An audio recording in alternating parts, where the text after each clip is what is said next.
Okay. Test, test, test, test, test. Hello, hello, everybody. This is a live.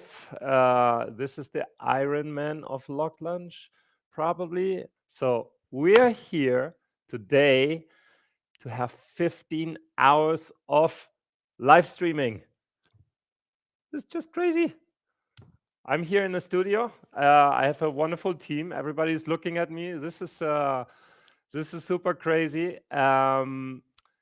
This idea of LocLunch International Translators Day is just 2 weeks, 2.5 weeks old. Imagine. So 2.5 weeks ago, we said, hey, this is this day coming up. Why don't we celebrate the International Translators Day like with LocLunch, with the LocLunch community? So for those of you who have never heard about the LocLunch community, the LocLunch community is a global meeting around food.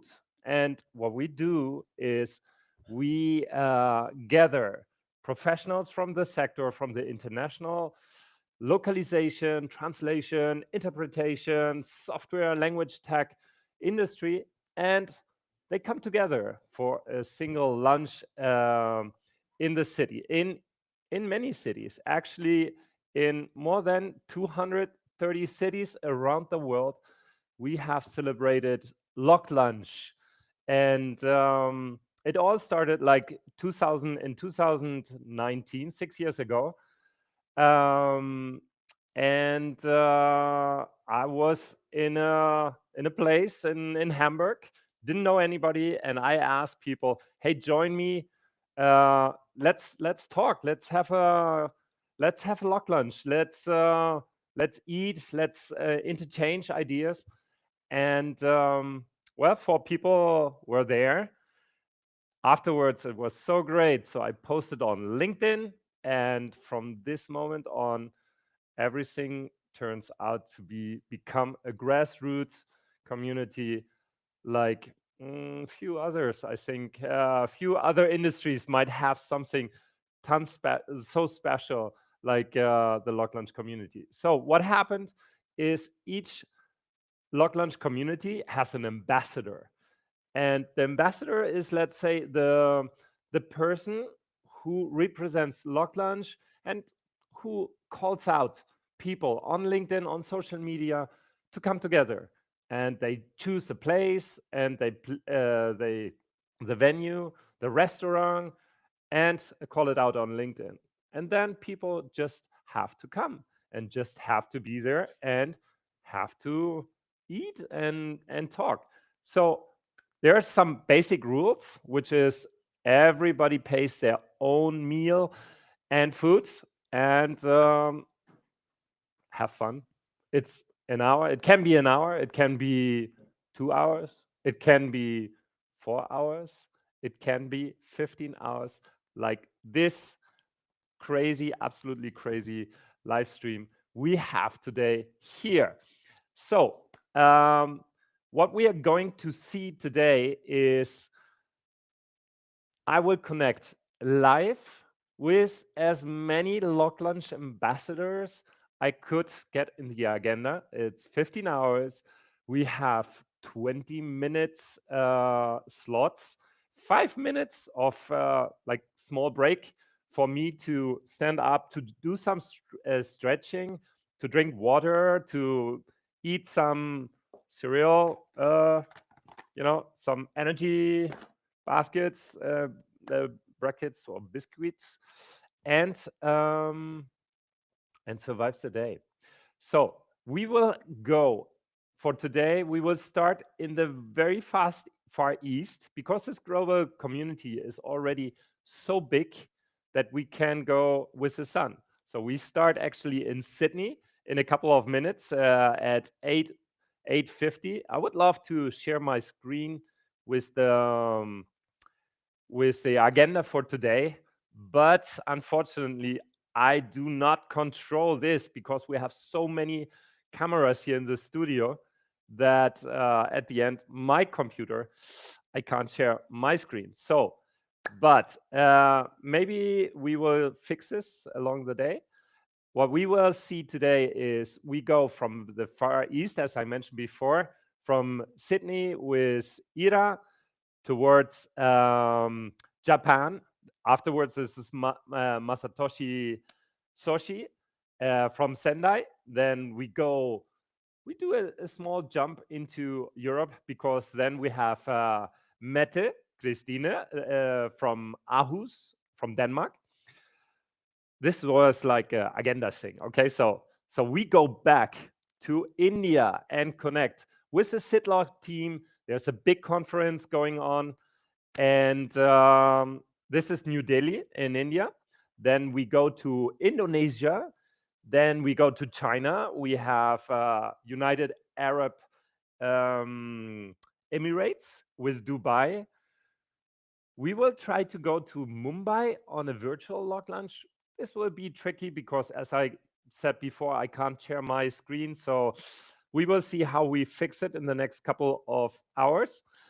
And well, and then we have live LocLunches. We go to Strasbourg first. So I will call the ambassador. The ambassador will connect with a live stream, and we will see the atmosphere, the real LocLunch, what's happening out there in Strasbourg, afterwards in Amsterdam. Then we go to Montpellier in France. Then we go, and then we have a break, a lunch break. And this lunch break will be here in the studio with our studio guests and a lot of LocLunchers, the crew. We will change a bit the cameras. I have a great sofa next to me, and we will have pizzas. So this will be a little break. And after the break, we will continue with LocLunches and sofa, yeah, where we have interviews here on stage. Then we connect to Poland, Plodiv, Zurich. We have afterwards we do the big jump and we go over to the United States and go to New York, where Liz is waiting for us.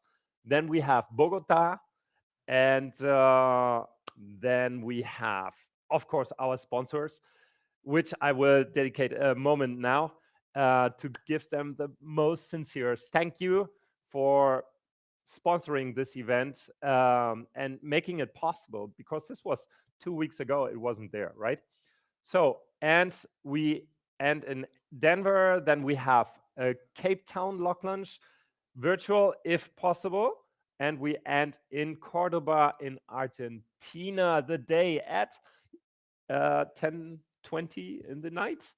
And I hope really that I'm still alive at that time and my voice will be there. So I have no idea if this works out or not. Okay, so one word about our sponsors. So we have some premium sponsors. You can see it in the on screen. We have Smartling and Crowdin, which are our platinum sponsors. Thanks a lot for making it happen. You carry a lot of weight, financial weight of this this craziness of the place, of the camera team, the audio, so that we can be there. I see already Ira is connecting as well. Hello, hello. Can you hear me, Ira? Hello. Okay, right now we can't still not hear you. Hey, now I can hear you. Great. So, but before we start with you, Ira, you have to give me 2 seconds because I have to finish our official sponsor time. Okay. So we have Localize as a silver sponsor, and we have our great bronze sponsor, community sponsors, which is TBO, Translation Back Office, Ampere. We have Automated, which is a TBMS. And of course, we have Beluga, because my team at Beluga has made incredible work in the last few days to make all this happen. 2 weeks, and we have 15 hours of live streams. This is just insane. Okay, so here are our sponsors. Again, many thanks, and I will recall them throughout the whole day because my gratitude is with you. Okay, so Ira, you're here. Hi, can We're you hear me? starting. I can hear you. Super. How are Okay, you hi doing? everyone. Good, good. Best wishes So for the International Translation Day from Sydney. incredible. You're connecting from Sydney. What is the time now in Sydney? Let me see. It's 4:11. In the afternoon. Yes, so Wow. Okay. Yeah, I have here my phone. I don't know if you can see that, but I put all my yeah, times. It's now 8:11 in Europe, in Madrid, from where we are yes, connecting here and streaming. So Ira, you're my first guest. yes, What's yes. this? We're kicking off the streaming live. Isn't that It's absolutely insane? yeah, it's an So honor to start the streaming with you, Jan. Thank you. yeah, no, it's my pleasure to have you here. And when I looked on the map, I thought, okay, so we have to start in the very east. And in normally you're not in Sydney, right? No, I'm in Jakarta. Okay, yeah. So Ira is our LocLunch ambassador in Jakarta. And Ira, why don't you introduce yourself a little bit? Okay, so I'm an Indonesian translator into English and also French into English, Indonesian. And I also do a local language translation. It's called Sundanese. If you know that in Indonesia, we have around 718 ethnic languages. So, but I only speak one, which is Sundanese. I have three Mhm. children, and I've been doing translation since 2006 for professionally. But when I was in university, I also take some translation from friends, just word of mouth, and that's how I get my first client. So yeah, Wow. I'm so happy to be the LocLunch ambassador for Indonesia, for Jakarta.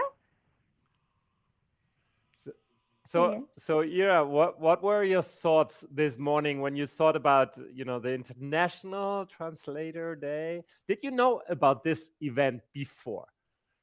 Yes, yes. Because I'm also active in the Indonesian, the Association of Indonesian Translators, and Mhm. every year we also celebrate the International Translation Day, as we say in Bahasa Indonesia. Selamat Mhm. Hari Penerjemahan International. So yeah, this is not the first time I celebrate the we shorten for ITD. Yeah. Wow, wonderful. So tell me a little bit more about, the association you're part of. We talked about, I mean, for my audience, we had Mm-hmm. Ira on the channel, on the YouTube channel already some time ago.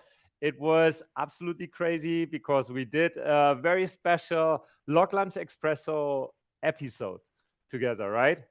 And I Yes, will yes, yes. definitely leave the link in the show notes so that everybody can see that episode. It was one of our like most craziest episodes, right? It was a new format we did together, so there's a lot of things you can learn about Jakarta, about The English market. mix, Yes. yeah, English language in Indonesian, about the society, about marketing. That was really cool when we did this one. Thank you. So, and now tell me a little bit about the association you have created, and how do you, how have you celebrated this special day so far in previous years? Okay, so actually I didn't create it, but it was created in 1974. So in bahasa Indonesia, it's Himpunan Penerjemah Indonesia So it's the Association of Indonesian Translators. And we have session, we have webinars, and I am the executive member for the training division. So I actually invited some of the international speakers like Renato, also, if you remember. I mentioned that. Yes. We have several cooperation with other associations in the Southeast Asia, and we're part of the International Federation of Association of Translators. I think it's IFI, IFI. Got you. Got you. That is amazing. Tell me, what is your feeling about translators nowadays? Because we are in strange times, right? We have a lot of AI. You know, the industry is changing. And what are people talking about in Indonesia about this?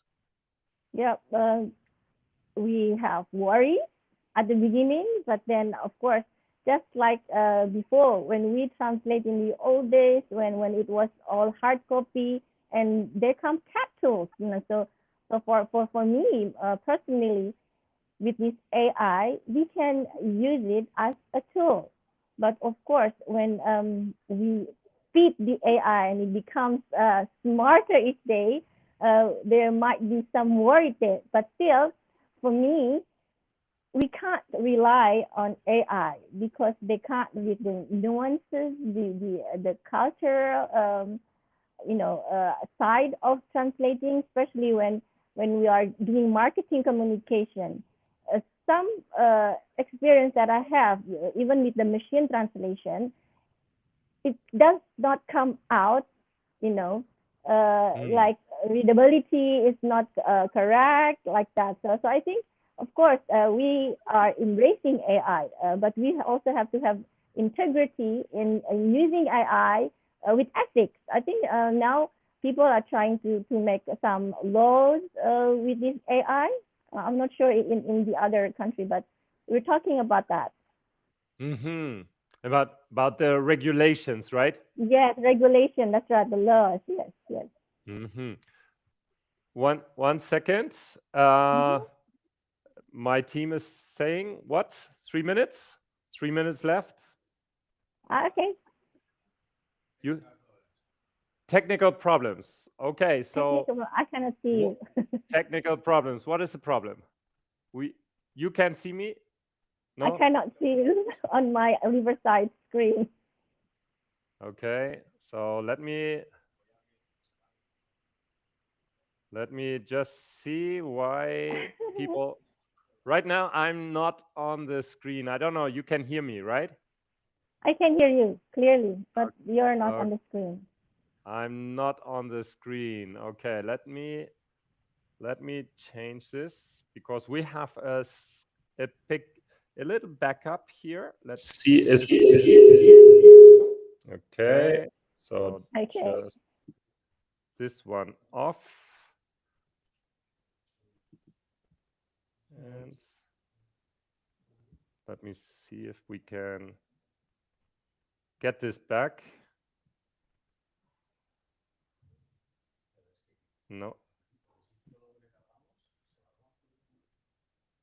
Okay, well, anyway, you can hear me and we can continue. Yes. I suppose that I will be back. Yeah, I think sound is fine. It's like we're doing audio podcast, but I can see myself on the screen. The world from Sydney for the International Translators Day. Okay. Can you still hear me? No. Yeah, it was missing a little bit before. Can you repeat what was the question? Yes, I was asking you, so what would you want to say to the world from Indonesia about the International Translation Day? Like maybe something in Indonesian, like a greeting? Indonesia. Okay. Untuk teman-teman di Indonesia, selamat Hari Penerjemahan Internasional 2025.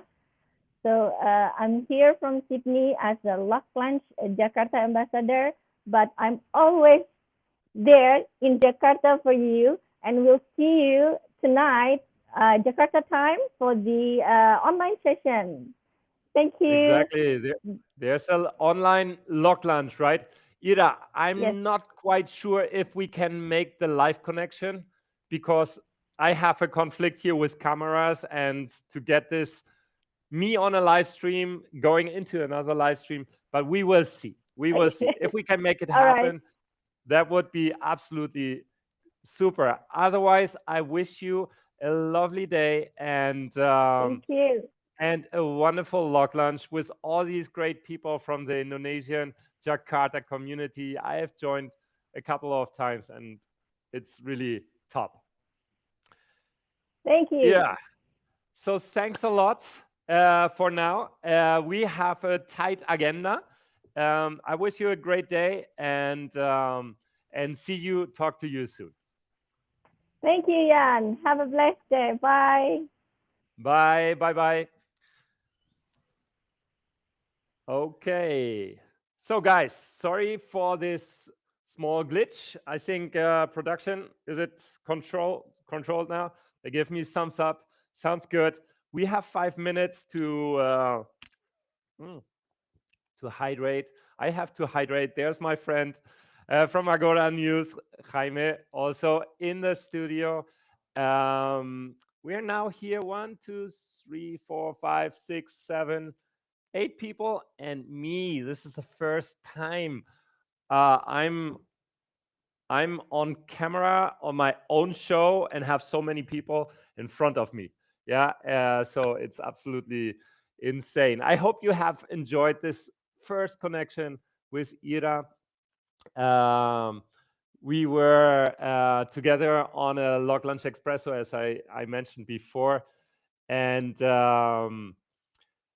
yeah, so this is the community vibe. They are organizing a lot of online events and but also offline events, and it's just amazing. So Jakarta, if you have the possibility, visit our friend Ira Susana. You can find her on LinkedIn as well, and we will now connect in a couple of minutes to our Japan ambassador, to Sendai. I did a video with him as well, Masatoshi Shoji. I I'm I probably do not pronounce it correctly, but we will hear him in a few seconds. So, another word about our sponsors. Our platinum sponsors are, as I mentioned before, Crowdin and Smartling. And I have recorded a couple of great videos together with Crowdin. Actually, this channel started off with Crowdin. My idea to say, why don't we get the technology out of the box and show it online, show it on YouTube, show it to our audience, to make it accessible basically to everybody. So, and we have been at Beluga, we have been using Crowdin for quite a while. So just for everybody to understand, maybe a small introduction. Crowdin is a translation management tool. Okay, so these are platforms we're using to connect content with translators online. So these platforms will help us to streamline between the content that comes in. Then we have an interface where we can translate and manage projects and thousands and hundreds of thousands and millions of words, and then put it back into the original systems. So both Crowdin and Smartling are those TMS, and Localize, our silver sponsor, as well. So you can find on my channel, if you click on my channel on the page, you will see a lot of videos where I go through their tools and show what they have invented, the latest of translation technology. So It's a pity that I can't really share my screen because that would be super awesome. Let me give another try just to see if something can be streamed. I don't know. I don't think so that anybody can see my screen right now. No, it slows down again. So, well, these are technical glitches. We try to prepare everything as good as possible. I don't know if I can just join with another computer without anything of my voice. Yeah, but then I can't share my screen, unfortunately. Let me see. So guys, this is a live stream. I don't know if you I would love to show you a couple of I can show you a little bit around maybe. So let me see if I can join with my mobile. We do a lot of, let's say live testing. Okay. Let me see if I can connect myself to the session.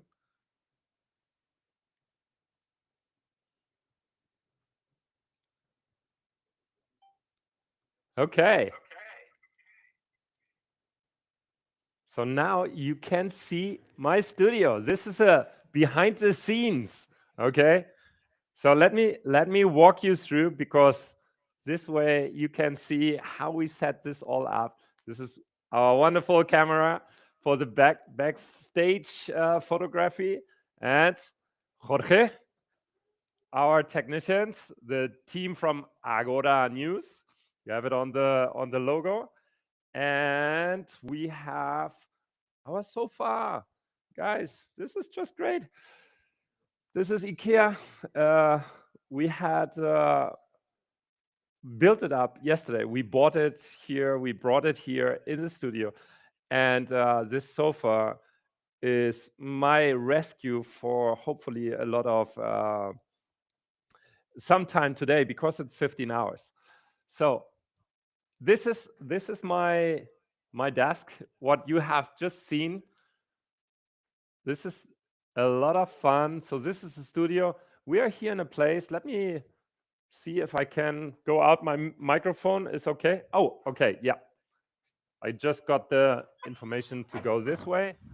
So right now, this is La Cristalera. This is where we are. You see, this is Madrid.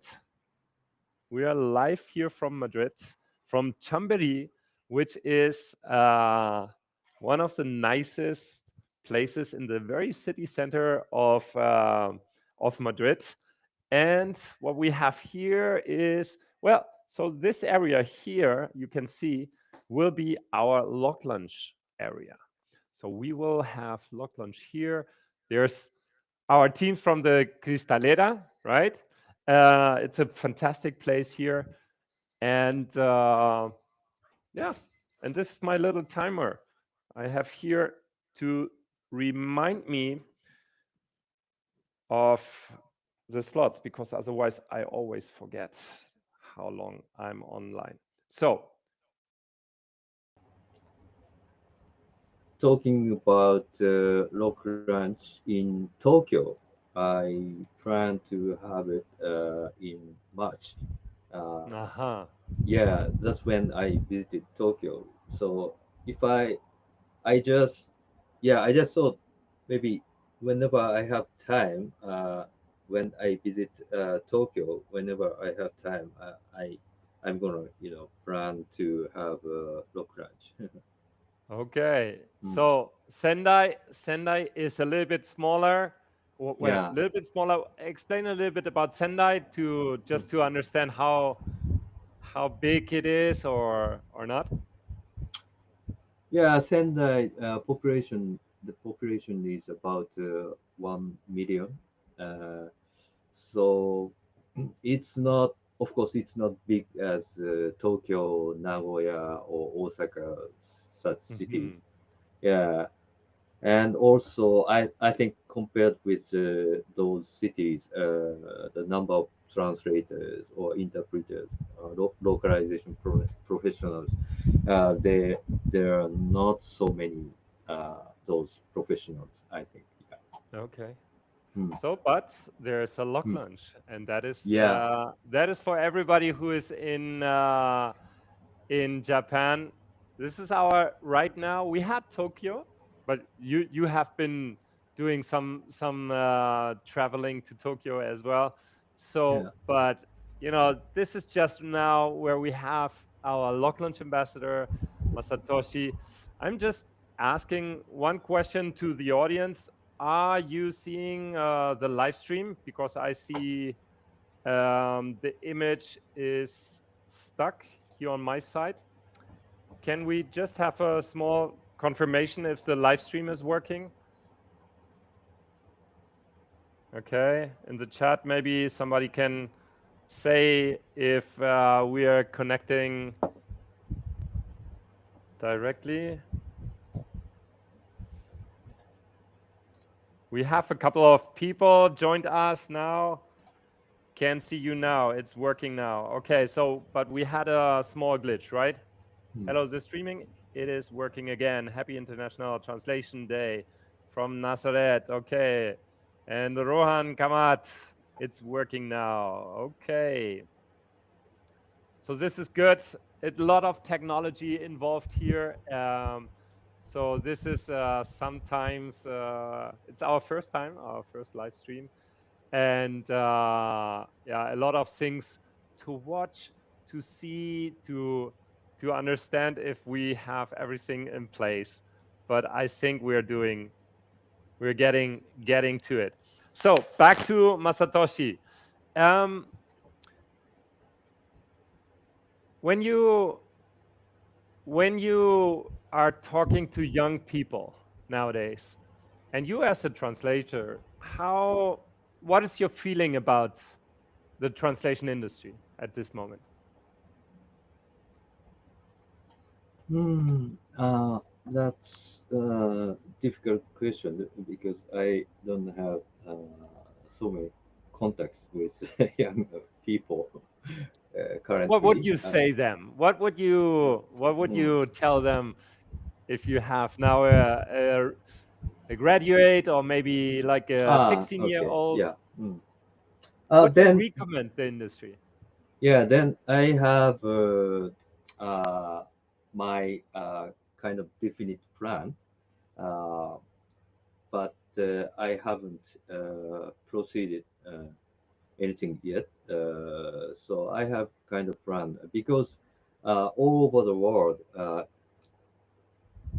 also in Japan, we have so many tourists from other areas, and then looking at, for example, local governments' home pages, or maybe companies' home pages, or maybe academia or some other institutions.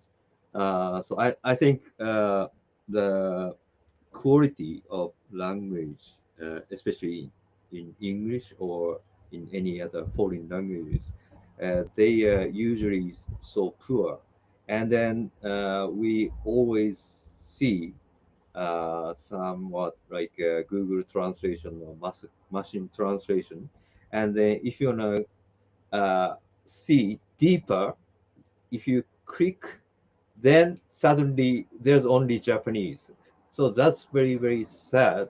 So I think like maybe together with uh, that, for example, local government, we can build some system, and so like local translators or maybe local Mhm. interpreters can team up with local government to build more, how can I say, like a solid ground for the language translation. Then Mhm. we can have a better, uh, I mean, communication with people from other countries. So that's what I really want to have it in the future, and then that's what I really want to maybe convey. I want to convey this message to younger people. Then we can have better communication with other people from all over So the world. you would love to see like more effort of everybody to get into language studies and to promote language Yes, studies in Japan. yes. I've seen so many people are joking about how poor Japanese translation is on the local government's translation or some company's translation. So I didn't Uh-huh. want to stop that. So But yeah. stop machine translating content. Is machine translation nowadays on a level that is acceptable for Japan, or do you still see like it is not good enough?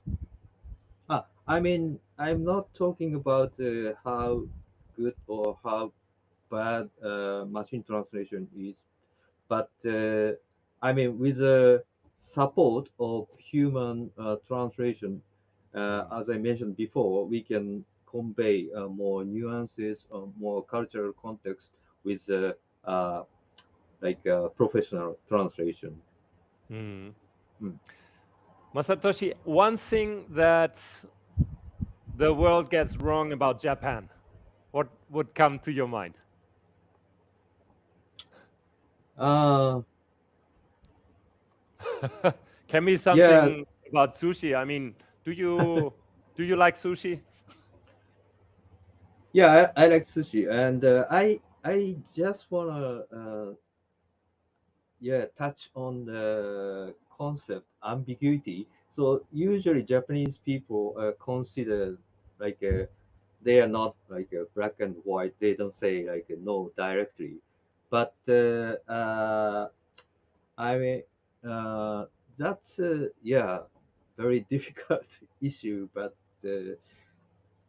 ambiguity sometimes brings very good yeah outcome. I think, for example, in Japan, like trains or subways, they use somewhat smooth what stop when they have to stop. So that's, I think, based on some ambiguity.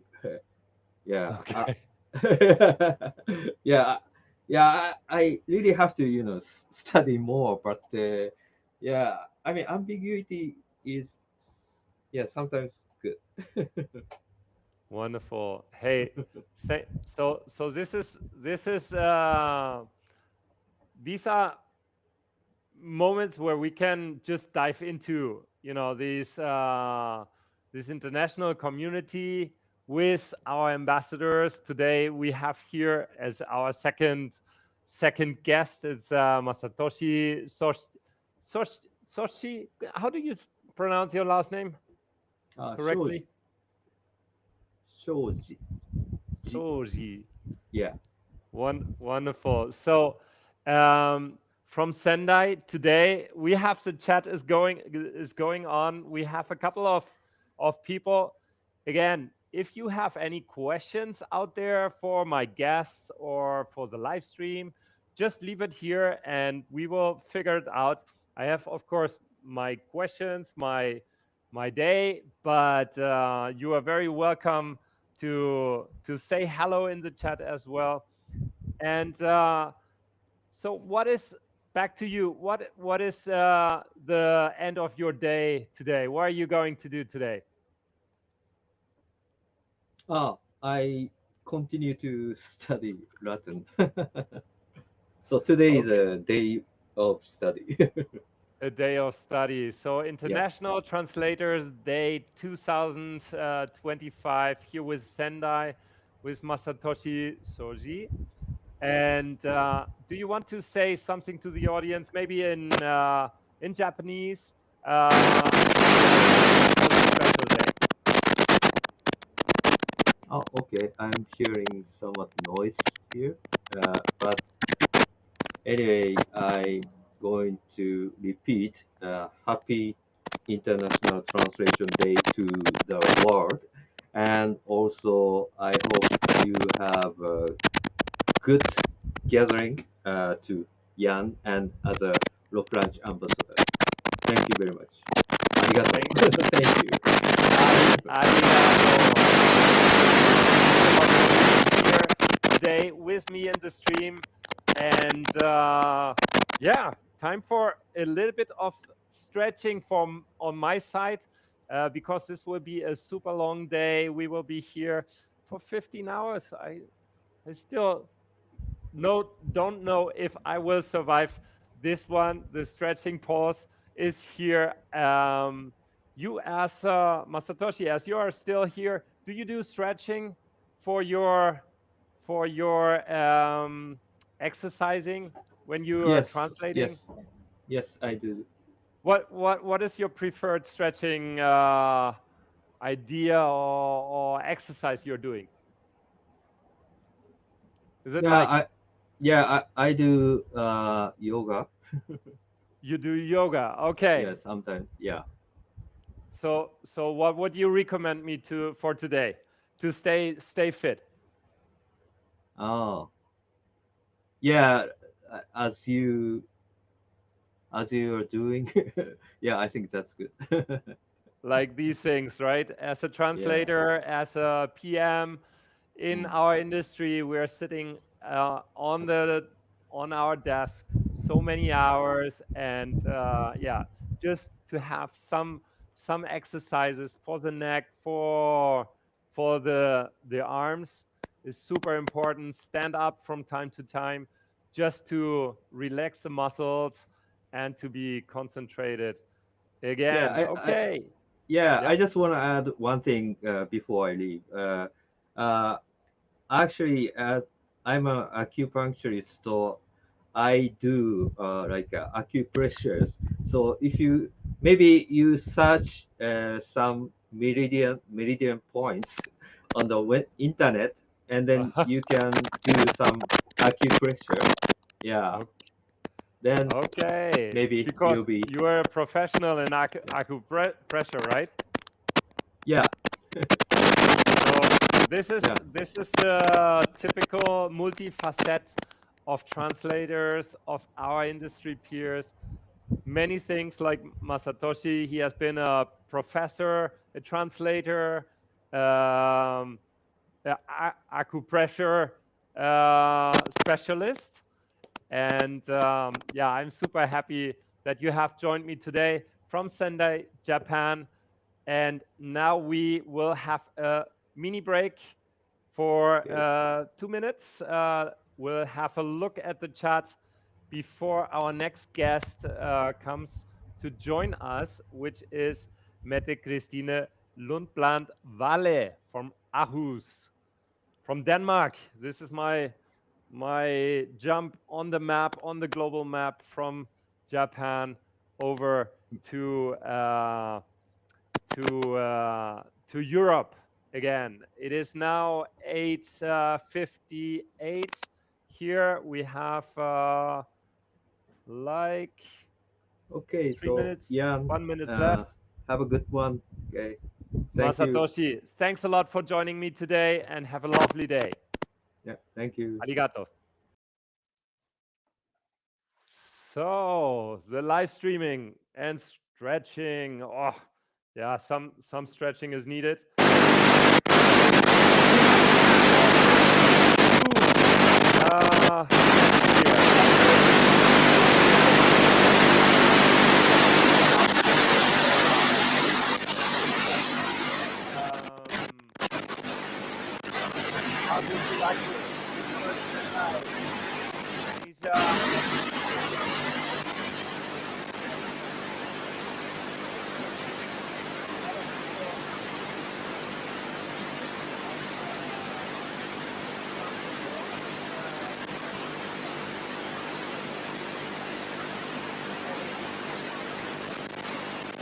nice to have a wonderful worldwide event.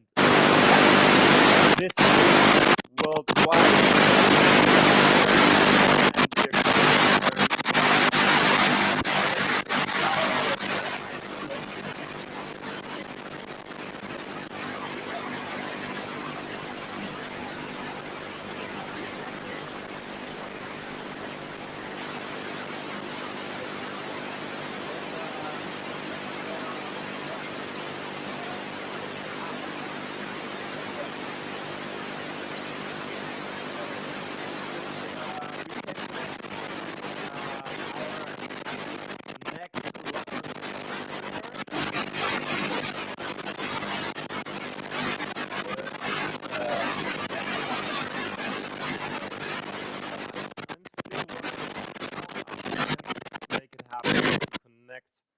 With my screen, because that would be so much easier to share my screen with you guys.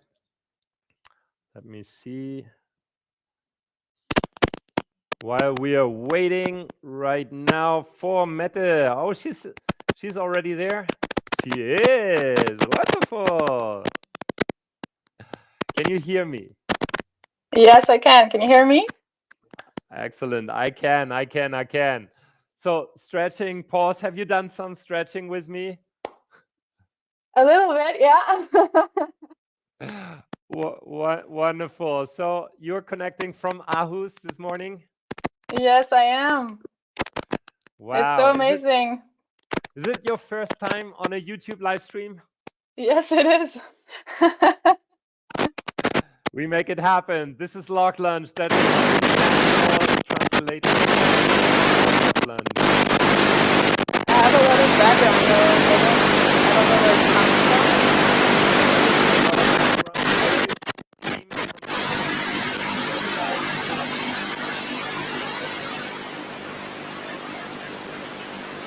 Yeah, I can't hear you anymore because of the...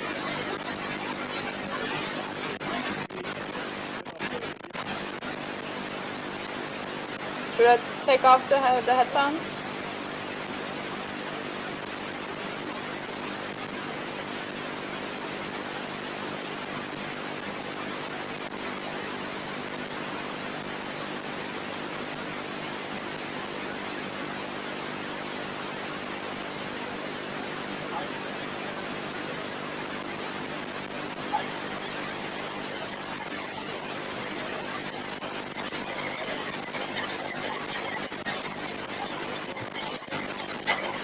It still does it.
It's gone.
Okay, so this seems to be a technical issue here on my side. Guys, Okay. I can hear you. Oh, no, it's going again.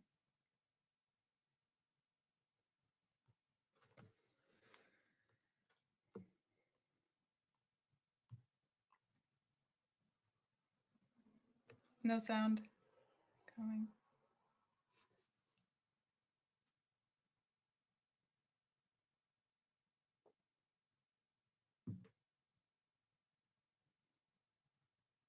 oh, you can hear me, but you can't see me. No. I can see you, and I can hear you, but I also hear the white noise. Okay, that is really weird. Maybe It my does stretch. sound. It sounds like a cable that's not completely like. Test, test, test. Okay, guys, can we use?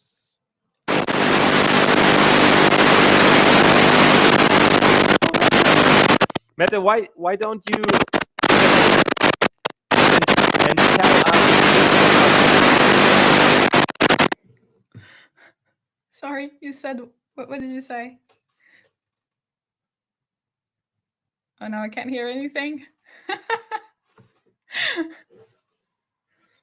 Should I talk a little bit about who I am, what I do? Yeah? Awesome. So hi everyone. I'm so sorry for the technical difficulties here. My name is Mette-Kristine and I'm based in Aarhus, Denmark. And for those who don't know where that is, it's in the middle of Jutland. I actually grew up in Luxembourg and lived several years in Belgium before settling down here. And so today I work as a localization manager for Track Unit, which is a SaaS-based IoT solution for the construction industry. So think smart tools for keeping fleets and equipment connected, safe, and productive. I've been, I think, in the localization industry for almost 8 years now.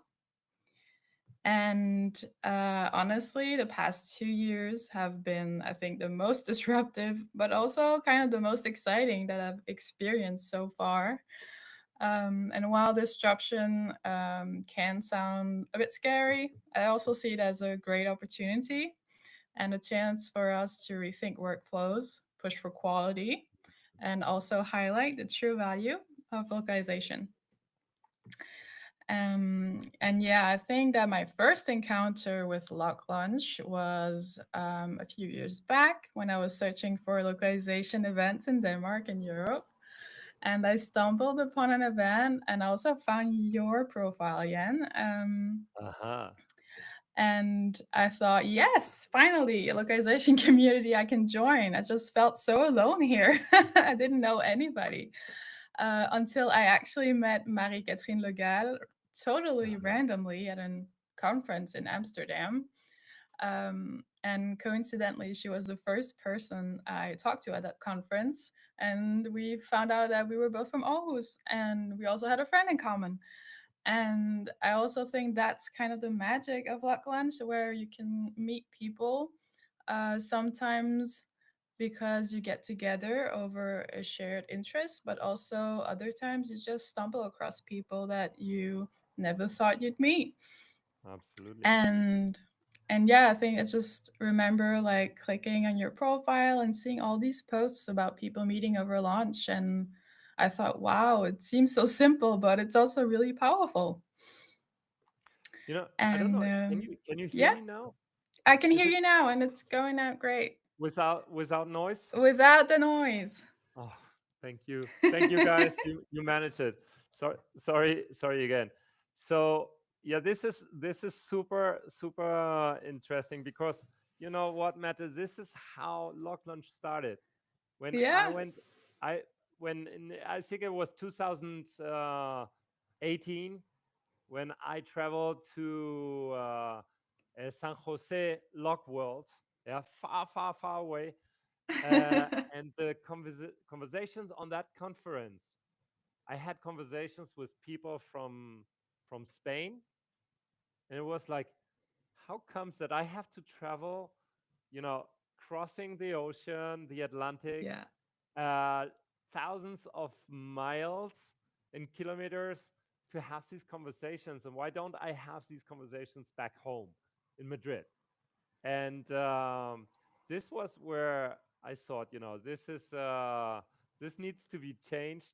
We need to have local local meetings without having to spend hundreds of or thousands of euro to travel and to have good conversations with teams from our industry.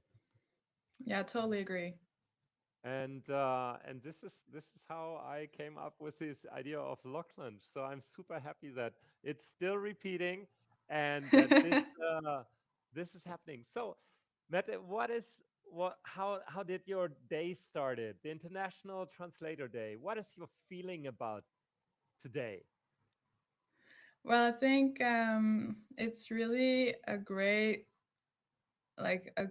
day of celebrating the kind of invisible heroes out there, because often we are so overlooked, but we actually create a huge impact.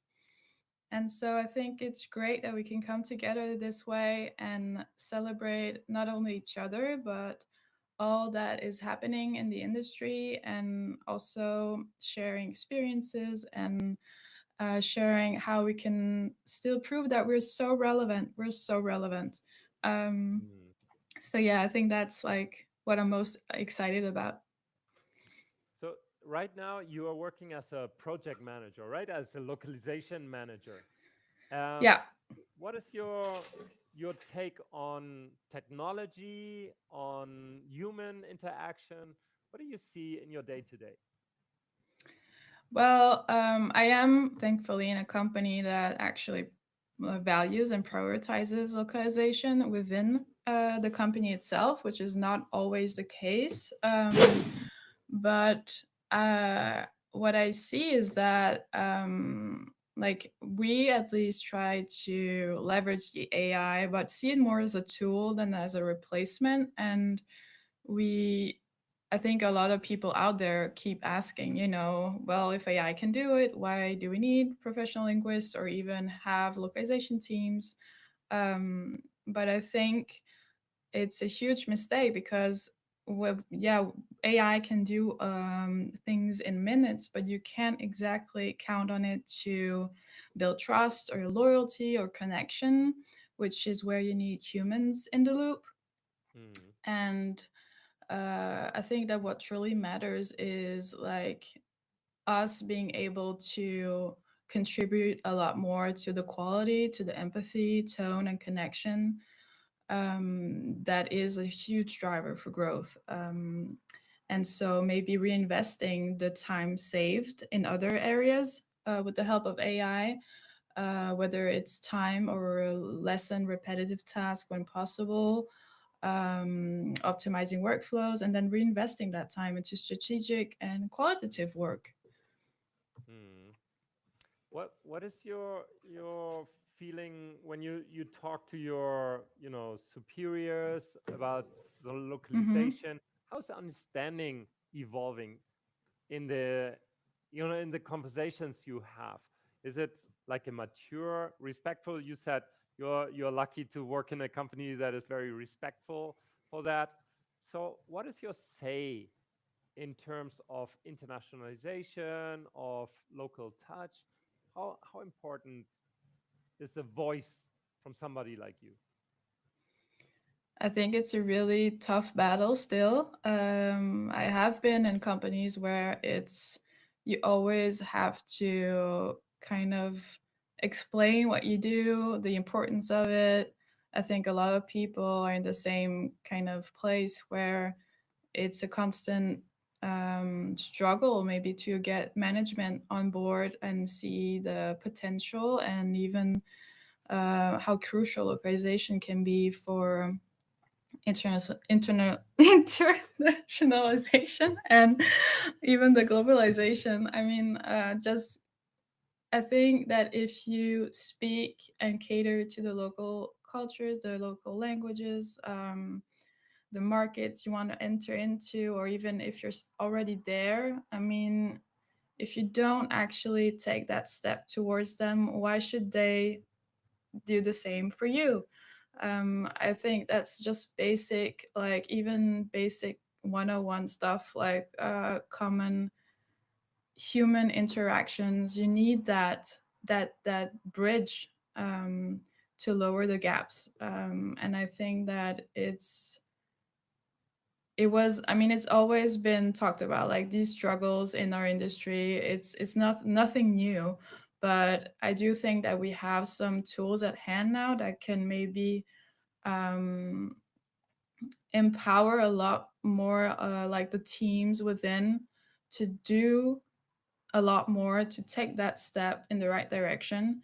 And I do see management like supporting that a lot more, but there are still some companies where we're still totally like invisible or not prioritized at all, and they see it as a box to tick instead of like using us, the teams that are already there, to kind of like think of us not as the last step in a flow in the workflows, but we should be Afterthought, think the famous yeah, an afterthought. afterthought. I mean, come on. We have a step in so many teams, like in so many workflows, whether it's data or whether it's customer support or marketing or product Yeah. documentation. It's yeah, so that's a bit crazy that it's still an afterthought. Mette, how many languages do you operate at this moment? 17. 17. Okay.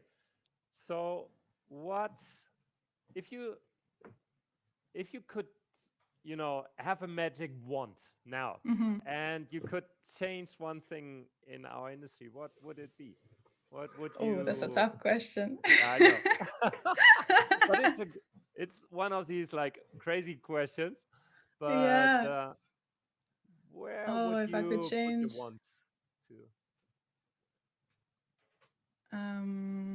I I don't know. Maybe primarily like just the recognition that we like the localization industry should have at this point. I mean, I don't really get why it's not taken as seriously as other roles within a company, and the importance of it just as much as marketing or something like another area. I think if you could just magically make the C levels or management levels understand that and not having to explain the importance of your job, that would be amazing.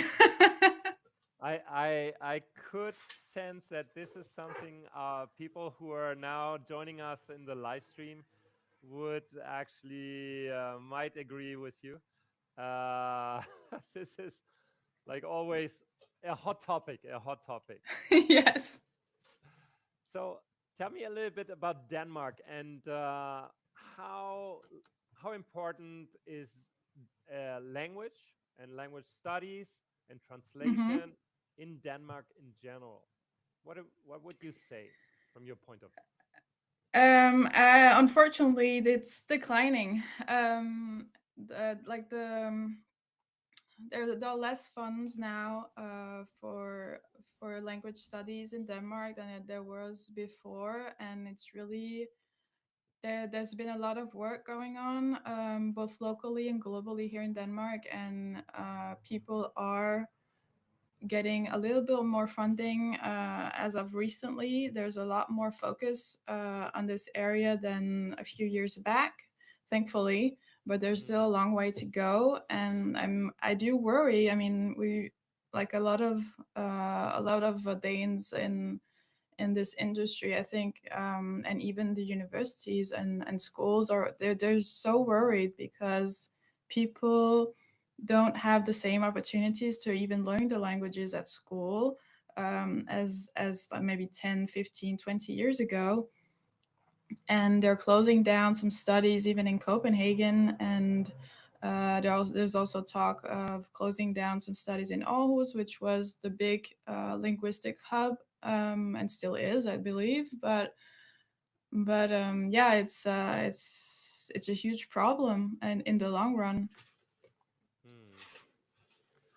So, So what do you think? Will demand for languages and professional translators increase, decrease, stay the same? What is your feeling right now from your job? Are volumes increasing, or is it the stable, or is it I think the demand for localized content is increasing a lot. And then there's the aspect of having professional linguists or localization specialists or any other title in our category. I think the job is changing a little bit. We do still very much need uh, all of the professionals at hand, but I guess the day-to-day job might be changing in the fact that you don't. Maybe there's a little bit less creative translation going on in the light of AI, but you can still use that creativity, I think, in shaping and making the output more like qualitative and on brand. AI can only do so much, and of course, it's also linked to the prompting and stuff like that. But I do believe that if you stay curious and ahead of the game, so to speak, I think that you can still have a very important and crucial role within the industry. excellent? I think this is a wonderful ending note for our session today. To the International Translators Day. So stay curious. There is a lot of content pushing through. We've just heard it from Mette, who is a professional localization manager at a company. So, guys out there, there's I hopefully a lot of work up and coming. And if you are a young person nowadays, maybe don't think too much about, you know, going into this direction, because I think there are still a lot of things to do. Absolutely. Mette, thanks a lot for being here with us from Aarhus. And Thank you. for your next LocLunches, I wish you all the best. I hope one day I can come and visit you and be on a LocLunch in Aarhus. I would love that. You're always welcome. Thanks a lot. And we are going directly to our next guest in India, back to Asia. Thank you, Mette. Have a lovely day. Bye. Bye. Bye bye. So, okay. So what's the chat? That was Mette's was excellent. We did this excursus to Denmark. Now we are getting back to India, and I see Madhu. You're Hello, Jan. already Namaste from India. Namaste. Great to have you here. And we have Sudin. Will he come? Is he already in our riverside connected? Guys, Jorge, do we have Sudin? We are missing Sudin and Vidushi. Can you just check if we have in the people tab? There she is. Okay, and Sudin. Here we are, guys. India, New Delhi. Thank you, Jan. Thank you very much. How's it going? How's the live stream so far? Apart from these small technical issues we have. No, I think that's nothing to talk about. I mean, it's such a wonderful thing to see a global event like this. I should not say global event, I should say marathon event that is actually following the sun around the world. Wonderful. It, Kudos it to is. you and your team for the Herculean effort that must have gone into making this happen. Kudos. Thank you, This Jan. this is my Iron Man. This is my personal LocLunch Iron Man. I hope I survive the day, and my voice is surviving the day. Guys, let's dive into it because we are connecting to New Delhi now. We are now in India, in New Delhi, and I have asked you guys to come here because in a couple of weeks we will finally meet in person and on a lock lunch. So, can you give a little bit of context to our audience? What is happening and what roles you have? What are you doing? And this way we dive into our session today. Who wants to Jan, start? maybe I'll Sudin? go first. Oh, You want me? okay. Okay, great. Thank you. Thank you, Jan. So, hello, viewers. My name is Sudin, and I am the president of Confederation of Interpreting and Translation and Localization Businesses, or CITLOB in short. We are a not-for-profit representing the language industry stakeholders, including language service providers, product developers, technology companies, and language professionals, of course. Yeah, our democratic and transparent governance structure has earned us recognition from global organizations, including GALA, EATC, EATC, and of course communities like LocLunch and Women in Localization, as well as Indian government bodies. One of the core objectives of CITLOB is to assist the language community in knowledge sharing, not only among themselves, but also with industry stakeholders from across the world. Samvad, the largest language industry conference in South Asia, is one such initiative, where language industry stakeholders connect, engage, and share. This year, Samvad 2025 is being organized in partnership with FICCI. FICCI is an acronym for Federation of Indian Chambers of Commerce and Industry. This is an apex business association engaging with over 250,000 companies in India and will be held at the iconic Federation House in New Delhi in close proximity to the heritage, art, and cultural centers. Wow. Samvad will be delving on the pressing topic that one needs to survive in this VUCA world. That is adapting, innovating, and thriving. That Adapting to would be super technology, interesting. yeah, adapting to technology, policy changes, and of course, the changing global order, bringing in innovations that helps your businesses ride such challenges and and thriving by forging collaborations and partnerships.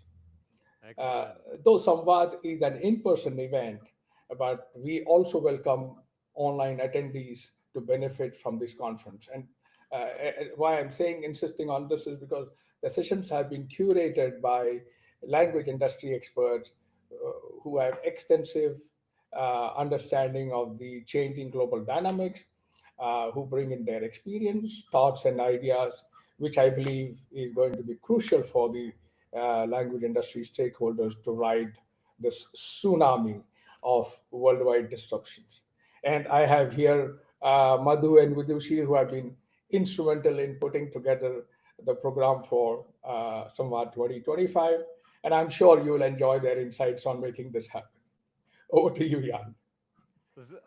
Thanks a lot, Sudin, for this small introduction about SITLOB, somewhat this massive conference, which will be held on the Madhu. It's 30th and 31st of October 2025.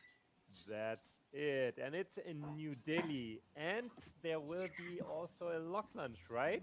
Absolutely. So I think it's an honor to be here today with you, Jan, especially because it's International Translation Day and we are talking about SITLOB and, of course, collaborating with LocLunch as well. Uh, just to give people a surprise or breaking the surprise, Jan will be our keynote speaker. We will be seeing him in person, and I think that's the most exciting part. And like Sudhinji said, This particular Samvad is more prestigious, even more prestigious one, because we are collaborating with FICCI, which is one of the biggest organizations in India. You will be joining us live in person, but we also have curated a lot of very interesting and I would say content that is going to make people think. So we will, of course, start with a keynote that will be presented by you. There will be representatives both from Sitlob and FICCI who will be welcoming the audience both virtually and in person.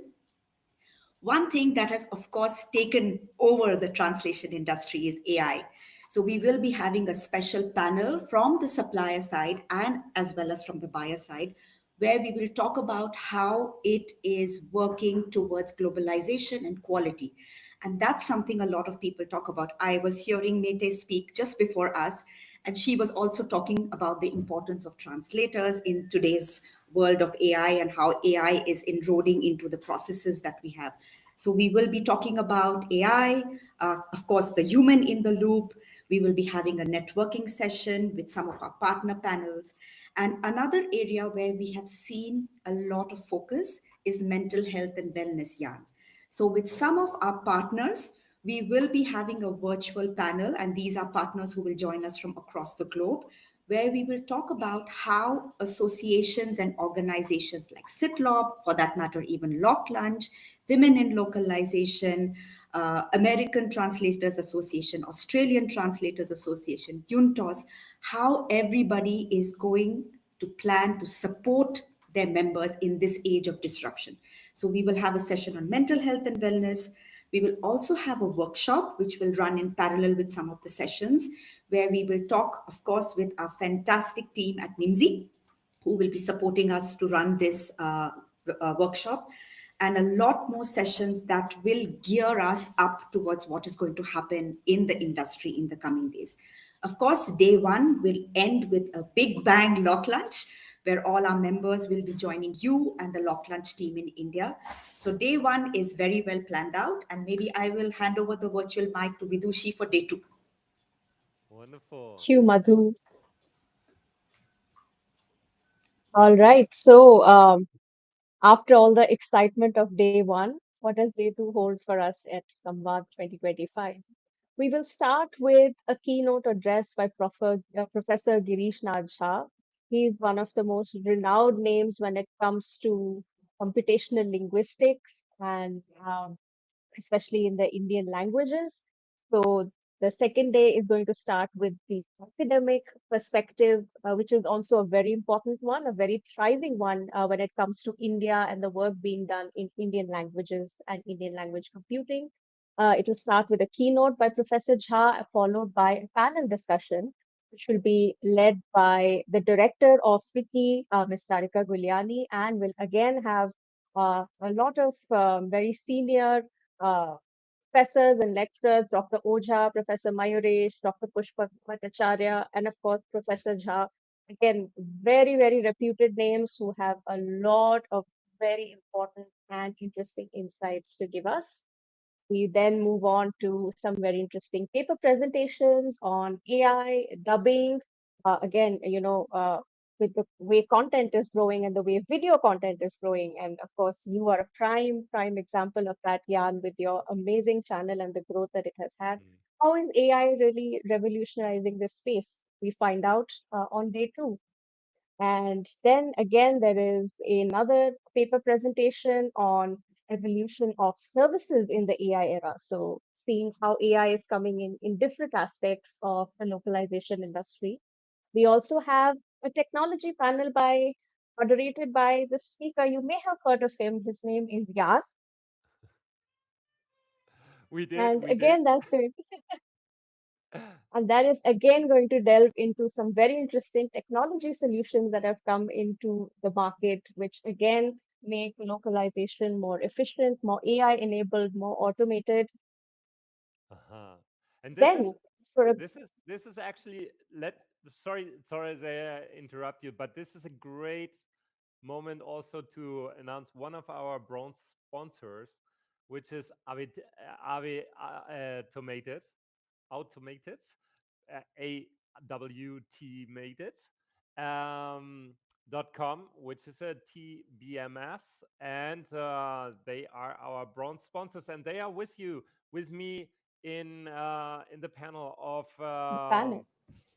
of the SITLOB conference. So that is super Wonderful exciting news. that we have made this happen, right? The technology which is growing now, which is coming up, evolution is very fast, and I think that will be a great opportunity to see a little bit about the Indian context and how these tools um, will shape the future of our industry, definitely. And I think, Vidushi, you yourself, will you have a speech as well? Because you have to let us know a little bit about your background at Process 9. Well, thank you so much, Jan. Yes, at Process 9, we too are building AI solutions and machine translation engines, basically making localization seamless for enterprises across the world. But, let's bring the focus back on Samvad, where day two will also bring a very interesting award ceremony where we're going to recognize and felicitate trailblazers from the Indian industry who are making some real contribution to the localization industry. That is wonderful. You have done these award sessions years in the past years as well, right? Absolutely. And have been a winner yourself for Process 9, if I don't recall that bad from last year, right? That's right. And Madhu also picked up an award last year for an amazing tool that her company, Sumalingwe, had made, if I'm not mistaken. So, what is your expectations as for the Indian continent for the next, in short term, for the next year, for the next 5 years? Where do you see is India moving to? Can I take that, Madhu, Yeah, Vidushi? please. Just a quick note, then of course I'll request you to follow through. Well, India, as we have a huge diversity of Indian languages. So we have officially 22 languages, and then the Indian population now getting onto the digital wave, or I should say the internet and the mobile telephony and e-commerce, are mostly local language users. So, and that's not a small population. I'm talking about 500 million of them, or maybe more than that. Uh, that's a huge market that's just on the cusp of opening up, which means it's a market, of course, that's opening up, but it's also a market that's language locked, meaning you have to go into the local languages. Of course, English can maybe do something, but you know how it works. Unless you speak to them and make them comfortable in their own language, you would feel an alien to them, and that's how any business works. So over to you, Madhu and Vidushi, if you'd like to expand on that. So Absolutely, I just agree. So go on, Vidushi. Go on. Yeah. Just following on those statistics, 900 million internet users in India as on 2025. 80% do not speak English. Uh, Voice and video is going to be the main channel and main way that they're going to engage with the people. So Mm-hmm. this is data statistics for you on what India is all about, Madhu. Yeah, absolutely. I agree. Jan, it's an untapped market.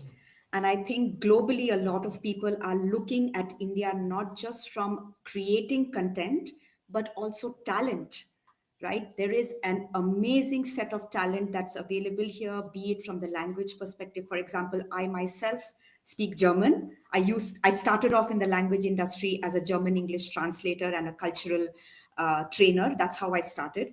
So, be it foreign languages, be it Indian languages, be it computational linguistics, be it working with large language models, I think there is a robust pool of talent that's available in this country. You can also see that multinational companies, Fortune 500 companies, the big fours, they all are setting up GCCs in India. So it's an area where there will be an explosion in a positive outlook, because a lot of content is going to be created here, like Vidushi said, more in the form of voice and video. And people are, I think, hungry for information and content, and this is a market that is set to grow. And that's what we want to share with our members, with our partners, with the buyer side, that this is a market where investment is going to be huge. So come in quickly before you get waitlisted, because it's just going to grow. Yeah, I think the conference right now, and I'm so super happy to be part of it, that I could be part of this journey, because it feels like it's an amazing growth trajectory. It feels like very exciting, and for me, it will be my first time in India, and I'm sure,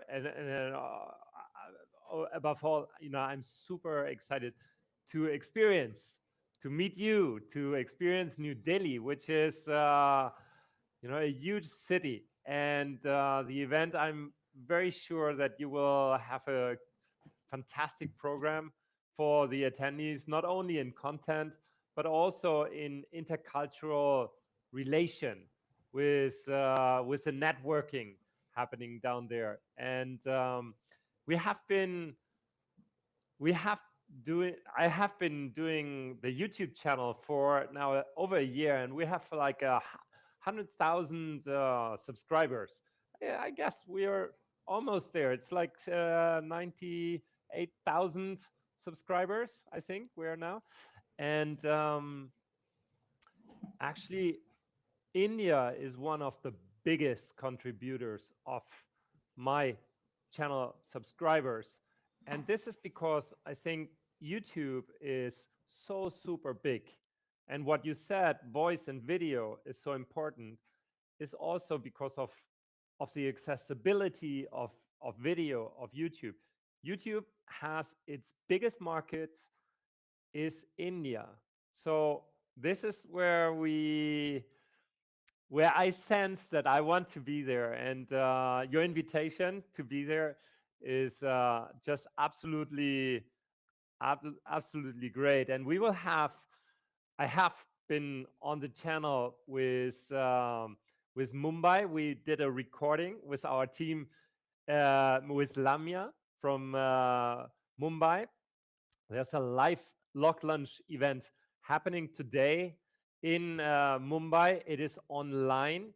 You can join, everybody can join to get this direct feeling of how the global community is shaping, what the discussions are in India. This at, I think, what is the time? It is, let me just check it is 11:15 our time. So that means in about an hour, there's this live session with Mumbai. I'm not quite sure if we can connect with them directly, because as I mentioned before, we have this problem with the cameras and the setup, the two live streams. But that is a great opportunity to meet the team. Eventually, are you joining that event as well? So maybe somebody of you will be there, so the audience can continue the conversation also with you guys. So Absolutely. it is the International Translators Day. What are your feelings about translators today? Maybe we start with Madhu first, then Vidushi, and Sudin, you finalize. Yeah, I think, like I said, the human in the loop will continue to be important for this industry. You can automate, technology can come in, but since our goal has always been qualitative data, right? Quantity you can get from anywhere, but till you don't get qualitative data, like they say, if it's garbage in, it's garbage out. Similarly, if you give qualitative data, you will always get good results from AI. and that cannot be done without the subject matter expert, which are our translators. So I think huge kudos to our translators. And I think you all will agree with me, this is one of the oldest established professions and industry in the world. I mean, I know there was trade happening across, countries so many years before, and they needed translators. They would always travel with translators. So this is an industry, this is a profession that is only going to continue adding value. And I think we owe it to our translators to make sure that we empower them, we give them the right tools so that they can continue to deliver the quality that they are doing right now. Excellent. Thanks a lot. Vidushi, we need to be quick because at 9:50 we will, in 3 minutes, we will continue with Silvia Angelina from Indonesia as well. Sudin, Vidushi, last words to our audience, Last words international is, audience. yeah, happy International Translation Day, and just a huge thank you to all translators across the world, across the generations who have made access to information and knowledge across different languages. That's all. Thank you. Sudin, Absolutely. And, without translators, I don't think we would even be connected today. I'm sure some of the translators made all these connections happen uh, way long back. So thank you all translators for helping us in this journey. Like Madhu said, from those days of old trade to today when we are digitally connected. And we are sure to be there as a community all along. Thank you very much and happy International Translation Day. thanks a lot, guys. I'm really looking forward to see you all in about a month in New Delhi. Absolutely. Yep. The Yeah. countdown begins. So pack your stuff. If you haven't get your tickets yet, you're still on time, right? There's Yep. still the Absolutely. opportunity to join us in New Delhi, in India, to this amazing conference. We will celebrate there with a lock lunch. And yeah, Madhu, Vidushi, Sudin, thanks a lot for being here today on the live stream, and have a Thank you, lovely Jan. International Translators Day. Thank you for Thank having you. me. Thank you. Bye Thank you bye. very much. Bye Thank bye. you. Bye bye. Thank you, Thank viewers. Bye you. bye. Bye bye. Bye Thank bye. you. Bye. Bye. Good. Wow. This was amazing. I'm really excited about my traveling to India, and I hope I will see many of you as well uh, on eh, on site in reality. This is just amazing. My first time in India, and there will be a lot of friends I know who are coming. There will be LocLunch ambassadors from many places. I know from Charles right now, from Charles Campbell. He is from Cordoba. He will end the session today, our mega lock lunch at the very last slot we have, and he's also representative of TBO, which is one of our bronze sponsors, like with a automated, which is Rishi and Hollish, a great Indian German company. Rishi is based in Germany. I met him the other day in Berlin. We went to a lock lunch in Berlin. It was just amazing. He was my guide in Berlin. Yeah, an Indian in Berlin, and Hollish is his CTO and the one who's driving everything on the computer side. And of course, Ampere. We have Ampere translations, which will be uh, who will be here in the studio later on. This is our the reality of Madrid. Ampere Paola is from Madrid, and later on we will see her on the sofa. So 9:51, 1 minute late. Let's see if our next guest is already connected. Silvia Angelina, can we check it out? Not yet. Okay, otherwise yes, she seems to be connected. Okay. We see her notification, but we don't see her right now. Let's see. By the way, in the chat, we have a couple of followers here in the chat, in the live chat. Don't be silent. Help us, say where you're coming from, and send greetings for the International Translators Day. By the way, today is a huge conference happening as well. This is the ProZ conference, and they have live streaming as well.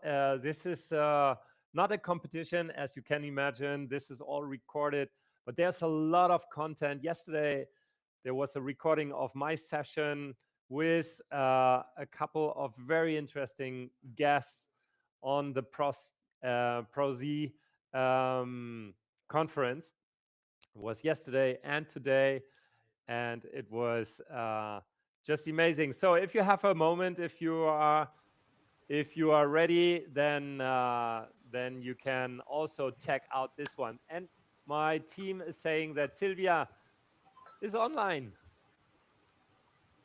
Yes, I'm in. Hello, Ian. We have made it. So Silvia Angelina, thanks for being here. You are connecting from Surabaya. Surabaya. Yes, Surabaya, that's right. Indonesia. Tell me, how's your day going? Today I am very happy I can connect with you, and thank you for the invitation. I would like to greet everyone happy Translation Day for all the translators in the world. So I'm here. My name is Silvia Angelina. I am LocLunch ambassador for Surabaya, Indonesia. Surabaya is the second biggest city in Indonesia after Jakarta. Okay. Wow. So tell me a little bit about your background. What is your profession? What is tell our audience, what is what you are doing for a living, Silvia? Okay, I am a freelance translator, also an interpreter for English to Indonesian and also Chinese to Indonesian. Okay. So a translator. So today is also your day. Yes, that's right. Of course, our days too. Absolutely. So what is your feeling about the International Translators Day? How did you woke up this morning? What are your thoughts about this day? I'm very happy. Wow, today is the International Translation Day, and I will connect with my friends. Usually, we greet each other in our social media and post the ribbon for Translation Day. Also, I'm very happy and thank you for inviting me. Also, I can speak with the people around the world, although it is online. Absolutely. Here on the live stream, we are connected to LinkedIn as well, and to Facebook and to YouTube, of course. So our live stream goes pretty wild, quite a lot of hours from 8 o'clock this morning to 11 o'clock in the evening. And we have people in our chats syncing with us. So this is really great, celebrating this fantastic day today. So tell me a little bit about how's the view of translators in Indonesia? How's work going? Still usual.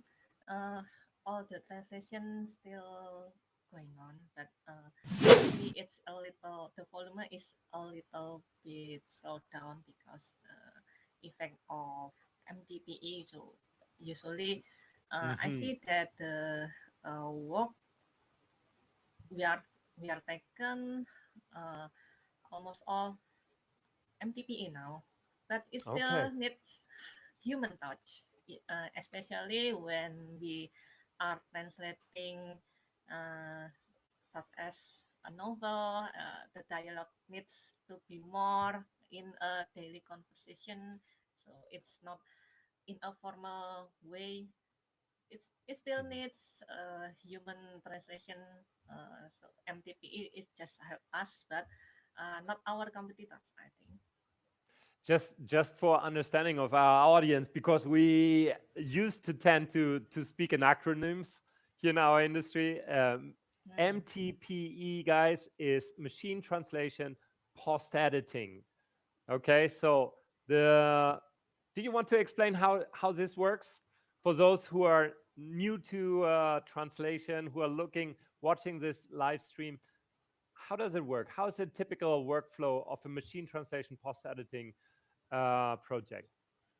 Usually the PM will send us the project also with the target language has been translated by machine, but we still pay attention to the details. So in a formal way, maybe, or in a short sentence, maybe the machine translation is okay, but in a long sentence or it is an idiom, we still need our human touch to make it more comfortable to read and more understanding. So I say MTPE is just help us, but not replace us. So many people say this is a time and money saver. How's your quality expectations when you work on a MTPE project? Is it always the same quality? Is there a lot of variety in Indonesian language when you have to correct it? What are you finding? Usually in dialogue. So Indonesian dialogue is different from the formal one. We also have many dialects in Indonesian, such as the word I in Surabaya and Jakarta is very different. So for I, for Jakarta dialect, they will say gue, I. But in Surabaya, still use aku. Aku is I in informal, usually in informal. And also, Indonesian has both formal and informal language. It can be adjusted by the needs. So in the dialogue, usually we use aku. But in a formal way, we use saya. The meaning the meaning is both I, but the using for the two dialect is different. I see. So what do you feel about the projects you are receiving when they are machine translated? Is that like, do you feel the quality is acceptable for full post editing, or is it already light editing? This is another like less intensive way of correcting the machine output. What is typically your approach to machine translation output? Still correcting. We are still correcting it. At least 40, 50. It depends on the style guide of the clients given. So I still receive translation this year. So both MTPE and translation, we still have it. But for MTPE, we still need to correct it a little bit, or at least 50 depends on the style guide given by the clients and also the context. Silvia, what is your, let's say, the asset you love to have on a project? I'm My referring assets? to like translation memories, glossaries, style guides. What would be your preferred asset where you say, you know, please, if you send me a project, this is a must? Usually cat tools. That's my asset. Also dictionary. So we are as translator, we need to upgrade our skills, our language skill, because in Indonesia also we have many updating sentence words day by day or style. So we need to fix adjust with the client's need. I also have a glossary. So usually I work on game localization. So usually I pay attention to, oh, this word is usually will be uh, will be frequently used. So I use this. So Got you. I compile some of important terminologies. How is AI changing your daily day, your work today? My work for AI, I use AI for my personal project. So I have another a job unless the translation is still new, but I use the AI for my personal project for to make the content to help me to brainstorm what idea next I should upload. But for the translation, I don't use it up to now. Still usually still use human touch also. So Perfect. So AI helps me, but in another project, my own project. excellent. Silvia, tell me a little bit about the lock lunches you have. You know, who's coming? LocLunch. Who is generally on the table? Oh, I came to the LocLunch during the pandemic, so, but I just being an ambassador just Oh, for can you, 3 months sorry, since last. can you speak a little bit louder to the Oh, microphone? okay. I'm new. I'm a new ambassador, so usually my fellow translator comes to our virtual because I cannot help it offline.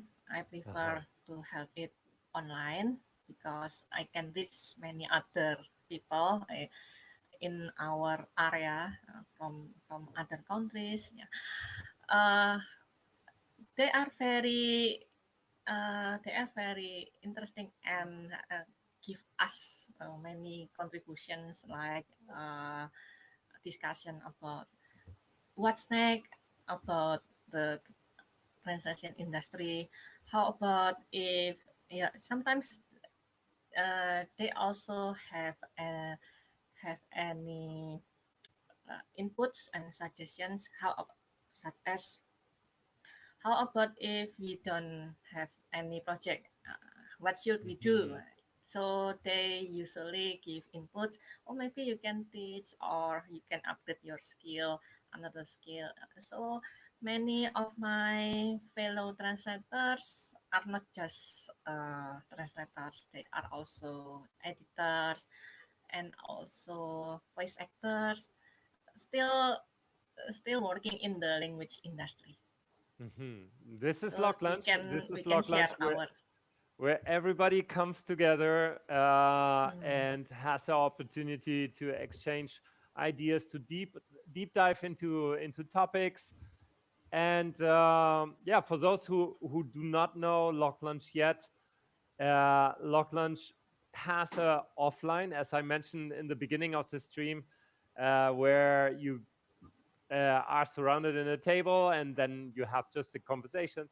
But we have also the online versions for places that are a little bit more remote, or maybe just to Mm. bring together a more international audience. And Yes. this helps a lot, right? This frequency of getting together like once a month, Mm. every 2 months, and to have this opportunity to exchange. So the attendees in my LocLunch so far is not only the translators, but also they have also teachers, language teachers, or editors, everyone who work in language industry. So we Uh-huh. can share our knowledge, our experience, and it's interesting. We can have more than our conversation in the online meeting. Wonderful. Silvia, what would you recommend people who wants to start in this industry as a translator? You are being a translator yourself.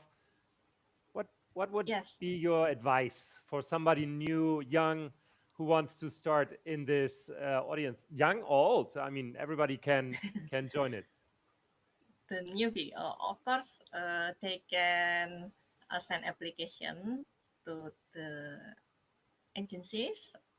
Mhm. They also can post their content to the social media to let the world know I'm a translator. So they can start by creating a content either in LinkedIn or YouTube or any other social media to reach out the clients. Uh, Also, we also need to introduce ourselves to our nearby people, make a join the community, the gathering, such as in Indonesia, we usually have our own community, local community, and Hmm. also regional. Usually, we have in once a year in the beginning of the new year. So we ask the people to join the gathering, so we can talk. We can you are a translator. We can know each other. Uh, Maybe that's my feedback for the newbie. That Wonderful. my uh, You they can have another experience also. excellent. And of course, joining a log lunch with Sylvia. Locklands Uh, also. Yes. that is always a very easy one. When is your next log lunch? Do you have it already announced, or is it still in planning? Yeah, maybe in this week of not the lockdown for October, because next week I will be quite busy with the new class, so maybe I will help the lockdowns for October during this week after the translation day, so we can still have the vibe. We, how about Excellent. the today experience? I'm Perfect. afraid So if I delay, the five will be gone. excellent. Sylvia, thanks so much for being here today to open this small door to Thank you. Indonesia and to your log lunch, and for sharing a little bit about the profession and your insights Mm, about the Translator Day. Thank you. I am nice to talk with you, and I'm happy to connect with other fellow translators in the world. See you on All the next class. all the best, and see you soon Mm, on a log Thank lunch you. soon. Bye bye. Sylvia, have a great, Bye lovely bye. day. Bye You bye. too. Bye Thank bye. you. Thank you. Good. Wow, the day is approaching. It's we are already done 1, 2, 3, 4, 5 interviews. Incredible. This is the Ironman of LocLunch. So how's it going out there in the chats? Are you following us? Leave us a note. drop us a note in the chat on YouTube, on social media, wherever you listen in. We had Ira, you mentioned that my voice was a little bit soft. I hope it's getting better right now. Somebody can let me know how the voice is going right now. I hope it's more or less it's getting better. And yeah, I hope you are enjoying. I'm absolutely enjoying it. We have seen New Delhi before with Sudin Vidushi and Madhu. Now we had Silvia from Indonesia. We had Mette from Aarhus, and we had Ira from Sydney and Indonesia, Jakarta, our Jakarta LocLunch ambassador, and Masatoshi from Sendai in Japan. And it's 10:13. Let me see. This is 10:13, 10:15. We're continuing with Nick Lambson from Beijing in China. So let me drink a little bit of water because otherwise my voice will probably not make it till 11 o'clock. So I need to refresh a little bit, do some stretching. It is awesome. I hope you enjoy it. Let me know in the chats, in our YouTube channel, if you are enjoying our interviews so far. I hope so. Okay, so a little bit of stretching. The first interviews are done. This is the international LocLunch International Translators Day, Mega LocLunch Ironman. I'm running here on my side. On the team side, I have my production team here taking care of video, of audio, of all the nice things you're putting on the screen. So thanks a lot for helping me out. So we have Nick from Beijing coming in here. Hey. Hello. Good to see you from How are Beijing. you? Can you hear me? I can hear you very well. Good. You can hear me as well, I hope. Yes. Wonderful. So here we have you on screen on LocLunch International Translators Day. Nick Lambson from Beijing and LocLunch Beijing. Welcome on board. Happy International Translators Day. Thank you. So you are not particularly Chinese. I don't look very Chinese, huh? No. Let us know what is your story? Why you are in Beijing, and how did you come to LocLunch? Yes. Well, I was studying translation and localization in Monterey, California at the Middlebury Institute. And at the time I was studying Russian to English translation.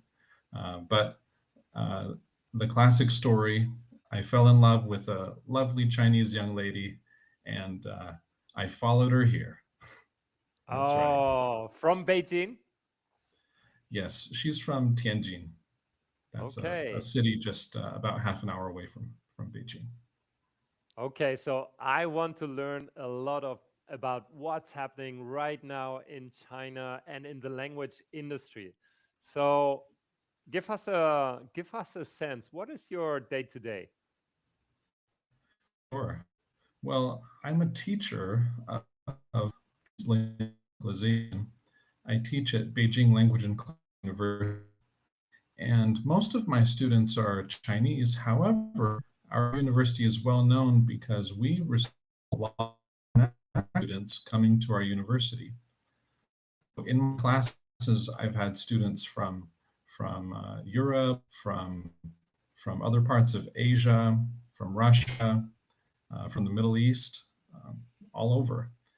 And it's really interesting these days because China is at the center of a couple initiatives that are expanding global trade. The first one is the Belt and Road Initiative.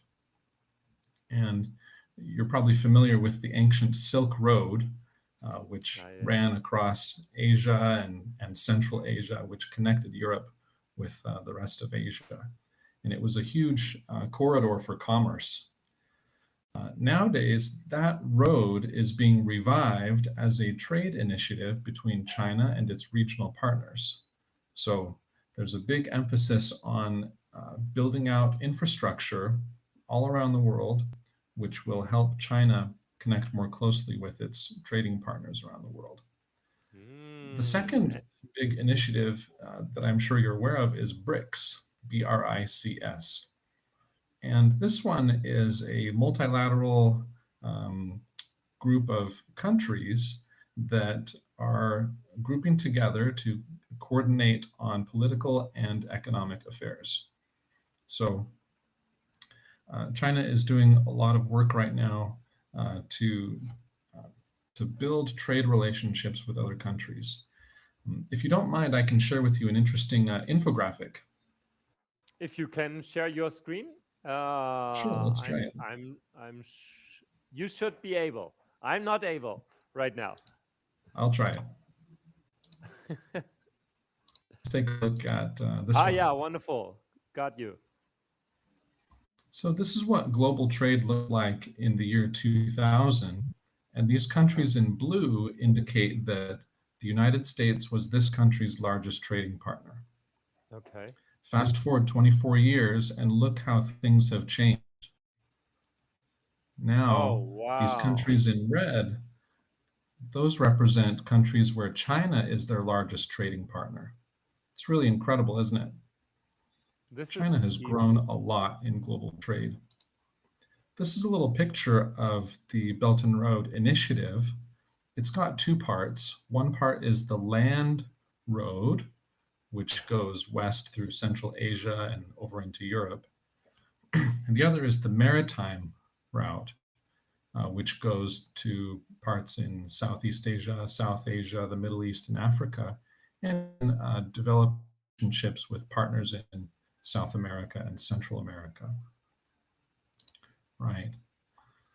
So the total export value of goods from China to countries in the Belt and Road Initiative is growing tremendously. This is a poor quality graphic, but this goes from 2016 to 2024, and we're now approaching almost 12.5 trillion yuan in exports. So all of this translates into more work for international business, more work for translators. I just wanted to say, this sounds like at the university you are busy. Yep. My students, they go on to work at Chinese companies that sell their products abroad. Let me give you one example. You may have seen or heard about a very popular video game recently called Black Myth Wukong. And this game I'm not a gamer. was... Yes. People in the chat, if you are a gamer, please raise your hand. This game, Black Myth Wukong, is built by a Chinese game studio, and it follows, it's based on the story of Journey to the West, which is a piece of classic Chinese literature in the style of, magic and fantasy and fighting. And this game was tremendously successful worldwide, largely thanks to the very well done localization efforts. And I'm happy and proud to say that my students, my graduates, worked and localized that game into other languages. So they used what they learned in their university translation and localization education to make this game a blockbuster hit worldwide. Wow. Hey, this sounds like a very proud teacher, right? I'm very proud. Oh, that is wonderful. How do you say it? Like people, the numbers of the university, is it growing or is it same, or what is the tendency you're observing in Beijing? That's a great question. In our university, the translation program is transforming. And a large part of that is because of the changing requirements for translation and localization in combination with AI. The other part is that our localization program has been so successful that they want to elevate it and transform it into something more. So just recently, our localization major was renamed to AI translation. And we're pairing up with another university across the street, University of Science and Technology in Beijing, which is one of China's finest schools of technology. And the students that graduate from this program will not only have a great understanding of translation and localization, but also in computer science and programming and large language models and localization engineering. So it's a really powerful combination of skills that's going to power the next generation of Chinese companies and businesses to take their products and services worldwide. Mm. You mentioned, technology in general. We have 3 sponsors. This is Crowdin, SmartLink, and Localize, who are all TMS. What kind of impact do translation tools nowadays have in your studies and your career? Yeah, that's a great question. Well, translation management systems are, of course, essential to any enterprise localization program. So at Beijing Language and Culture University, we also teach our students how to use translation management systems. We give them practicum and courses on how to do this. And it's about training our students to be excellent project managers and localization engineers and linguists that are familiar with the technology, that can use it to make their projects efficient, and also tap into linguistic resources like terminology and translation memory and also machine translation and AI that can really enhance the quality of their final translation. If you could have a wish right now that fulfills immediately the magic wand, what would it be? What would your language industry related wish be? Great question. I know this is a tricky one. One unique thing that we do at our university, which could be one of my wishes, is we teach our freshman translation students Python programming. And you may say, oh no, not programming, right? These poor students, they're Chinese students and their English is pretty good, but for some of them, it's their first time having a native English speaker as their teacher. And so they get me, Mr. Lambson, and I'm teaching them Python programming in English. And they say, oh, what have I gotten myself into? And I choose languages, right? Now Yeah. this guy comes Right. with programming.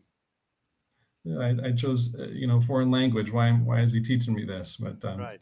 over the 4 years of study, they get more and more comfortable with Python programming. And now with AI, it's easier than ever to pick up a new programming language. And I tell them that. I say, look, it's just another language. You can pick it up. And it's remarkably similar to English. And so after these 4 years, those students find that they are really well prepared to enter the workforce and to find jobs where they can contribute their skills and talents toward not only translation, but building systems and processes and tools that facilitate excellent translation. So my wish would be for everyone to learn a little bit of Python. You know, take it with a grain of salt, but because that's coming from me, who's a technology teacher and an engineer. But you know, give it a try. Try learning a little bit of Python. Why is Python so important?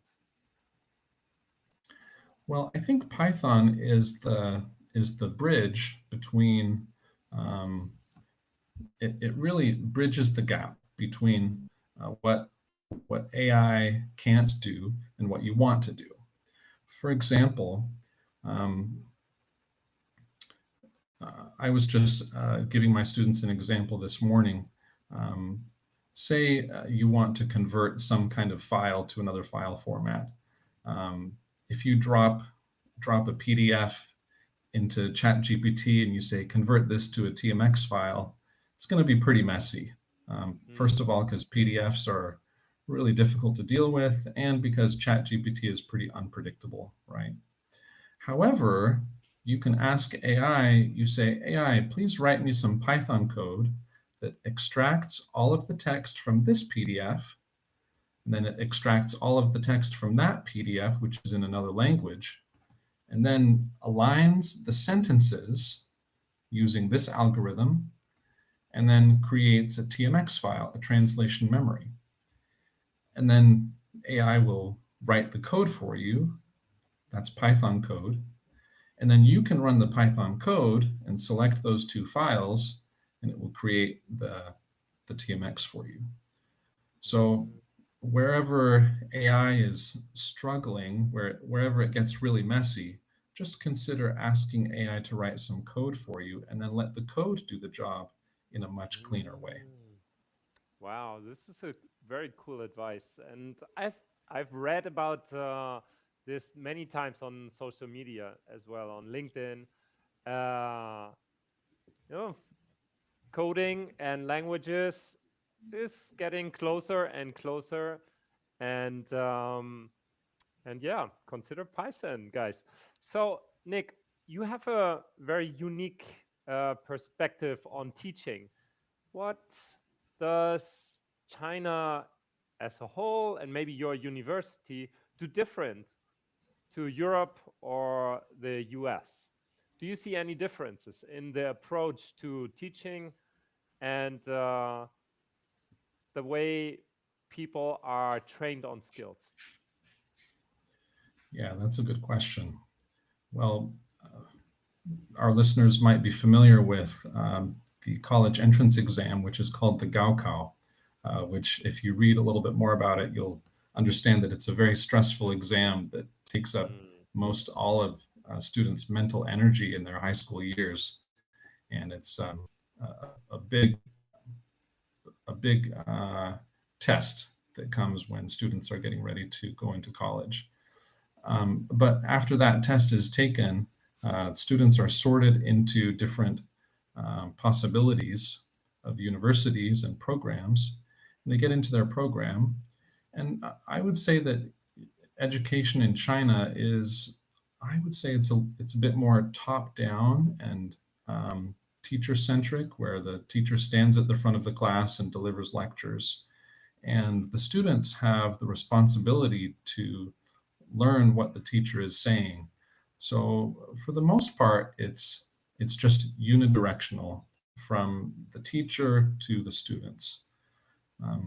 One thing that I do a little bit differently is I conduct a localization practicum class where I group the students into small teams. Each team has a project manager, an engineer, and a couple translators or linguists. And this class, I don't teach them top down, but they actually dive in and choose a project on their own to localize. Oftentimes, it's an open source video game, an open source app, or a video that they like from YouTube. And they localize it all on their own. And they really collaboratively sharpen their skills and produce a final product that's very impressive. So I mention that as that approach is quite different from standard Chinese education, which is pretty much top down and teacher to student lecture, right? The practicum model is not very common.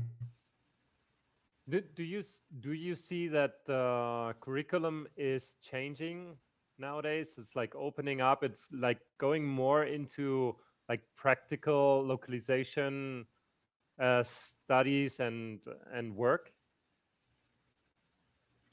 Yes, yeah, I see that. I think there's something to be said for that approach, moving into the practice zone. For example, my course is another course on CAT tools, computer-assisted translation, and that course is very practical. We go through examples. We actually use a CAT tool. We use the translation management system. I walk around the class to make sure they're doing okay. So it's just the nature of localization that makes it much more practical than other academic endeavors. Excellent. Nick, what is your wish for the International Translators Day? What are your thoughts? What is your message to our audience now on the live stream about the International Translators Day? Well, I wish all translators and friends around the world for International Translators Day. I wish you good health and happiness and success in your career and in your endeavors. So once again, I wish International Translators Day. Wonderful. And guys, if you are in Beijing, right, there's a LocLunch happening, and there's a lot of hot pot. I saw one pictures of hot pots going there. There's Peking duck, I guess, as well, and a lot of super delicious food on the table. So when you're coming to Beijing, make sure to reach out to Nick. He's on LinkedIn. They can find you on LinkedIn. They can find you in the university, of course. And have you already LocLunch planned, the next one coming up? I'll be sure to post it when we get plans for the next LocLunch. Okay, excellent. So guys, you know, there's Nick in Beijing. This session was super interesting. Thanks a lot, Nick, for walking us through the importance of China, the trends you are observing right now in education and in trade, which is definitely something, growing. Like India, like before, what we saw with our team from India, the Far East is very, very, very interesting. And now we are actually going further with our live stream. We're heading towards Europe, and next stop is actually our Dubai ambassador, right? So, Nick, for now, thanks a lot for being here on the live stream. I hope you enjoyed it in the audience. If you have any question, leave it in the chat, and we make sure to post it to Nick and get responses. Nick, have a lovely day, and thanks a lot for being on this live stream. Thanks, Jan. See you next time. See you soon. Bye-bye. Bye-bye.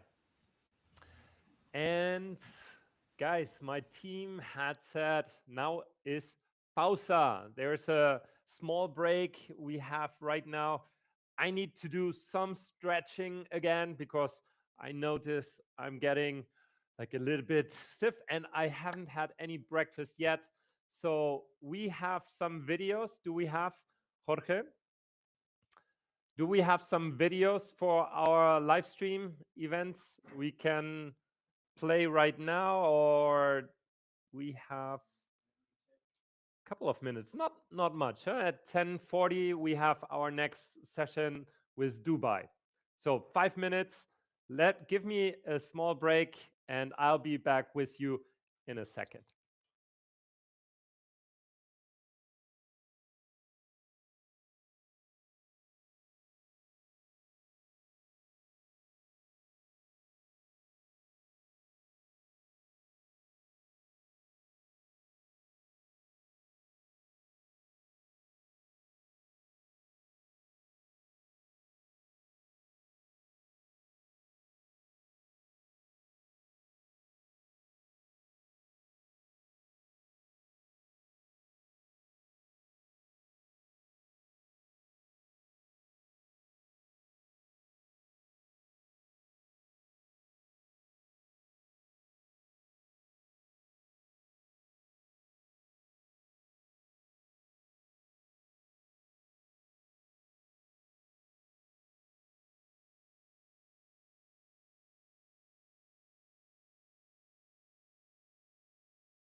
Okay.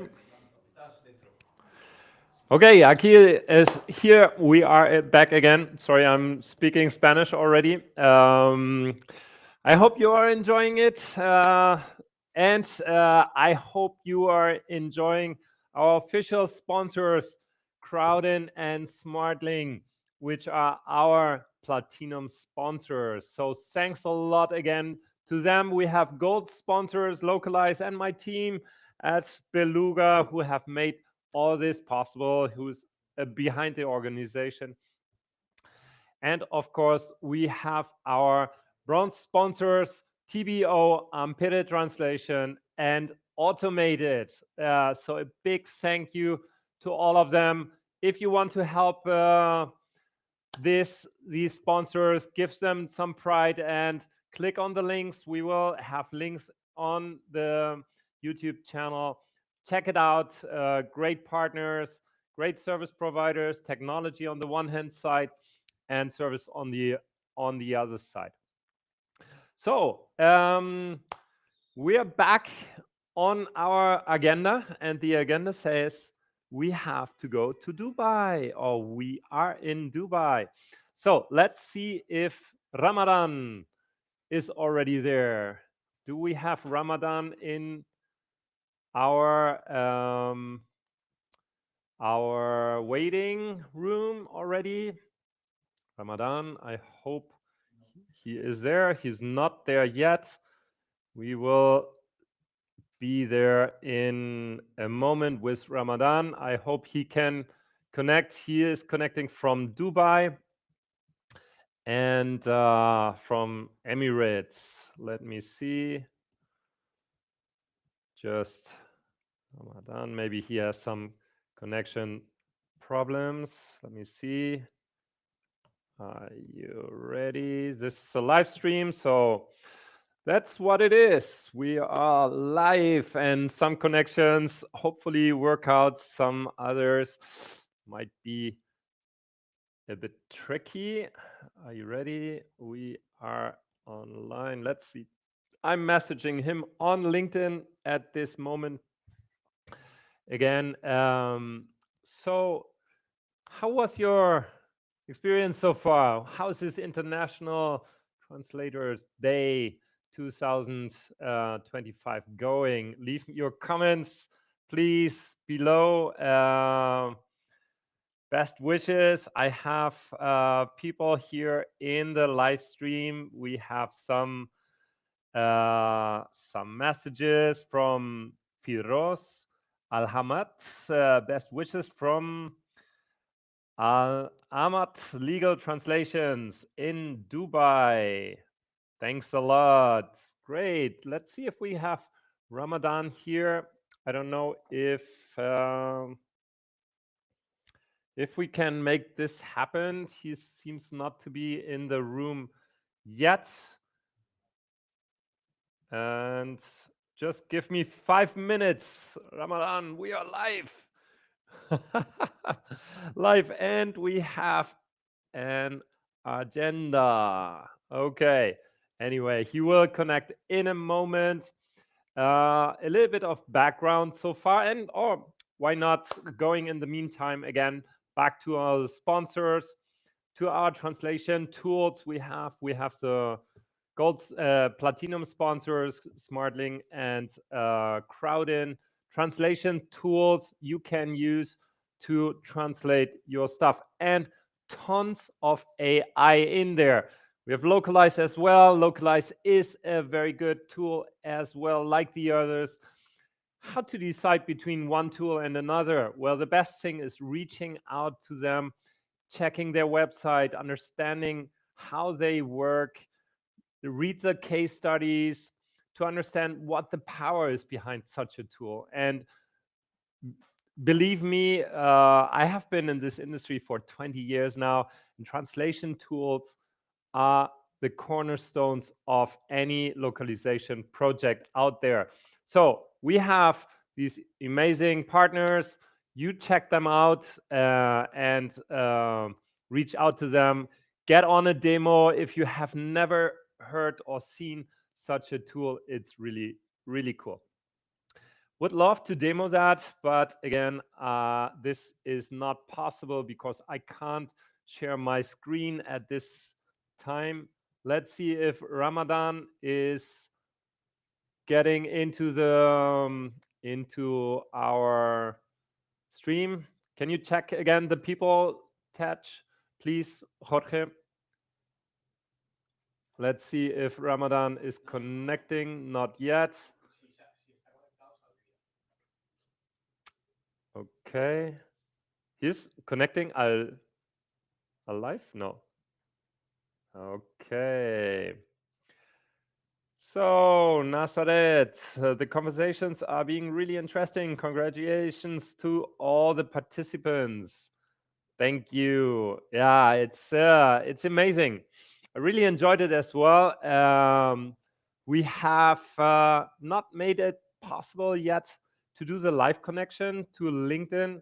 I guess I would have had to make a live event or make this event live on LinkedIn, but eventually then I can't stream at the same time to YouTube. So no problem. We are here on YouTube, on my channel, on Language Tag Unboxed and the LocLunch Espresso. These are the two shows I'm working on. I'm doing videos. I have been on video with a couple of the ambassadors we have seen this morning.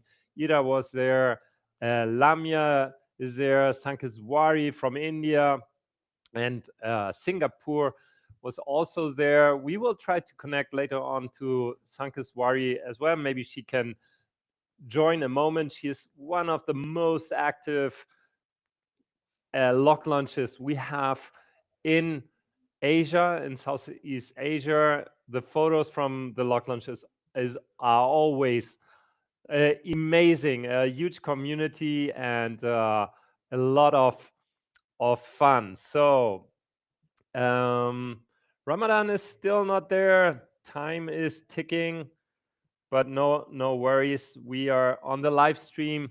If you have any questions or doubts or wishes, why don't you share it on the screen, on the chat of our YouTube live here. Yeah, and in the meantime, I can do some stretching because I noticed that my hombros, my shoulders are getting a little bit tense, but that's all okay because I will have my Ironman, LocLunch Ironman today. And there's a lot of cool stuff coming up soon.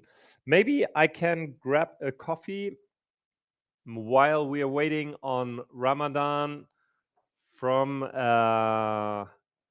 Dubai. Nadia, thanks a lot for this small coffee here. So, have you had breakfast already, guys? Yes, no? Leave it in the comments. I'm having my second coffee. Today will be a long day till 11 o'clock in the evening. And yeah, that will be just a lot of fun. We will listen to a lot of in super interesting people who are coming on the show, like we have seen so far. And let me just see if I can share the link with Ramadan here. He might be on LinkedIn, struggling with something, whatever. Okay. So, and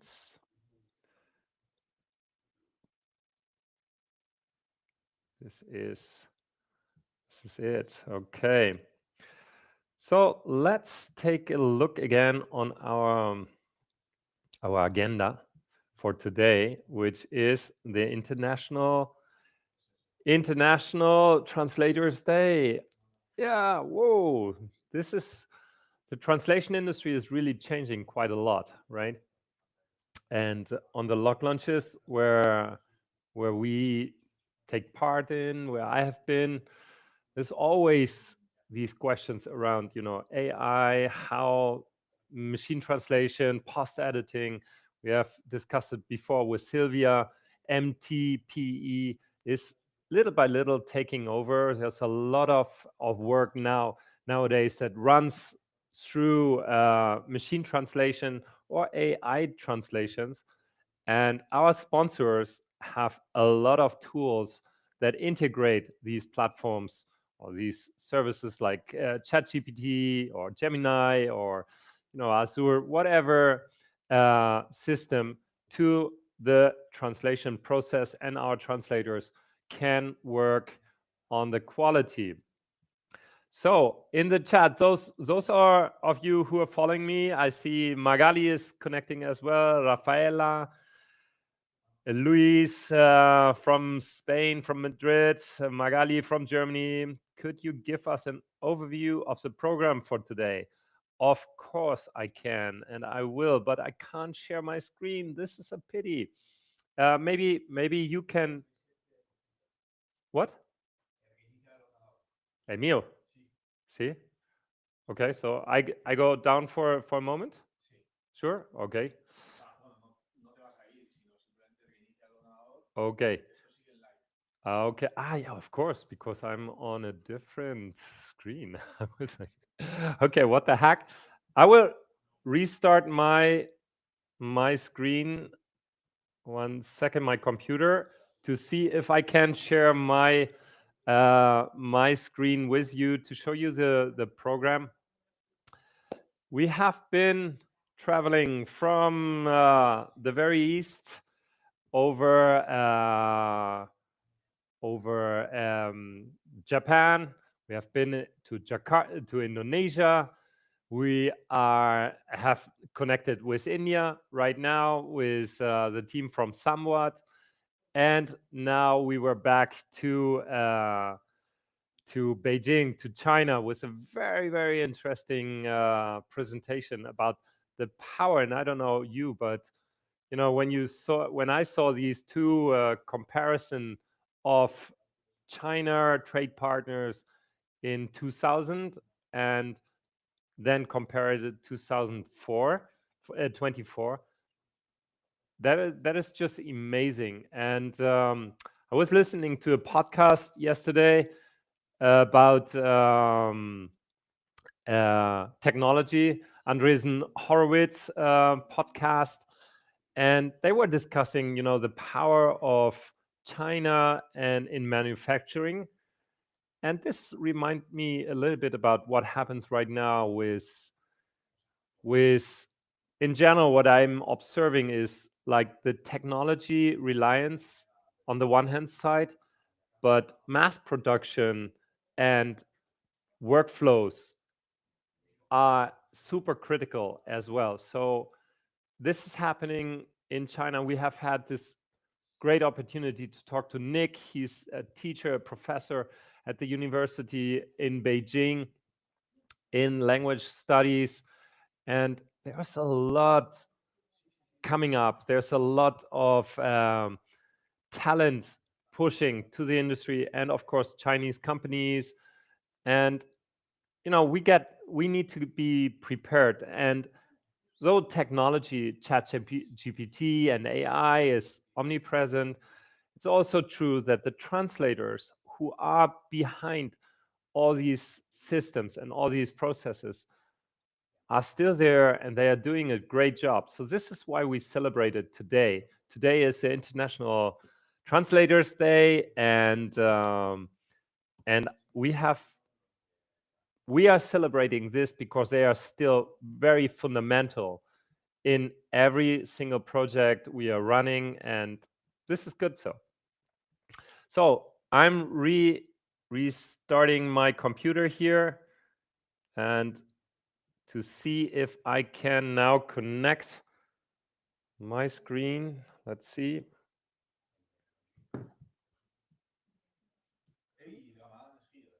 Ramadan is there? Oh, he made it.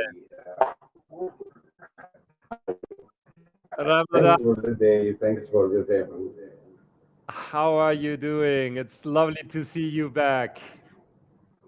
Yes, me too, me too, me too. Thank you again. And I hope next time it will be in Dubai, inshallah, soon. No, So no schedule that, I problem. guess. So we have only 5 minutes left for I our know, I know, I know. Yes, conversation. No, no I missed problem. it. I know. I was in Dubai just last year, and Yes, you have settled there a couple of 2 years, 3 years ago, right? In or 4 years. How long yes, have you yes. been in Dubai now? 4 years, yes. 4 years. From Okay. 21, yes, yes, But for our audience, Ramadan, you and I, we know each other from Cairo, El Cairo, yes. because there is where we have started, where you have started together with your co-ambassador, the LocLunch in Nada. Egypt, and it was huge, Yes, right? yes, yes. So, I started, yes, I joined the plunge. Yes, you can continue. Sorry, problem. so what are your thoughts about the International Translators Day today, Ramadan? About the translator. The International Translators Sorry. Day. Today we are celebrating the International Translators Day here with the LocLunch community all over. What are your thoughts? So what is your day-to-day with translations? Yeah, let's see. Nowadays, we after AI, especially, and most of people, not translator, I mean, knows that the translation importance, especially after Corona, which make online and which make online communication and online business and many things make people in need of it. So now most of people understand the importance of translation and the importance of using it in marketing and sales and medical and legal. Uh, for me now, for in Dubai, as Dubai is a city of multinational people, so you are aware of translation and update of it to can cover the needs of people there. Uh, for me, what made me aware, especially of journalism and translation or localization in general, LocLunch. As when I joined LocLunch, I just know it by you, okay, firstly. So you refer me to Nada because she planned to our first one in Cairo. And after this one, I was co-ambassador of here. Yes, we make a good community in Cairo, online and offline. And you remember in Ramadan, you guys you stayed with us for more than 4 hours till Sahur. In the way also I make it made it Yeah. twice offline, yes, and they had many people from around the world from LocLunch also. And after I started offline, yes, now it's a good step to because the most hard thing is in localization our market that you can't have communication with your colleagues on your away because you most of us work in his company or only as a freelancer online. So there's no way to contact person to know more person to have friends from our industry. But LocLunch gave us this opportunity to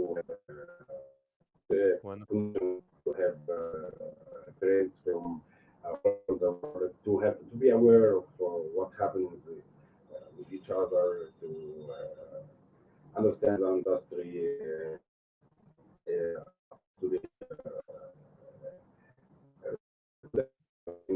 but the most important thing is that to be aware of what the greatness of our industry add to us and how to be uh, one of who affect or who give a hand in the world development in all industries because you know now nowadays all application or everything you need localization to Mm. to be delivered to people. So we are let's say for each development. That's why I like localization and translation. Mm. For LocLunch, yes, and Translation Day, it's a good and great opportunity to all people to meet each other, to know each other, to understand what updates in the industry, understand all everything, thoughts, insights, anything you need to know. You just you can join only LocLunch and just be listener, and you will have a good and great and huge knowledge of industry and people also. Mm. Yeah. Ramadan, For sorry, what is your idea about the importance of Dubai as a hub for international trade, and what does it mean for translators? yes, let's start about the main concern and the main important thing of the market in Dubai and UAE in general have their system and translation. They have sworn translator by approved by Minister of Justice. So the main issue they ensure to all investor and all people in Dubai that there is international arbitration, international centers, financial centers, all of this. So we have people from Russia, we have people Europe, United States, many people. So multilingual. So in, sure they will affect the translation industry. So they already insured for the investors that sworn translations that cover everything in contracting in disputes in any cases. So this is Mm. everything things that covered by the way. Also everything governmental websites and everything in that, and even the company itself, at least three people bilingual or trilingual, English, French, Russian, Urdu, Mm. Indian. So at least there is seven language you need to cover urgent tasks and urgent files because already why make everything available to people to invest. So you need to have insights for market because the market already has multiple people. So they have main let's see I mean of course of the investment in the way to be covered should be covered. Mm. Yes. Wonderful. Thanks a lot for sharing this. Ramadan, what is when do we see the next Lock Lunch in Dubai? I guess November because I just in Egypt as I mentioned to you for family events and family celebration. So I just came back this month to Dubai Uh-huh. in October, and inshallah I will start because I'm awaiting this new look launch because we need to have more compass for UAE because there's a great community, a huge community in UAE of translator and interpreter and all our colleagues in industry need to have their own community, need to have informal because also the department already organized many events for the translation industry, but I mean in person. So the Mm. launch is one of some most important events that will give a hand for translators to have their own community in Dubai. And I need more energy and more time and more and focus in local Dubai to give them the chance to have friendly community but so Absolutely. country will give inshallah. Ramadan, one wish for the International Translators Day for your colleagues out there in the audience. I got a small village with network of each other, of each translator around the world can join and can contact us and can communicate with each translator easily, smoothly, without waste of time. This will be a good and a good wish for translators to have their own community and to have their programs. Okay, so thanks a lot, Ramadan, for finally joining us today. It was a pleasure to have you on the show and to make this connection to Dubai. Finally, it worked out. And to all our colleagues in the United Arab Emirates, yeah, reach out to Ramadan. The next LocLunch will be coming, so you can follow him on LinkedIn, on social media. We will have our newsletter where we announce all the upcoming LocLunches that are going out. So there, hopefully, we will see in November the next one in Dubai. Ramadan. Thank you for this stream. Yes, thank you for your time and power and energy and everything you put to give us this stream, this global stream. And really, I'm so glad and I'm so proud to be one of Team Lunch and one of for have opportunity to be ambassador for LocLunch. Thank you, and thank you Absolutely. for this stream. Yes. It's a great pleasure, and let's cross fingers that I and my team will survive this marathon LocLunch today. Thanks a lot, Ramadan, in Dubai. See you soon. Yes, thank you. Thank you. Bye.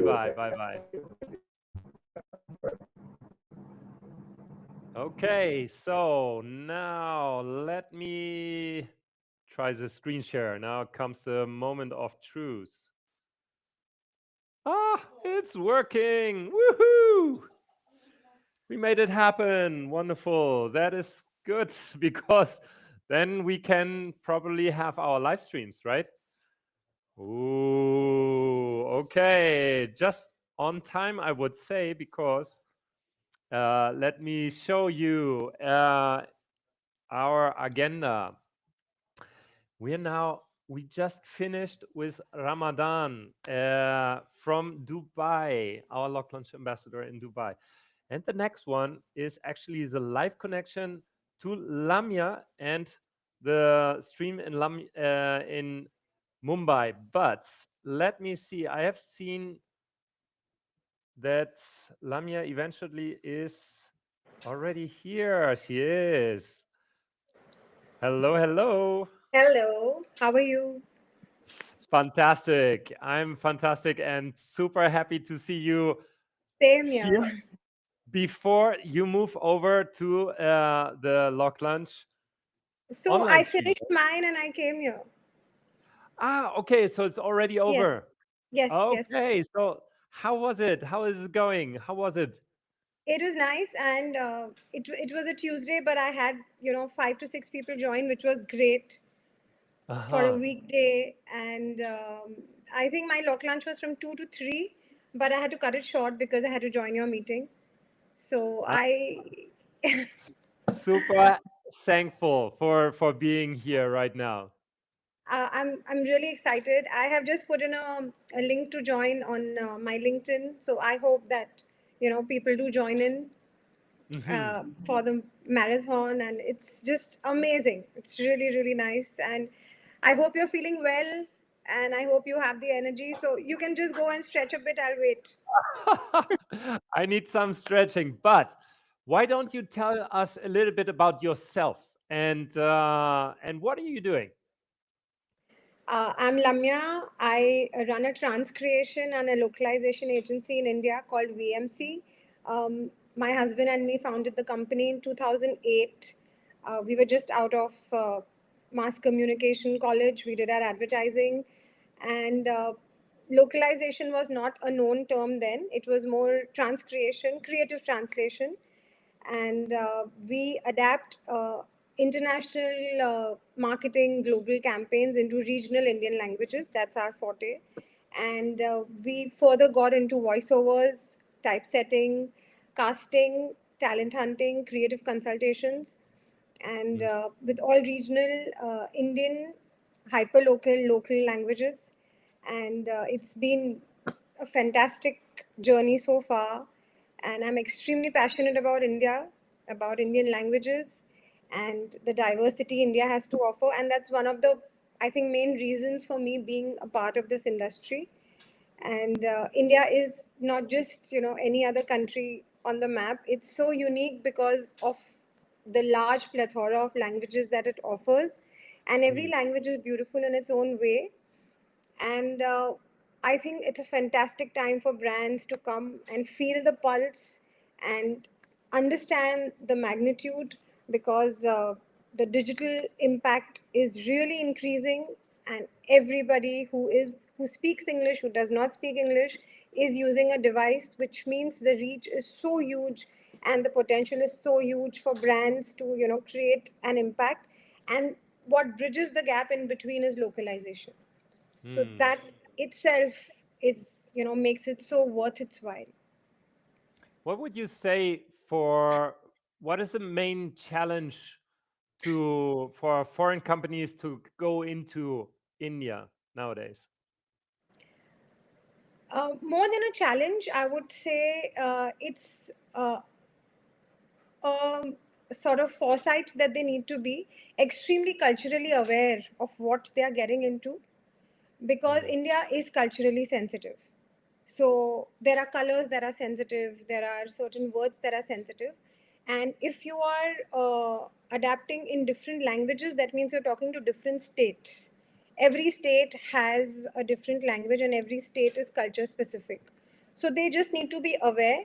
A very strong cultural audit needs to be done before entering on a very large scale.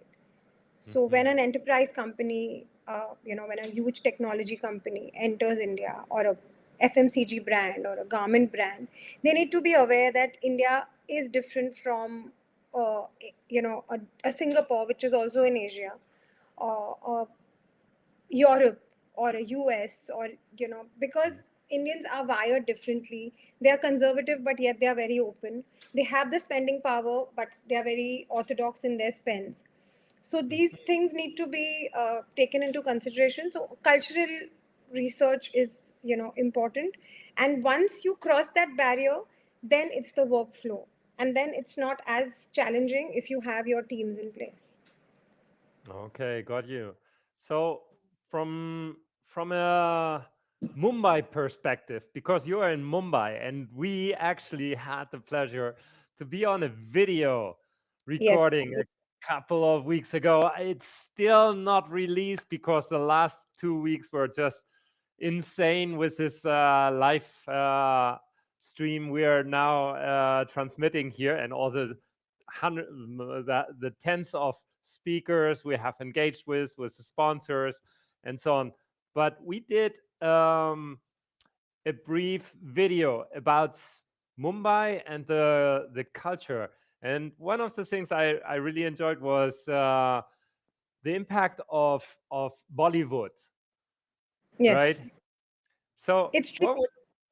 what would you tell our audience? Can you tell our audience about the relation between Mumbai and Bollywood? So Mumbai is a land of migrants and expats. It has it's the financial capital of India, and it's a melting pot for all communities, and it's very diverse by itself. Bollywood is the film industry. For people who don't know, it's essentially the Hindi film industry, and mostly the largest studios are in Mumbai. Mhm. All the actors are based in Mumbai, And Mumbai being an extremely liberal city, it gives the leverage for these things to happen more smoothly than in other states. Finding talent is easier in Mumbai because it is a very safe city. uh, Women and men working at long hours is something that is conducive to the industry. And the actors being all here and all, concentrated in certain areas of Mumbai make a lot of difference. And there are, the people of Mumbai are very, I think they come together, they collaborate together to make this work. Bollywood has been in Mumbai ever since. It has never transported to any other state. Having said that, of course, the shoots can happen across India if the movie, demands a different geography altogether. But there are excellent studios here. The post-production studios are really good. And something you should know about Mumbai, compared to other states, it's a very punctual city. So your work will get done. It's not that you want something and it will not happen. We follow an ecosystem, and I think we spoke about it, that there is a routine, there are regulations, and the codependency of people on each other is so high, and that's what makes everything tick. So having that entire collaboration together, Bollywood is what it doesn't belong anywhere else but in Mumbai. Perfect. Lamia, let's change a little bit gears. What about AI and Indian languages and your work in marketing translation? How does it fit in? So AI has very, steadily got into our work. It has not been all of a sudden. And I would yet say that the companies that we work in, they do not want any sort of AI.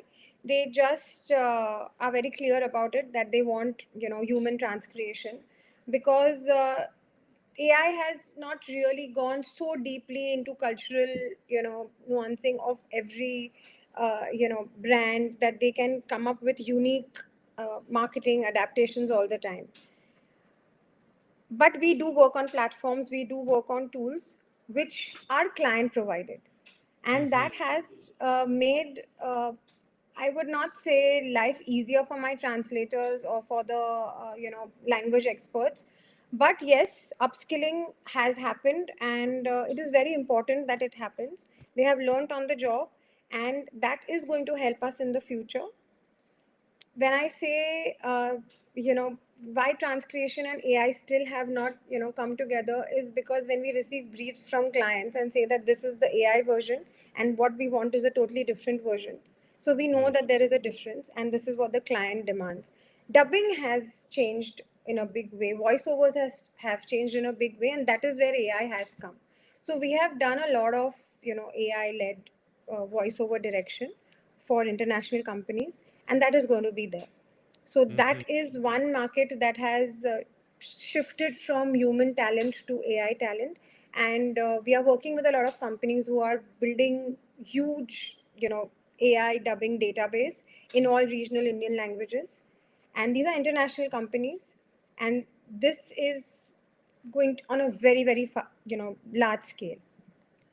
And apart from that, cultural research is not AI driven. We could take help a little bit, but yet it is the native, because we have native people who are working, on the cultural research. So this is something that AI really has not taken over in a big way. How is the demand for human translators right now in India? Is it growing? Is it stagnant? Is it decreasing? What is your take on India for translators? It's not stagnant. It's definitely not stagnant. India, like China, is a outsourcing hub. So the demand is huge, but the translator needs to be skilled. That is a condition that is given. We were discussing in my LocLunch that happened, that there is such a huge scope of translators, yet the community is not coming together and actually showing their true potential, because they are little closed. They are not open to learning, or they are not open to changing. Change is where, the shift will happen. So because they are not ready to change, it's not that they are not ready to change, they have not accepted that we still can move on to. I have very senior writers who are probably, saying that we will give you the translation, we will give you all the adaptations on a simple, Word document. Please do the next step for us. Please put it in a TMS for us. This gap is it probably seems really small, but this is the current mindset of a lot of people, which is stopping them, from probably progressing ahead and working with a lot of companies, because companies are very open now to, freelance translators. They are okay that, my translator is working elsewhere. It's become like the pay as you go model. Somebody mentioned to me in the LocLunch, and it's absolutely true. It's not it's not completely that people don't hire full-time translators anymore, which is advantageous because they are working on a lot more working on more industries, and they have the opportunity to make more money that way. Okay. Yeah. And languages, languages is really gaining importance because brands want to reach, penetrate deeper. English, Hindi are no longer just the preferred languages. There is Tamil, Kannada, Bengali, Marathi, Gujarati, all getting, their due, and in a great way, because there's a lot of media, a lot of publications. Print is also important, digital is also important, TV is also important. So everything gets, dubbed simultaneously in all these languages. So obviously, there is a lot of demand, and along with that, the technical side is, is also under demand. So the entire, the supply chain is in a good position if they're ready to upskill. What is the role of universities right now and education? We had Nick before. Yes. From Beijing University. Yes, I did see his, and so What are that's there is a gap over there. The education about translation in India is very nascent. If you're in your state, you are taught your mother tongue, but translation as an industry or as a subject or as something to be studied and made the students, to realize that it is an industry which is feasible and something lucrative is not, does not come across very strongly. So there's a huge scope for education and translation, which has not been optimized in a, the way it should be as compared to other countries. I see. So one of the things, when we talk about AI, machine translation, post editing, and quality control, what is the sense of the community right now about the shift towards machine translation, post editing? Are translators in the LocLunchers you have been discussing this? Have you discussed this? And if so, what is the feeling in general for so the people who, Indian languages? The people who are already within, the circle, who are already working in companies, they all are already, aware of the technology, and they've already made the shift. So they're completely aware. Even the translators who are, working with brands, they have to make the shift, and they are not just given training, but they are learning on the job. And in my LocLunchers, there, so I, started, I think 3.5 years back, and I have seen a huge trend from where we started discussing about, will our jobs go, what is going to happen, will AI take over, to now currently people talking that how technology has actually enabled them to learn more, and because of which, there are more brands coming, so the opportunities in the industry are increasing. So from a fear scenario, it has become more positive, and they're ready to adopt, they're ready to evolve. So people who are ready to make the change and train and even develop and reinvent the wheel for themselves, they are definitely in the advantageous position. And I must add that there were 2-3 people who were working, all along, and they've been regulars in my LocLunch.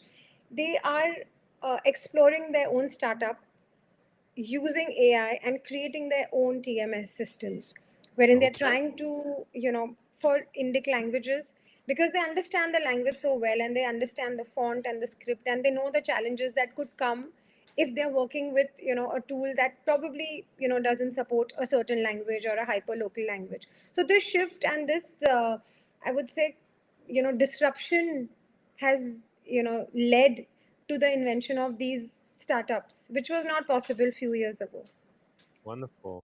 Yes. Lamia, when you look at the demand side, are you working more with foreign companies towards the Indian continent, or are there also Indian companies that are using your services to expand in other languages of the Indian continent?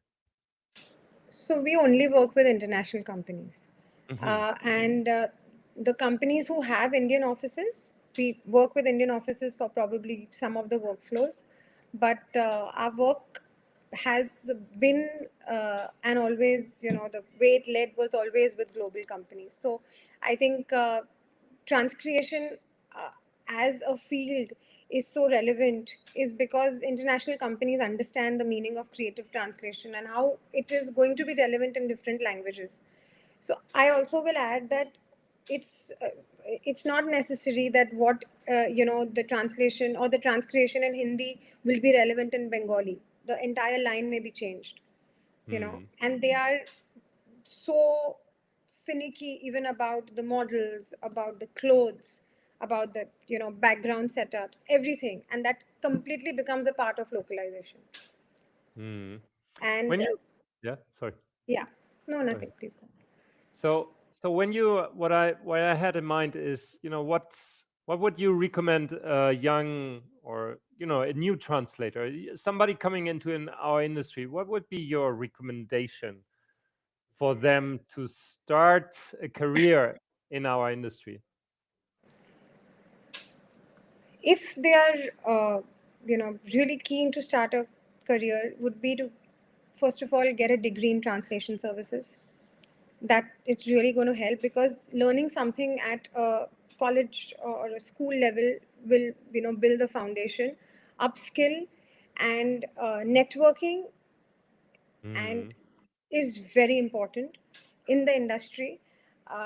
Meeting new people, attending a lot of events, understanding what is your calling within the industry, as there are many different streams attached to it. And if you are really keen and you want to stick to the industry, then the only way to go is your education, because there are a lot of people who get into it by chance, and there are a lot of people who get into it and then want to stay. But if Mm. you are getting an opportunity as a student, to learn more about it, to understand what is the new technology and how do you adapt to it, then the best way to do is start young.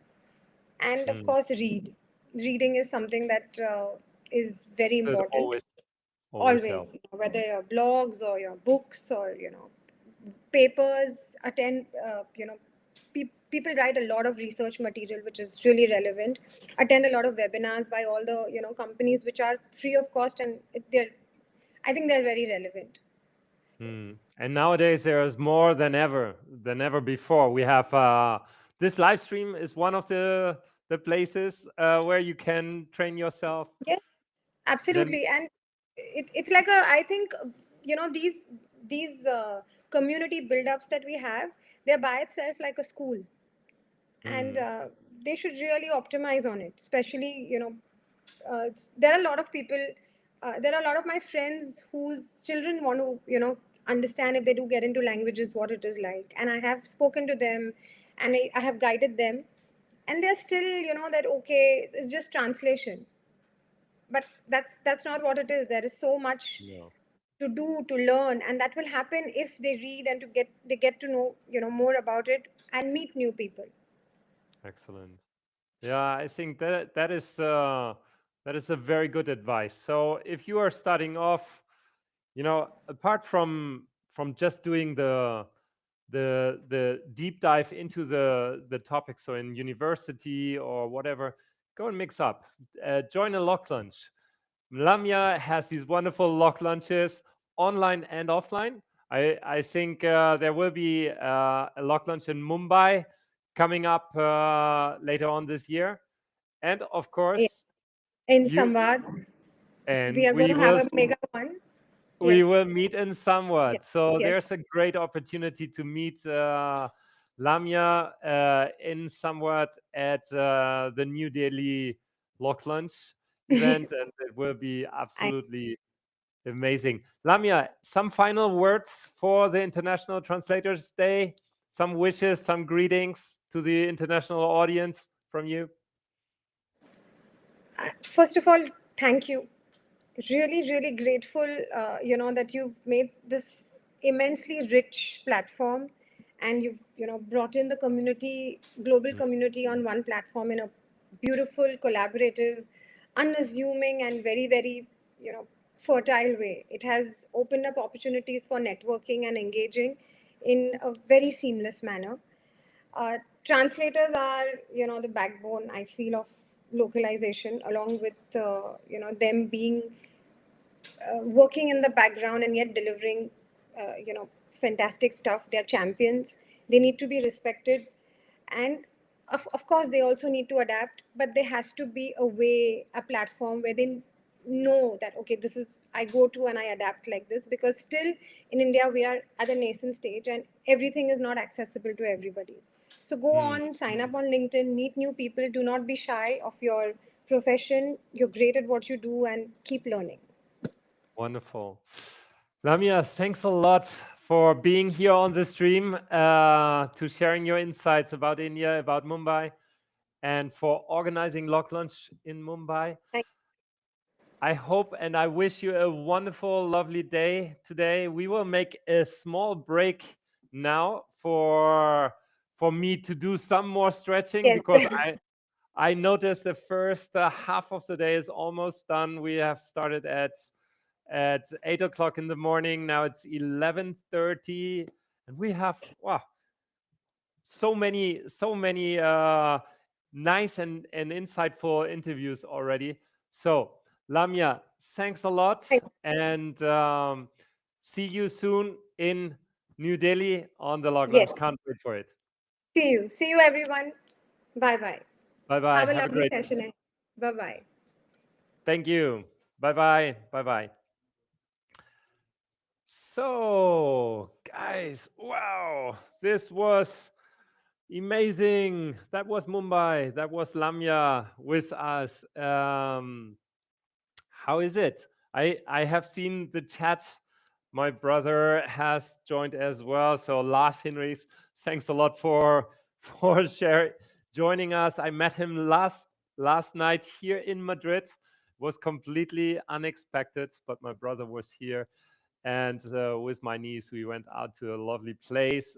Come to Madrid. It's a place that is changing so fast. It is amazing how it evolves over time, and how we how the city lives and breathes.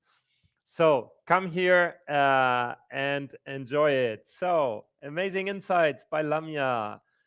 This is Silopa Lodaya. Thanks a lot for your comment. Right. So what we have, hi everybody, Rafaela, hi everybody, just connecting, happy Translators Day. Rafaela will be there with Vigo LocLunch later on. And who's there? Magali as well. We have shown our program a little bit, and let me do a small break, and I will do some stretching for me, and we'll be back in a couple of seconds. See you in a moment.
We're live again. Perfect. I got a sign. I have to move a little bit more in the center of all this. Wonderful. So we're at noon in Europe. It's 12 o'clock, and we are now connecting to a live LocLunch. And we have here Elia, Riciputi. Hey, great to see you. Hello, great to see you too. Wonderful. We are connecting now to Europe. We are getting to Europe, and we are now in France, right? Yep. Yes, that's correct. Wonderful. So, how is the day going, and where are you exactly right now? The day is going all right. It was supposed to rain, and it's not raining. I'm in Strasbourg, where I live. I'm walking around, so you can see a bit around. Perfect. One thing, Elia, can you put horizontal? Of course, I can try. That's it. Is that better? It should actually change the direction. I don't know if you have right now your heads up. No, I don't think it's gonna work. Okay, then let's keep it as it was. Perfect. This is the way we see you. So we are connecting to Strasbourg. Yes. And you have your live LocLunch today. That is correct. Sorry about the noise, the background noise. But I have to take it outside because the inside of the restaurant where we're meeting today is also a bit noisy. But yes. Wonderful. So where are you meeting today? What kind of restaurant is it? It's a bistro. So it's like a popular restaurant. It's actually, this is a funny one because we are in Alsace, which used to be German, and they speak Alsatian here. They have sort of a German accent when they speak French. So this place is bistro. I don't know if you can see it behind me. Okay, yeah, we can see it. It says bistro à l'accent alsacien. And everything is written with sort of Alsatian accent on the menu, and even the name of the restaurant is called La Vignette because it's in Rue de la Vignette. I should show you behind. It's written like that, Rue de la Vignette. But everything sounds more Germanic, so it's Vignette. Vignette. Yeah. Excellent. Elia, so yes. How many LocLunches have you organized already? Do you remember?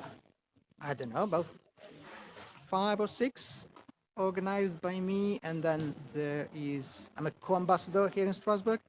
There were many more before.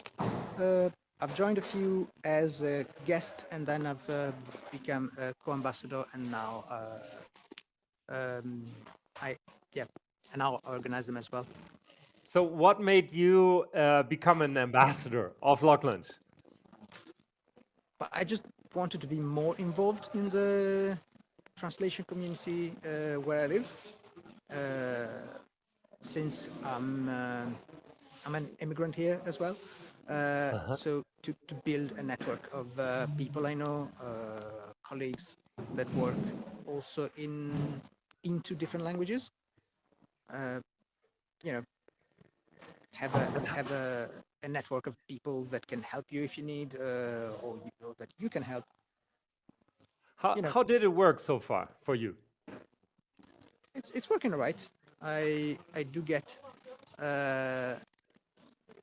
along with everyone. It's also outside of the LocLunchers, which is good. So everything is going all right. That's fantastic. And now my question: is there already people coming in the restaurant? Have you seen already LocLunchers? Yes. Yes. Shall we go there are inside? already. I can try to go inside. There are, I think, 4 more people right now. We're expecting to be about 9 or 10 today. Okay, wonderful, wonderful. I So hope they don't for tell me our off from the international restaurant. audience, we are connecting to Strasbourg. We are here with Elia, and he's just walking into a restaurant where we have a live connection to a real LocLunch, where we meet the people in the LocLunch over there. You can see, hello, everybody. Hello, hello. Can you hear me? No, I don't think they can hear you now. It's going to be too noisy. Too noisy. So because we don't have a microphone or earpads at this point, no? Sorry. Okay, no problem. So why don't we do what we did in Stuttgart the other day? You just hand over the phone to your colleagues who are there, and they just introduce them for a brief moment, like in a typical LocLunch. Would that be possible? Yeah, I can ask if they want to introduce themselves. Okay. Yes. Okay, I'll just pass the phone around.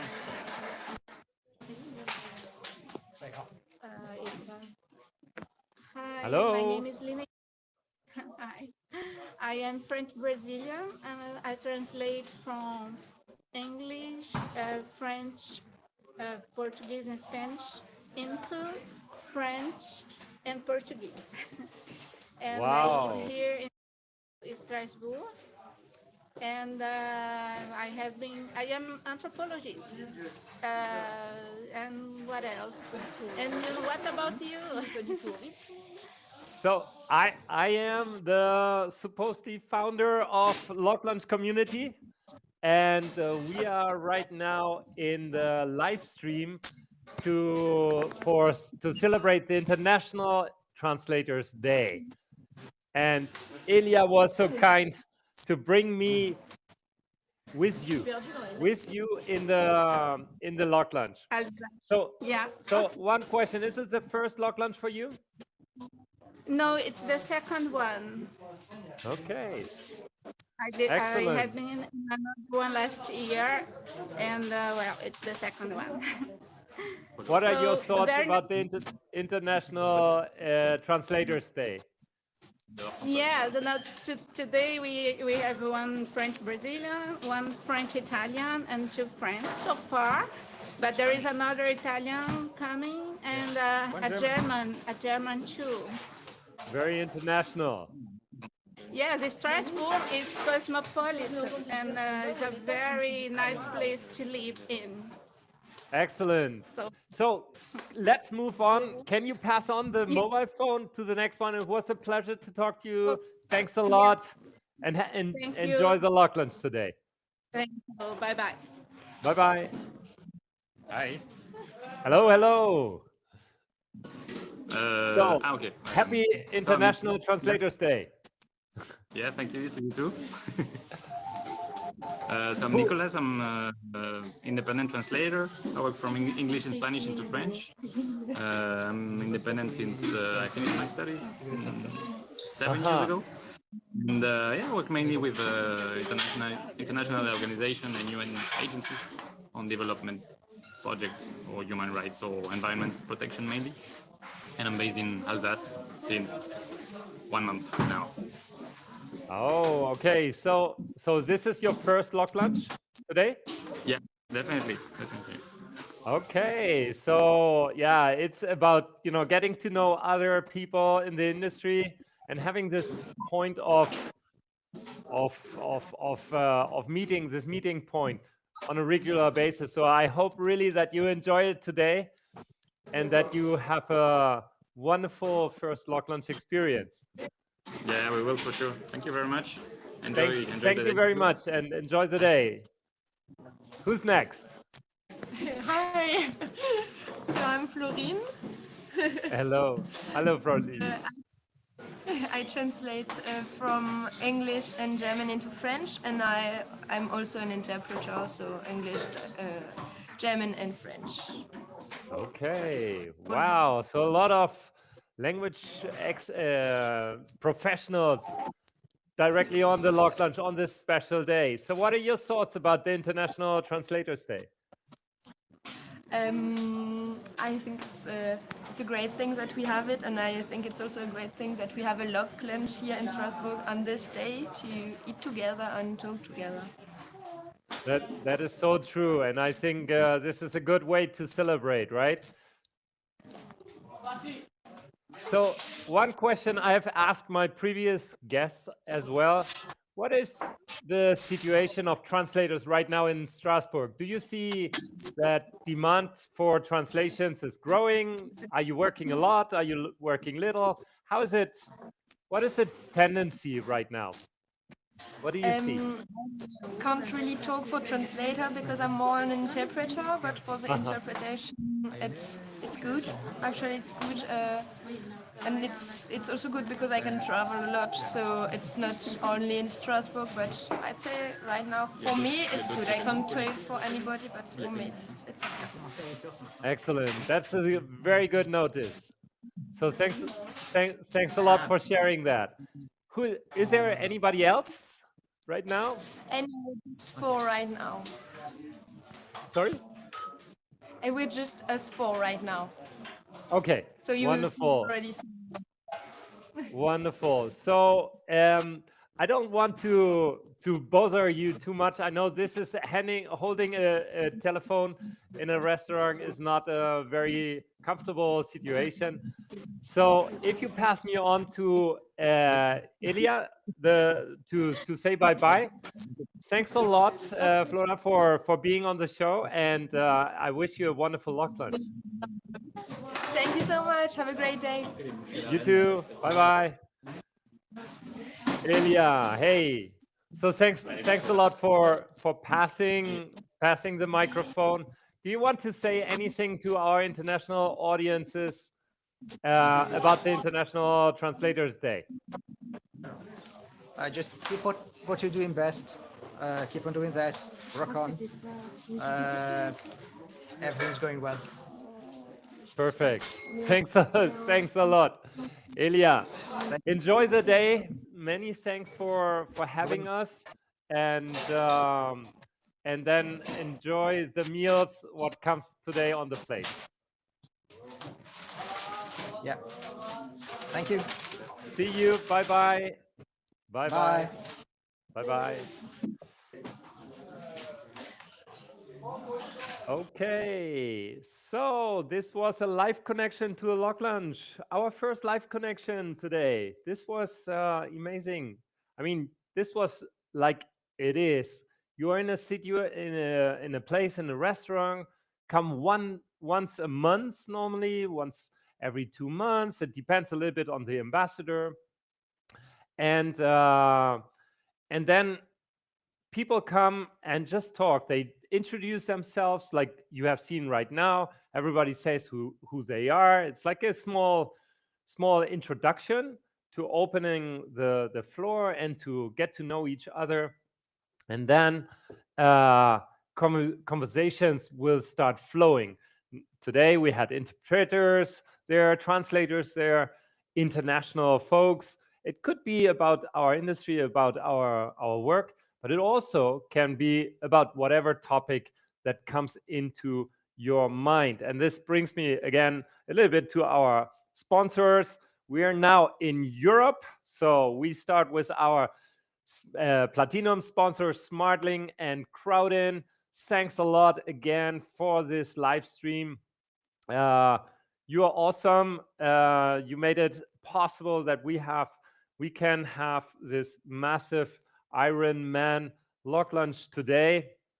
And now, as I can share my screen, I will check a little bit about the timing. How is the timing? Because then we can also go into the actual, to see a little bit of the tools and look how it looks like. Okay.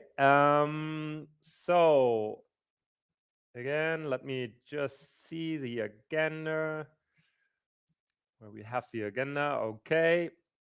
We have now connected to Elia in Strasbourg and in France, and the next one in 15 minutes will be in Amsterdam. So we have a couple of minutes, and I would like to just share my screen for now for a couple of minutes to show you the platforms, yeah, our premium sponsors, because I think it's definitely worth to take a look. If you work in localization and you want to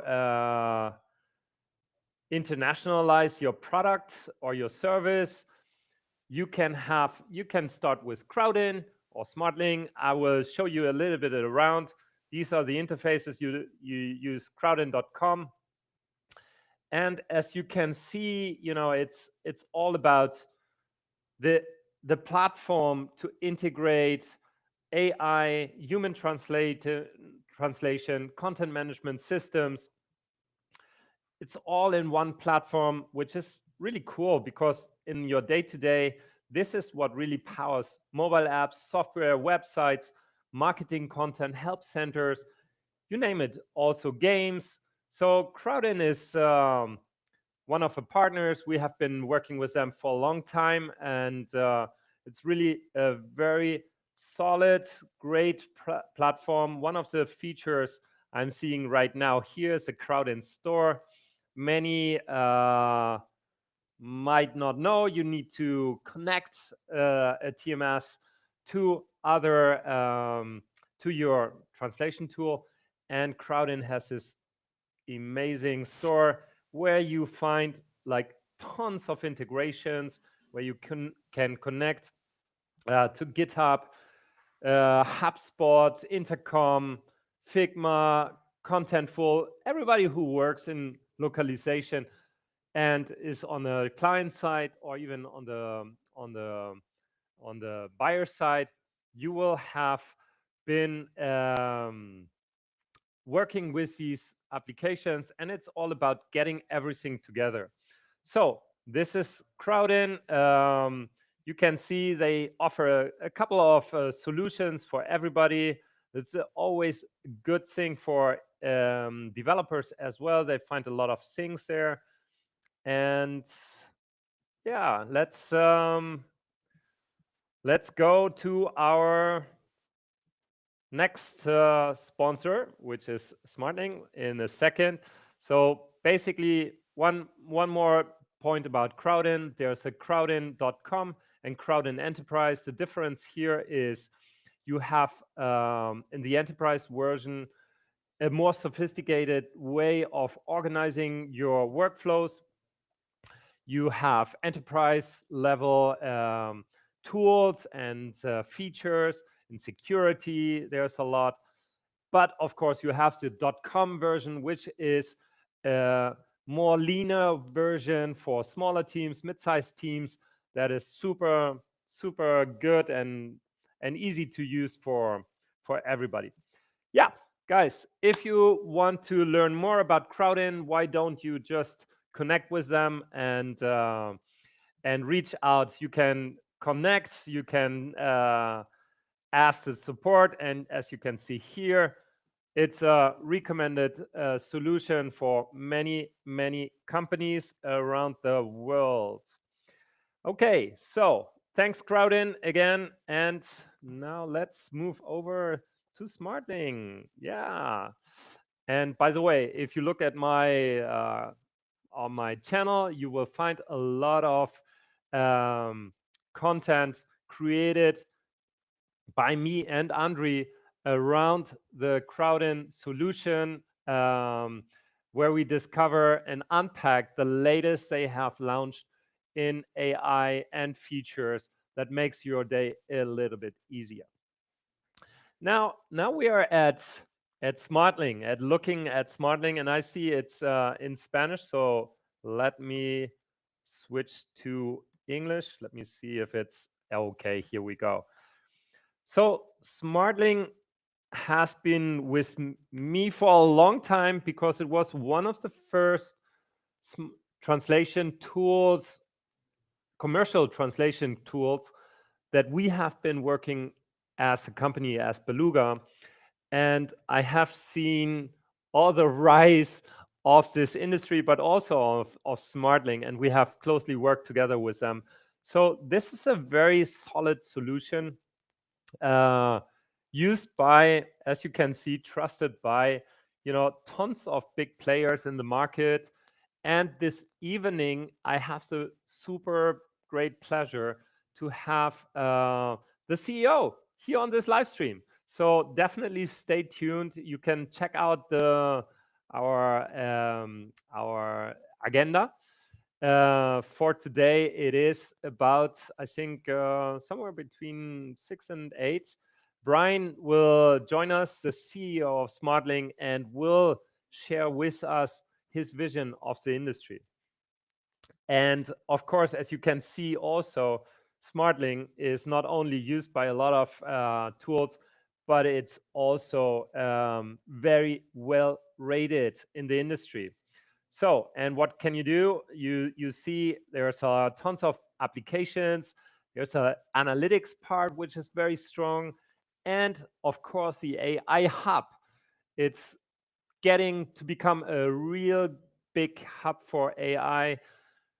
As AI is growing, SmartLink makes it possible to estimate very well how much leverage you can take from the translation if you use the AI integration in SmartLink. So there's a lot of things you can see here. There's also a video I recorded with VP of AI from SmartLink with Olga in my catalog of videos.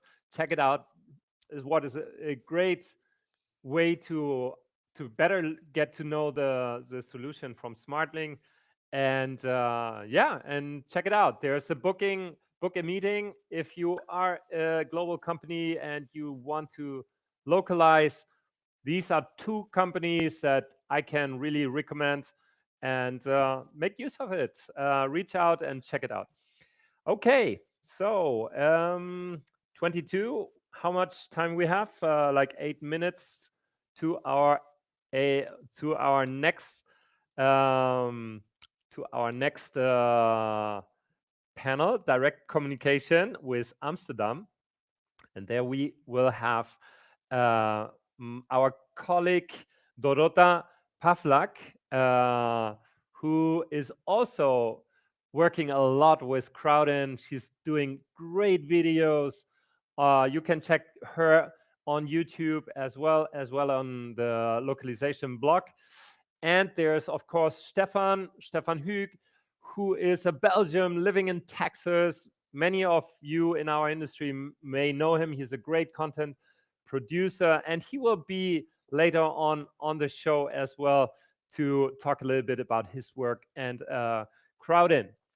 Okay, so let me see if I can do something special, which is I have asked people to submit videos. And now is the moment to see if we can make this happen.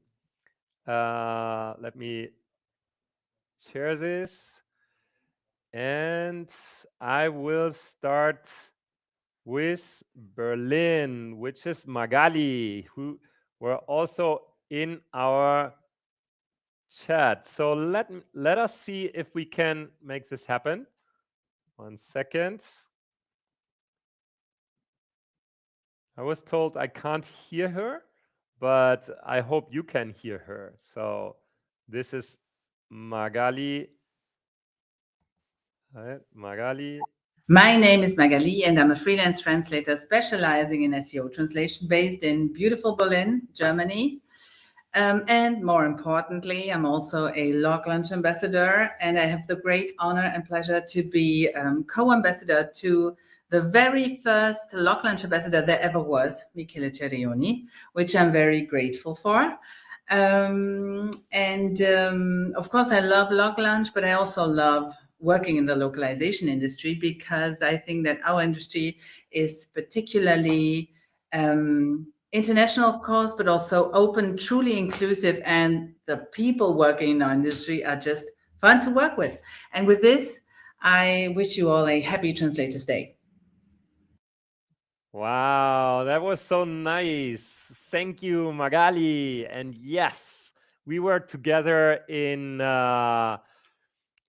Berlin on a super big mega LocLunch at LocWorld. That was just insane. And everybody who was there, I think, would agree that that was a really good experience. So we brought together all the folks from LocWorld, which is one of these amazing conferences in our industry, together with the LocLunch community, so everybody could come. It was a lovely day in summer, and we were at the Café am See, which is an awesome place in the center of a big park in Berlin. And Magali and Michele organized our getting together, and I think we gathered some 120 people there.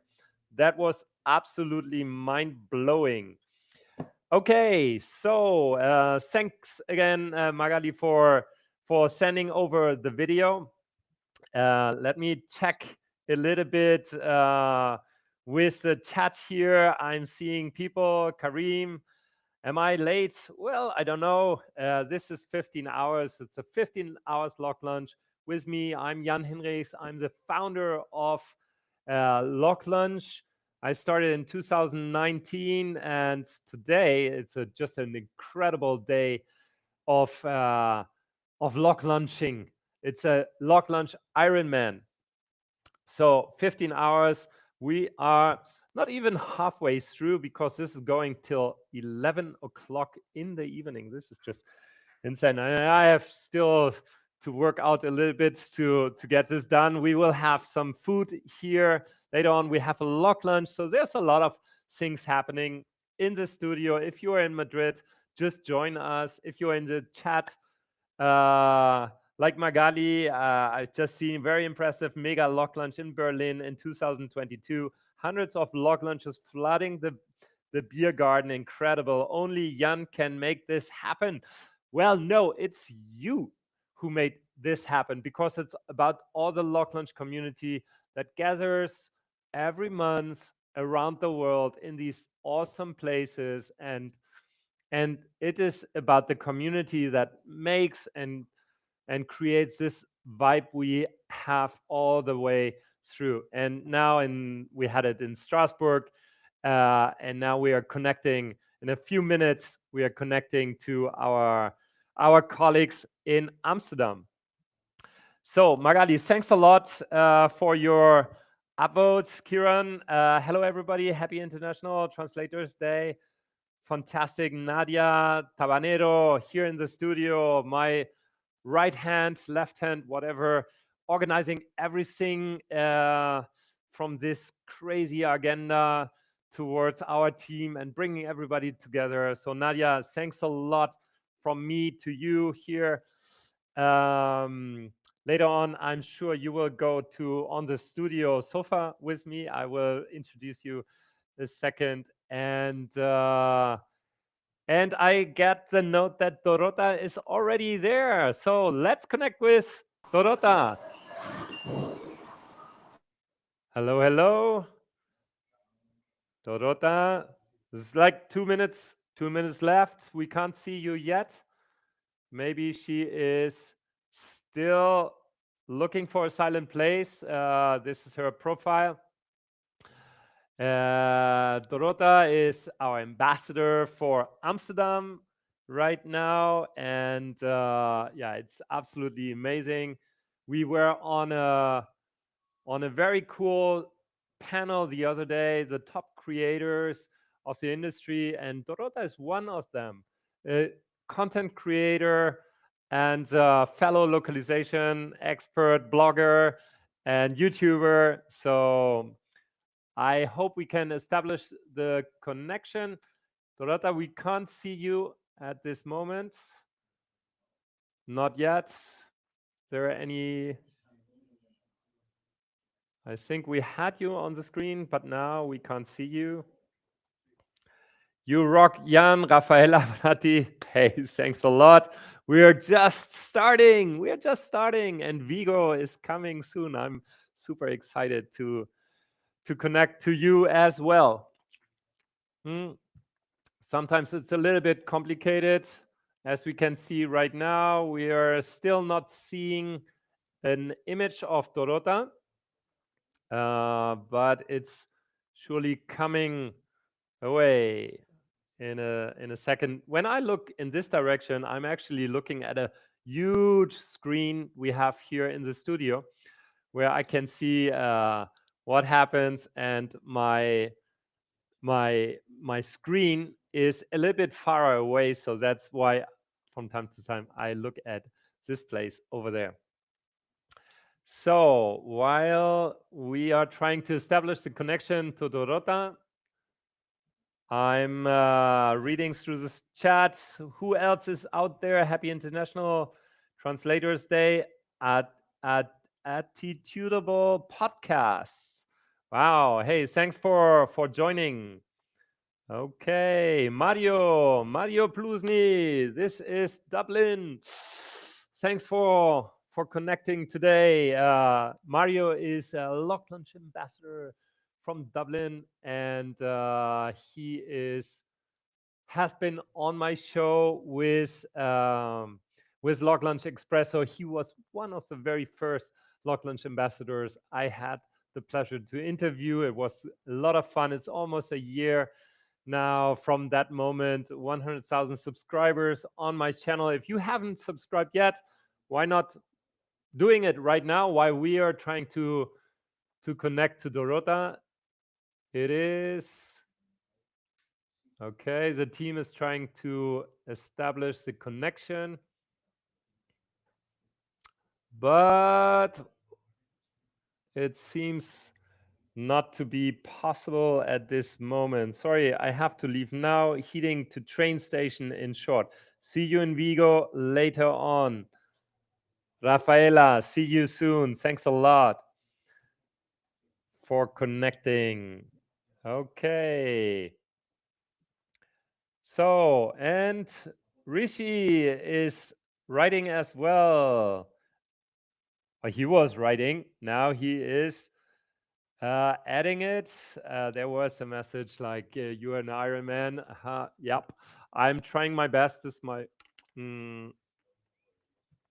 my bottle. I'm trying to stay strong. It's 12:32 local time in Madrid. It's just amazing. You can see I have here my setup in the studio, and we are live streaming 15 hours about the LocLunch community, which is growing, and growing. And there's actually a presentation I should have shown this morning actually, but it wasn't possible. So Dorota is trying to connect again, but somehow we can't see you and we can't hear you. Dorota, if you can hear us, maybe you can take another device, your mobile phone, maybe, or computer. Well, you are at a LocLunch, so no computer at all, of course. So while in the chat, Richie says, you are the Iron Man mate. Thanks for doing this. Greetings from Berlin. Yeah, you are. We were together in Berlin, Richie. That was so great. And this is the beauty of the LocLunch community as well, because you meet people in all around the world. So one of the most exciting things I have seen and learned from this community building is when I travel to a place around the world, there is now a good chance to have a LocLunch there. And if you are around, just let the ambassador know that you're coming, and then you are likely to to have a completely different experience of that town, to meet local professionals from the industry. And that is so, so, so enriching. So, Loc Travels, long time ago, we discussed Loc Travels on a LocLunch actually in St. Petersburg a long time ago. It was a fantastic LocLunch, lots of very nice people. We were a big crowd there, and Annemarie from the Nordic Translation Forum came up with this idea. Hey, why don't we create a Loc passport, LocLunch passport? And we have to do it one day. Prueba ahí al sofá. I'm asking to do some sofa exercises. In the meantime, okay, just let me share 1 second. This is Dolores, a translator and podcaster. Dolores, nice to meet you. Wonderful. Drop your podcast in the chat. Why not? Today we also celebrate International Podcast Day. Bravo, Jan and all the team all over the world. That's it. Dolores, please feel free to drop your link to your podcast here. The rest as well. If you have a cool podcast, video, a channel on YouTube, or whatever, what you create, drop it in the chat and say hello to everybody. And Rishi says, and of course, Automated TBMS is happy to be a sponsor and supporting this mega event. You are a bronze sponsor. Thanks a lot. And that really means a lot for us. So let me try to go over to my sofa, and we will see if this camera works out. Jorge, are you ready? Are you prepared for me to go over? Okay. So I will take my seat. How does this looks like? Huh? Isn't that? Wow, this is, that is so good. My goodness, I can sleep here. This is, by the way, IKEA. It's the IKEA style sofa. We built it up yesterday. That was so fun. It is a simple one, but it's working. It's very good, and it's a good help for me to change a little bit my posture and do some entertainment. I think we have not been able to connect to Dorota. That is a pity. Huh? Okay, I'm just informed that she has a problem with the telephone and she's trying to solve it. So we will likely to connect with her again very, very soon. And yeah, and this is my sofa. I don't know if I will ask somebody from my production team to join me a second, like Jorge. Man, come over to me and take a seat. You need a microphone, I think. Wait, take the microphone. Hey. I love it. Okay. I love it. Hi, Jan. On the stream, first time. Yeah, first time. Jorge, you have been with me in the YouTube journey for a year now. Yeah. From the very beginning. So Jorge is my producer, my back-end YouTube enabler, right? All in the back. So what is your experience with YouTube? Do you like it? Yeah, it's really difficult to make these all things in the technical situation, but I just learned about how to make a decent video. But maybe I have to learn more because this is all so big. So like everybody. This is what we do all the time. And when we produce our videos, it is really like, you never know how it works out, right? But it's so much fun because at the end, you produce and produce. Yeah. And some things work good, some others not so good, and but it doesn't matter because there's always another video. Yeah. And this is what we learned, huh? You always have some issues on some travels that you have to solve in this moment. That this is the life, Absolutely. Because we always have a little issues. Like right now, we have an issue with Dorota, but maybe just in 5 or 10 minutes we solve. We can bring her back again. So one of the things you might not know is that Huyghe, apart from being our IT professional and the head of Beluga IT, he's also a musician. And we will see you today later on stage. Tell me a little bit yeah. about the group and what we are going to hear. Right now, I am in 2 bands, and the band that we are going to play like 5 o'clock maybe or 6, I don't know the time exactly. But we are make some versions in rumba versions or some international music, because we have music ourselves. That Altillo Music, that's the band, the name of the band, compose. But we are going to play some international music to all the people that we are in live. Fantastic. This is special for our live stream. So at around 5 o'clock, we will have Huyghe in his wearing his other hat, right? His musician hat. And he's also a footballer and a sportsman and a dog lover, like some others. And we're connecting with Dorota, is it?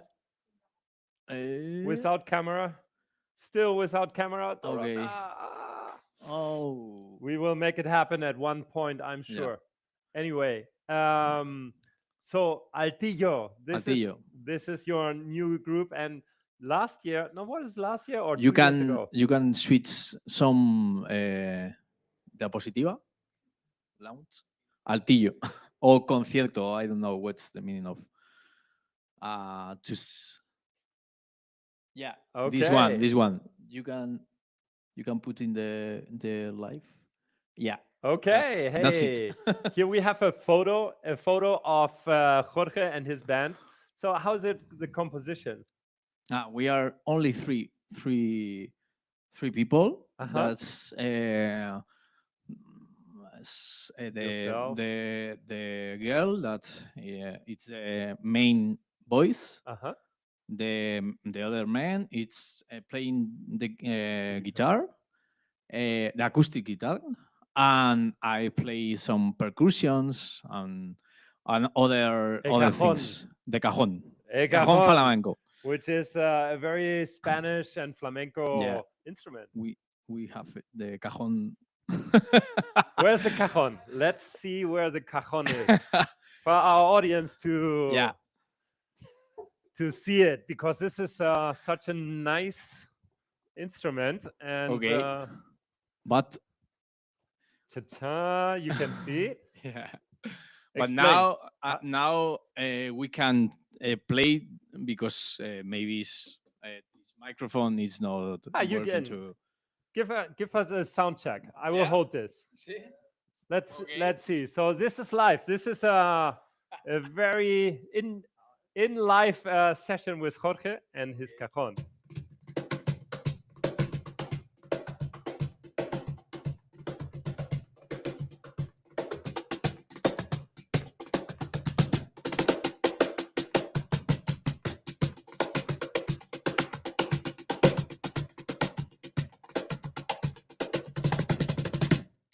Wow! This is so good. This was Huyghe with El Cajon Flamenco. A wooden box, right? With a great sound. It's used in flamenco music. It's a very Spanish thing. Leave us a comment in the chat if you play. If you hear the sound. If you could hear it. So the type of music is rumba catalana. It's kind of this rumba afternoon? catalana, and we are making some versions. I don't remember exactly the version. Later we play, but it's like a composition that the other people make it, my colleagues, and we see how Cover it's look version. like. Yeah. Wonderful. We can't wait to see Jorge again Okay. on the stage later on here after the LocLunch. Yeah. And some sessions in the afternoon. Yeah, that's wonderful. Dorota, we don't have We any don't have. connections with her. Let me just briefly check Yeah. how the chat is going. If there's something going on, if you have heard Jorge already, looking forward to seeing you and your group on stage. Jorge, dice NASA. Love your community. Viva LocLunch. The podcast, Dolores. Yeah, thanks a lot, Jorge, for being with me here on stage. So we are 45. Let me just switch on again back to our timer. It is a pity that we couldn't connect to Dorota. Okay. Yeah, we are asking Dorota to connect through a mobile of somebody else, a LocLuncher, which might turn out to be our way to connect to Amsterdam LocLunch community. Okay, so this is let's see where we are in our timetable. We are right now. Yep. Yep. We will put on some videos in a moment. I just wanted to refresh a little bit. This is a LocLunch International LocLunch International Translators Day mega LocLunch live stream, which is just amazing. It's a 15 hours craziness I came up with. Actually, Charles Campbell from TBO, one of our sponsors, bronze sponsors, came up with this crazy idea to get on this day as many LocLunches as possible online. And well, I think this month alone, we have 45 LocLunch events happening. This is a record. Can you imagine 45 LocLunches around the world this month happening, like the ones we have seen right now in Strasbourg, 45 of them taking place this month alone. And we have been doing almost 2,000 LocLunches since the beginning, from 2019, when we started this in Berlin, almost in Berlin, with Michele and Magali. We started this LocLunch community back then, and now we have almost 2,000 LocLunches around the world. Is it displaying right now? No. Okay, I'm getting out here, and now it should. Ya está, yeah. Dorota joined. I don't know. Can we see? No.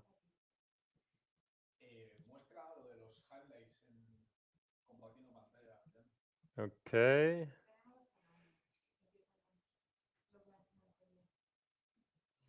A ver, but Jorge, a ver.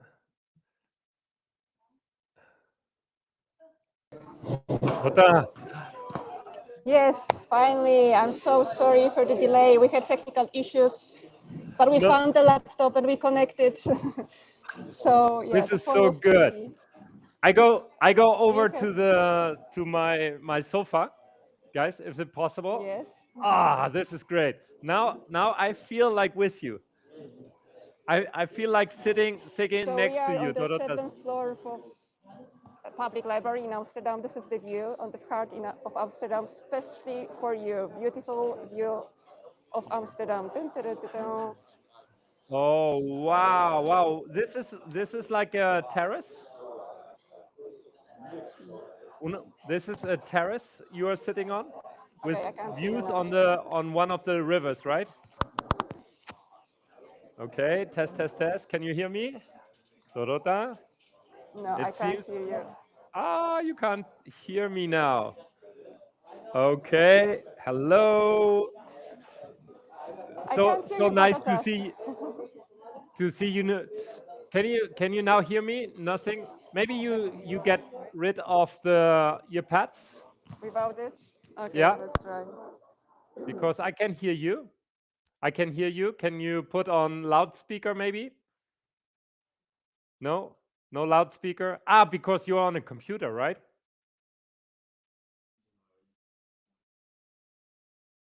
There's no microphone. Oh, yes. I hear you. Can you hear me? No? Is there any connections? My voice is not No, it's not the internet. transmitting. It's not the internet. It's only the sun. So Dorota Just leave it there. We don't need you. is trying to connect. I'm trying to connect with her. This is live. This is what happens all the time. It can happen. No problem. But we see her and the other LocLunchers over there. It's wonderful to see you, and we wish you in Amsterdam a lovely LocLunch. Yeah, that's it. We have lost the connection with Dorota. At least we could see her. This is another LocLunch that happens right now in Amsterdam, and they are LocLunchers getting together and sharing whatever it comes up to them in that moment. So this is a good moment to show a little bit of my slides again. I'm moving a little bit again to my other office here, to my seat, and now let's see the presentation. So I get a couple of slides online which we have prepared. Jorge, can you launch the presentation? Pero yo no lo tengo. No, pásame el enlace. Okay, so sorry, a little bit of Spanish here. We're working with Slack, so now I will receive this presentation and will try to do my screen share with you. Email, okay. Email, okay. Okay, I'm connecting to my email account. And you have sent it to... I haven't received it yet. Have you sent it? I don't know. I don't have it. It is in Canva, right? Then let's try to connect directly to Canva. Canva is another nice tool. We have been heard about quite a few times lately because they have launched a translation interface as well in Canva, and this one, it is AI integrated into the translation workflow. And let me see if is it copy off, or is it the other one, Jorge?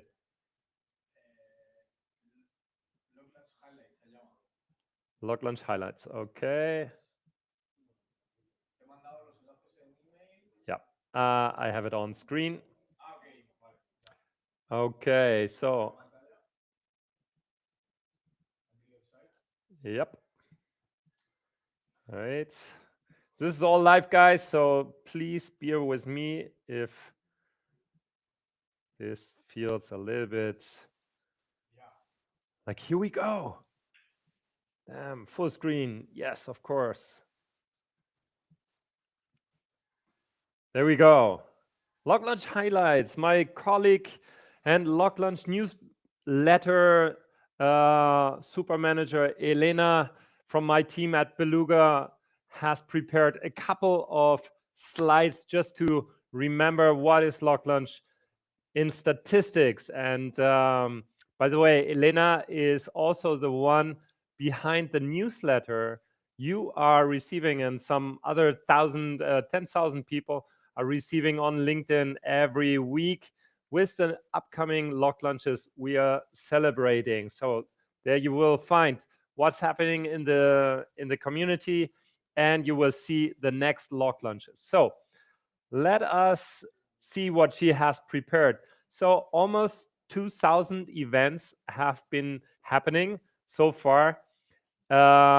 This year alone, we have 51 new ambassadors in our team, which is just amazing. So these are people like Romain, like Dorota, like Ira, and all the others you have seen this morning, who are organizing LocLunch as a way to get people together in a very cheap way, because it's actually the cheapest way of all, because you only have to pay your food and what you consume, and you have the benefit of meeting the whole industry in your town.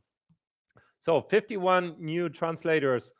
We had 45 events this month. So this is the International Translators Day initiative. Charles kicked off from TBO, which is just amazing. And yeah, and so we talked about it before. There's like virtual LocLunches and offline LocLunches, and the stats say that we have performed almost 500, 450 online events. So meets, Zooms, the pandemic, you all remember, that was just amazing time. I'm not sure if you are commenting in the chat what your experience has been so far with LocLunch, online, offline.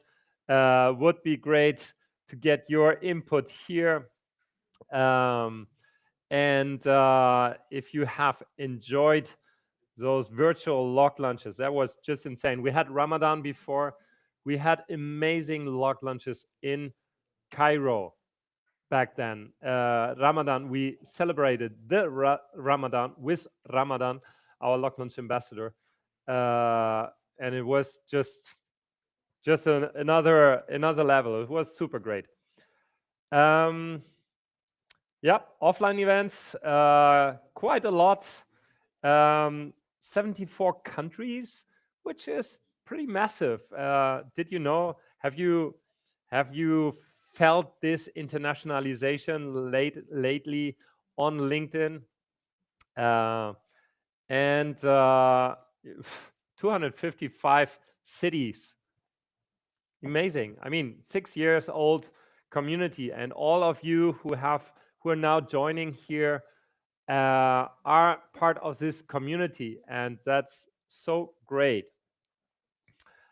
And yeah, and now we can see how this looks like, because we ask our ambassadors always to share photos of the LocLunches they celebrate. So this one is another one. We have Surabaya in Indonesia. We had Silvia before. You can see her probably here somewhere. That one she organized. Yep, up there in the middle with a headphone. So this is Ricky. He is always there as well. Lucia, we have met personally. You know, you have to join these LocLunches to get the feeling. It's really amazing. So make sure to join her as well. And we see here LocLunch Singapore. LocLunch Singapore with Shankeswari is just amazing. Tenemos una traductora de México, Isabel Gallardo. Oh, okay. Excellent. In the studio. Wow. Fantastic. So this is your place in a second, I would say. Give me 1 second. I will continue a little bit about the LocLunch here. We have here Singapore, Shankeswari Deo. She is the ambassador of the LocLunch community in Singapore. It's amazing. I was with her. I celebrated with her. It's just awesome. So we have Cannes as well, Granada. You know, this is just, oh, Barcelona, not to forget about Yuka and the whole team, Lisa, Danielle, and all the people who are coming to the LocLunch in Barcelona. Barcelona is super important because it's there forever. And Yuka was one of the first ambassadors we had on board and who helped to design and create and give identity to what is LocLunch nowadays. So this goes to Barcelona and especially to the great network you're building up in Barcelona as well. And now Bangalore, we were in India a couple of minutes before in New Delhi. This is Bangalore, and we were in Mumbai. So India is growing as well. You can see it. This is LocLunch. It's global. It's very international. We have Pittsburgh here, some pictures from Pittsburgh. Great community. And you see here a team we will have later on the show. This is Marina. Marina is there. I mean, those of you who are in the industry and who are on LinkedIn will know her for a long time. She's organizing LocLunches. So great in San Diego. She was in San Diego. Later on, she will tell us all her story. Joseph is there next to her, and Kate Smith, who will join us this evening from Denver, Colorado. Okay, and Seattle, which is a lovely LocLunch, and you might have recognized some people on this photo. Hardly not to see the guy on the left-hand side. Renato, this goes to you. A big hug to everybody in Seattle and the Seattle community. Renato is not actually, well, I don't know where he actually lives because he is everywhere, but I suppose he's in Seattle. But he's traveling around, and it's very likely to meet the CEO of Nimdzi at one of the LocLunches or even on the conferences as a speaker. Yeah, Sako, thanks a lot for organizing Seattle. This is just amazing community you have there. And Atlanta is coming here as well. They are celebrating a LocLunch tonight as well. And Amsterdam, this was Dorota. We just saw her. Unfortunately, we couldn't connect with her, but a great thing. Rome. Okay, just 1 second to look at the timing. Montpellier. We should have a live connection to LocLunch Montpellier. Is Ketty Tirrito, is she online? No, I think I have to go online because I have to connect with her. So now we will see if we can make this connection in live. Okay. So let me share my screen and let's see if this works out. So I will share my screen. Let me share this window. Okay, so Ketty is in Montpellier, and now we will look at her LocLunch. Let's see if we can find her the URL. So this is my live link, and this is the link she has posted on her profile. So let's see if this can be, and we are a little bit more lucky. What you see here is a typical event of LocLunch. You see I have tons of tabs online. Let's make this a little bit smoother. Sorry, this is, wait, which one am I sharing right now? Okay, I shared again.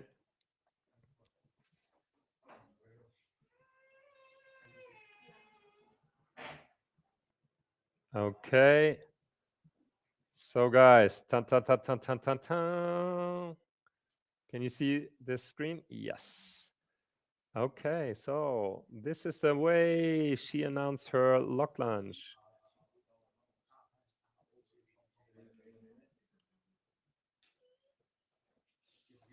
So let's see. Tan, tan, tan, tan, tan, tan, tan. It works. And we are there.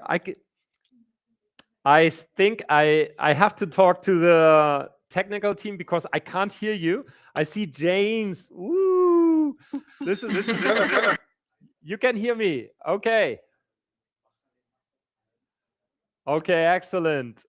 Ketty, thanks a lot for having us here with you. Can you hear me? Okay, right now, I don't know, we are still figuring out how to hear you. Again, this is like a very crazy configuration we have here because we are on a live stream on YouTube and we are connecting to a meet, a Google Meet. So Look, yeah, what you and your team are pulling off, it's incredible today. So thank you so much. It's a fantastic thing.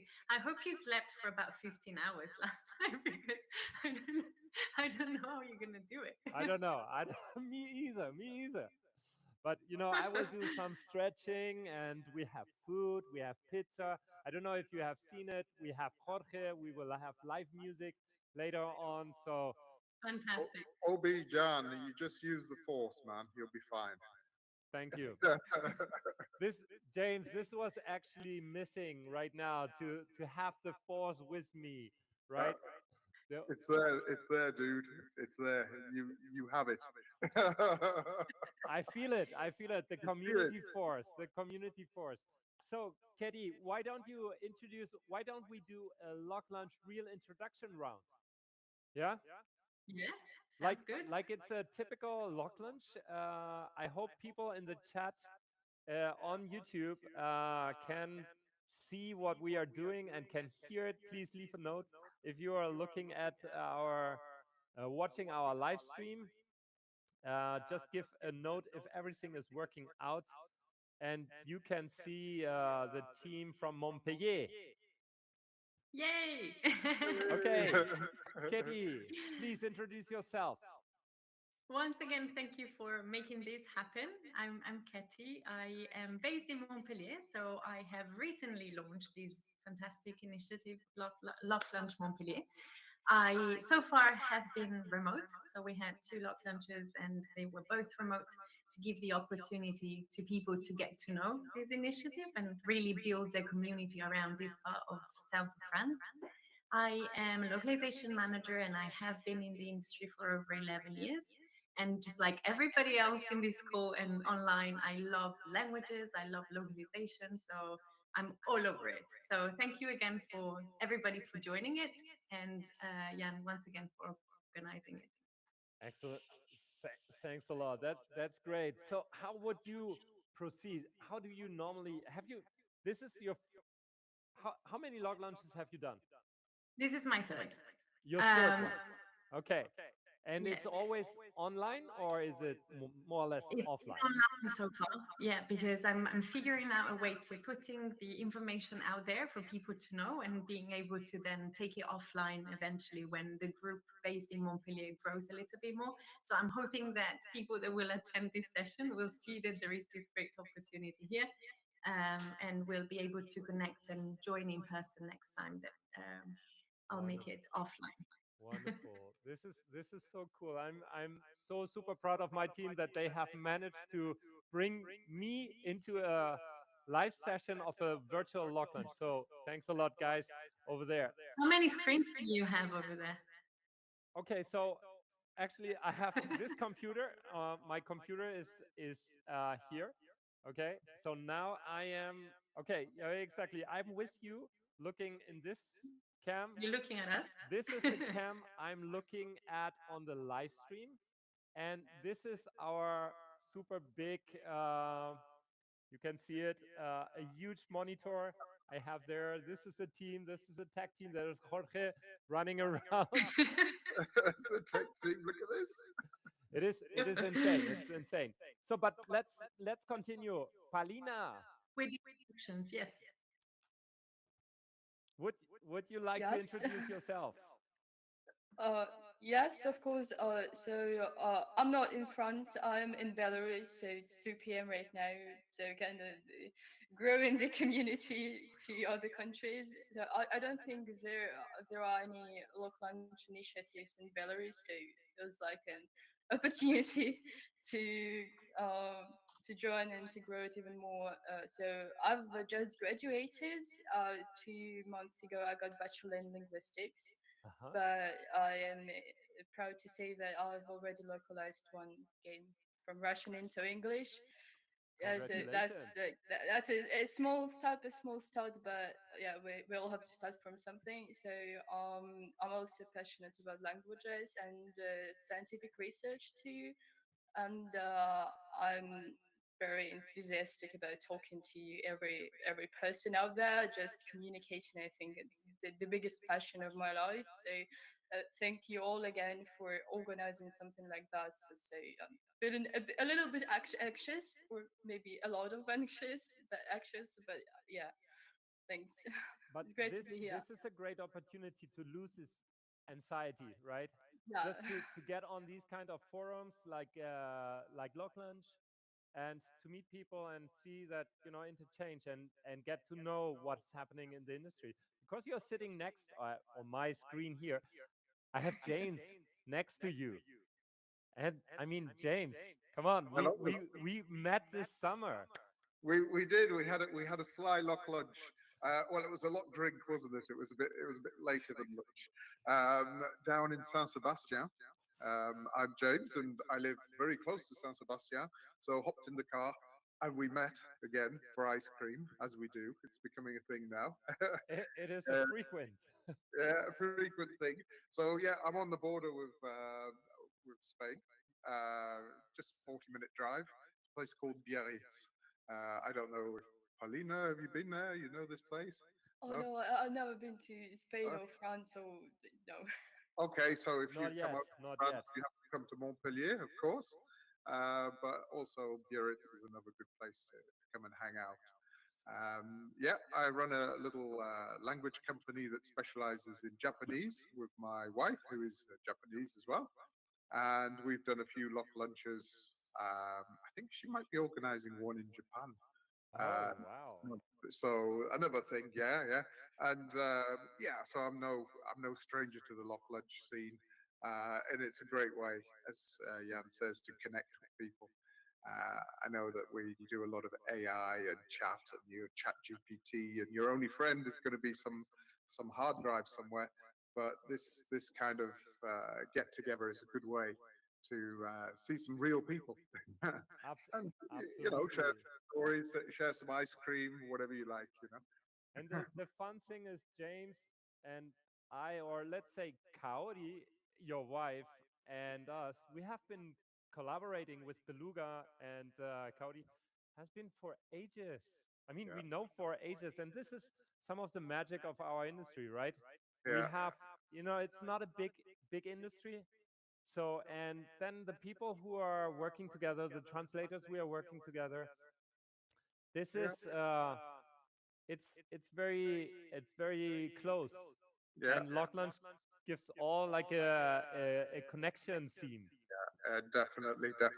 And people move around. I mean, wherever you are now, but they move jobs, they move location, and you make this connection, and you might meet up again a year later in some other situation, and And then then you you like, have ice cream. yeah, and then you have ice cream. That is so much fun. Great. Valentin, are you with us? You are translating right now. Yes, yes. Yes, I'm back now. Just had a few minor hardware issue, but I'm with you now. So Excellent. So, so what are you I'm doing? What are you doing?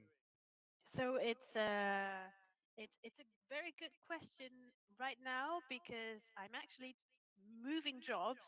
Today is my first day off before I join my next company. Okay. So I was until yesterday. I was working for Trainline as a UX content specialist for French. So Okay. basically, I was localizing from English into French the what the UX writer was doing in English Oh, wow. for the Trainline app. And in 3 weeks now, I will be joining Worldline as a technical writer. So I will be writing from scratch for the first time in my career. And I'm excited for the new job and the new things to learn. Valentin, I have to ask you, so what role plays AI in your job? Or will Uh, play in a job of a content writer? And from your experience, what is the relation, hate, love relation with AI? I actually enjoy it because I like learning new things, and there's a lot to learn from AI. I think. Also, I like to make my life easier, and I think AI does that really well. If you use it correctly, so there's a lot of learning curve on our side for AI. So it's definitely not the enemy to me, actually, in any case. Unfortunately, it's way harder for freelancers because, like Ketty, I'm volunteering for women in localization, so I get to meet a lot of freelancers, and it's really hard for them. I used to work for We Localize, a big LSP, and my previous team tells me that they're no longer using freelancers. We used to review freelancers' work, freelancers' translations. Now they're no longer doing that. They only do AI post edit, Okay. or at least machine translation post edit. So it's way more difficult for freelancers.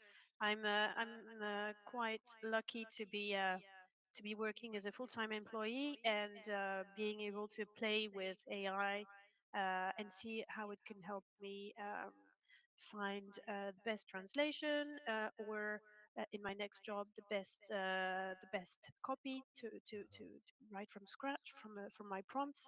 I need but there's a lot to learn because the prompts are the most difficult part of using AI. You really have to know exactly what you're going to tell ChatGPT. Otherwise, you're not going to get the answer you need. So yeah, I'm excited actually because that's a new thing to learn and a great way to make my life easier. Wonderful. Hey, wow, that's really cool. Later on, we might dive into a brief discussion about what is the evolving skill set of translators and freelancers in here. But we have Ibnu also here on the show on this LocLunch. Hello, Ibnu. Yeah, You sent me a hello. video. Thank you. Yes, I sent you a video earlier Le- of ITD, International Transition Day. You received it? Yeah, I will later on. I will put it on. Oh, Where are you connecting from, Ibnu? from home. From home. It's my home. But I mean, which country? Which country are you connecting from? Jakarta, Indonesia. From Jakarta. Okay, great. We had Ira Susana before here, LocLunch ambassador of the community. Have you been with Ira before? Yeah, I told her that I sent you a video. So she told me that they sent him to Jan. They sent him a video for ITD. So I'm waiting for Jakarta's LocLunch later on. Are you there too, Jan?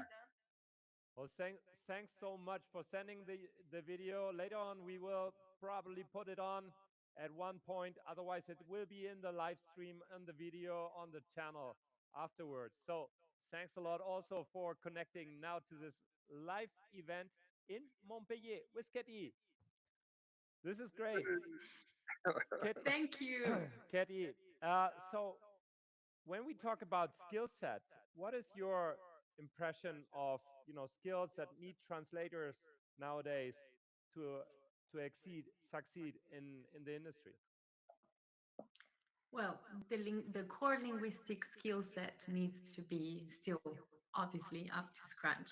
I think it's more about the mentality that probably needs to make a little bit of a shift and be ready, be ready to learn new skills that could be editing skills, that could be reviewing skills, that could be, in some cases, also going into a little bit more managerial kind of skills. So I think diversifying right now for translators, but also for many localization and language specialists and professionals is more necessary than ever. So just a mindset, flexibility, and being willing to learn skills that can go alongside the core linguistic ones. Paulina, what is your take on that as a freshly graduated translator?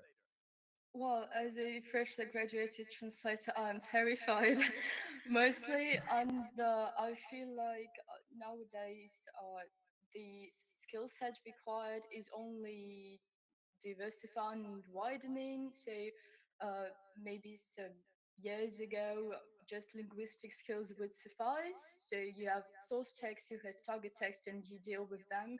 Now it feels like every translator have to know some technical stuff and more technical stuff, like not only cat tools, AI, and all that and all that, and so it feels like the job of translator no longer includes only linguistics part.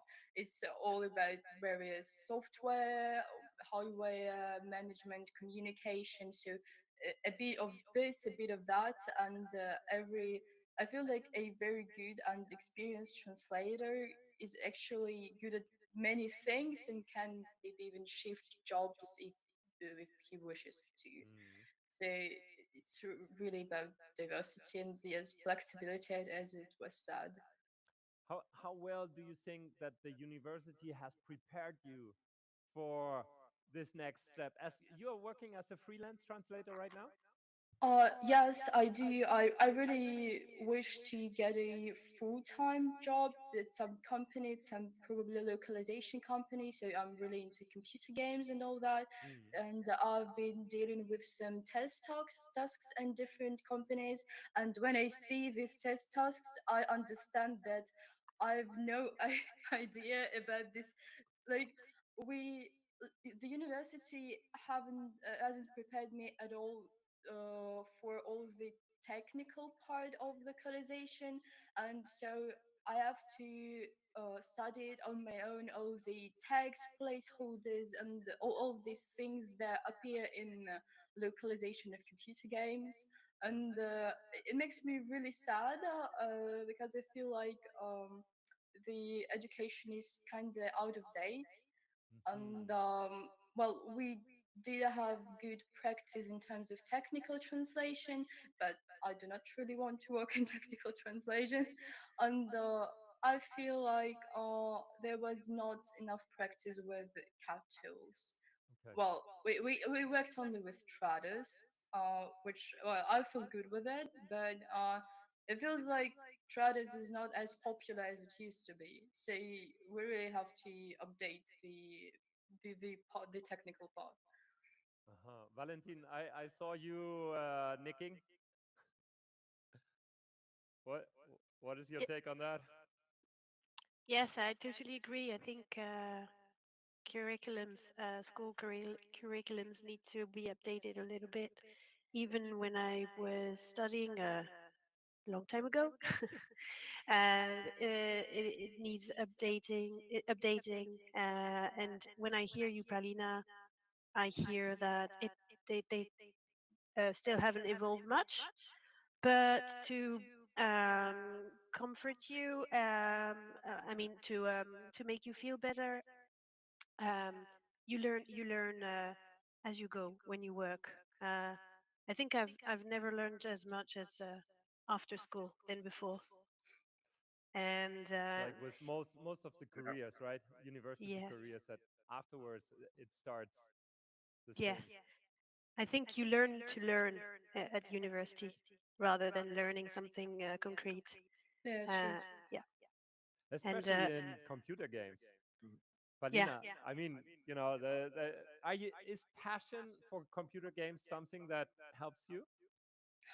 Yes, it is, and when I tell people about that, I describe it as a linguistic disorder because after getting this linguistic background, I can't really watch series, movies, or play computer games without paying attention to all the linguistic peculiarities. Well, I mean, I recently started playing Baldur's Gate 3, and I was thinking like what language I should play it in, and I always play things in English to like because English is my second language to keep it up and all that. But then I thought that I decided to play in Russian so that I have Russian subtitles and hear English voiceover, and I'm hearing English, I'm reading Russian, and simultaneously I am uh, comparing the translation and writing down all the interesting things. So the process of playing or watching something usually transforms into a linguistic research. Absolutely. I think many of the professionals in this industry are looking at subtitles in a completely different way than everybody else, right?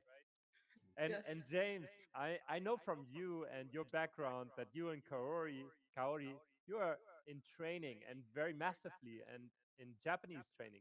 Why don't you give a little bit? Can you put this in context where Well, the we have quite a few academic one internships. stops and where you should skill up Yeah, in a more specific area? yeah. I mean, just like Alina was saying, we have internship, and they come to the company and they spend 3 to 6 months learning. And university, what you learn in university is just the basic stuff, but the rest you learn yourself. And uh, if you're an artisan and you make a beautiful piece of sculpture or something, it might take you 30 years to get there. And it's this experience that really helps you grow what you're going to do and where you're going to go. What the university gives you is just the basic stuff, but yeah, upskill. You're going to have to do it somehow. We offer upskilling for translators every month. They do a workshop, and it can be on technical translation, it can be on medical, it can be on legal, and we have speakers that talk about this. And everyone who comes, they go away and think, yeah, I got I got a new angle on this, or I learned something, and then they're more marketable afterwards. So I think when you first start out as a freelancer, it's very difficult to get on the ladder, and you take any sort of work. And the work going around now is MTPE because it's cheap, it's fast, you can get on there, but it, is it does it have any value? Um, Once you get onto other projects which are a lot more technically complex or a lot more interesting, this is when you start to learn like the really valuable projects. You're talking about the game localization, and the way that you do this, it can make or break the game. It can make or break the Netflix series. It has done numerous times. I don't need to go through, you can Google it, where they've got it wrong, you know. But if you can start to get into that section where you're getting it right, and then work with either teams, localization teams in other countries, or work as a freelancer, yeah, you can have a really good career. But upskilling, you have to do it, Yeah. you know. This Uh, this is cool because you mentioned it. These upskilling uh, period after the university, it just starts. It's It's a what very James just mentioned. It takes you whole life, and I think there's a difference between what people tend to underestimate. What is the solid basis of people who have been trained in linguistics, and then they come to the projects and AI and so on. They detect what's wrong, what's right, how to increase the quality of the product. So upskilling, we have done at Beluga. We have also done training courses for translation tools, right? And so for Crowdin, Bureau Works, we had this training courses. So there's a lot of opportunities nowadays in the market. Women in localization, you mentioned it before, is also training a lot. So, it's starting now. So that's great. And we have Mario Chavez connecting as well. hello, Mario. Hi, Mario. Let's you are muted. I think you're on mute. Yeah. So, by the way, Mario, My bad. just a small Hello, everybody. introduction. We are on a live stream, so this is not only the six of us, or the seven of us. We are actually broadcasting to YouTube this one, and so you are now talking on the International Translators Day 2025 with a whole YouTube universe on a 15 hours LocLunch. So welcome on board. Thank you very much. Mario, where are you connecting from? I'm connecting from a small place called Martinsburg in West Virginia, United States. And this is my first time I joined the Montpellier group. So, ça va? How's everyone? Ça va? Okay. Thank you for connecting, Mario. Speak French. Is anybody who's speaking French today?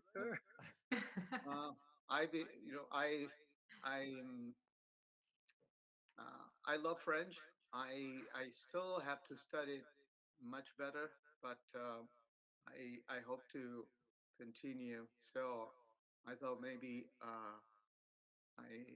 I can say hi to some of my colleagues in the French country, in La France. Bienvenue. Bienvenue. It's good to see you. Everybody is new to me, and I'm sure that I'm new to you all. I'm a translator by profession. You could say I'm part of the old guard, the ones who started a little bit before the internet started. So it's interesting to see how everything evolved.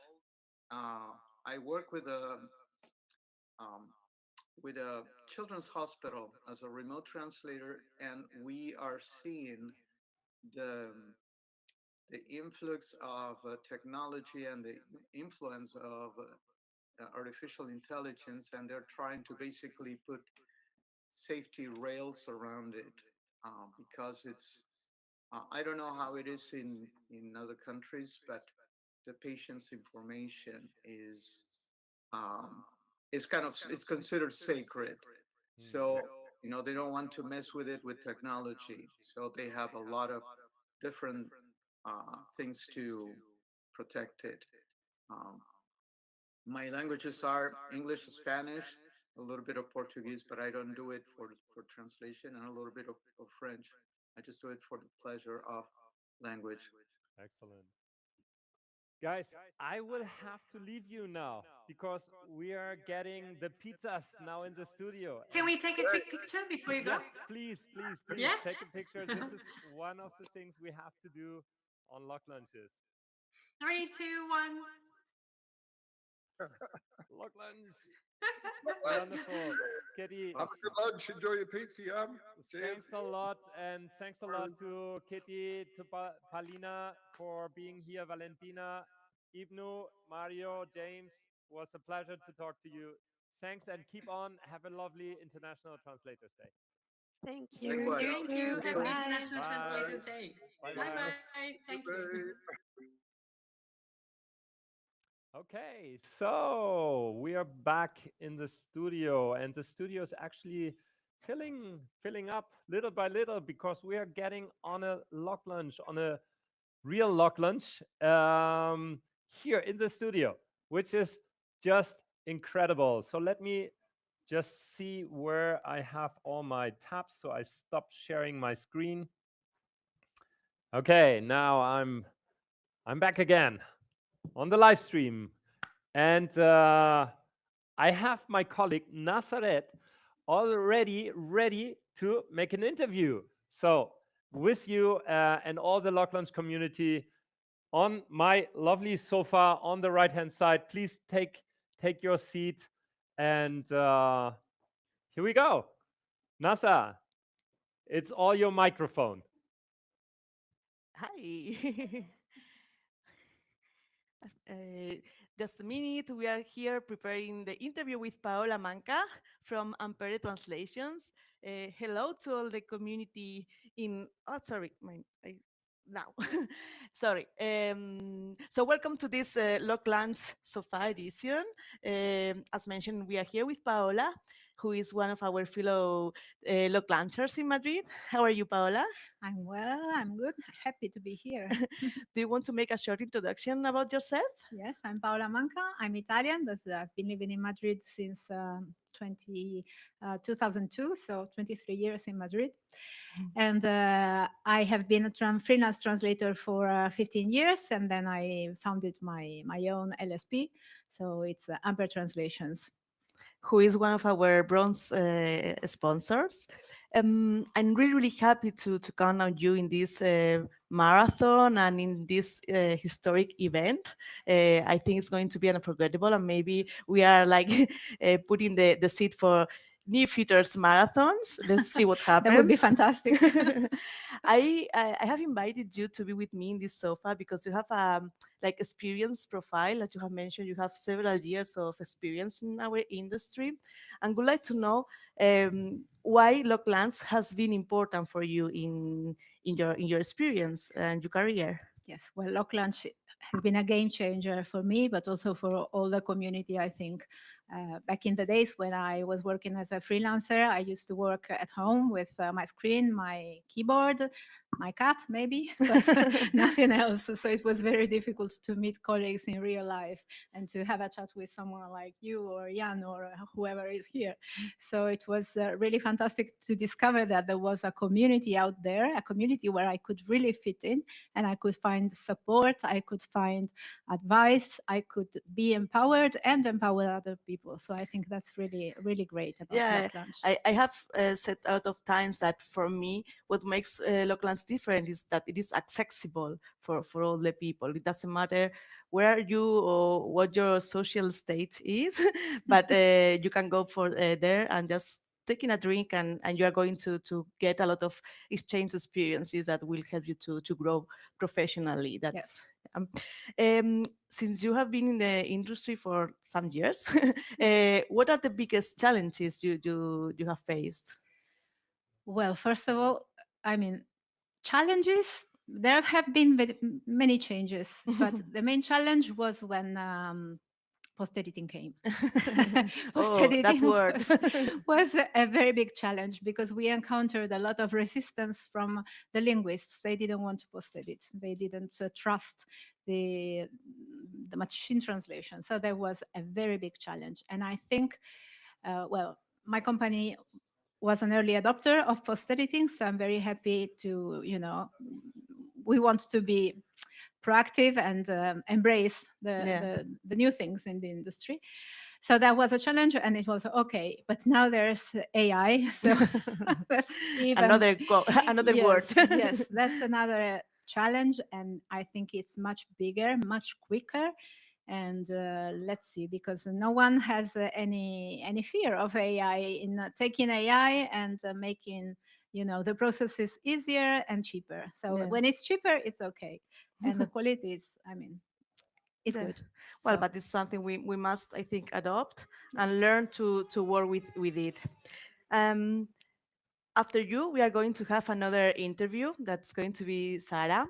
Um, Sara is a young professional, just like new coming in the industry. What kind of advices do you have for people like her?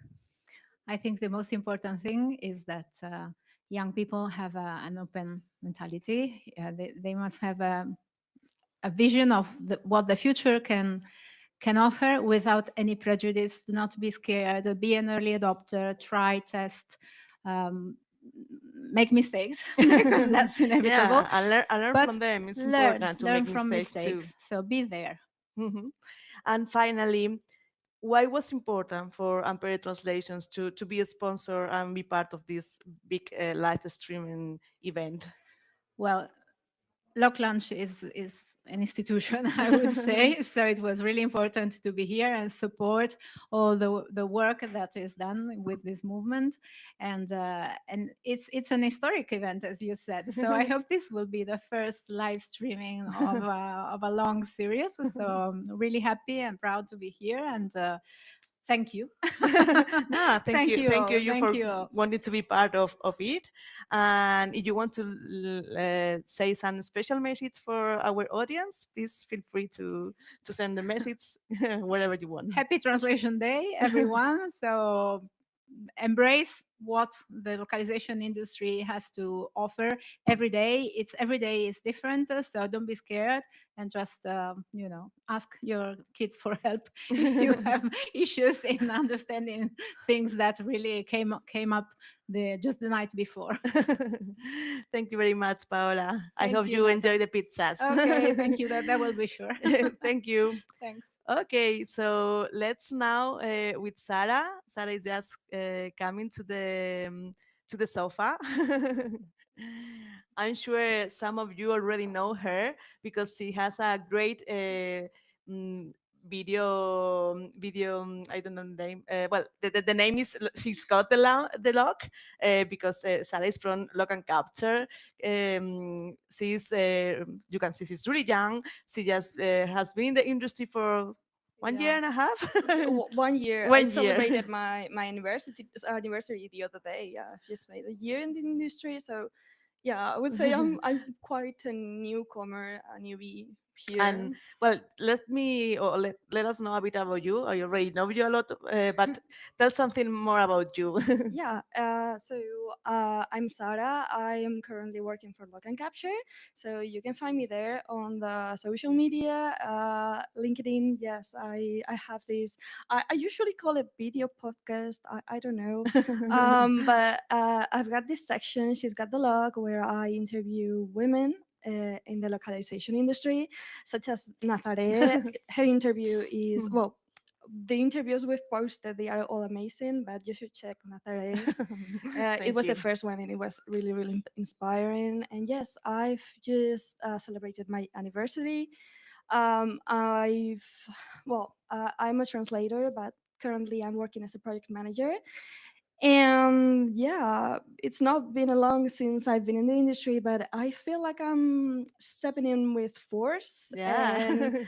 And I'm super excited to be part of this community. So thank you. You are a clear example of that. There is hope for young people in the industry that they are happy. Yeah. They are happy people. In fact. Yeah, there's hope. At least I want to think so. I would like you to ask you about your first experience in Locklands because I think it may be part of how you start your career in the industry. Yeah, it's an important part of who I am now in the industry. I was doing my master's degree, and I'm really thankful to Manuel Mata. He was one of my teachers, and he said, "Oh, there's this really cool event. I know the people; they are super nice, and you're gonna get an insight of the industry. You're gonna meet so many people." And so he took us, like all the class, to a lock lunch, and there we went. We met. There was not a lot of people because it was late. It was a weird day, midweek, something like that. But it was, for me, it opened my eyes. It showed me community. It showed me like how there's this collaboration between generations and professionals, and I just thought I want to be part of this. I want to be active in this kind of events. And I think yeah. at the end, doing network is very, very important Yeah. to establishing good connections and finding opportunities to work or to learn. And it's really scary, but once you've gone to an event like LocLunch or any other kind of meeting or event in where you live, like normally in person, you realize that maybe it's difficult and it's scary, but you have this all these people to support you and to be there with you while you do it. So yeah, so it's we must be brave, but we will get things, really positive things when we do it. Let me ask you another question about what has surprised you most in our industry. for me, it's especially this part, this community, because I feel like many of us young people, when we are doing our when we are studying, especially if you are in the translation field or something like that, we usually get told that it's gonna be alone, like a lonely journey. Yeah, and complicated with the AI things. So Yeah. that And so for me, it was that the fact that I thought, oh, I'm gonna spend my whole life just alone in my room. in the translator's cave. Yeah, That's exactly that. the sentence, translator's cave. Yeah, I was told this, but by many teachers and also colleagues. And so there got to a point where I thought, oh well, this is just my fate. It's gonna be like that.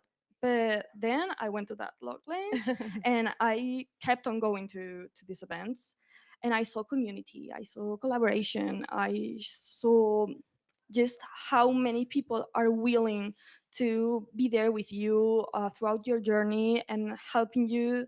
It's not at all about competition or uh, like you can find so many people that can help you with your hardships, and I thought that was amazing, and I really felt like I have found a community in which to feel I don't know, like not, I wouldn't say home. Home is just my parents and my Yeah. pets, but yeah, that homey feeling. Yeah, I can understand, but because we have this image in our minds that we are alone, we must be just the computer, the cat that Paola has mentioned before, but suddenly you realize that you are not alone, that networking is very helpful, and it makes you you keep on growing and developing your skills despite You can be alone if you want yeah, to. of Like course. that's a possibility. Of course, it is not mandatory to join people. No. But if you're a social person like you or I or me, it is clear that it is not a loneliness work, No, or you not at cannot, all. you don't have to be alone during Yeah, in the no. path. Um, one more question. What is the thing that excites you more about the industry? Because you have just arrived in a moment where AI is like the word and the enemy. Maybe sometimes some people consider it like the enemy. Others is like, no, it's my friend. So it's a very challenging situation, the one we are living in the industry. So what you as a young people, just a newcomer here, what is the thing that excites you the most? Uh, Maybe I'm delusional. I'm just hoping for the best, but I really feel like this is just a phase. I feel like life is always going in circles, and right now, society has just found out about AI and all these new technologies, and I cannot argue that they are not helpful. Like my personal opinion, I think is out of the picture, but um, I think that there's going to get to be a point where we realize as a society that maybe humans are just better and they are more creative and they can offer so much more, because there's going to be a time where everyone uses AI. Yeah, of course. So that's gonna change. It's like well, this is maybe an absurd example, but it's like coffee.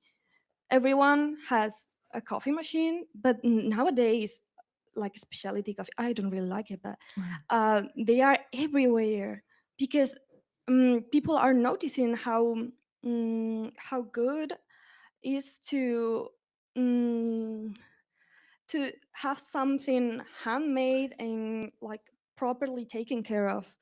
So I really think maybe I'm delusional again, but I really No, think I don't think so. I hope not. I also a very optimistic person, so I can understand you perfectly. Okay. So I think in the future we're going to be seeing much more transcreation and more creative liberty, more cultural adaptations. I don't know, and technology is growing. That's a factor. Like that, we cannot change that. And I feel like that's going to give us more opportunities to work. Like I'm really hopeful. Right now it's difficult, but Yeah. I'm Thank you hopeful. very much, Sarah, for being here with me. We have a new I'm just joining interviewer. in here. I'm Oh, just yeah. joining in here a little bit to say thank you for you being here on the sofa.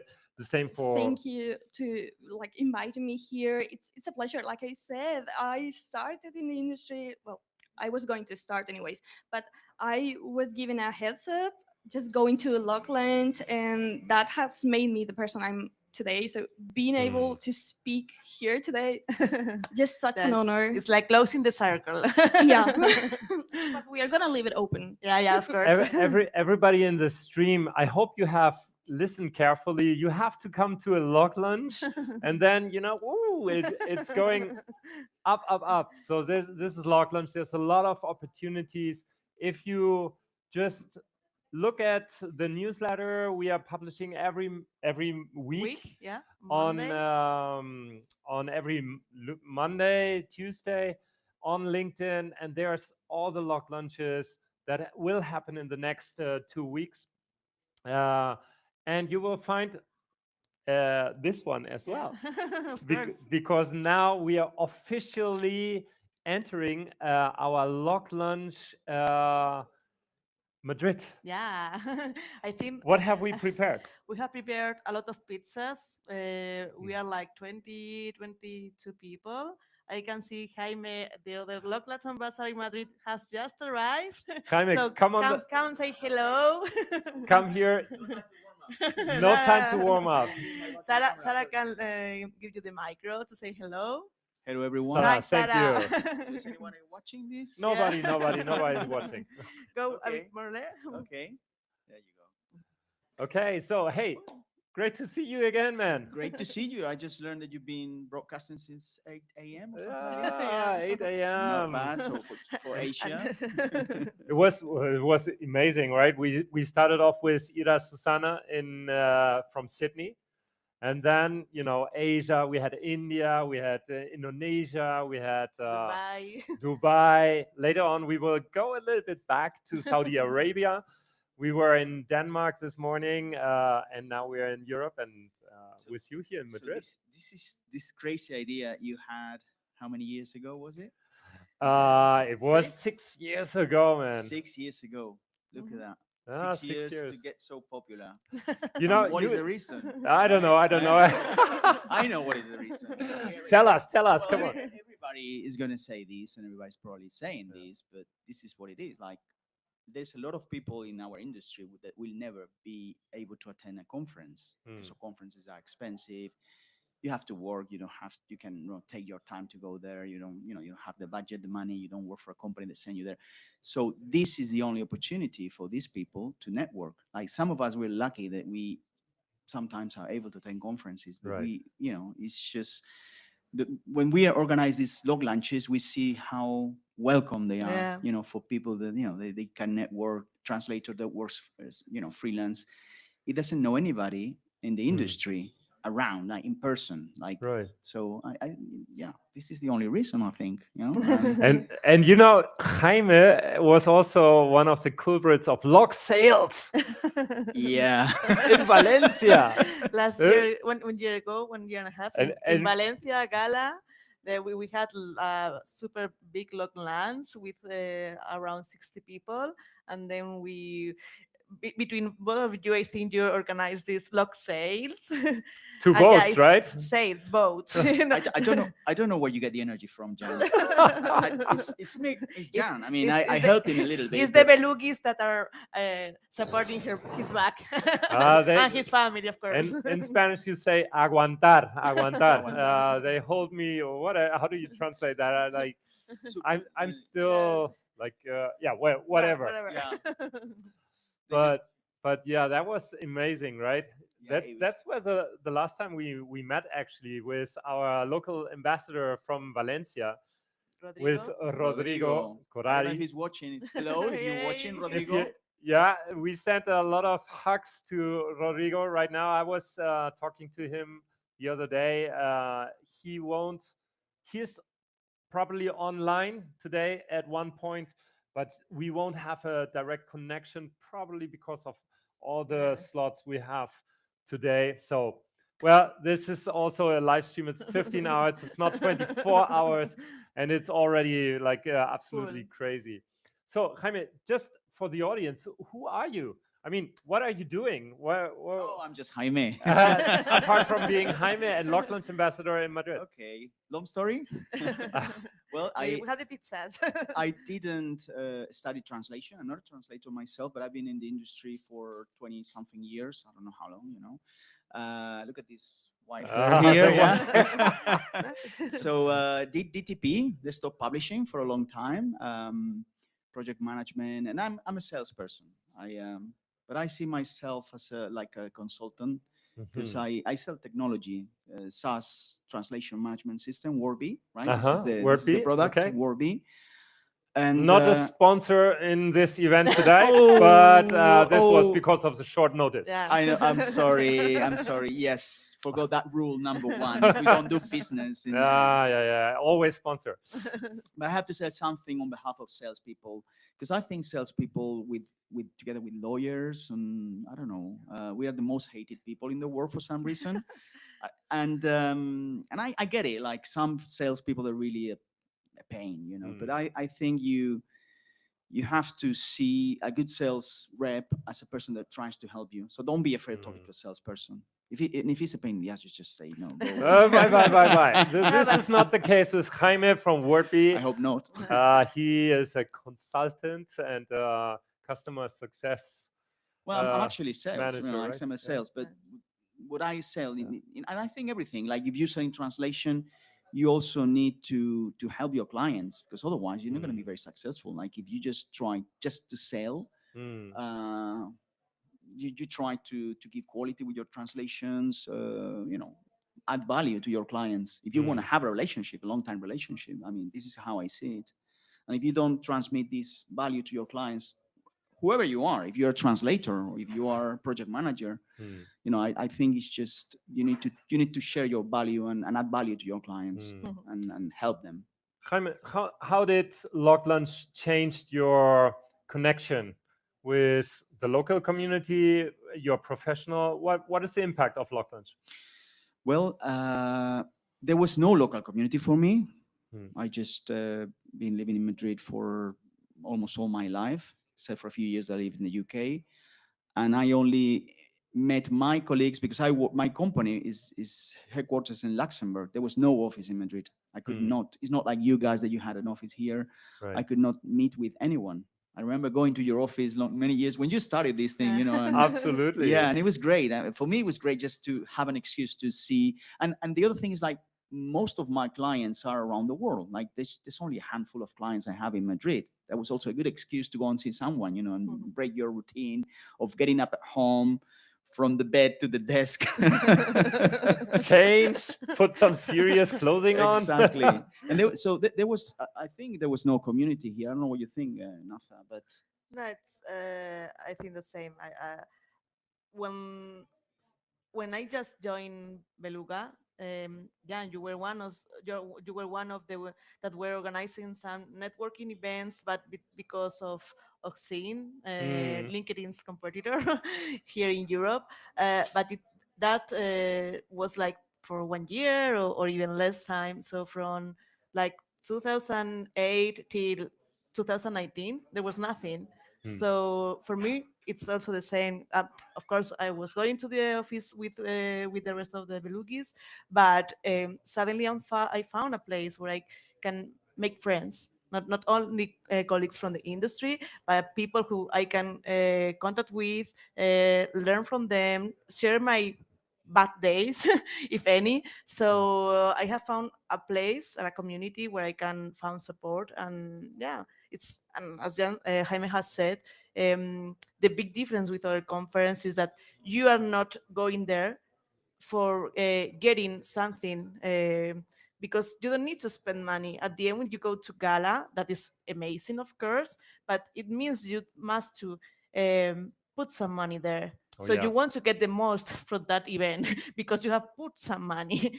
If you go to a LocLunch, the money is like just small Your quantity. food, right? Yeah, Yeah. yeah, and that's the thing. Like you just said it. Like we go there just to network, Yeah. and many times we don't even talk about localization. You know, Mm. sometimes we just talk about kids because we all live in neighbors, or we have something at school, No, some but, story. but And the we share this experience that is great because it makes the community to be closer to each other. But of course, the industry is always there because there is one. We can start talking about kids, and suddenly Mm. my kids are watching this series in the TV. Oh, on the TV. Oh, okay. And do you know that I have? You are seeing it in English, or Have are you seen this you? crazy live stream? Wow, this Yeah. is just insane. and food is a Spanish thing. We always like Yeah, talking and about food drinks. here. You know. Yeah, we So, love. so guys, I mean, LocLunch actually, I mean, I have been in Spain for 20 years, and when I started LocLunch, I was in Hamburg, and my desire was like, okay, so where's the best place to meet other people? Well, at lunch. So I, called people to lunch together, and this is very Spanish. And it was also the timing. It's normally it's like not very long in Germany, so it's 45 minutes and very professional and so on. So, but in Spain, you enjoy. There's Yeah. this concept of la sobremesa, Yeah. which is the after party. There's after lunch, right? Yeah, it's like sitting on the table, and once you have finished your meal, just stay there talking and talking and Yeah. talking for hours. Just So carry we on can talking. start our lunch at 2 p.m. 8 o'clock in the morning till 11 o'clock in the evening. Yeah, that's No, good. this is not a typical luck lunch. No, it's like 2 p.m. more or less, Ah. and we can be sitting there like 5 p.m. So 3 hours where we are just sharing our conversations, ideas. And because we have to do work, I most times Nathan knows this. I tend to organize evening meetings Yeah, like Yeah. 7 but p.m. we are very locked drinks Very option much. because that we need to work during the week. So if we want to stay 3 hours talking, it must be once the work day has been completed. Absolutely. We have pizzas here, and we are taking the cameras to our lunch part now. So, Jaime, Nasa, thanks a lot for talking to the camera to our audience. And now I would say you take it, and let's Yeah. go on a live lock lunch. Thank And you, Jan. Jan. Thank you. and we will be on camera, but I think off microphone, right? So enjoy the lunch break. This is Sorry. sorry, just part of us. So enjoy the lunch break. We will have an hour of pizzas and mingling around, doing a lock lunch, proper lock lunch, Yeah. and then we continue with this fantastic marathon through a lot of lock lunches in live and our afternoon session with the Americas. Okay. Thank you. Enjoy Thank the you, meme. guys. Enjoy your Bye. meal.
¿Queréis plantearlo, Sara?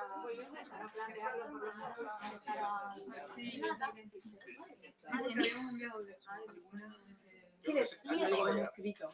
En principio están cortadas. Sí, están de hecho, no se ve, pero no digas a cortar. Espérate, pues. No, no te puedo. A ver, mucha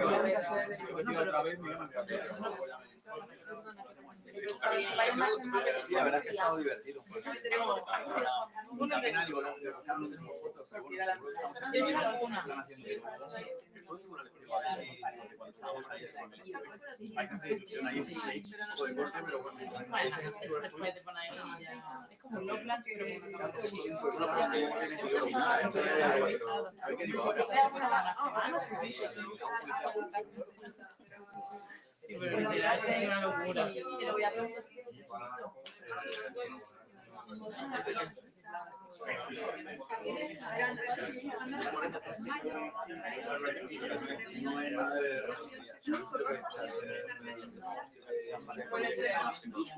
No te han pillado el primer. Una buena pillada. Si no, un plato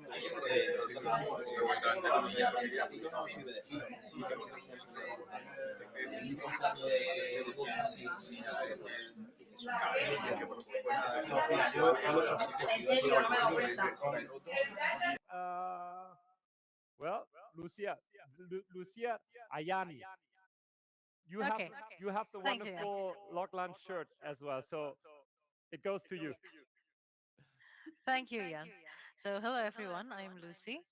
I'm from Jakarta. I translate mostly localization for websites and applications nowadays, but I'm also hugely in love with culinary translation and subtitling. Thank you. Wonderful, thank you. And now next, Arfan.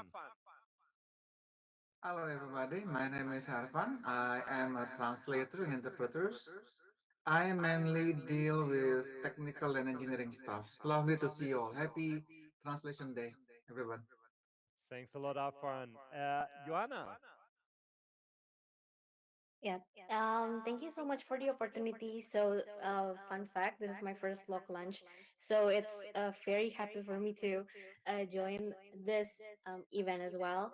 So, I was an international relations student. So I was never been in any translation before, but I'm looking forward for those opportunities ahead because I was dreaming to have those some kind of projects because I also love to learn languages also. So this is such a great opportunity for me ahead, and it's very nice to know all of you here. Thank you. Thanks a lot, Joanna. Who's next? Ferdina. Because, Oh, okay. but just you are a translator as well, right? Yes, yes. What language Okay. here? English Indonesian. English Okay. Indonesian. Any Yes. specialization? Okay. Yeah, my specialization is in translating the documents for annual reports and sustainability reports, so mostly company documents. Okay, excellent. So thanks a lot. Now you know who you have to contact. Ricky. Yeah. Hello, hello everyone. I'm a translator. I live in Bandung. I translate from English to Indonesian and vice versa. I don't have any particular specialties. I just do most kinds of translation work, with a few exceptions. With a few exceptions. Okay. So my message to the world: Go for let's it. just make this world a better place. Oh, I love it. That is Peace. peace, please. This is something we are really in need of these days. So, Exactly. so wonderful message. Thanks a lot. I have Thanks. Maria Perdana next on my Hi. list. Hi. Okay. My name is Maria. I'm an English Indonesian translator. Uh, Not really a specialty, but I deal mostly with AI translation things. I also do a lot of localization. I'm in the same city as Ricky, well, sort of. I'm more in the district in Bandung, West Java. Indonesia. Happy Translator Day. I hope that our profession lives on.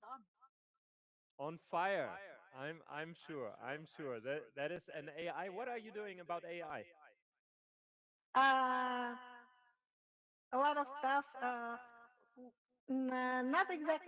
Not only MTPE. I do with other stuff like uh, mostly about evaluation. Evaluation of output of Mhm. LLMs. Yes.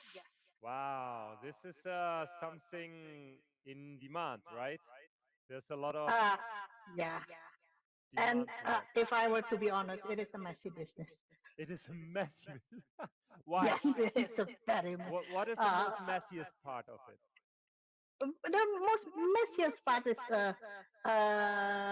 in Indonesian the data versus the output. Sometimes, yeah, they they are yet to touch uh, our fluency and uh, our expressions. It's still a long way to go.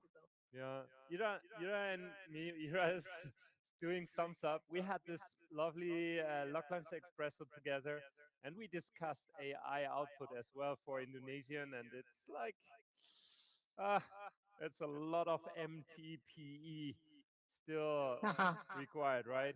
And the other Yes. Ricky is nodding as well, Johanna. I guess we are on the same and the same boat here. Melody. Same. Actually, Maria and I We, work on the same stuff yeah. What for stuff the that same I client. can't handle, I get to Ricky. So And yeah, we're good. sometimes with me on We're good. another client. That is And that is also with Lucy on other clients. wow. So this is a community. It's like a team meeting, right? Yeah. We have Unfortunately Melody so. in Norwegia. Yeah, hi everyone. It's nice to meet you. I translate from English to Indonesian, and my specialty was everything that you see on your phone. Okay, Well, so I yeah, applications, right? yeah, application and all the boring stuff like terms and conditions. I Oh, cannot avoid them. I have to read them. at least Yeah, and also somebody needs to read yeah. them. Yes, I do. And but I'm also trying to break into well the trend because it's yeah like like we just discussed the LLM is the trend. So I am also looking for opportunities that way. Excellent. And LocLunch is She's now already in working Norway. at the moment. Where you in Yeah, Norway? yeah, I'm based in Norway because I am still a PhD candidate, yeah, but now I am allowed to do freelance jobs on the side. So I'm back in the Wow. translation industry. Yeah. How is it living in Norway? Now is winter coming. Uh, it's quiet, very quiet. Most which part of Norway are you? It's in the south, in the yeah, down south, really down south. Okay. But I used to do my masters up north, so Long yeah, I nights. moved from the north to the to the south. Well, still long nights in the south, but at least we still have days and nights all year round in the south. Excellent. Then there's a lot of sun. That is the opposite, right? Yeah. Excellent. Mm. Thanks a lot. Dali, is it pronouncing correctly? Ali. Okay, sorry, I Yeah. forgot to turn on my microphone. Yeah, yeah, you pronounce it okay. Oh, okay. I'm not How gonna would say you it say it? perfectly. It was okay. It's Dali. Dali. Okay. A Excellent. hard So, H, Dali. like our Spanish Yeah, Dali. Of course. but that's Dali, Salvador Dali. Perfect. So, what is your profession? Are you also a translator? Yeah, I'm a translator. I'm an academic and literary translator. Okay. Yeah, I translate from English to Indonesian and vice versa. Mostly Indonesian to English for both academic and literary translations. So, And I'm currently well. I just finished this government program for literary translators lab for Indonesian translators who wish to become literary translators, and one of our participants is here. She's Lucia Ariani. Uh-huh. Wow. Yeah. So yeah, this is a community of we call it 4L, 4Ls. Okay. It's a Jackson Lulagi, thing, yeah. lulagi, lulagi. It's a Jackson Lulagi, word. lulagi means lulagi, You lulagi again. means You again and you here you again. are again. Here you are again. Yeah. Daddy was Basically, one of we the Man Booker nominee. What are you gonna say yeah. about that? What's the Man word Booker Award. Man Booker Award. for I was literally Uh, translation? I was longlisted for Man Booker in 2016. So yeah, quite a long Oh, time ago. wow. So he's a high tough mentor profile. that I can say. Yes, and he's a tough mentor that I can say. Thanks a lot for all the headache. Excellent. So, do we have anybody else? I don't see more on screen right with the camera We right now. Is there We have anybody? another Lucia. another Lucia and Lucia, Ibnu. the other Lucia.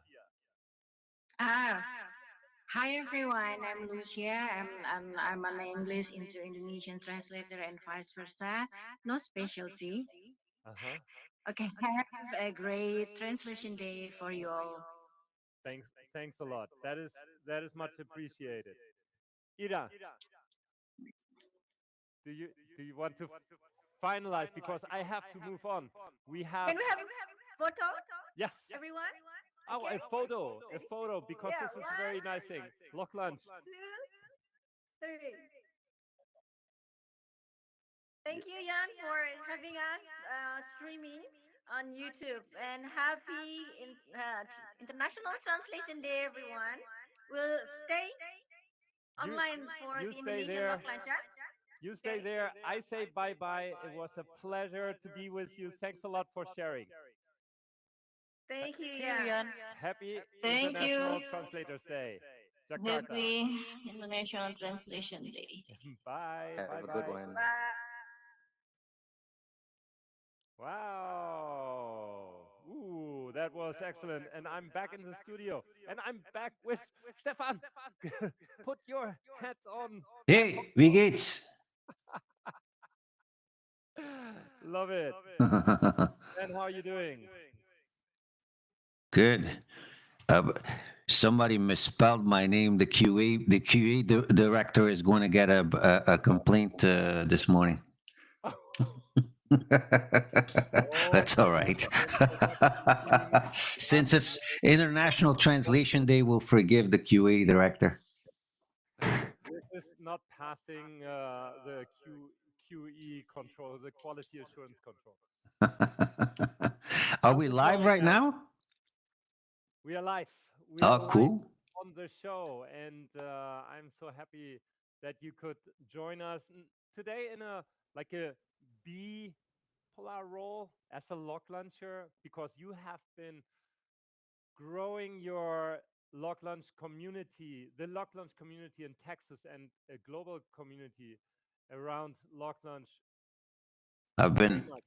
I've been involved with LocLunch from right after the pandemic, so in June 2020, I believe, if I'm not mistaken, that is the date that I started working with LocLunch, and I owe LocLunch a lot of gratitude because they've given me a lot of visibility over the years, and I love the community, and I'm so happy that you're still thriving after all these years, Jan. I mean, this is just amazing. On there, I think everybody puts on their the grain of salt and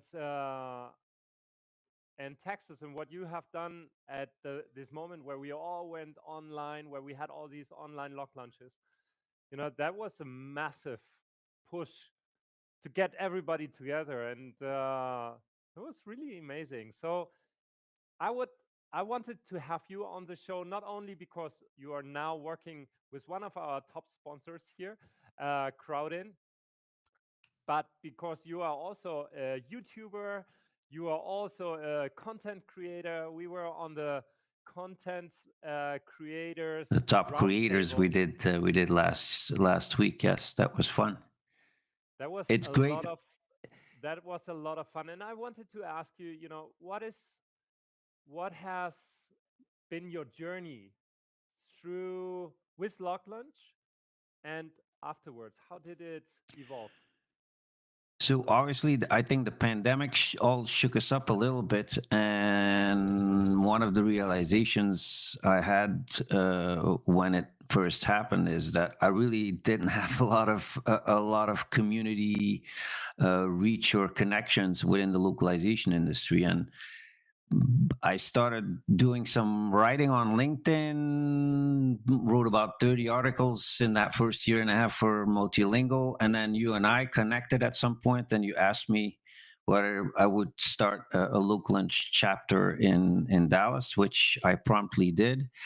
And that kind of took on a life of its own, I think, because very quickly it gave me visibility within the community that I had never really had before, and amplified my LinkedIn presence. And it was a really effective way to connect with people directly. Of course, during that period, most of the or all of the LocLunches were online.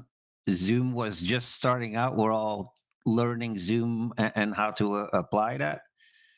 And then I must have picked a good time on because I usually did it Friday around 1 o'clock my time, which is 11 Pacific here in the United States, and it's cocktail hour in Europe already. And one of the great maybe side effects from doing it online for that time or in that period was that we would get an audience that spanned the globe, and people would join with a glass of wine from Paris and Berlin as well. So that was a really fun trajectory there. And from that starting point, I've been kind of growing a small community on LinkedIn, and it's given me it's given me a lot of visibility.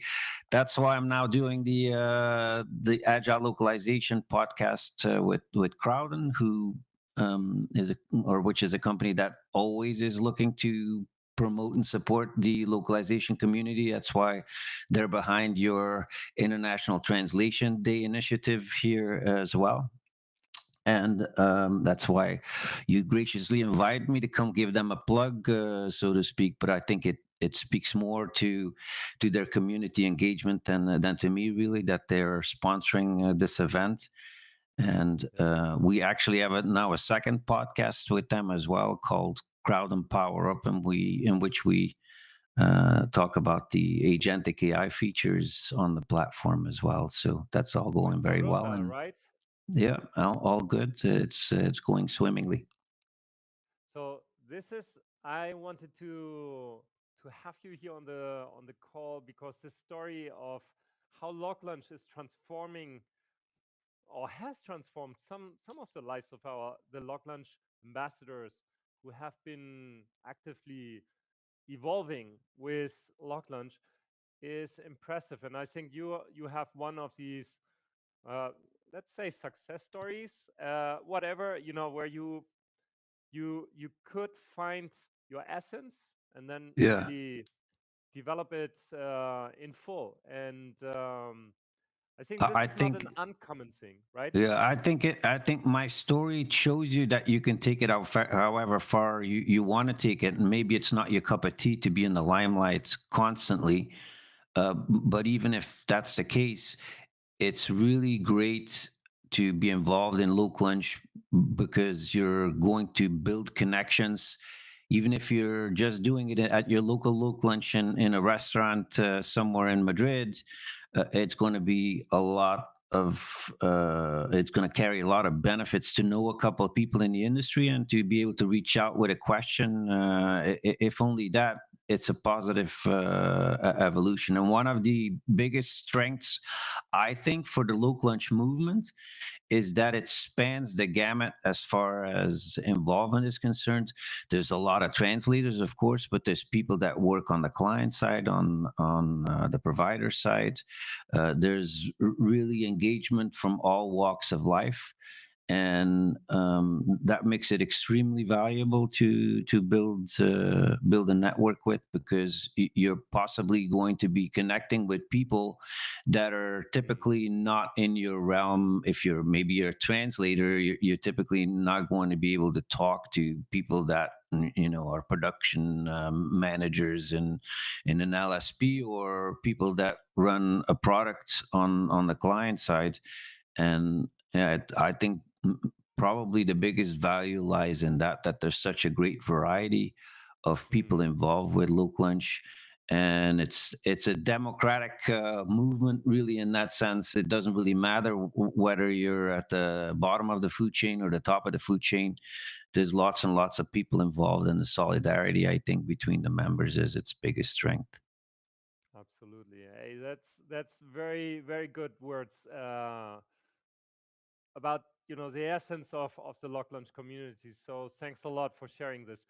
Stefan, you are like working on the cutting edge together with Crowdin, cutting edge. You're documenting, you are reporting on AI. You have a newsletter on LinkedIn, super, super big.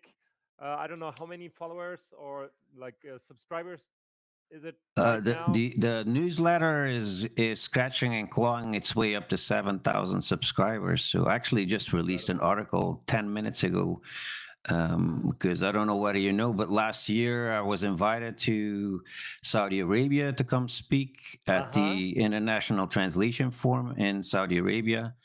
And we will have Honey later on the show.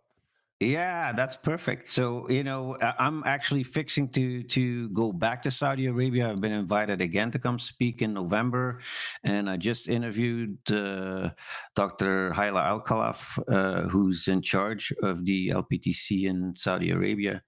And I released that article in my AI and Loc newsletter. If anybody wants to go take a look and give me a push, that's most appreciated. But I'm really looking forward to going back there. Actually, the article is maybe a really good segue into your LocLunch story here, because one of the things that I've found is once you reach out and you go into the community and you get to know a country in person, it looks completely different than what you had in mind from maybe what you see on TV or in the media. And this Saudi story is something that's taken on a life of its own, if I may say so, because I went last year to Riyadh, and I actually got the committee, convinced the committee to let my son come as well. And so we actually went as a family for the first time to the Middle East. I had no idea. Well, what I was expecting was kind of maybe what I'd seen on the news, and going to Riyadh just opened up my eyes completely, and it was a wonderful cultural experience, and we were deeply touched by the hospitality in Saudi Arabia, so much that I'm really looking forward to this trip that much more this year. And I have that coming up shortly, so to speak. That will be a massive conference, a very interesting conference. I'm absolutely sure. Next year, I hope I can be there as well. This year was a little bit tight with a somewhat conference. You're a busy man, yeah. Just one week before, it's a little bit crazy, but we will have this opportunity, I'm sure. And later on, we will talk to Hani from Oh, Riyadh. Hani is one of the main guys. You gotta pulse him on the forum as well. Give him my regards. I'm assuming I'm going to be seeing him in Riyadh in November. That's going to be I hope great. so. This year he's not in the organization because he is doing some great stuff, but he will tell us later on. Stay on the show, And in a couple of minutes, we will have news from Riyadh and about what Honey is going to do. So that will be All a right, cool. surprise. Stefan, uh, thanks a lot for being today here to be a part of LocLunch, part of Crowdin, our sponsor. Thanks a lot again for your support of Crowdin and for visualization of these kind of events. You're welcome, Jan. Thank you for putting this together. What a wonderful way to energize the community on this special International Translation Day. And I wish you a lot of strength because you got a couple of hours ahead of you. Take it easy. I hope you make it through unscathed and you don't run out of steam. The community will help you get through it. Please give support if you like. Put a link on LinkedIn with the live stream. That would be excellent, so that people understand that we are right now still on live and promoting the LocLunch community and the Global Translators Day, International Translators Day, which is today. All right. Thank So, you, Jan. What, Stefan, all the best. I stick around? You bump me off. How does the technical aspect work of this? I have no idea. You tell me. You can just click on leave the studio. Okay, good. Well, I'm leaving the studio and I'm sending you my my hugs and kisses. Have a great International Translation Day, everybody. Thank you. Thank you for having me.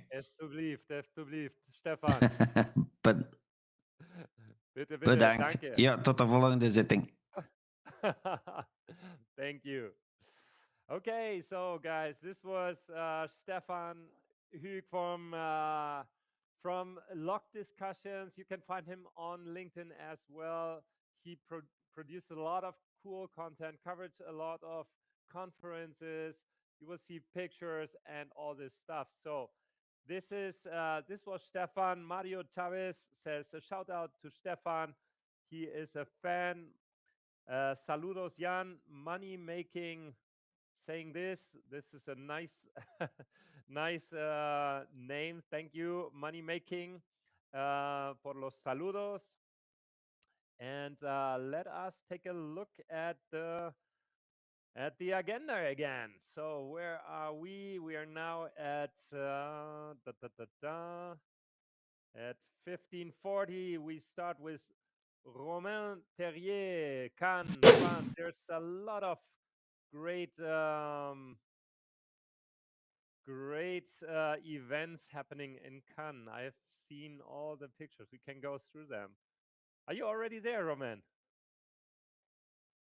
Now he's there. I just uploaded you to the speaker panel.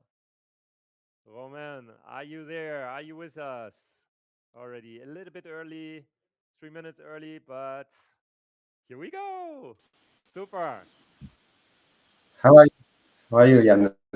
Romain, bonjour. How do you say good afternoon in France? We don't say that. Bonjour. It's that's all. You don't say it, right? Salut. Salut. Yes, bonjour. Salut is okay. The way to go. So great to have you here. How's your day going?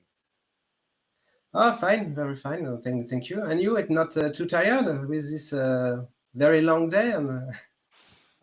We have now, it's 3:30, 3:40, and we have been streaming since 8 o'clock in the morning. So yeah, a couple of hours we have, and we have almost reached halftime, because now we are streaming till 11 in the evening. There's some time still ahead of us, but it feels good because the conversations are so enriching, and I'm really happy to have you here. Why don't you introduce yourself a little bit to our to our audience? Okay, so first of all, thank you for inviting me. I will be very happy to talk about the Cannes or French Riviera LocLunch. And a happy Translator Day for everyone. So I'm a freelance translator. I translate from English into French. And it's been 15 years now that I'm working in this industry. It's a long trip. Same thing for you. I heard this morning it's 18 years. So for both of us, it's a long trip now. And time passed by, right? Yeah, but so maybe do want I can talk about the Cannes LocLunch if you want about the concepts. That would be excellent, because we can also, why don't I share a couple of images from your LocLunch, because, and then we comment on that. We haven't done this one yet. Let me see if I can pull up the. You can find some pictures on LinkedIn if you want. Because you have been super active. Let me just see. I have to fetch my screens here. Let me see. Because that will help us to see your profile and to see all these amazing LocLunches you have celebrated in Cannes. And there's Yes, a lot we of have people beautiful coming. tables now. Yes, yes, it's the group is growing. So we are around 20 people now. So it's very interesting. So this is an internship with. Your Okay, internship. and yes. Okay. Here we have Yes, a last time. Yes, a very huge table. So it's a big success. I am happy to see that. But first of all, I would like to say that I was not the creator of this Cannes LocLunch. A few years ago, it was Eric Graziano.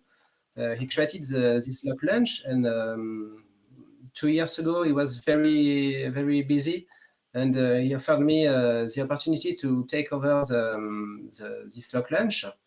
And now I am happy I can talk to you as a Cannes LocLunch ambassador. So so right now I can talk to you as an ambassador. And yes, at the beginning we were around 7-8 people at the table, and now we are around 20. So the group is growing really fast, and we are very happy to see that. What do you think is the magic sauce to make a LocLunch like going from 7 to 20 people? What has happened? So I can What do say you think it's has like for me, it's like a recipe. Okay, you have to mix several ingredients, and I think the best thing is to have a WhatsApp group. I don't know how it works for the other people, for the other LocLunch, but we have a big translator WhatsApp. We have a big WhatsApp translator group, and inside this group, we have subgroups. And I am the administrator of the subgroup of the LocLunch. Okay, and every month I launch a poll, and everyone can vote for the next date. Okay, for the next LocLunch. So it keeps everyone involved. I think it's very interesting. Yes, yes, engages. So. So with that, you can choose the best date, and everyone can join us. And we have also another things. I think another ingredient. It's more about, I think, the vibe in the group. Okay, it's never sad or morose, because we can hear a lot of things about the changes in the industry with yes, for example, and in our LocLunch we talk about that, but it's never sad or morose. It's always positive. It's we have always a warm atmosphere. Yeah. So what do you think is the way people in Cannes, translators in Cannes, addresses the status quo and the future of the industry?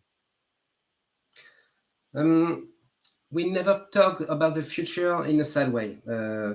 You know, in our LocLunch, we have people that have a lot of work, you know, that are working very hard, and other people, it's sometimes more difficult. We have a lot of profiles, and when we talk about the future, it's never sad. It's always positive. We are here always to discuss about solution, to discuss about what we can do for our jobs. You know, it's yes, we have the intelligence, we have the artificial intelligence. It's here. We have to deal with it. Okay, it's like that, and everyone knows that, even in our LocLunch group. But we talk about that in a good way. I think we are not in a bad mood about that. That is wonderful. What would you recommend a new ambassador or somebody who has no LocLunch in their city at this moment? For new participants? Yeah, maybe, you know, what would you recommend somebody who wants to create a LocLunch to replicate what you have done in Cannes and to create this atmosphere, this positive atmosphere? What would you tell them? You have to know that in our jobs, it's a very digital jobs, okay, and the human part is very important. So if you want to create a LocLunch, you should be very happy to meet new people, to discuss about everything, and you have to spread good vibes. You have to. This is the most important thing, I think. I think the goal of the LocLunch is to spread good vibes, good mood. After the LocLunch, when you leave the LocLunch, you will be happy if you are the organizer. You will be very happy if people are going home with motivation. Okay, with the feelings that the future could be positive. Okay, and you have to work in this way. If you are in this mood, go create your LocLunch in another part of Cannes, of course. I've seen that we were 3 ambassadors of France already, so I'm very happy to see that LocLunch is a big thing in France. So you have big communities here. So Absolutely, it's wonderful. and it's getting bigger and bigger. Actually, I was in France. I was on one from Paris a couple of years ago with Andri. That was a very, very nice. At the end, it was a 2-person LocLunch between him and me because I came a little bit late. But I was on my tour from Germany, I think, to Spain, or Spain to Germany, and this is so quite a long time ago. But at that moment, there were hardly any LocLunches happening, and now it is France. We have a couple of LocLunches, as you said, 3 LocLunches, I think, active LocLunches at this moment, and they are all very, very booming, right? And thank you for creating this community again. One more thing, I would like to talk about an important thing.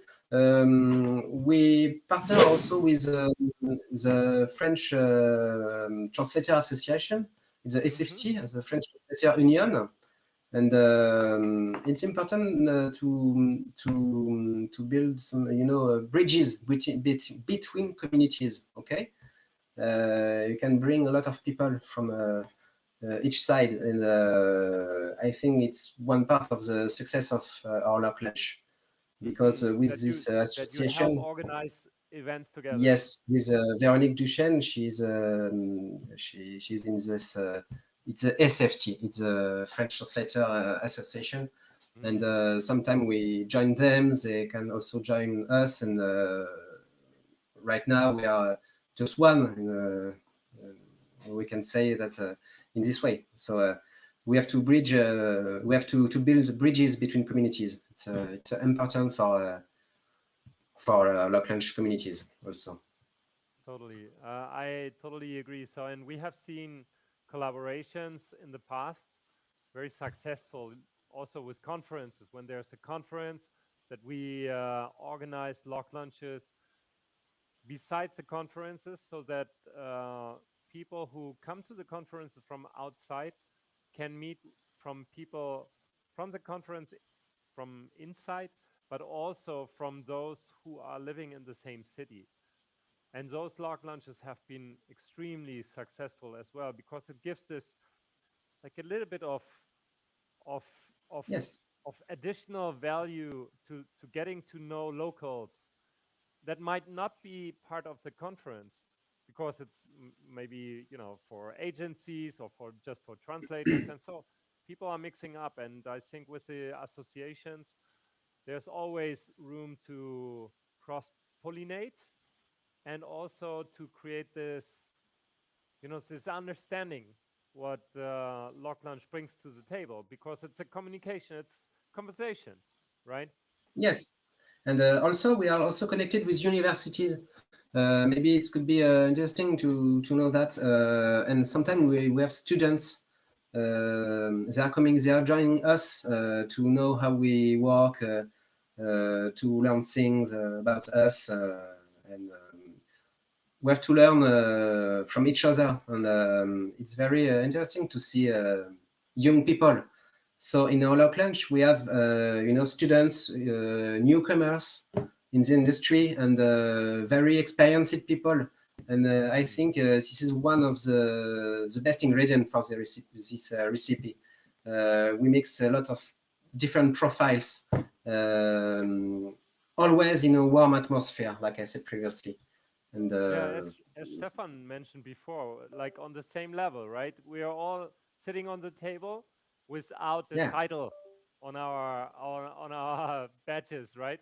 There's not CEO or translator or whatever. It's like people in the industry sharing information. And I totally agree with Yeah, you when you said definitely, yeah.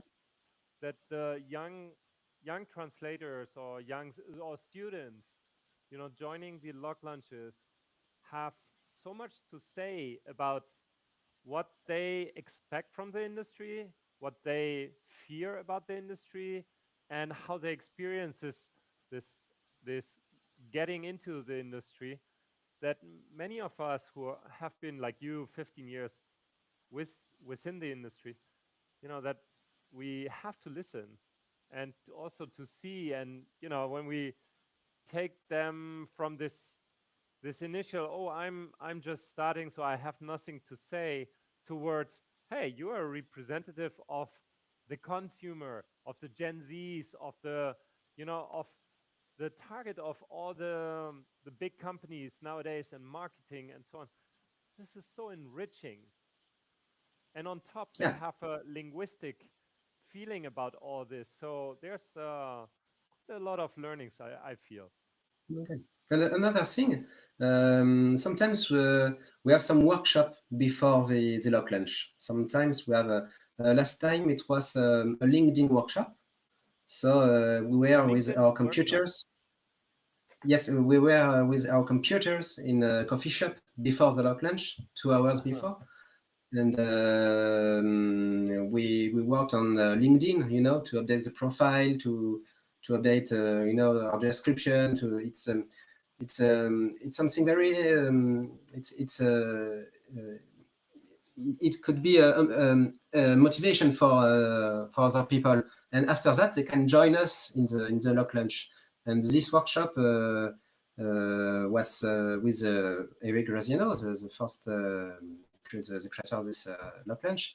And you know, when the goal is to meet real people, you know, we spend a lot of time behind our computers, and the LocLunch is not the LocLunch is not the final thing. We have to be in a continuity, you know. It's a continuity. It's after, before the LocLunch, after the LocLunch. Sometimes we meet other people to drink a beer after the work, for example. it's beautiful community now. I love that.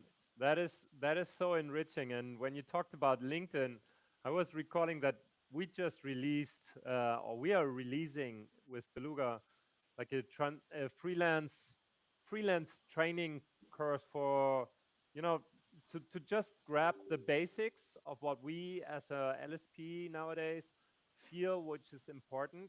And we are starting with a LinkedIn profile. You know, how to reach Yeah. out. What are the ways you have to understand that on the other side, the LSPs, the end buyers, what do they expect about you and how you can reach and match together? So I think, that is so important. And even if many of us already know quite a bit, but others don't. So this what you do in these workshops is super helpful for many. Yes, And because sometimes we have a topic, a main topic in the LocLunch, but when we are around 20, it's difficult to speak about one topic, and this is why the workshop can be something very useful if you want to create a LocLunch. Think about that. You can also handle some workshop before and after. It's a it's a good source of motivation for everyone. absolutely. So, Romain, what would you say to the global translator community, to the LocLunch community on this day? What is your message? We have to be confident with the future. Okay, we don't have to. I think it's very important. We don't have to focus only on metrics or the time spent on a task. It's very important, of course, but we have to focus on our passion. Okay, we have to focus on also the human relationships we have with other translator or with clients, and we have to keep in mind that the goal is to satisfy the client always. Okay, sometimes you have to know that the client is in France. We say the client is the king. Okay, and if you work with passion and if you keep in mind that you have to satisfy the client, you will be. I'm pretty sure that the future will be bright, will be very beautiful. So Such a be confident with the beautiful, future. such a beautiful message. Thanks a lot, Romain, for joining me today here on the live stream of this 15-hour craziness live stream of LocLunch. This was Romain from Cannes, from France. Thanks a lot, and Thank have you, Jan. a lovely day. Bye. Bye bye. Thank you. Bye bye. So, wow. Yeah, passion, guys, passion. This is what we need in all our professions. If we work or live without passion, then oof, it's getting tough. So better live and work with passion. What they say in America, work hard, party hard. This is always a good measurement. So let's take a look on the chat. We have a couple of people saying hello in the chat. Local linguist, hello everybody. You are doing great, Jan. Oh, thanks a lot. Yeah, we have started our afternoon session and some stretching because it's a long time. Maybe I have to go for the next conversations. I have to move over to the sofa again because our next session is actually with, let me see, with Olga Hergul from Istanbul, from Turkey. Whoa, that is so great. And I have seen her already in the chat on the YouTube channel. Hello, everybody. Istanbul LocLunch is here. Lovely to see you all. Lovely to see you also. And in a moment, we get you on stage. I have to grab a little bit of water to get my throat a little bit Well, thank you, Jorge. Uh, shall we move over to the sofa, if you allow? Some some stretching, some good vibes. Now I'm back on screen. Okay, Olga, in 6 minutes. Yeah, that's good. So I can relax a little bit. I can drink my water. By the way, this water bottle has a timer on that, and it starts at 8 o'clock. Let's go. 9 a.m. Keep going. 10 a.m. A little more. 11 a.m. Getting close, and I'm now here at 12 p.m. You did it. Refill. Okay, I would say I'm lacking behind the schedule because right now what is the time? It's 4 o'clock, right? It's 4 o'clock. So I should be again a little bit more. I should be here. I'm drinking not enough.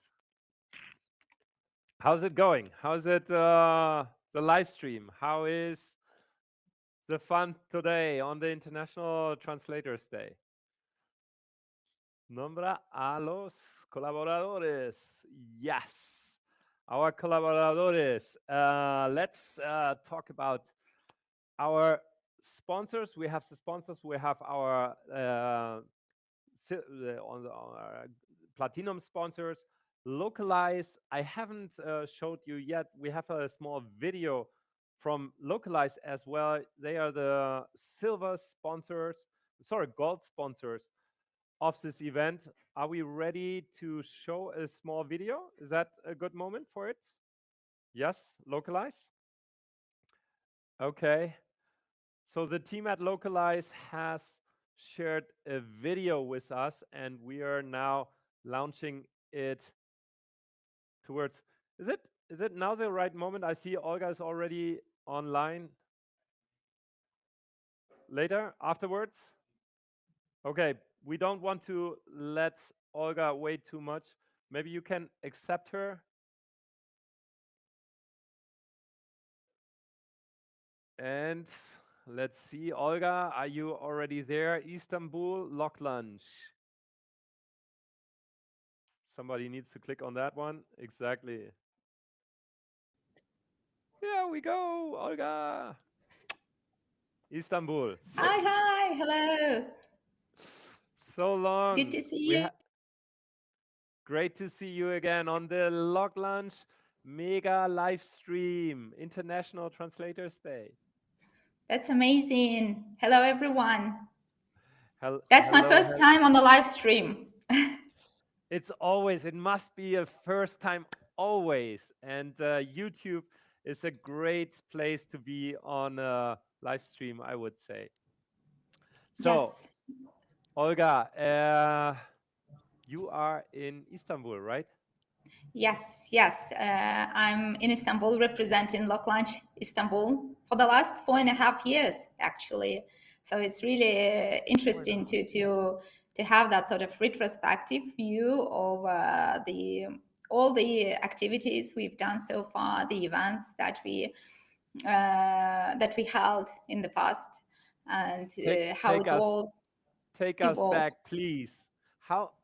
What do you remember how you came to LocLunch? What made you become a LocLunch ambassador in Istanbul? Yeah, I think initially I had joined a couple of LocLunches, online LocLunches in other locations, and it was just in the beginning of the pandemic.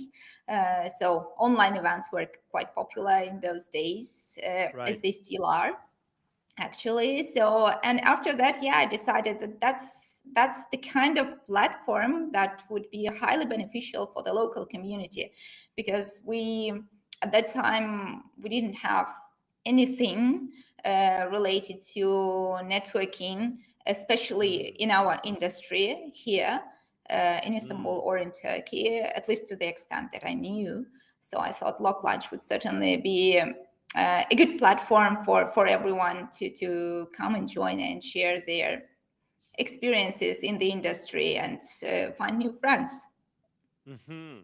And you weren't wrong, right? Yes, absolutely. There's a lot of following in Istanbul for LocLunch. Yes, absolutely. People seem to enjoy the events very much. And it's really interesting how this community or this platform, I like to think of, of LocLunch as a platform that enables all those connections and exchanges between different stakeholders within the industry. It's really interesting and rewarding to see people from different facets of the industry, service buyers, LSPs, students, freelancers, getting together on this platform and establishing new connections, should those be business connections or personal connections, and seeing like friendships evolving out of these connections. So I think that's a really important mission of LocLunch, and it's an entirely democratic platform. Another thing that I really value in this movement. We welcome everyone, so it's open for everyone, and that's something really valuable. Yeah, we have heard that before from Romain, just mentioned it in his intervention as well. This being on the same level, I think this is so unique, right? Because if you go to conferences, at least for me, it was always the feeling of if you are in the audience, you look on stage and say, "Oh wow, these guys are important. They are chosen. They have to communicate and all this stuff, and it sort of feels like inferiority maybe. And on the other side, if you're on stage, it feels a little bit like, oh yeah, I've made it, right? Hey, thumbs up. But LocLunch is so different because we are all sitting on the same table, and it really doesn't matter if you're just a newcomer or you're a veteran of 50 years of experience, or you have a whatever, you're a buyer role or you're a seller role or whatever. I think this is for me one of these the things that inspired me again and again to continue growing this community. What is it for you that makes LocLunch so special? Well, first of all, I think it's the opportunity to really experience uh, the part related to growing the community, to connecting people with one another. So I think we can still engage in similar activities on a personal level, on an individual level. But when we speak of that sort of international cross-border movements, the impact that we can create can be amplified multiple times. And I think that's something I have always felt really special about LocLunch. So it's not only about fostering the local community, but also connecting them to their global network, to really demonstrating them that it's not only about the industry within this country or within this city, but it's that we are part of a bigger community, that we are part of a bigger community of like-minded people with whom we can connect, share, and become friends. And it does bring a deep sense of meaning and a deep sense of belonging to a bigger group of people sharing similar values and having similar life experience. So I think that's really important, having that sort of tool to leverage the impact of communities to amplify the outcomes of such connections. I love it. That is a very, very nice perspective on this global local combination we have in LocLunch all the time, and traveling as well. I don't know if you have seen it well in the post of Sari, was it from Stuttgart? She was with you in the local in the Istanbul community, and now she's in Stuttgart. And she posted a couple of days after our live stream test from Stuttgart, saying, now she's again in a new community, but it wasn't difficult because she had the experience with Istanbul. Now she's in Stuttgart, and so this is also this movement, not only virtual but physical movement, that thanks to the community you are sort of part of. You're easily connecting with other whenever you have to go elsewhere. Yeah, So I that is actually had the the- experience. I could experience that this year in March. I was visiting London for a short Aha. trip, and then I reached out to Rodrigo, to our LocLunch, one of our London LocLunch ambassadors, to check if there was a LocLunch coming up on those dates.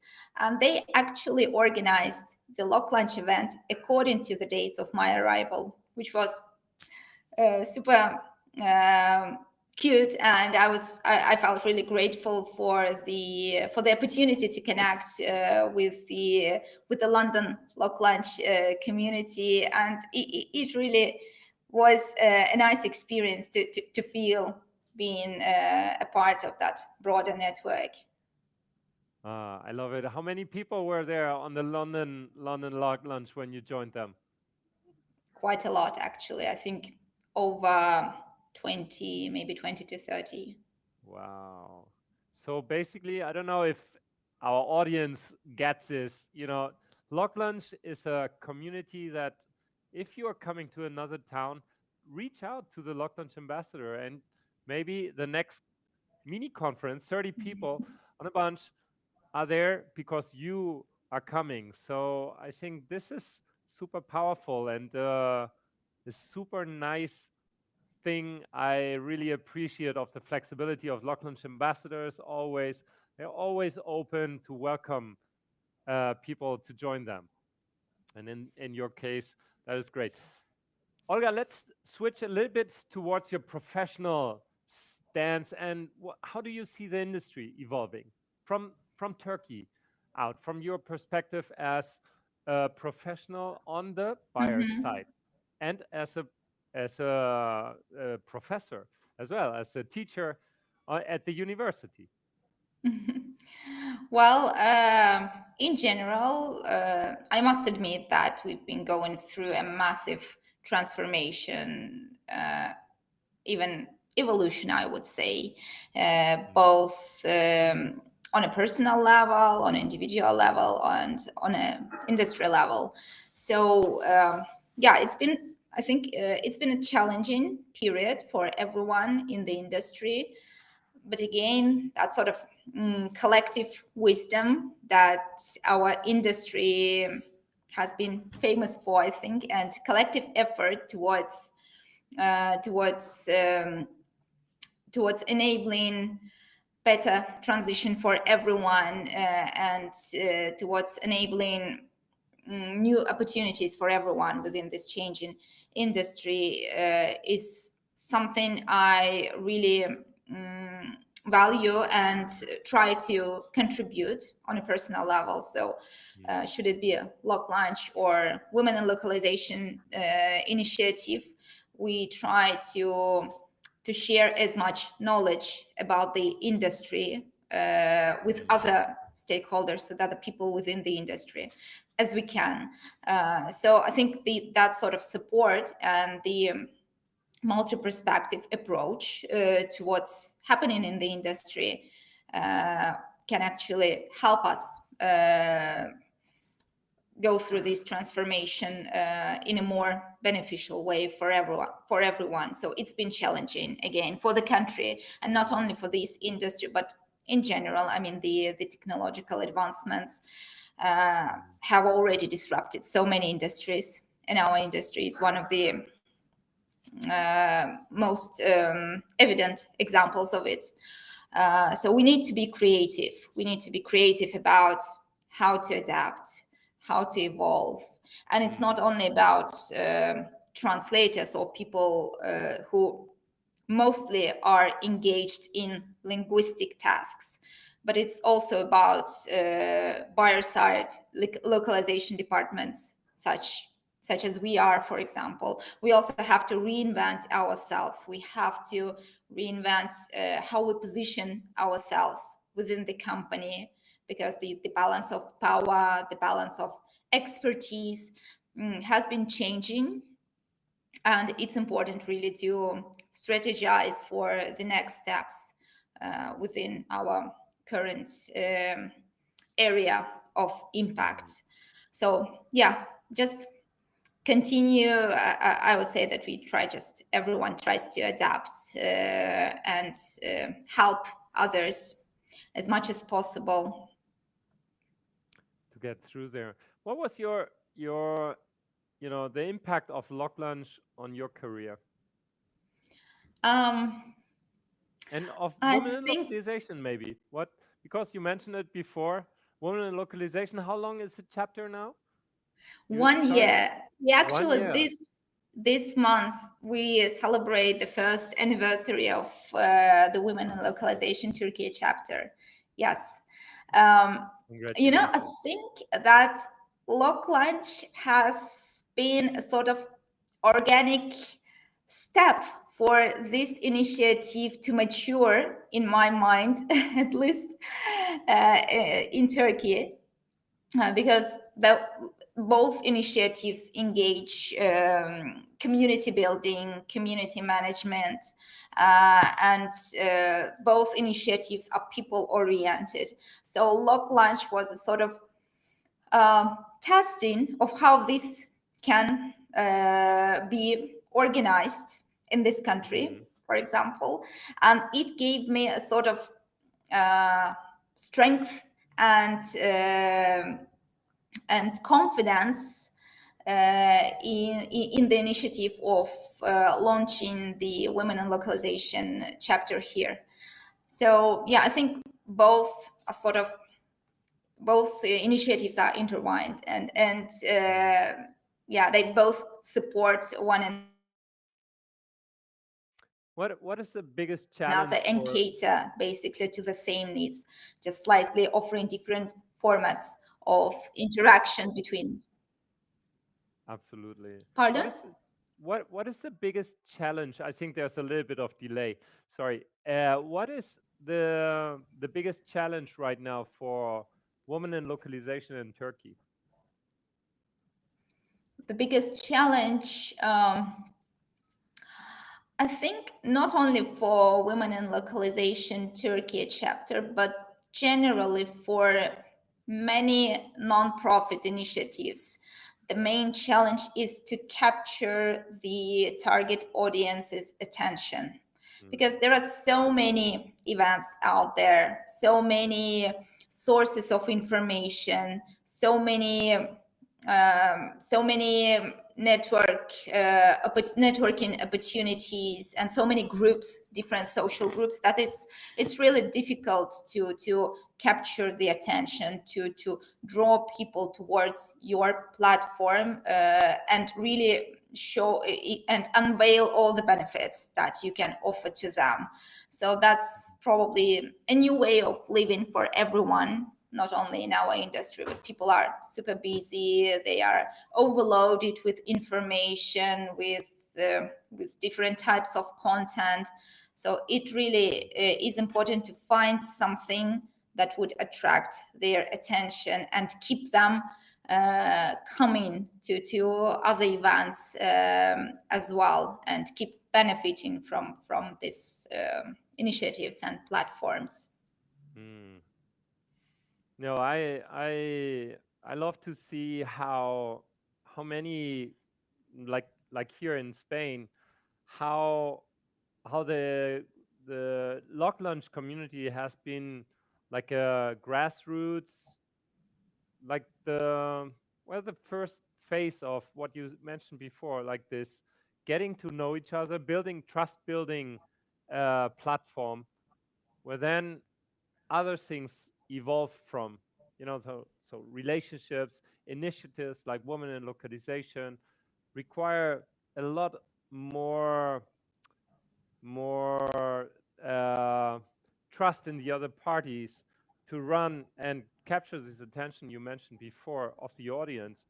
So without trust and without knowing the people, this is really difficult. And LocLunch has provided this easy networking place where we can just get to know people, right? I've seen it here in Madrid. I've seen it in Lisbon as well, in Portugal, the chapter from Women in Localization in Portugal. We had Marta Burr and her co-ambassador on the show as well on LocLunch Expresso, and they talked about how this this being on a LocLunch table helped them to get to know each other, to figure out who's who and who they can rally on to create the chapter and to do the next big thing actually, and champion a movement that is woman in localization. So Yes. that is really cool. Olga, tell me, what would be the thing you would, if you could change something in our industry, what would it be? Change something. There's been Yeah, too much change, actually. too much. There has been So too much change.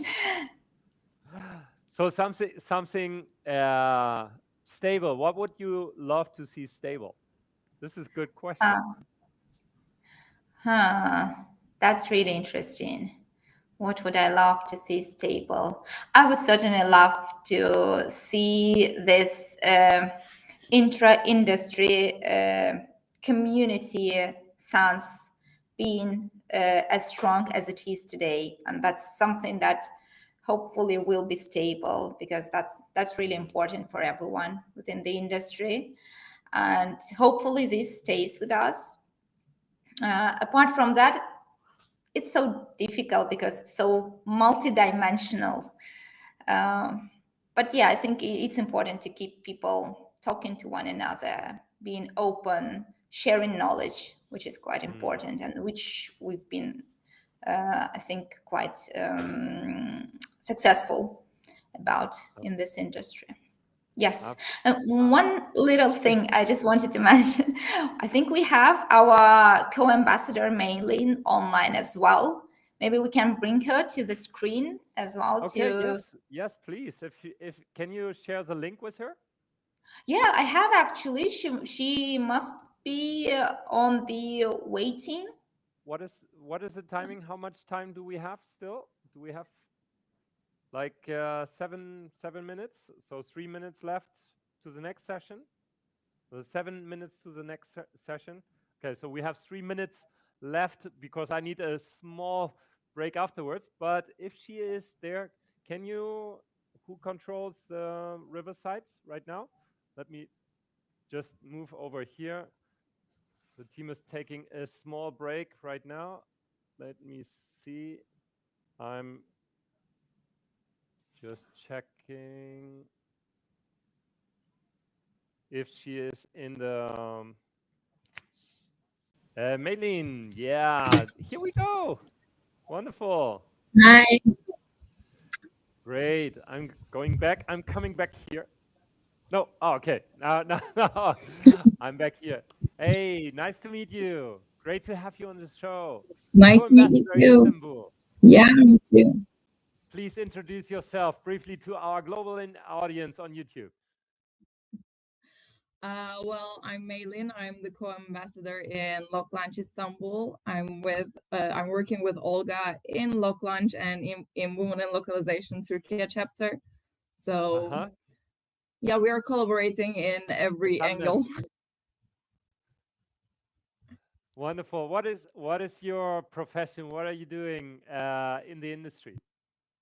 I'm working at OXO Innovation and I'm a key account manager there.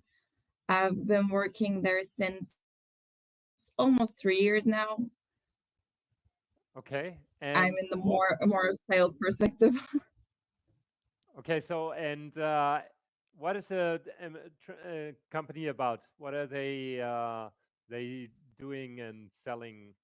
Translation services or? Yes, but it's more like global content management solutions. So it's the whole bundle, you know.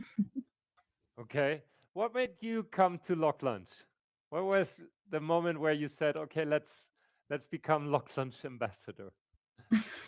Well, I attended a couple of LocLunches, and after that, I had a discussion with Olga, and I wanted to become an ambassador because I realized how much I wanted to give back to the community.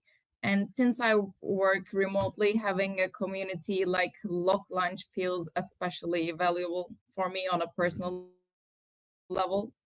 Well, it gives me a sense of belonging, you know, that you don't always get from sitting in a table at your home. Which is quite often, as we all work remote and most of the translators are remote. Many localization managers also Yeah. work remotely. So this kind of gatherings once a month is really a very nice feature. Exactly. What would you?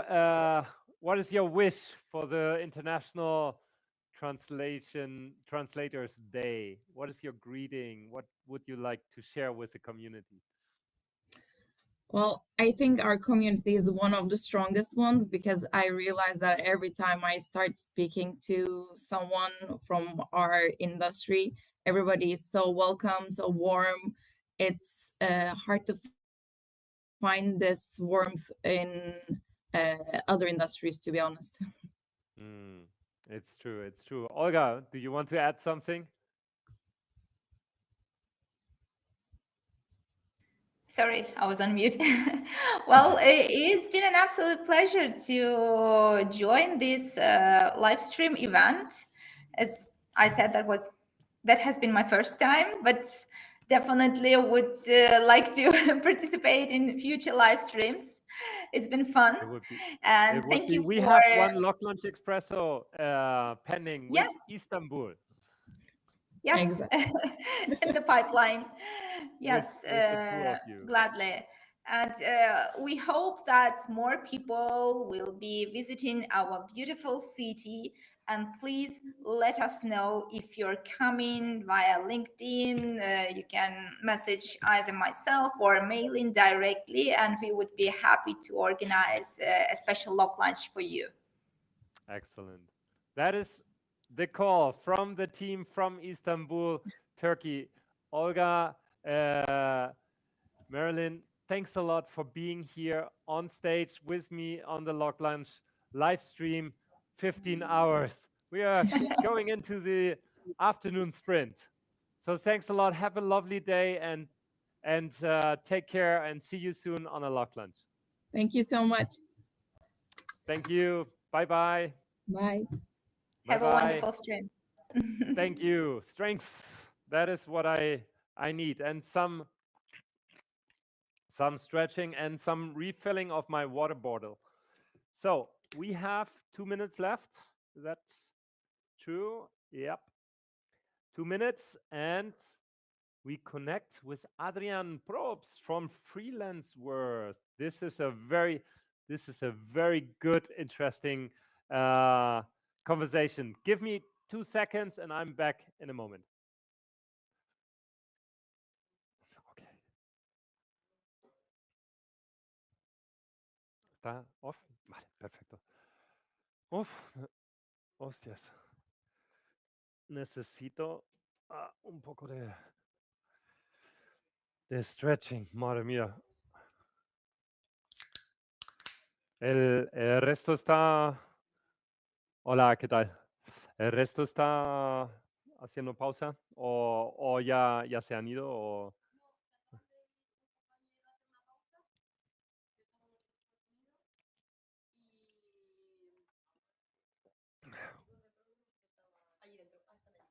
Ajá. Bueno, dime. No, ahora. Mm. Sí. Ajá. Vale. Vale. Pues sí. Exacto. Perfecto. Lo hacemos así. Oh, ya estoy notando un poco aquí mi... Ah, ya.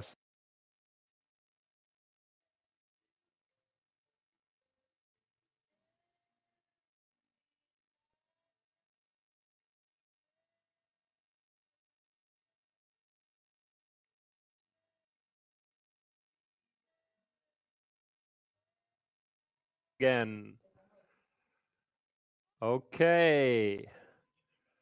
So we are back again. We have just seen LocLunch Istanbul, and now we make a small break for our media collaborators, and one of them I have now on the show, Adrian Propes from Freelance Verse and Exit Art, which is website and a new art project I'm very fan of, and they help us to spread the word about this LocLunch and International Translators Day. So check it out. There's you can find them on Instagram, Exit Art, and of course now with me, Adrian Propes from Translate Verse. So let's bring him on the show. Adrian. Hello, Jan. Excellent. Good to see you. The biggest YouTuber here with me on this live stream. Not anymore. It's you now. Oh man, no. I mean, I don't know. Have you ever done a 15 hours live stream? Absolutely not. I was going to ask you, do you still have a voice? What's happening? That's insane. I can barely get through like 30 minutes of live stream. Oh man, this is so absolutely crazy. But right now, you know, we have now it's 16:32. We started at 8 o'clock in the morning, and we are still, you know, full power. There's new people coming up all the time, and the Yeah. energy is just awesome. So It's so nice. Yeah, I opened the stream a few times today, and you were always full of energy. It's like, okay, yeah, he's this doing is it. this is what we have to do, and I have you here because you know we are here on YouTube, and I have to confess, you know, when a year ago when I came to the idea because you know at Beluga we were like, okay, so what is exactly happening in this industry, and how can we, you know, make use of social media, and you know how can we be visible. And then I was looking at YouTube, and I thought, you know, what is happening on YouTube, because YouTube is growing and growing and growing and growing. And you know, the one I found were you. You was Really? the biggest YouTuber by then with a huge audience, and you are not only on YouTube, you are also on Instagram, right? And Yeah. I want I mean, I produce the contents for YouTube, but then I repurpose it and also put it on Instagram. absolutely. So I wanted to have you here to tell us a little bit about, you know, today is the International Translators Day, and you are, you know, the public face on YouTube of the translators world. Tell us Wow. a little bit about your journey and share some insights, please, about Okay. what has been Translate Verse, and what is the magic behind your success.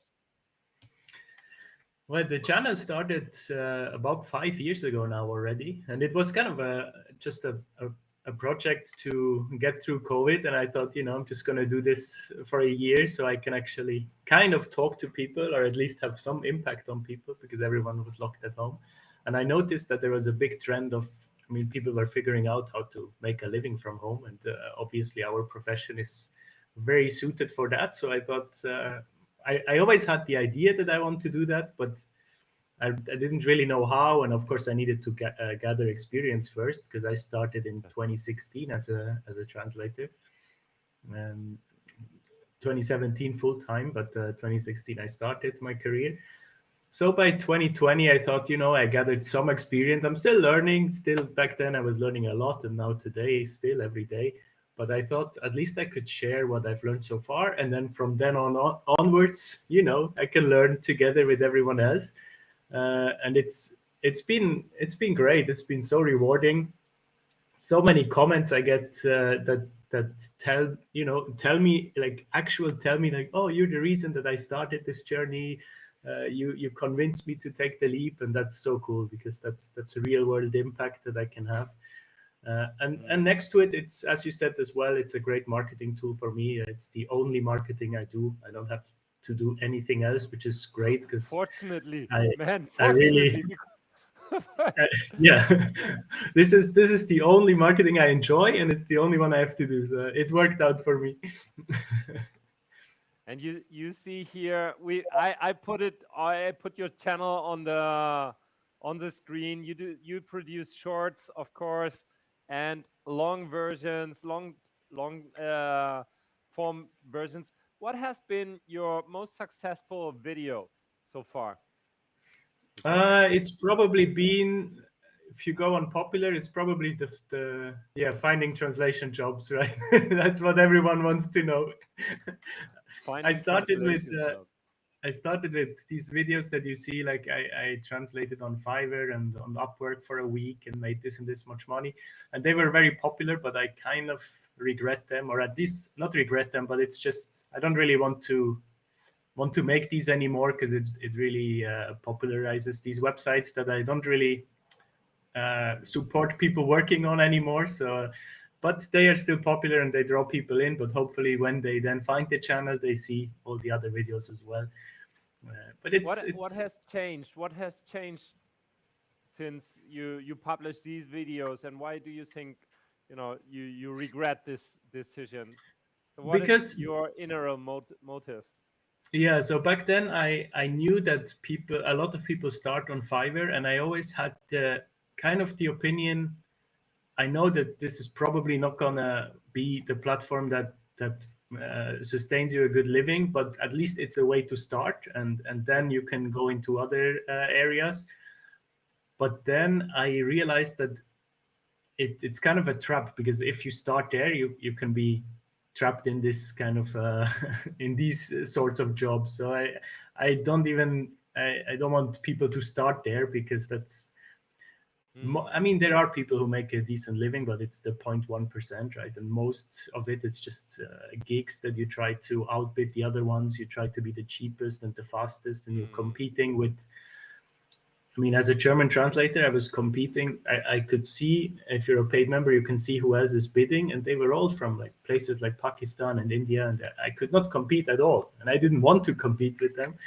So I stopped already before these videos. I had stopped, but I still thought, it's a good way to start for people. But now I don't agree.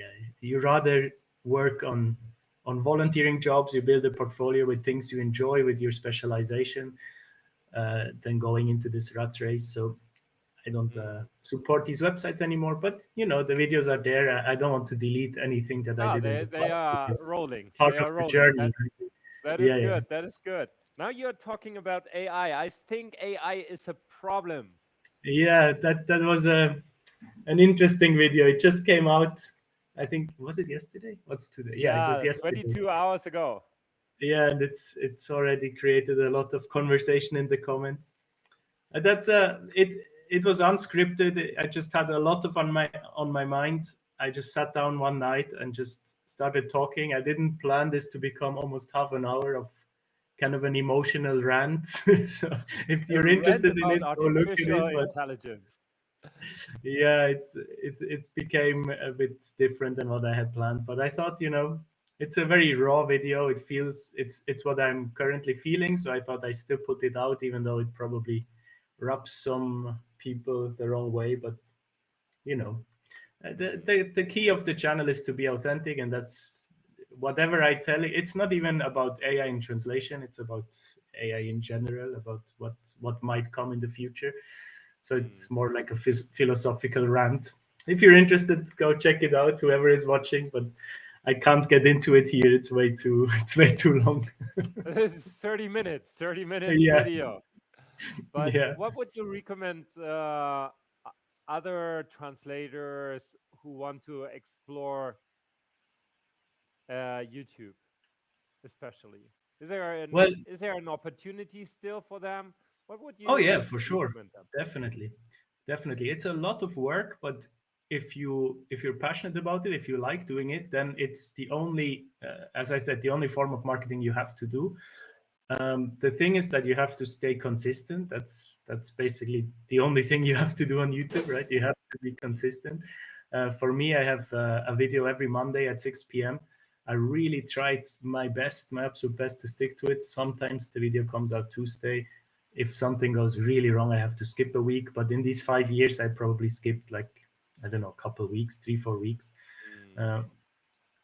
Yeah, I mean, I don't know. Some people say unfortunately, but I kind of like it that the algorithm is rewarding consistency. Of course, that means that some videos have to be filler videos. Not every video can be a 1 out of 10 super banger, right? But some have to be fillers. But at least it forces also me to stay up to date with the industry.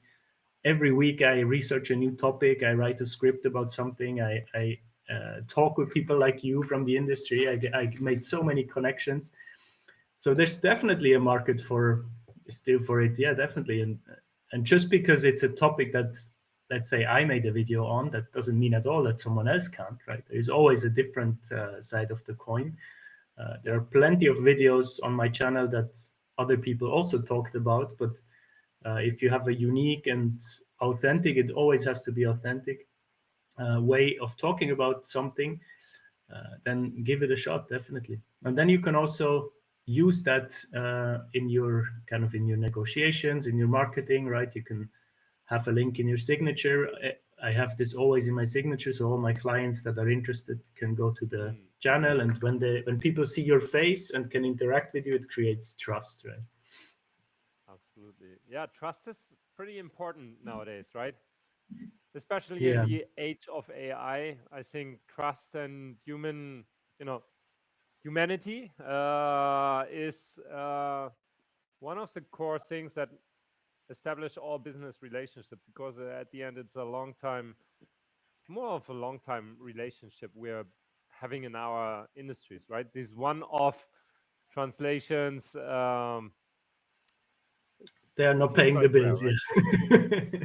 Exactly. You need a trusted client relationship that can count on you.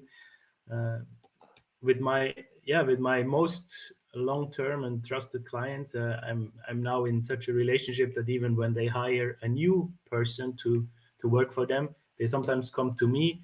Just before I hopped on this call, I was doing that. I was reviewing another translator, whether they could onboard on one of my clients, right? So the trust can go as deep that they would trust me to onboard someone new, and that can only happen with a long-term collaboration. How do you do your video production together with your work production? Because as you mentioned before, it's quite a lot of effort to create and post edit and create these videos, the thumbnails and so on. How do you balance between both? Yeah, I don't know.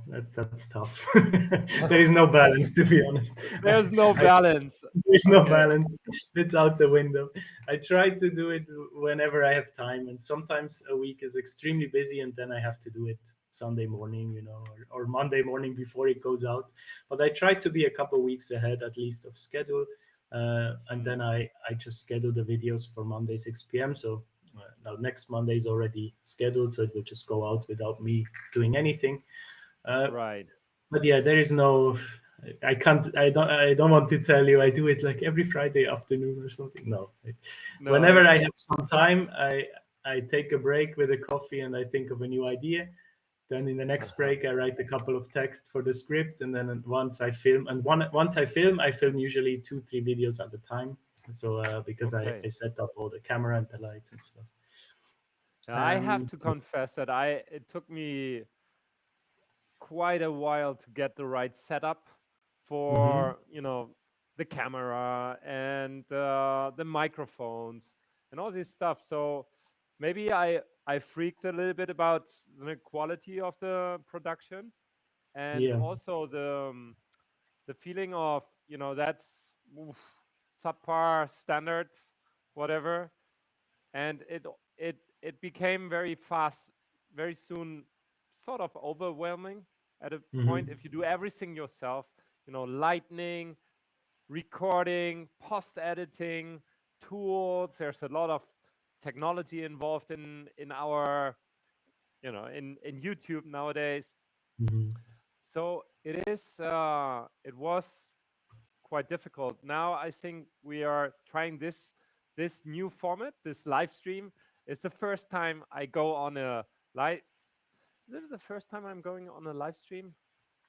Well, not the first time, because last Tuesday we did, or Friday we did a initial Yeah, I've live seen it. stream. Did the test. Yeah. We did the test with Stuttgart, which was super great. But I've never done a 15 hours live stream. Of And course, it's a huge production. It's the idea amazing. here is, let's create this picture of of the industry and these voices we have heard so far, from Far East, over the Middle East, over Europe, and later on we go to the Americas, to create this atmosphere, this picture of our industry that is happening right now, which is like what people expect to happen, and what they see right now. I think this is from an art form, YouTube. Definitely. So How do you plan your content? Can I ask? Do you have a strategy? yeah, so I have two playlists. One is Technology Unboxed, where we discuss, the latest in language technology out there.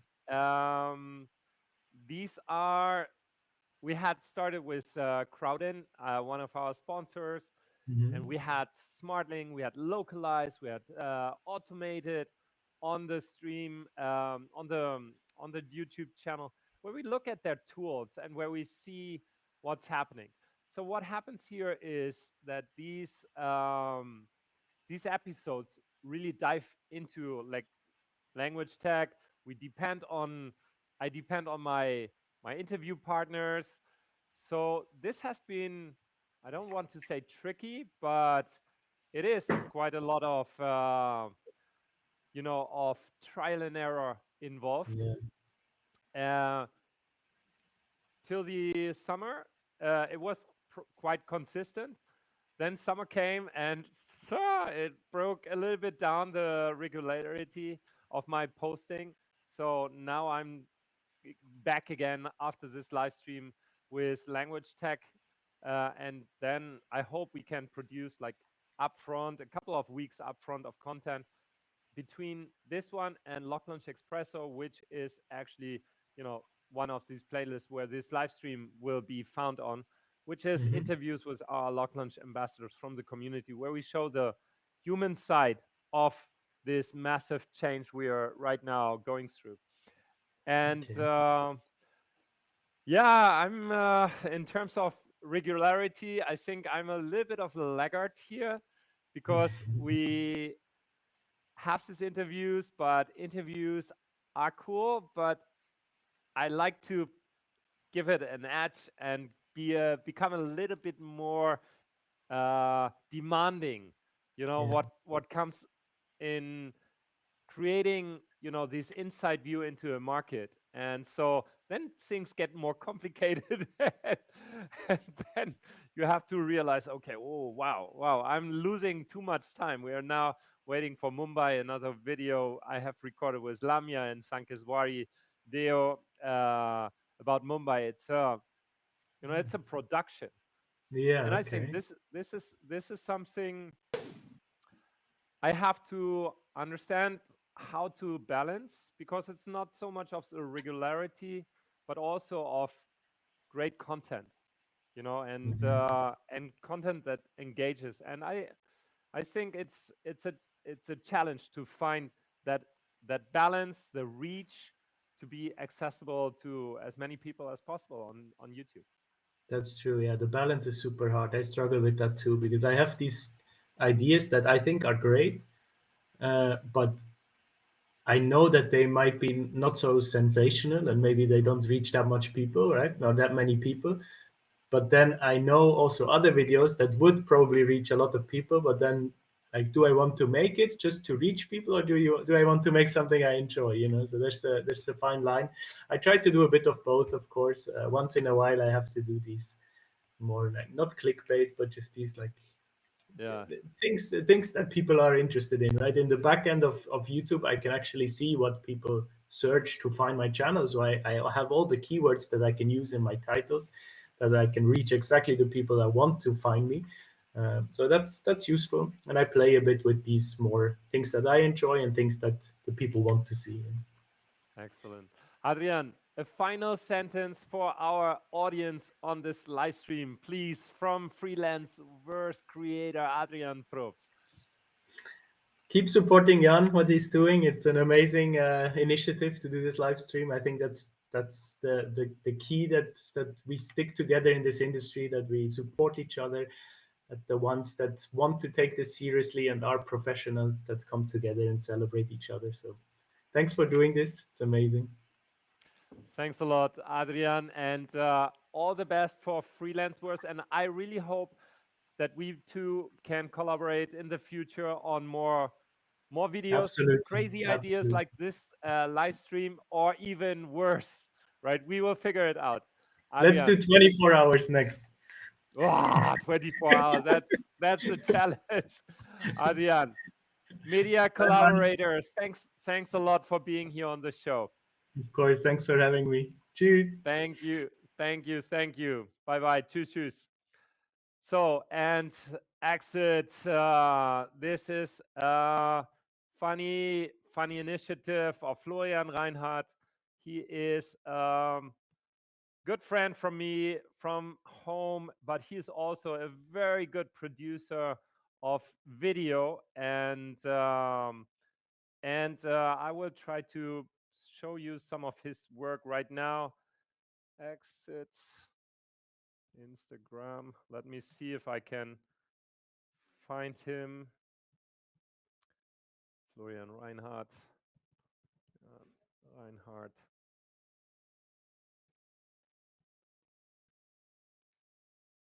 Okay, I have exit art, Florian Reinhardt. This is the one. Let's see if I can pull this up. Okay, I have to log in here. This is a live stream.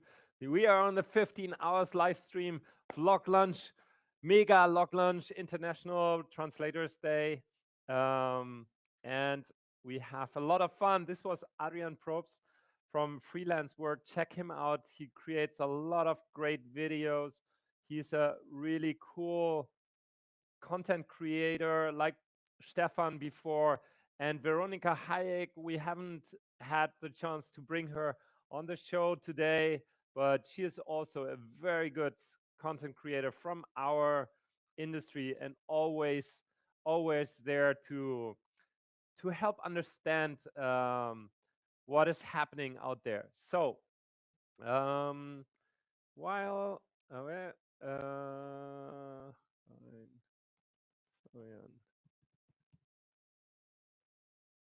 and Reinhardt. Okay, so this is just a brief intervention. So you have seen it, but then I would love to go. So this is his video art. He's producing. Exit is his latest project, and it will surely become maybe part of the YouTube channel. Somehow we will find ways to collaborate. And soon on this wall, you see a skateboard, and this skateboard will soon be in my studio, hopefully, Florian. So best, thanks a lot for supporting the channel, for reaching out to your audience, to give translators and the international translators community also a voice outside our industry. And I think this is something I would love to see way more, to have people communicate with outside our industry way more. Okay, so let's have a look on the chat. Haven't seen the chat for a while. So Carolina Ira from Brazil, Olga, I love your insights, very insightful, inspiring. Thank you, Mario Chavez. I miss the Istanbul LocLunch meet. Olga, cheese. Elena, great LocLunch. Yeah, you were here. Thanks a lot. Elena Benitez is responsible for our newsletter, for the LocLunch newsletter every week. And we are now connecting. She's now putting up a sign. Jan, don't forget, we are connecting now with Rotterdam. Okay, so let's do this quick connection to Lucrezia. Hi. You're already there. Great. Hey. Yeah, I'm here from Catania Fantastic. this time. How exactly? So you are representing both, right? Both LocLunches. Tell us a little bit about yourself. How did you come in the industry? How did you come to LocLunch? Okay, how did I come to the industry? Well, I've always loved languages. So I studied languages at school, and then I wanted to find some job with that. And as part of my BA in languages and intercultural mediation, I was introduced to translation, and then suddenly understood this is what I want to do. And so I completed an MA in translation, and it was very useful because there was an entire module focused on professional development for us to understand the career path that we wanted to pursue. And I understood that I wanted to be a freelancer, so it was very clear for me. And as soon as I started writing my final dissertation, I decided to launch my business. That I can see you anymore. Do you hear me? Yeah. We can see you. Okay, here you are. Okay. Yeah, I think there's a bad connection, but if you can hear me, there are issues.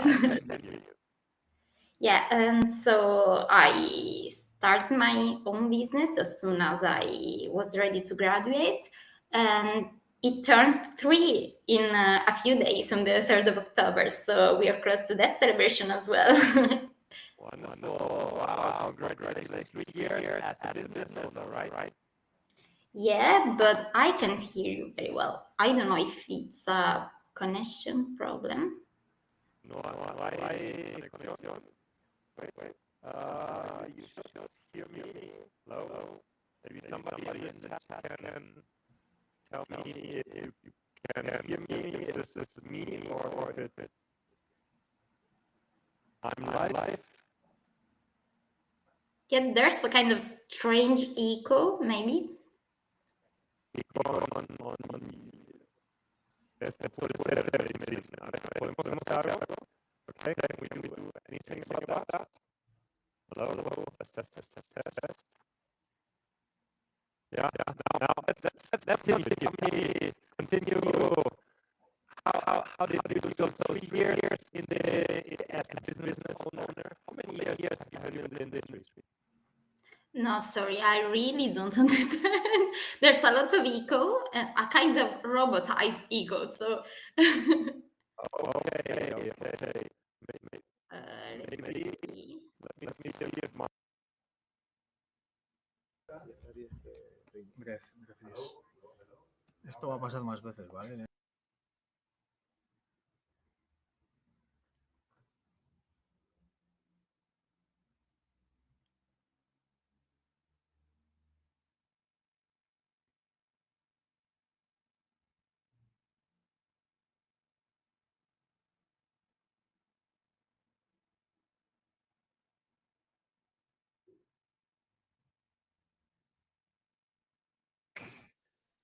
Okay.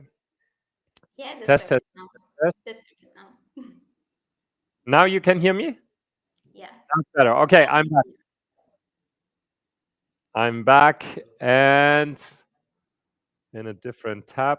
Let me just see if we're not having any overlap here. Okay, perfect. Yeah, something, I mean, this is a live stream. We're trying to do it as good as possible. Sometimes there are glitches in the technology. Yeah, but kudos to you because you've been there for so much time now, a lot of hours. How many So hours is it? yeah, I know Yeah, because I joined at the very beginning this morning. Then I left because I had to work and to meet some deadlines. But you've been there for how many hours? 9 hours now.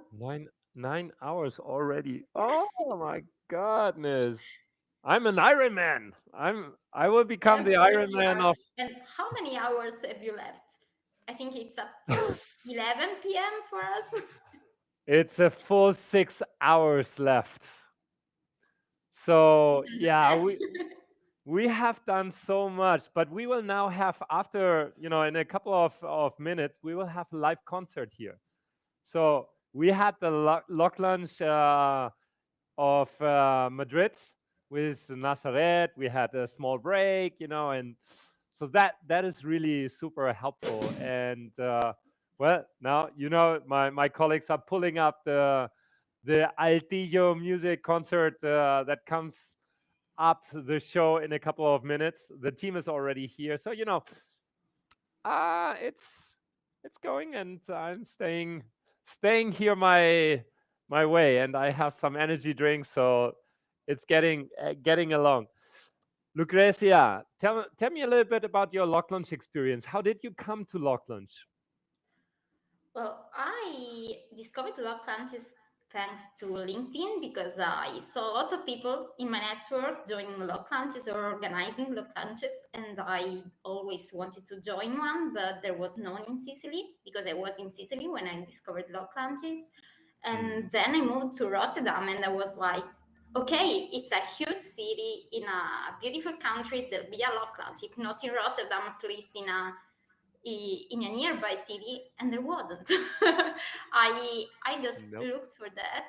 I know you have a sheet, an Excel sheet, if I'm not wrong, on your website, and I was like, where is a Dutch LocLunch? There wasn't any, and so I started to think I want to start one, maybe. Also because I had never met another translator in person, to be honest. So I really wanted Wow. to. Yeah, and I I was mean, there. this is not rare. This is not rare, actually. Yeah, If you're I not know. going to conferences, which are not for everybody in terms of pay, travel, and so on, it's not that easy to meet colleagues, right? Yeah, I've always networked with other translators on LinkedIn, but in-person events are another kind of thing, of course. And so I decided that I wanted to start a LocLunch to become an ambassador. So I reached out to other ambassadors in my network to ask for some information to understand what I needed to do because I didn't want something which would take me too much time and effort. So I understood that it's quite simple. You just need the energy and the openness to meet new people, strangers every time. But it's wonderful. It's a great opportunity to meet like-minded individuals from all over the world, maybe, and it's also lovely when there are LocLunchers from other cities that, for example, go on holiday in a certain city and just check if there is a LocLunch in those days in the country they're visiting. And this is something unique, I think. So I just gathered some information and applied to become an ambassador in Rotterdam. And then I moved back to Catania. So now I'm going back and forth between the two cities, and I host LocLunches each month based on when I am that month. So Incredible. This is like we are not usually have these kind of traveling LocLunch ambassadors, but if you are so stable as you are, so that is really wonderful, because at the end, it's a way to bring together the people. And I always favor to have one than not to have any, because otherwise people are not engaged, or they might not be becoming active in the community, and it takes people like you to activate others, to take the reins of a lock lunch, to become a co-ambassador. This is a concept we are seeing in many cities, people who are collaborating together to organize the lock lunches, to reduce a little bit the burden. And it's just fun. And these people are, you know they are not competitors, they are not people who you work with directly. It is lock lunch, and it's a very nice community, actually. Yeah, I think this is the basics of networking for us translators, because we are all translators, but with different specializations, with different languages. So we are not competitors. And even if there's someone with the same language combinations and the same fields of expertise, it doesn't matter. It's just fine to network, because we work from home most of the time, and exchange is essential to grow, to discover what's going on in the industry, to just look for some advice maybe, and also develop further.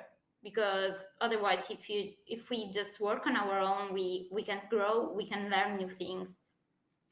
And sometimes it's also useful to have other people to turn to when, for example, we have requests from clients who want different languages combinations from ours, or for example, if we don't have enough time to take care of a specific project, and so we outsource that.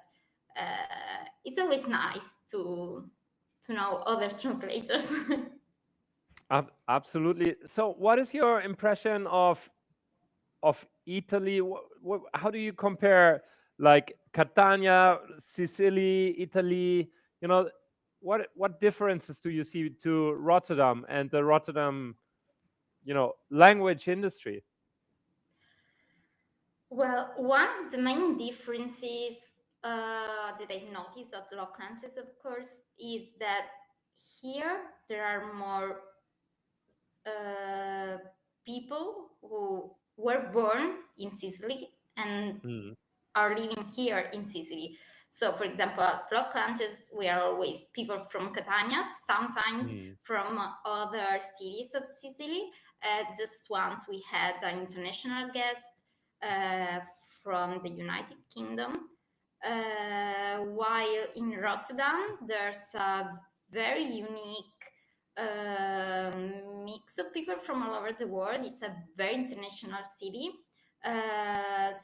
So I've met people from all around the globe.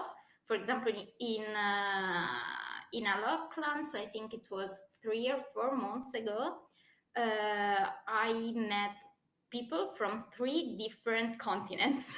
So wow, yeah, there are people really from all over the world with very different origins, and yeah, they're based in different parts of the Netherlands, maybe because trains help that in that regard, but they all have very different languages, also target languages, not only source languages, and yeah, they come from very different continents. How would you describe the state of the art right now in the translation industry? Ever changing and ever evolving, maybe. I'm not pessimistic. I don't think it's going to die at all.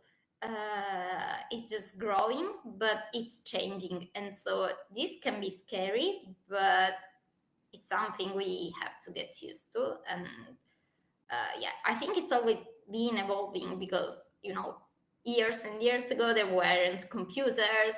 there wasn't machine translation. Now there is AI, but AI can't really replace us, because, you know, especially in more creative sectors like marketing, that is my main area of specialization, AI can just replace humans and localize content properly alone. Maybe with just some post editing for more technical fields, but human translators will always be needed. So we just have to stay ahead, try to get acquainted with new technologies, but we'll always have something to do. And I do think that thanks to globalization, the market is growing. It's changing, but it's growing. There are more and more requests, I think. They are quite different, maybe. We have to educate clients, of course, because some just rely on AI, trust AI blindly. But if we try to explain what's the real value of localization, we can go far. I see. I share this vision of you know, evolving and changing industry, but growing as well. So, do you see, if you see, what would you recommend somebody who's now starting in the industry? What would So be that's your recommendation for them to get their hands dirty and to start? What would be the best way? I don't know. There are so many things that I don't know which one to pick, but one of the main recommendations would be never think that you know everything, because there's always be there always be something to learn, and you can always develop further. Not only because no one is perfect, but also because everything changes. Languages change over time, and the industry changes over time. So it can be useful to join an association. For example, from the very start, I joined the ITI when I was a student, and it was very helpful for me also when I started my own business, because there were so many webinars, events, newsletters that were very useful for me to always stay updated, and also to learn from other professionals, maybe some professionals with much more experience. So this is something very important to keep in mind, that we never stop learning, and CPD is crucial. How is your relation to LinkedIn? Are you a LinkedIn user? Are you following people on LinkedIn? Are you creating this content? is the only social network that I really use. So Okay. I'm not a social network person, Aha.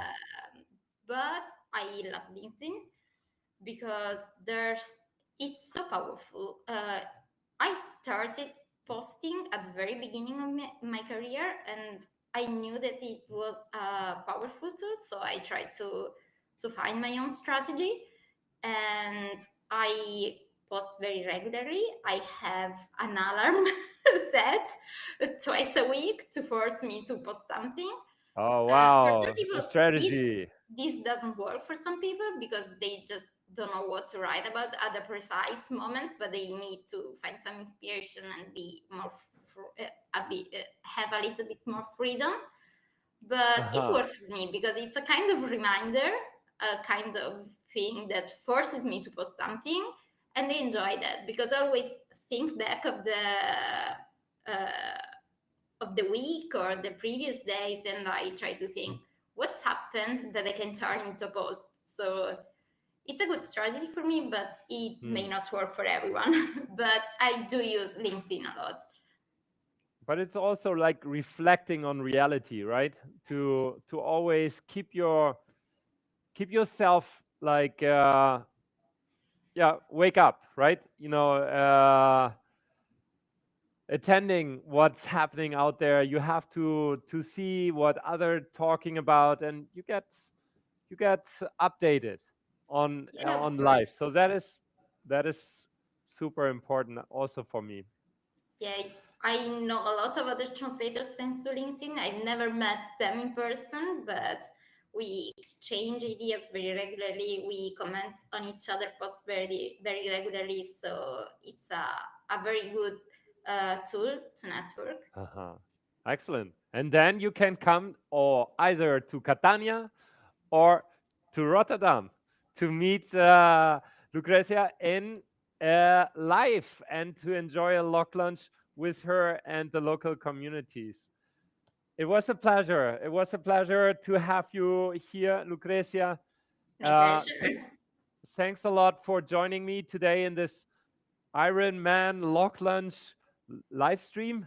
Yeah, we did Yeah, good luck another. with the rest of the session. I'll just stay online as much as I can. So I follow you now on YouTube. Fantastic. And also, please, all the other great content creators and ambassadors here, follow them, engage. This is always good to create this global network of LocLunch. Lucrezia, thanks a lot for being here today, and I wish you a wonderful day. Thank you, you too. Bye. Bye-bye. Thank you. Bye-bye.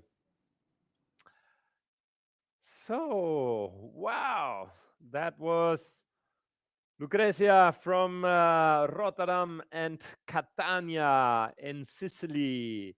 That was really nice. Wow, I love to meet people. Many of our ambassadors, actually, sometimes I have not even met in person or online. So this was the first time I met Lucrezia, actually, at least in a conversation like this one. So that is just awesome. So the next one is LocLunch Vigo with Rafaela. This is happening in 4 minutes. So I can do some stretching or 5 minutes de charla y pausa. This is what my team puts on. Is it a good moment for our video with Localize? Eventually, then guys, check out this video. I think you can launch it from there, or should I put it here on my side? Okay. Elena, where do I find the video? In WhatsApp. Okay, WhatsApp. Let me see if I can put it up. WhatsApp. Oh, I have to synchronize myself. Okay. Hey, by the way, guys, later on, if we have some lonely moments, we can talk a little bit about some funny tricks and tips with WhatsApp and LinkedIn for networking events, which really works cool. And I'm surely will post about that at one time, but today we can have it here as well. So let's see. Okay, so at 3, I go a couple of messages here on my recording. So now this is okay. Let's see. This is 1 minute. Let me see if I can share this. Yep. It's a little bit of an exercise here. I have to bring up the different platforms. Where do I have? I have another screen looking there exactly. So I will screen share. So Localize, one of our sponsors of this fantastic event. Localize, thanks a lot for being here. Let's see if we can. Going global is all fun and games until you have to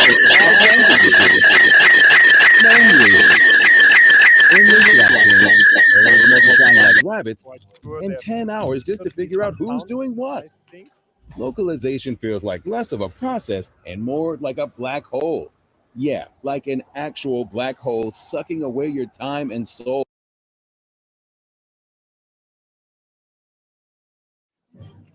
Going global is all fun and games until you have to localize into 5 languages manually. Endless Slack pings, errors multiplying like rabbits, and 10 hours just to figure out who's doing what. Localization feels like less of a process and more like a black hole. Yeah, like an actual black hole sucking away your time and soul. This isn't the life you want, battling against the storm, clawing your way back. Well, any bright ideas? Plug that cord back in. Enter Localize, the most intuitive localization platform that makes reaching multilingual audiences as easy as flipping a switch. No more back and forth between tools and teams. Sync your code, designs, and content all in one place. Let your projects run on autopilot. Automate task scheduling and assignments and get spot-on translations with AI or humans. Preview translations and designs, rework issues instantly, and create language experiences your customers will love. Track what's working, fix what's not, and optimize your process to show the impact of flawless localization. Localization handled. Black holes eliminated. World domination. Just a matter of time. That's the spirit. Localize brings teams together in one place to simplify localization. So try Localize for free today and see how effortless going global can be.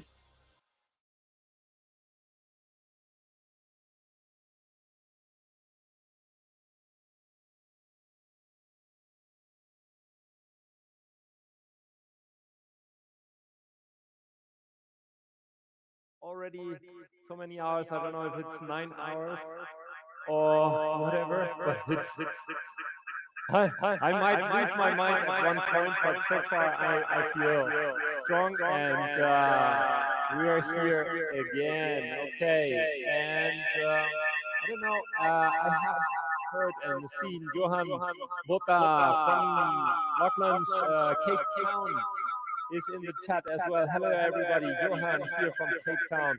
Catch me tonight because he has an online event. And Johan, we can connect because it's possible. That is so fantastic. We will be connecting with you on in Cape Town later on if we can make it happen. So I hope, guys, my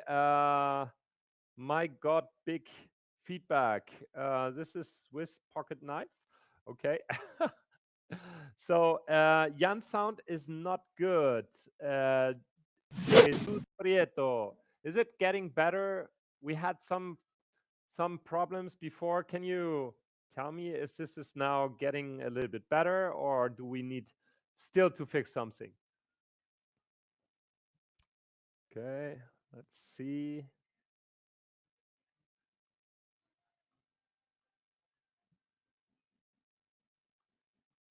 Okay, some feedback from our chats. Anybody listening in? So maybe you can write how my voice is now before we connect with Vigo, which is right now. We need to connect to our friends in Vigo. So before our live concerts, Vigo, let's see if we can do the connection. Okay, I'm connecting. Actually, she should, Rafaela, as this is a live connection, we should have her. In una, okay. Oh God. Yeah, the agenda has switched a little bit. It is in 1 hour, so no problem at all. We have a couple of minutes left, and we have our live concert. I might just go over with my video cam, with my mobile cam, and show you a little bit around in the studio. Let me see if we can make this happen again. Did this before.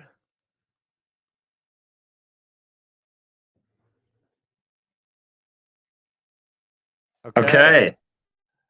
So now I hear myself here on my phone, but I leave my share here and I move over and show you a little bit of the studio because this is a live stream and this is so fun.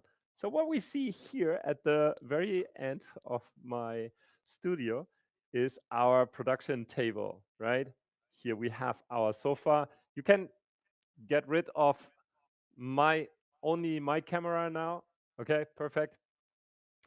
And the sofa, you have seen that. This is the LocLunch. This is our whole team. Hello, guys. They make all this possible. This is Agora News. Thanks a lot for making it happen. And right now we take a look over here because we have some artists, right? So guys, let me see if I can switch my camera to see you. Wait. I think I have just to share it like this. So here we have Altillo. Hey, so thanks. Nice to meet you. Nice to meet you. Hello, nice to meet you. And Jorge, of course. Jorge, nice to meet you. So this is the band. We have a live concert here in the studio. This is just awesome. Shall we switch to that camera now, or yeah, you go over? So this is Altillo, and why don't you present yourself a little bit? Yeah? Okay. So let's go.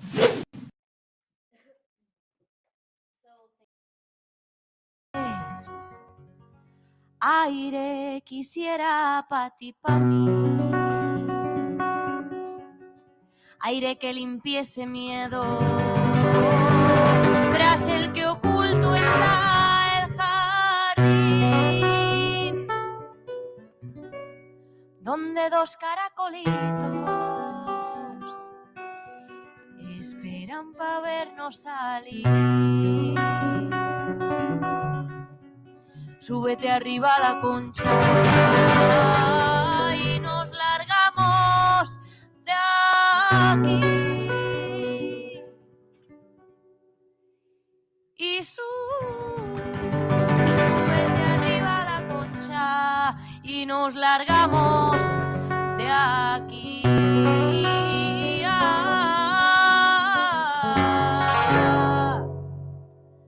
A respirar, quiero respirar un aire que valga la pena de respirar. Ay, respirar, pa' poder respirar un aire que valga la pena de respirar.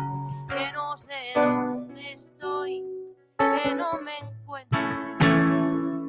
Tendré que buscar más adentro. Que no sé dónde estoy, que no me encuentro. Tendré que buscar más adentro. Ay, si tú supieras, ay, si te atrevieras, afuera te esperarían 1000 primaveras. Ay, si tú supieras, ay, si te atrevieras, afuera te esperarían 1000 primaveras.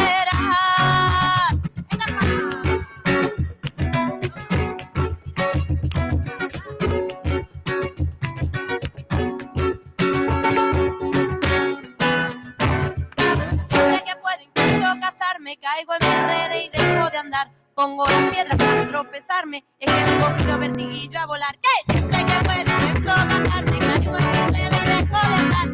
Pongo las piedras para tropezarme, es que me he cogido vertiguillo a volar. Volar, volar, volar, porque me gustaba a mí volar. Por el cielo azul, por el mar y tú, con un tomate y 2 latitas de atún.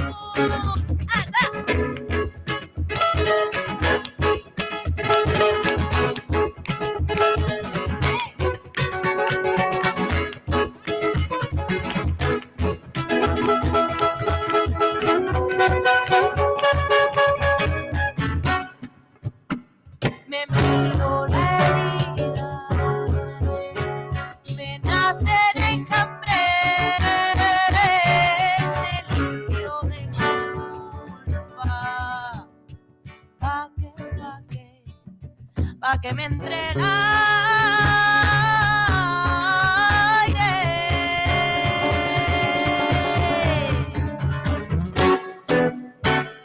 Siempre que puedo intento cazarme, caigo en mi red y dejo de andar. Pongo las piedras para tropezarme, que le cojo el vertigillo a volar. Siempre que puedo intento cazarme, caigo en mi red y dejo de andar. Pongo las piedras para tropezarme, que le cogido vertigillo a volar. Ya no te falta, sigue para adelante, luego no nos gusta, pero vamos a ganar. Este terror le metiste mi madre, a lo que tú quieras, pero a lo de verdad. A lo que tú quieras, pero deja de pensar. A lo que tú quieras, que la vida está gozar.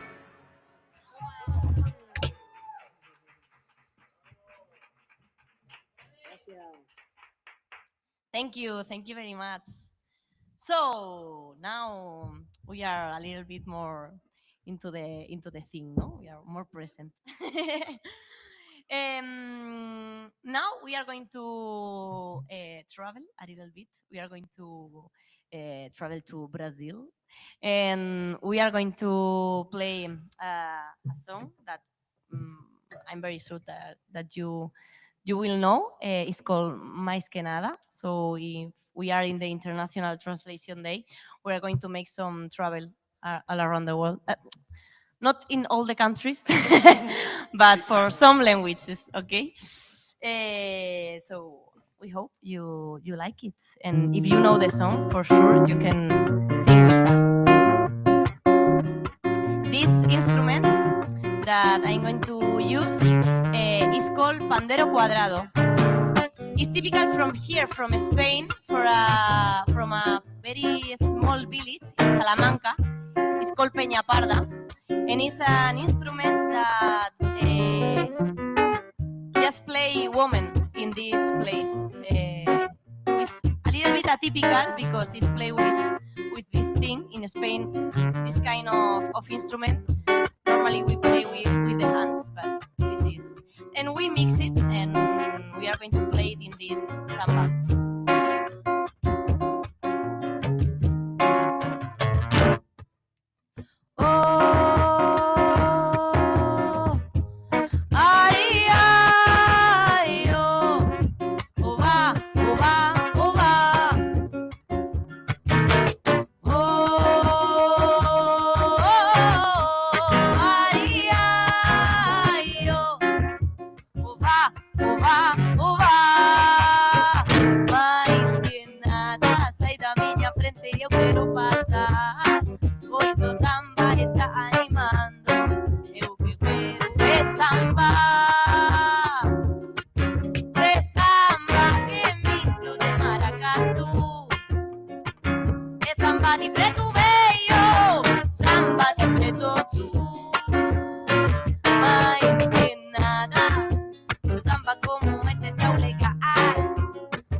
Thank you very much. So we are going to come back here to Spain. We are going to be traveling out of Spain, and we come back all the time. So, ¿estando contigo? Yes.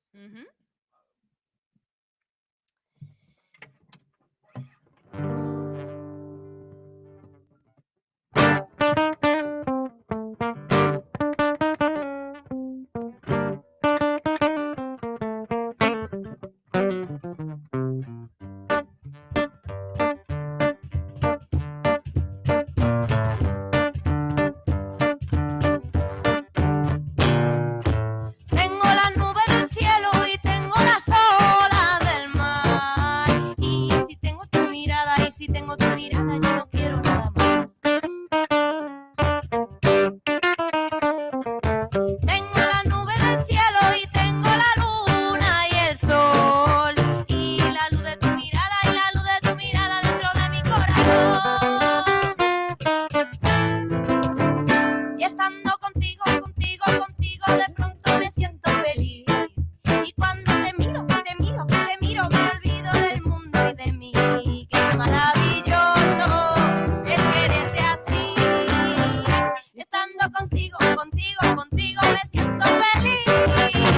Como dice.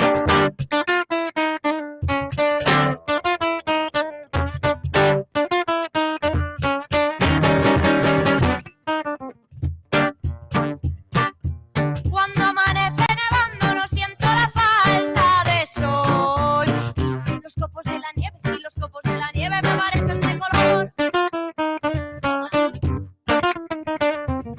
Cuando la tarde termina y todo se empieza a nublar, mi camino se ilumina si me vuelves a mirar.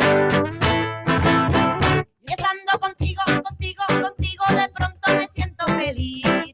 Y cuando te miro, me olvido del mundo y de mí. Qué maravilloso es quererte así. Estando contigo, me siento feliz. Contigo, de pronto me siento feliz.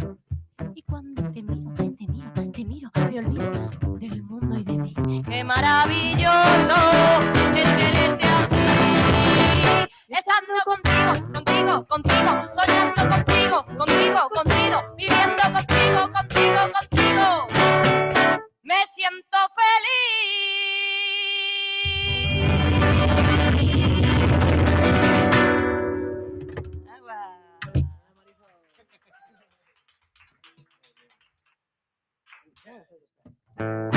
And now, from here, we're going to travel directly to the Mississippi. And here in Altillo, we are looking for a car. So we're going to ask for a vehicle to God. Please provide us.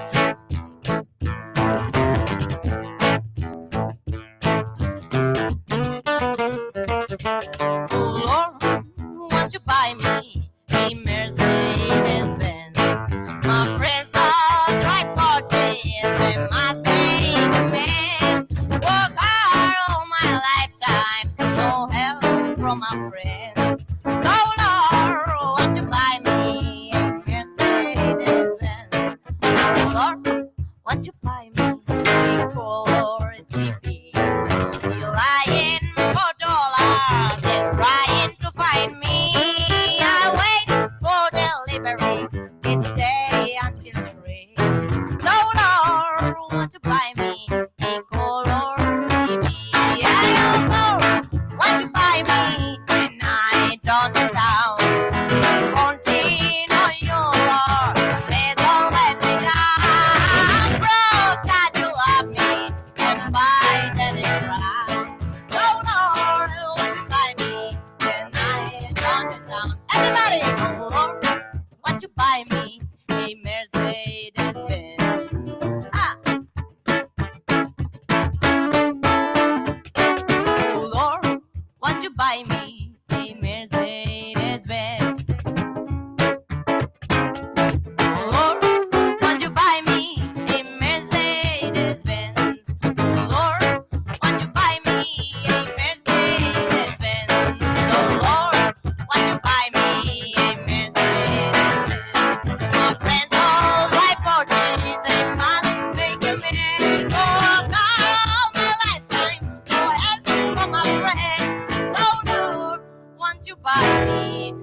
mi Mercedes Benz.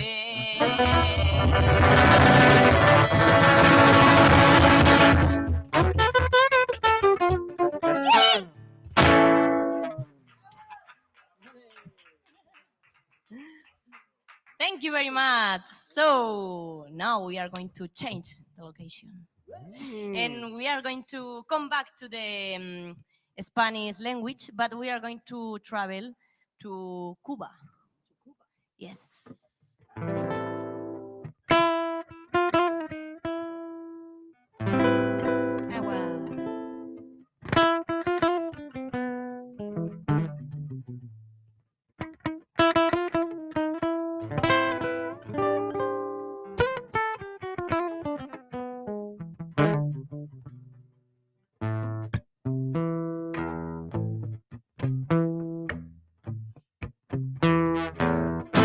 ¿Qué te importa que te ame si tú no me quieres ya? Y el amor que ya ha pasado no se debe de recordar. Fui la ilusión de tu vida, un día lejano ya, y represento al pasado.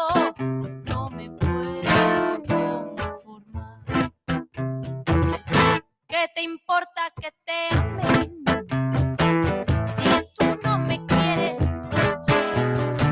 y el amor que ya ha pasado no se debe de recordar? Fui la ilusión de tu vida, un día lejano ya, y hoy represento el pasado. No me puedo conformar.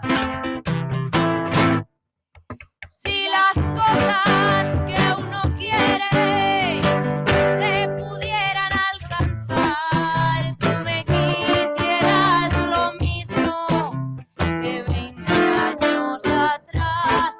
Con qué tristeza miramos a un amor que se nos va. Es un pedazo del alma, se arranca sin piedad.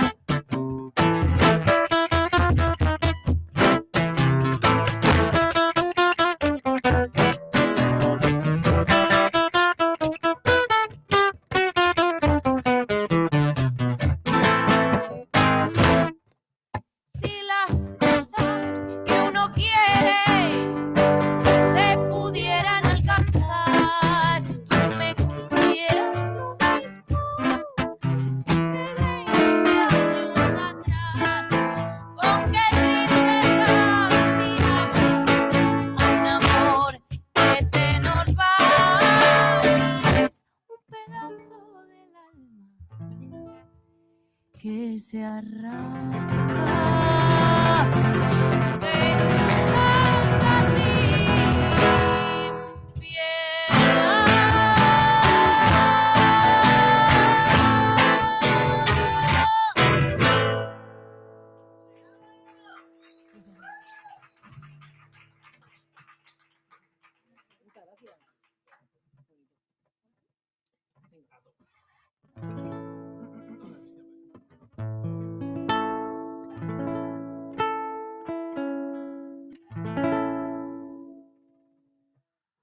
All of me,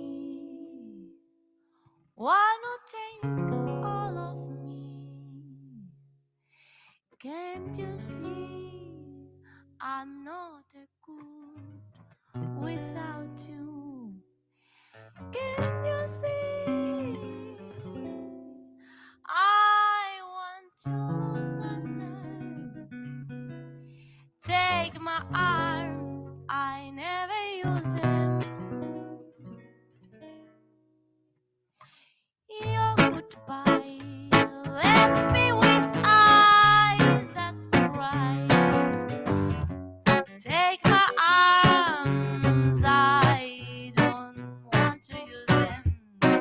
You took the part that once was my heart. Oh, take it, take all of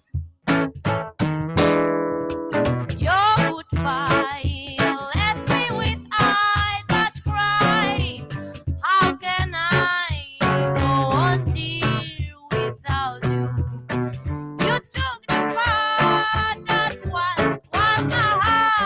So take it, take all of me.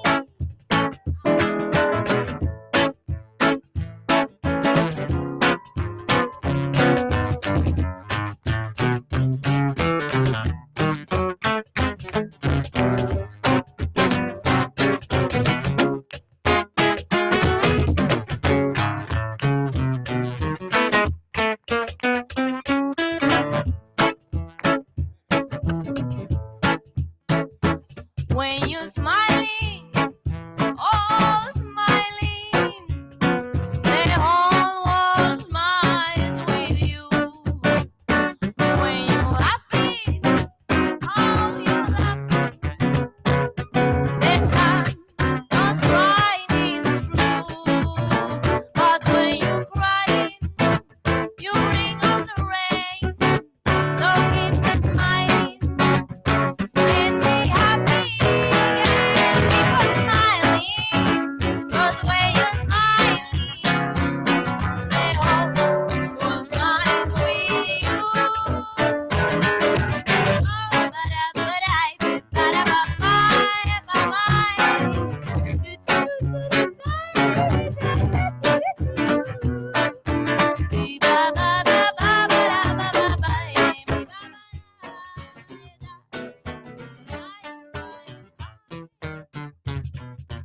All of me, why not take all of me?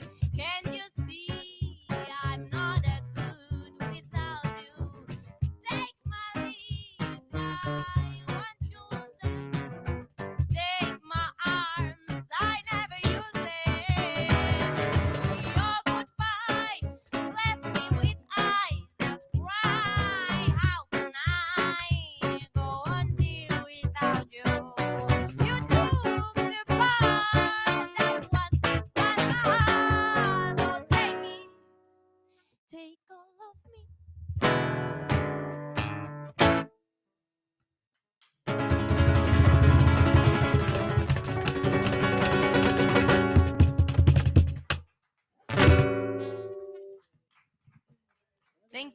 Thank you very much. Thank you very much.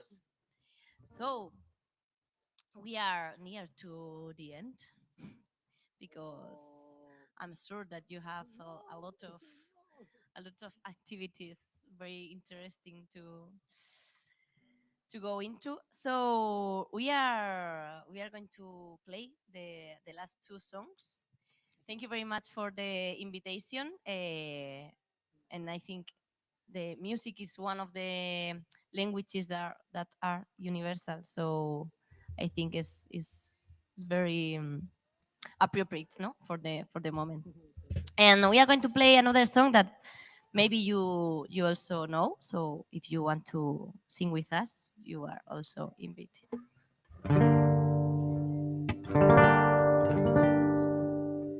Bésame, bésame mucho, como si fuera esta noche la última vez. Bésame, bésame mucho, que tengo miedo a perderte, perderte después. Bésame, bésame mucho, mucho, mucho, mucho, como si fuera esta tarde la última vez, última vez. Bésame, bésame mucho, que tengo miedo a perderte, perderte después.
fuera primavera.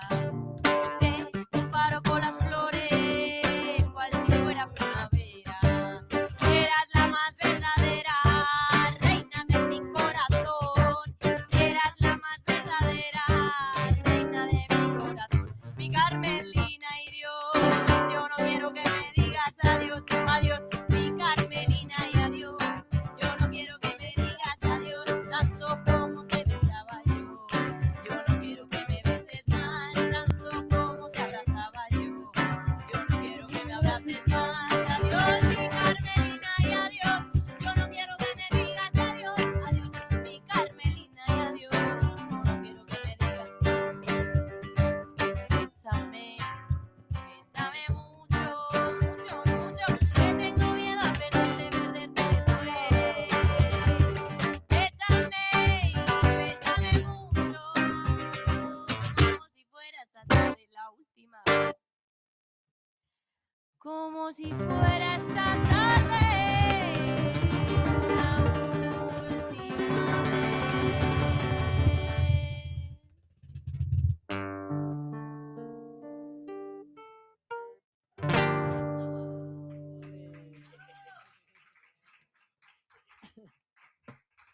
Thank you very much.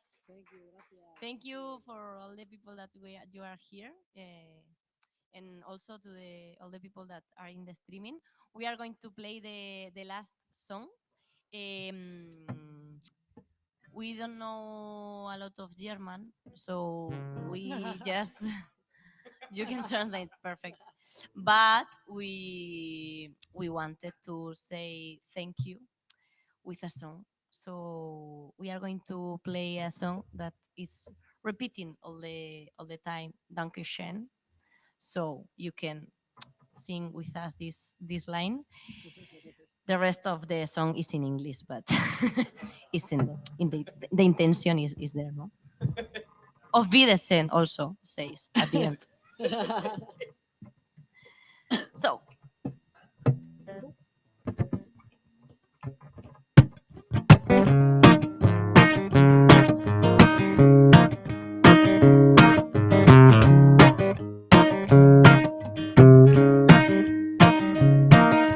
Dankeschön, darling, Dankeschön. Thank you for all the joy and pain. Picture sauce, second balcony.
Wow. Wow, wow, wow, wow, wow, wow. This was so great. Dankeschön, Dankeschön. Dankeschön to the camera, to all the people. Altillo, Jorge, thanks for making this possible, because he was the one who said Altillo has to be here. So guys, it was lovely, this small traveling with you, cultural traveling. As you said before, it's a translator day, so bringing language and music together was awesome. So many thanks. Thanks a lot. And for you, Altillo, all the best for your next steps, so next concerts. You can be found on internet. What is your... We have an Instagram. Uh-huh. Is altillo.music. Yes, or Altillo Music. You can, and also we have on YouTube some songs and Spotify and all the Fantastic. platforms. So if you want to listen more songs, We will definitely recommend it. And it was so great. I really enjoyed it. Thank you. So have a great evening, afternoon, and I'm back to Bulgaria right now. Let's go. Bulgarian songs also. Yes. Next time. No? Next time, Bulgarian, please. Guys, thanks a lot. So this was Altillo. Incredible. Live music. I love it. I love to have live music on around me, and to be on concerts and organize concerts ourselves, because Elena is smiling here. A couple of years ago, 2 years ago, I think we did a live concert here in Madrid as well with Jorge, with another band, Alpagata.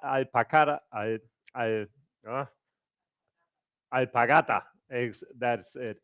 And it was just awesome. So now we had Altillo here. He brings always live on nice music. I hope you enjoyed it. What is the chat saying right now? Let's see. Did you like it? We have Marina. Woo! Hi everybody. It's morning in the Denver area, and this is looking fantastic. Jan and team, you are holding up well. Great job. Can't wait to join you in approximate 3 hours. That's true. Marina and Joseph Gate will be there. And now we have Sotir from Plovdiv. Oh, police. The police is entering here. They are key. Okay. Interesting intersection here. The police was knocking on the door. I don't know what happens. I think we have all the permits to do this. Well, this is a live stream, and this is happening as well. Maybe it was because of the music. I don't know. It wasn't that loud outside, so in order to be so picky, but anyway, ole, cool band and great energy. International tunes, so cool. Thank you, Marina. Maravilloso de Nazaret. Joshua Bello Rivero loves the band with songs in different languages. Perfect for the translation day. Yeah, wow. Joe Zhao says, wow, cool. Dilek also, this is a great way to celebrate. Thank you so much. And Besame mucho. Wow, wow, wow, wow. That's fun. From Luz. Great cover, Altillo. From Luis Alpagata. Yay. Okay, so let's make the connection with our next guest, Sotir.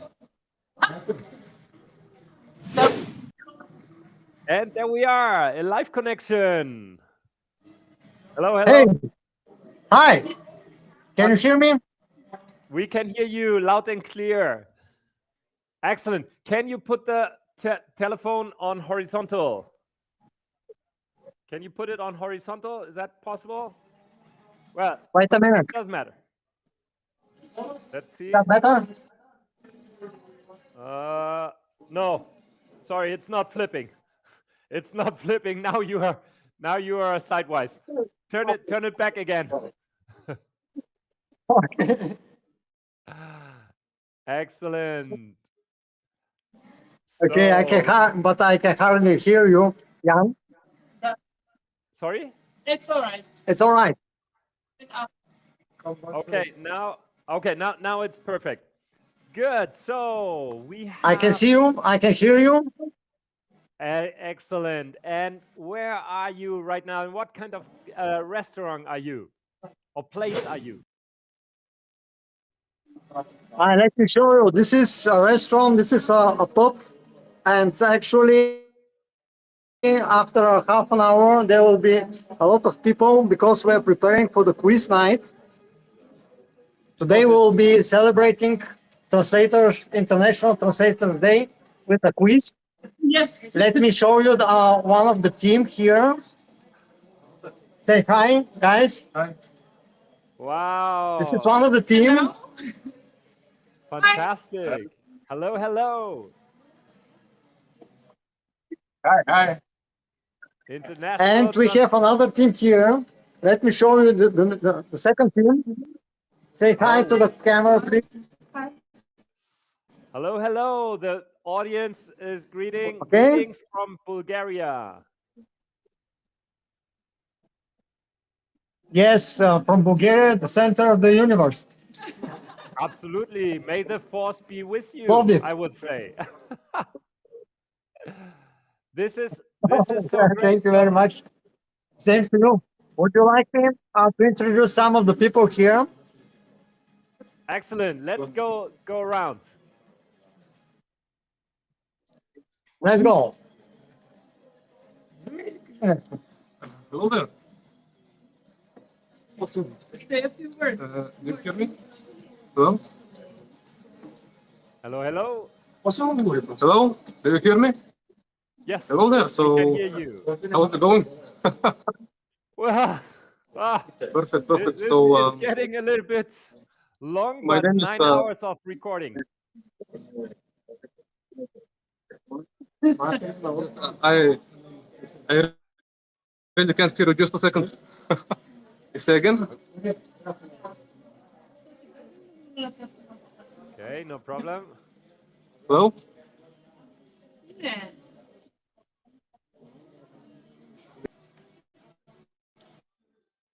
It's a little bit slow connection. I don't know if you can hear me still.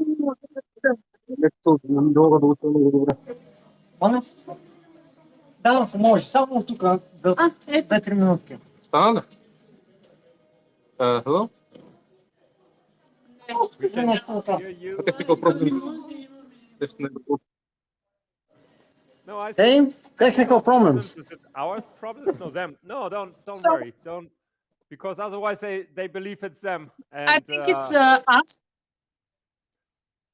No problem. So, who are you? Who are you, and what are you doing? We already know each other. I'm Gergana, and I work for One Stop Asia, but we are based in Bulgaria for Europe. And next to me, I have another young lady who is actually no. The image is Who is not actually very clear. now navigating her. Aha. Okay. Oh, great. But now, of course, I haven't recognized you because of the quality of the image. The image is a little bit blurry. Probably the haircut as well. Anyway. So One Stop. That's Asia, all right. But so next great. to me is a young lady. Yeah.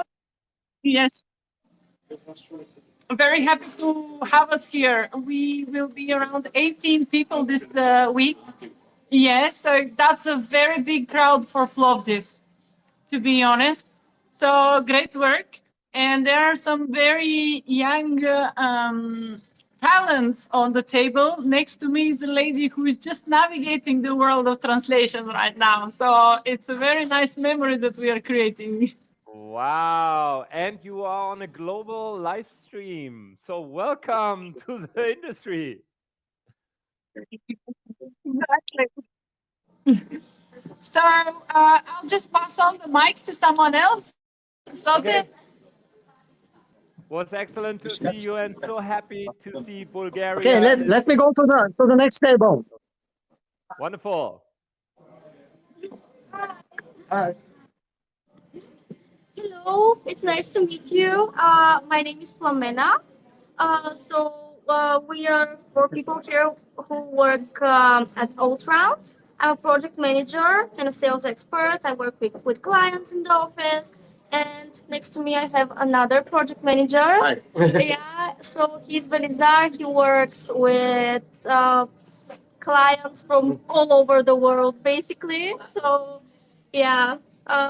And we're here just to have a little fun and well, That is what LocLunch is about, right?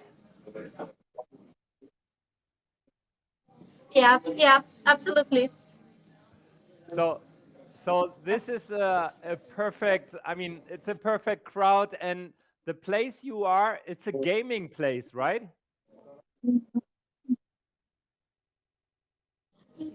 Yeah, it's somewhat of a gaming place. Here there is like a little gaming room, so it's a huge place actually, and there are lots of quizzes that happen around here, lots of games and competitions. Wonderful. Are there a lot of game localizers now with you on the tables?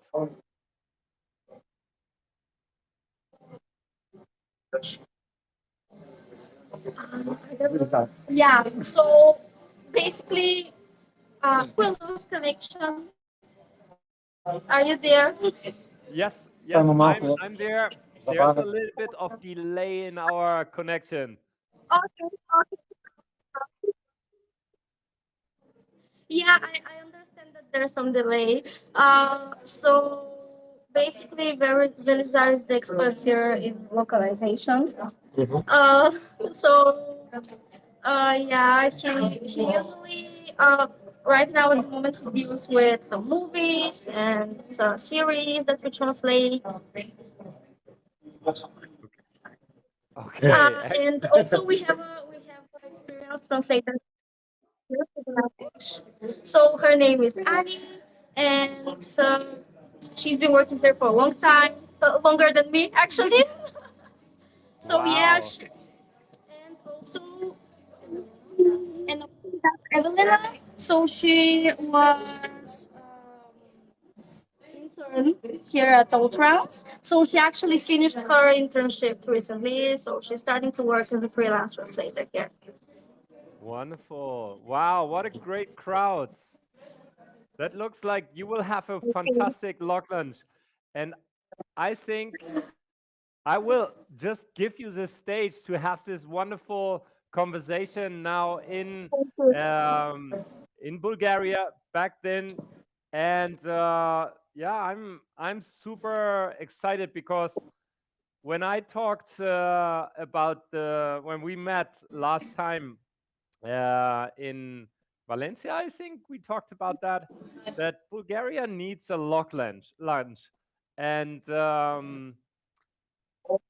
Plovdiv was just starting, or it's like, can we do it or not?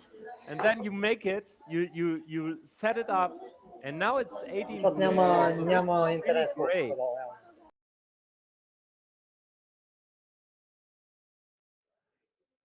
There's a little bit of delay. We might have lost them, actually. We have lost them? Okay. Just hearing that we lost them.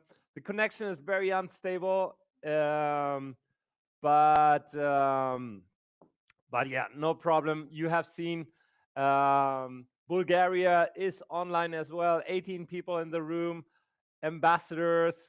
Sotya is just getting back again. Hey. Thank you. Yeah, we have some issues with the internet here. It is downstairs, so but very soon the quiz will start. So thank you very much for joining us directly from Plovdiv, the center of the universe, to show some fun from Bulgaria. And I wish you all the best for this initiative. And I hope to see you soon live.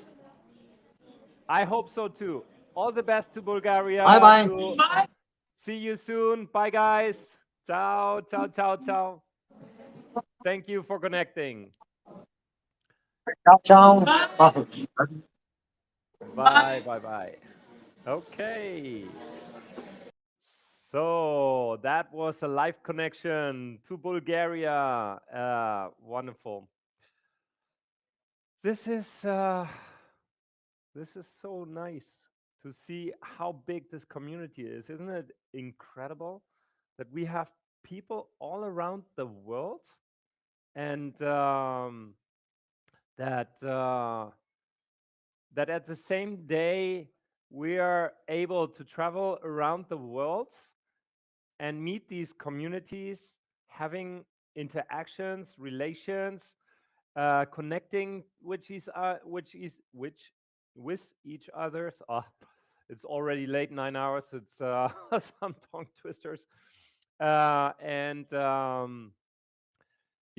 I think now we have some time. I think some moments to show some videos, because we have created these videos, and now if production gives me thumbs up, we have time till, what is the time at Zurich? We are connecting at 6:30 to Zurich, and pausa in 5 minutos. So let's use this time and play some of these awesome videos the community has shared with us.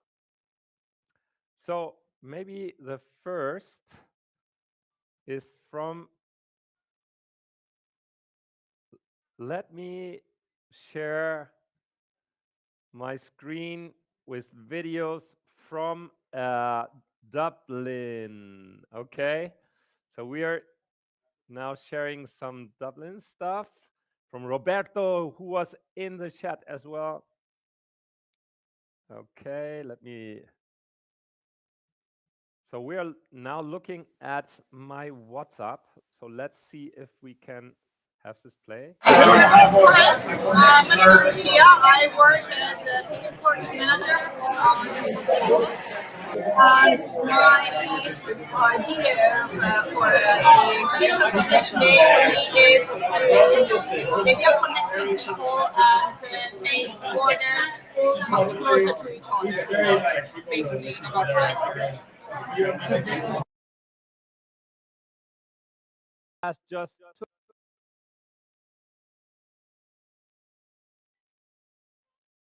come up with something. Okay, hello, my name is João Lucas Cavaleiro Camargo. I'm attending LocLunch. I'm finishing my PhD in natural language processing and education. And I created a course to make computer scientists understand how important translators are, how to make empty systems and LLMs better using humans and machines. And what I like the most about International Translators Day is that machines are good, but humans are still better. Wow, what a message. I love it. My name is Mustafa.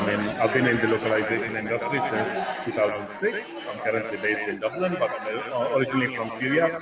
I'm now doing a PhD in BCU and working as a freelancer in the localization industry. What do you think of the International Translation Day? It's a good day to kind of celebrate the profession, despite all of the challenges, and I've seen many activities, going on in that day. So it's quite interesting, yeah. You have seen, this is pop culture, and this is Dublin pop culture with Roberto and Mario and a lot of nice people from the community there. Caroline is also one of the LocLunch ambassadors from Dublin. At 9 o'clock, we might be able to connect to them again directly. Okay. Oder du mich. Du mich. This is in the link. Okay.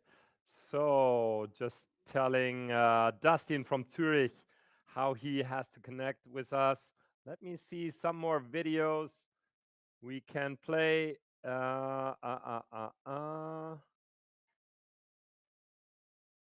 We have Joe. Joe is there. Let me see if I can produce this video. He has been on the chat as well. So let me see. My name if we can Greetings, hear him. my fellow LocLunchers. My name is João Freire, and I still lived in Madrid. No, we Greet- can't hear him. Greetings, It's all on. fellow LocLunchers. Oh, Joe, This this is a pity. get together. I'm sure you're telling And me great stuff well, over there. 2 years I later, don't know. we even have Oh, yeah. some There it is. Let's go. greetings, my fellow LocLunchers. My name is João Freire. I'm a freelance Portuguese translator and copywriter, currently living in Oviedo, Asturias. Back in 2019, when I still lived in Madrid, I attended to the LocLunch events from the very first one, and I loved it. It had a great vibe. It was a very easy-going way of connecting to other colleagues, being in touch. And after working for more than 20 years as a freelancer, that was vital. A couple of years later, I moved to Oviedo, and I wanted to replicate that experience and to create a hub, a platform where people could meet up and exchange knowledge and experiences. And I felt there was a need within the translation community in Asturias, and the response was great. People were eager to meet up and to have this place to get together. And well, 2 years later, we even have some regular attendance. We usually have people from mainly Oviedo, but also from Gijón, Avilés, and other small locations in Asturias. It has been great, and people are happy with having this platform, and we are starting to see also other translation-related events in the region, and well, we are starting to have a little network, and we support each other's events, and in the end, it's quite inspiring to see it grow from ground zero. That's it. That's a message. So yeah, Jaos, thanks a lot for sending us and sharing this video with us and your words. I think it's really cool that we have met like 6 years ago. You have traveled to Asturias. We're still connected, and this is really excellent. So let me see if I have some more videos, because you have been so great to send videos from LocLunch and from the community.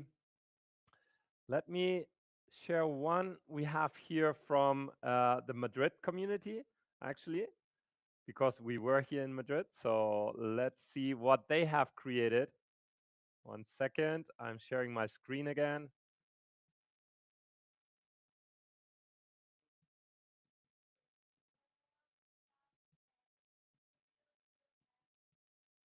Okay.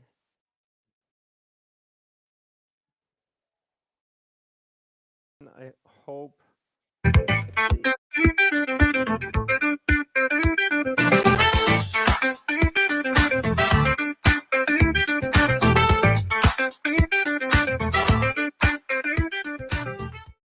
Hi there, LocLunchers! Happy International Translators Day. I am Luz Sanchez from Master Translations, Chinese and Asian language translation company. And I wanted to say thank you to Jan, to Natha, for always organizing the LocLunch. And I'm so excited to talk to you on this global LocLunch event. Sadly, I cannot be there in person today in Madrid, but of course, this is global, so I'm really happy to say hi. I first joined LocLunch back in 2019. It was an online LocLunch hosted by Sankeswari Dio in Singapore. And I have to say it was a really warm welcome to me in the localization world. And I felt the spirit of sharing and spending some time together. I really loved it. So after joining several Singapore LocLunches back in the 2020s, I moved back to Spain, and in Madrid and Barcelona, I've joined LocLunch, LocDrinks, and had an amazing time with everyone. Even last year, I was on a business trip in China, and I joined the Shanghai LocLunch. So thank you very much to Anna and the local LocLunchers in Shanghai, because it was really fun. They are mostly in the video game industry, and I learned so much. I found it really amazing. So thank you so much. Enjoy this global LocLunch, and see you in the next one. Hi, Loc. 1 second, there's a live connection now ready with... Ahí estamos en directo. Oh. Okay. Hi, So welcome. Carlos. Hola, hola. Hola, ¿cómo estás? Galicia, Nos encantado de estar con vosotros. Great to be with you. ¿Nos escuchas bien? Os escucho perfectamente. Bien. Yeah, there is some noise, but we are trying to do our best. There are the three of us. There are three co-ambassadors. Nobody else came, so it's all right. So great to have you here tonight, today. Well, it's almost, it's 6:30, so it's already really late. I have already made my 12 hours LocLunch Yeah, I can. Here. But now we are in Vigo, so why don't you present yourself? Okay, I will start. I'm Italian. I lived in Madrid for many years, and then 5 years ago, I moved to Galicia with my husband. And because I as a translator, I was living very solitary life. So I tried to find something to get in contact. And Oscar Curros was the previous ambassador in Santiago. We had one meeting together, and then he asked me if I was interested in taking to take over, and so I did. I had two wonderful co-ambassadors who are Carlos from Argentina, and he is in Vigo, and Carla. She is true Galician, Galician breed, and she is in Santiago, and they are wonderful people, translators, co-ambassadors, everything. So.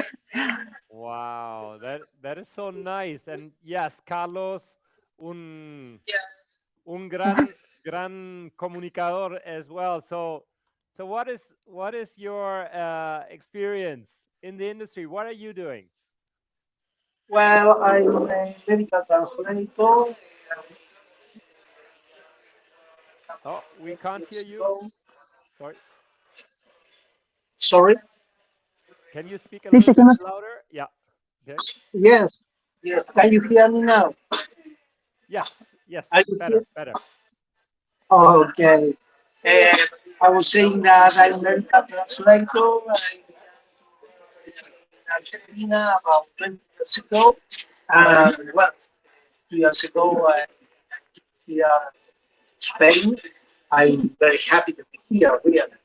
And one day I met Rafaela, and well, I'm very happy to be part of the LocLunch.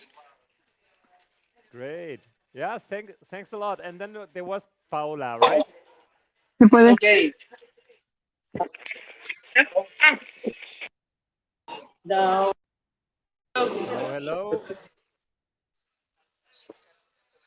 Over here? Yeah. All right. Now we can hear you. Good. Nice. Esa pregunta. Ah, yeah, so I'm Introduce yourself. sorry. Yeah. So I'm Carla. I'm an audiovisual translator. I mainly work with subtitles and SDH. And I'm also looking to specialize in video game localization. Um, Starting this October in University of Big. And well, like 1 year ago or so, yeah, I a friend of mine told me about LocLunch. We started coming to the meetings, and it's been great. We're still here. All Cool. thanks Is it, to because yeah. this is not your first LocLunch, right? Or is it your first LocLunch? No. I started coming like 1 year ago, more or less. And a few months ago, I became an ambassador for Santiago. Yeah. Wonderful. How many people are you expecting tonight? Just the three of us today. We are Okay, invited. I thought right now you are three, and then later on you are more. No, not that we know. For now it's just the three of us. Hopefully next month we'll be able to gather some more people. And This is the yeah. moment to call out the international, the Galician translators and localizers out there, interpreters. Come to Vigo, right? This is a place to be and to LocLunch and to network with these three wonderful ambassadors. We invited a lot of people. Okay, actually, maybe Carlos, by internet. Not, do you hear me? Yeah. you are the worst of the of the connection right now. Do you want to try it? Yeah, this one, I think this one works better. Hi, now? That's it. Oh, okay, it's the phone. Okay. I was saying that we invited a lot of people.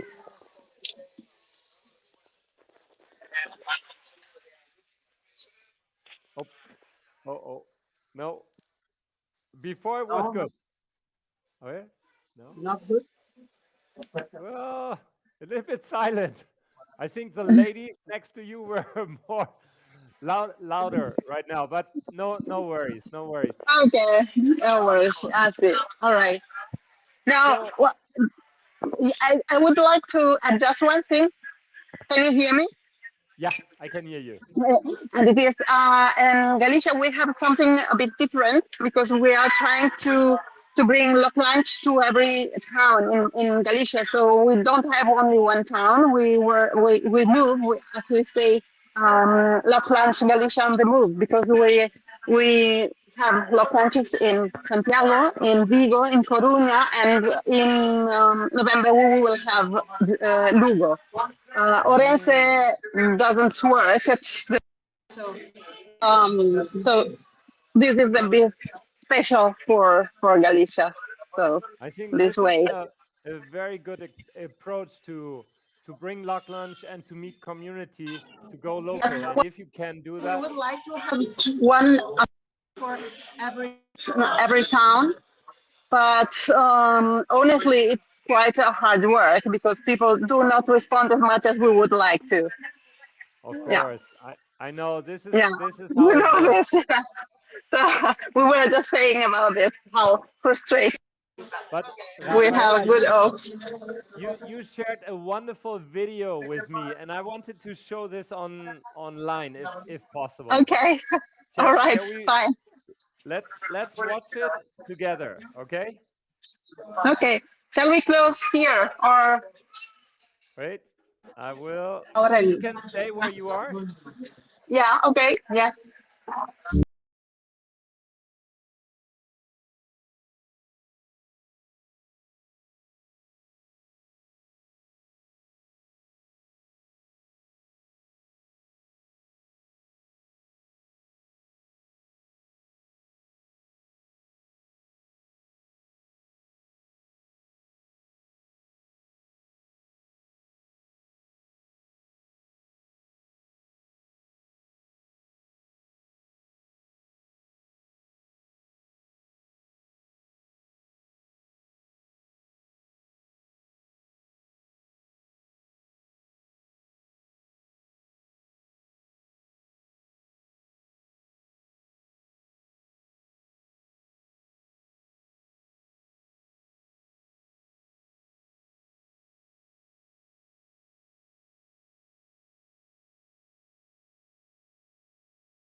my charm. So that was so good. Hey, thanks a lot. Really liked it, and you know the spirit you showed here, Galician spirit. I mean, it's a very special place, and Yeah, I'm a it big is. fan of Galicia. It So is. Okay, thank so you, Jan, for your involvement. it is a big pleasure, and also to have you here today on the live stream of on our global live stream on International Translators Day. So thanks a lot, Rafaela, Carlos, Carla. Carla. It Carla. was estupendísimo to see you. Gracias. Thanks a lot. Gracias y hasta pronto. Hasta pronto. Hasta pronto. Bye. Ciao. Bye Bye bye. bye. Thank you. Okay, so that was our connection to Vigo LocLunch. We had Carlos, Rafaela, and Carla there, and yeah, you have seen it. 3 people. Sometimes the small LocLunches are as intense, or even intense, more intense than others, because you can go very deep. So this is one of the things the LocLunch community has. So when you start a LocLunch, sometimes they are big, they're huge, and it feels like, wow, there's a lot of party.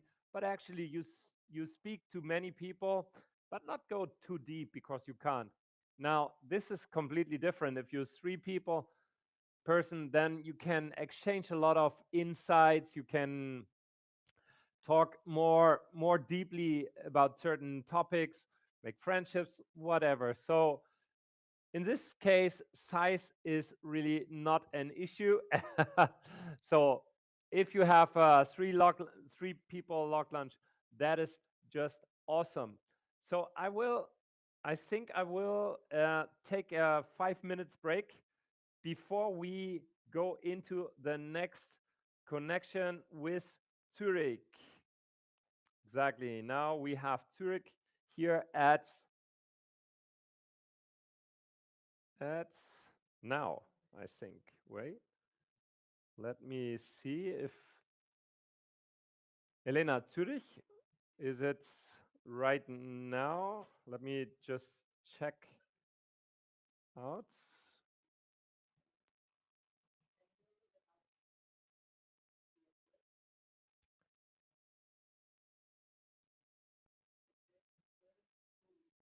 Yeah, Zurich should be likely to be now, right?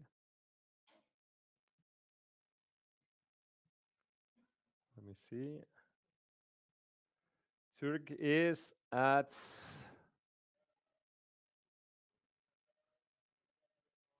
6:30 to 6:50 live connection, which is yet now.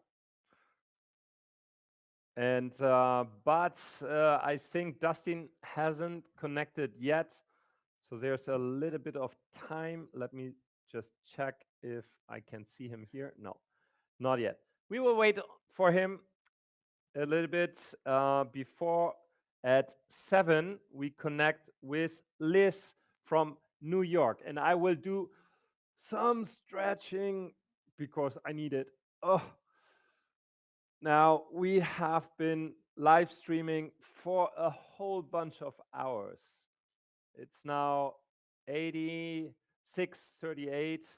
Long time, Lars. Hola, Jan, brother. Hey, great to see you again on the show. We have just done, I don't know how many connections already. That's quite a lot of LocLunches and live connections.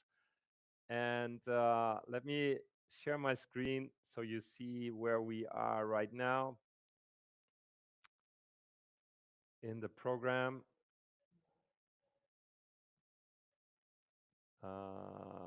Okay, here we have the program of the live. We have been to Bulgaria in a live connection. Right now we were in Galicia with Rafaela, Carlos, and Carla and Vigo, live connection. And before Lucrezia in Rotterdam, Catania, and Adrian Propes from Freelance Wars, Olga, Romain, and Stefan we had seen before after our lunch. And we had this wonderful concert with Atilio here. If you are on a live stream, you can go back a couple of minutes, half an hour, 3 minutes. You can watch the wonderful concert. I really enjoyed it. It was awesome. And yeah, we have a lot of things to come still. We are having in front of us Dustin from Switzerland, from Zurich. Then we connect to Liz from New York City, a huge LocLunch as well, LocLunch community. And then we go to Bogota. So we are making the big jump to Americas, to Eddie Arrieta, the CEO of Multilingual Magazine, and a great content producer as well. And then we go a little bit back and forth, but we are staying in the US because Hani Alotaibi is our representative of Saudi Arabia of Riyadh, and we will have him on the show. Stefan was mentioning him before. Then we go with our SmartLink premium sponsor, with Brian Murphy, the CEO of SmartLink, and afterwards Joseph, Marina, and Kenya from Denver. Then we have Johan Bota from South Africa with a LocLunch live connection to their online LocLunch. This is offline, but it's online, and Charles will close the show.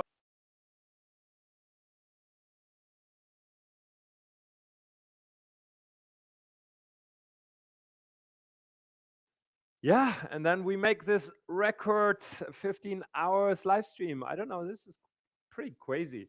Do you know why I started this? Was, I think, in the last time when I saw YouTube, I saw these videos, old videos of Mr. Beast. One of them is him counting from 1 to 100,000. Imagine 1 to 100,000. So 1, 2, 3, 4, 5, 6, 7, 8, 9, 10. Now imagine I would be counting till 100,000. So this is what he did. He did it on a live stream. He did it in, I don't know, 40 hours or something like that.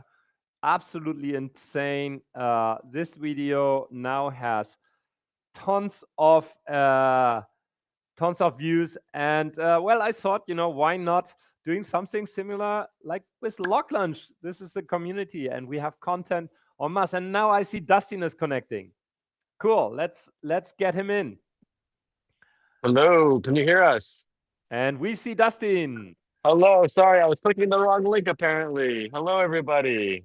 You are live. Hello. So this is Stefan and Lucas from LocLunch Zurich and Winterthur in Switzerland. Hello, everybody. Oh, wonderful. 12 points to Zurich. Thank you. How is it going? How is it going? Where are you today? What kind of place have you chosen for your LocLunch, Dustin? So this is a small bar called Jaime El Barco, and we went with the nautical theme because we are in this renowned coastal region of Switzerland. This is renowned. Oh man. We met actually, for our audience here live. Dustin and I, we met on a LocLunch in Zurich. I was there. It was maybe one of the most rainiest and coldest days I spent in Switzerland. It was close. It was during the Christmas markets, and that was yes, it was very cold and wet. Absolutely. But it's just now it's yeah, it's just cold. It's not raining, right? No, not yet. Not yet. So we had a very fun event there, because you remember that we took this photo back then with the photographer. Yes, with one of those old school photographers where he put himself under the hood, and yeah, we had to stand very, very still. It was a lot of fun. It was a great time. That was LocLunch Zurich. I spent there. Dustin, you have been with us with LocLunch for so much. Tell us a little bit about how LocLunch Zurich started. Your co-ambassador, ex-co-ambassador, because she left to woman to localization and handed over the reins to you. Tell us a little bit about the history of Zurich. Correct. Yes. So my wife, Maya, who some of you might know, she started the Zurich chapter. This is pre-pandemic, so this is probably late 2018, early 2019. I helped her sometime in 2019. I started to join and do the organization with her. Then during the pandemic, we had a lot of fun doing a lot of these virtual LocLunches where we tried to allow people to have an experience outside of their homes by going to a virtual bar and different bars with different people to talk to. And that we had a lot of fun with that. And since then, since things have opened up again, yes, as you mentioned, my wife has abandoned me. She's not abandoned me in the marriage. She's just abandoned me in the LocLunch organization. But I'm very happy to say that I've picked up another partner. This is Lucas, and this is the Winterthur part of the LocLunch Zurich Winterthur. And I guess since beginning of this year, right, the first Winterthur LocLunch event was in January, and this is Lucas, yes. Okay. For those who don't know, Winterthur is a 15-minute train ride from Zurich. It's part of the bigger Zurich area, but it's a different city. So we try always to kind of alter between Zurich and Winterthur. Yeah. Wow. And there's a lot of good localization professionals there as well. So we do, one time there, one time in Zurich, one time in Winterthur, and we kind of alternate. So we kind of catch we have a wider net that way. So. That is a very good strategy, especially, moving around. We heard it before from Galicia as well. Just bring LocLunch towards the people where the people are, and then it just grows and it creates this huge community, and that's awesome. Guys, tell me a little bit about your background. What are you doing in the industry? And I hear, we have a great communication right now. If you have a moment, what is your role in the industry right now? Lucas, maybe you start. It does. It's been 15 years. I've worked in several roles. I've worked as a freelance translator. I've worked as a copywriter. I've worked in sales. And now I work for one of the biggest LSAs in Switzerland called Apostrophe. And I work as a head of product management, kind of. It's a role between product management and sales. And the idea is kind of to create new solutions, new products. It's a really cool role. It's been created new just for me, so I was happy to join and kind of define the role myself. Wow. It's a very new experience, and I'm super happy. And it's great people at the company. Tell me a little bit about your transition as a translator, from a translator towards an LSP. What was your, what has changed? Well, I have to say, I was probably not the best translator, so I was happy to kind of leave that behind. And probably also some of my clients were not that unhappy to change translate. Oh man, so I'm sure you're lying. No, you I had mean, so much work that you said, no more. I have to settle down. Exactly. I was totally overworked, so I thought I need something a bit more quiet, and I started working in-house somewhere. Exactly.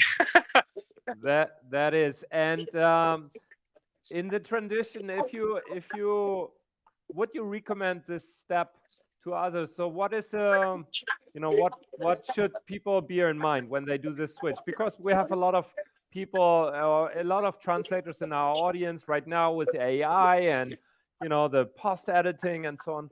There's a lot happening, so I think this could be interesting for the audience to know from you what your experience has been.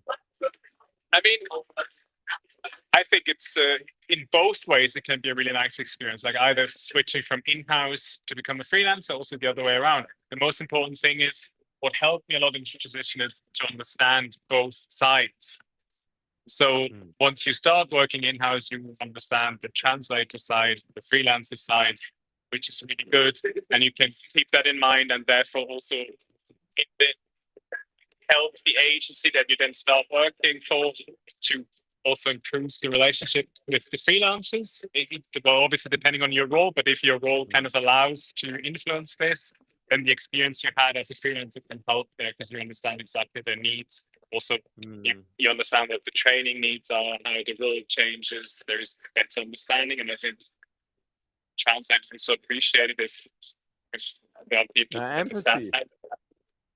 There's a lot of empathy, I would say, right?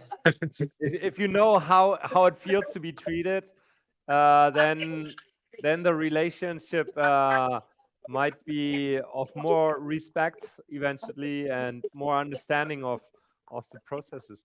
Dustin, what about you? I mean, I've also done a lot of roles in the industry, but most recently, I was part of the in-house translation department at Credit Suisse, and then Credit Suisse kind of went the way of the dinosaurs, and I transitioned into a role in UX editing, UX writing, editing, and then also largely localization. And so I also have, I think you really hit the nail on the thumb, as I say incorrectly. No, empathy is really good because you understand if you have this sort of broad history and you've done a lot of things, you have this idea of what it means to be a project manager at an OSP or a project manager in-house or a freelancer or an account manager, or you know, if you're trying to sell. It's good to have an idea of what your partner, your counterpart has been through or going through, right? And so, my transition from translation into UX editing has been quite a good one. I'm very happy, but it's different.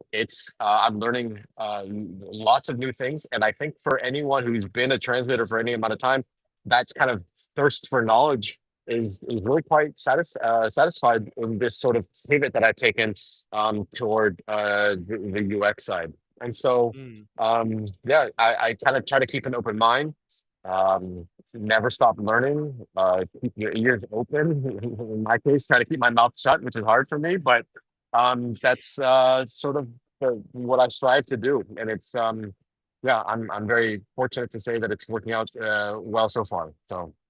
Wow, that's super good. I'm happy to hear that. Dustin, Lucas, I have to switch off a little bit. We are a little bit running late here, and I need a small break before we connect with New York. All good. All good.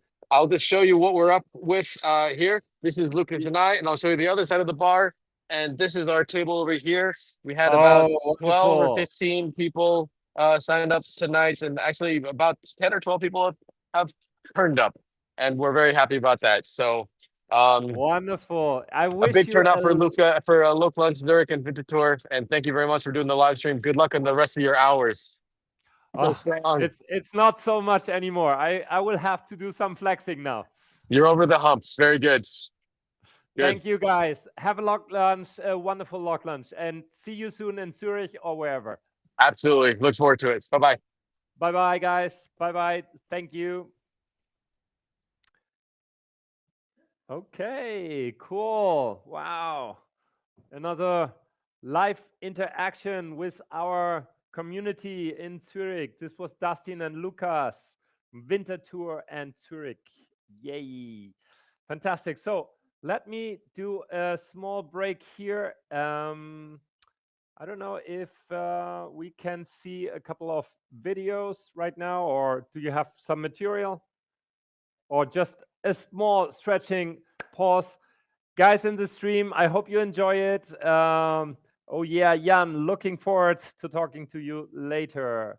Excellent. See you in a couple of minutes. We are connecting with you guys. So let me have a small break, and I'm back again in a moment.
Ya estamos otra vez. We are here back again with the live stream. I did some stretching, and right now, before we start with Liz from New York, I wanted to take a moment again to thank our sponsors.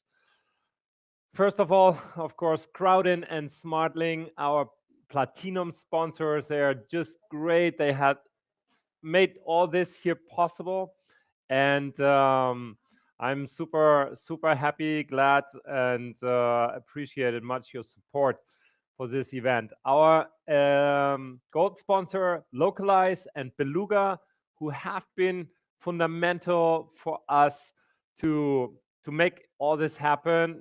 Localize, it's a great sponsor, great to have you here. And of course, our my team at Beluga, who has done an awesome job. Long preparations of all this that seems so easy, and so just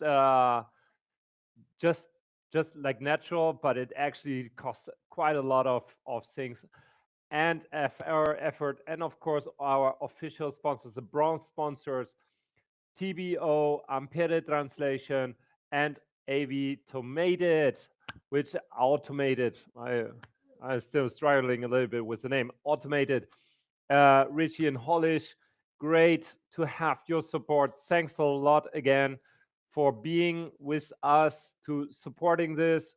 Paola was on our sofa a minute before, and TBO was there as well, and we will see him charts at 10:30. I think he will join us. So without further ado, let's connect with Liz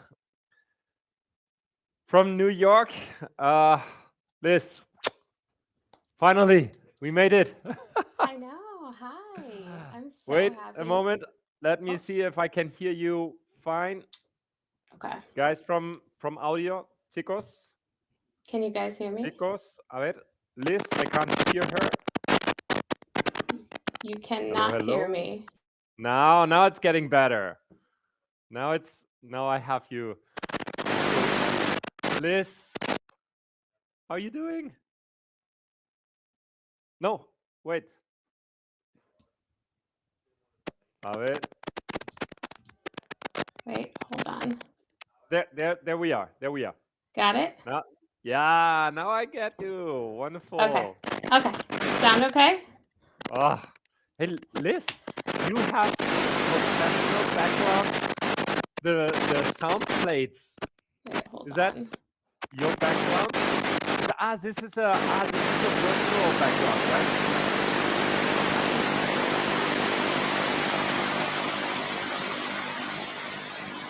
It's okay. I mean, it's not. I lost your. You are.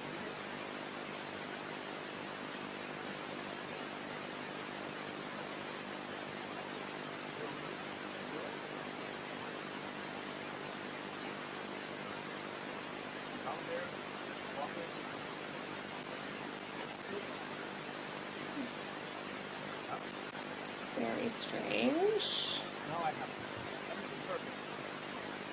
I can hear you. You can hear me? Yes, Okay.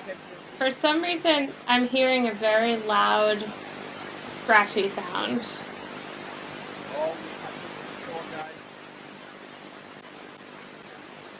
There's like a ton of feedback.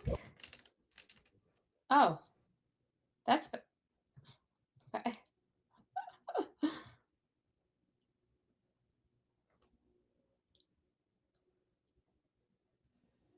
How is it now? Oh, that is so much better. Oh, okay. Okay. Phew, can you hear me? Liz, we can Technical hear you. difficulties. Okay. That was terrible. There was a loud scratchy noise, but I'm here. Yeah, Hi. it happens after a while. I think the software is saying like, Jan, what are you doing? What are you doing? The software is exhausted too. The software is more exhausted than me. I think that's not true at all, but you're doing great. I have been checking in and keeping an eye on things, and I am just loving it, as I'm sure everybody else is. It is it's a incredible live stream so far. We have been moving through throughout the world, and now with you we are reaching Americas, New Yes, York. yes, East It's Coast, baby. incredible. You are just plugging along. This is such a great initiative, though. Thank you for doing this for everybody. Let's hope that we are creating, this crazy. Maybe people are going to talk about this like, yeah, I've seen this guy on YouTube, who did a 15 hours live stream. In what industry? In the translation industry, localization industry? I don't know, but there was a lot of great people talking about their experience with translation, localization, languages, and now we have you. Yes, here I am. On the heels of a very successful LocLunch in New York, which I unfortunately could not plan it on this day, but we had one just about a week ago and was another big success. Tell the audience a little bit about yourself and when did you fall into the LocLunch courses?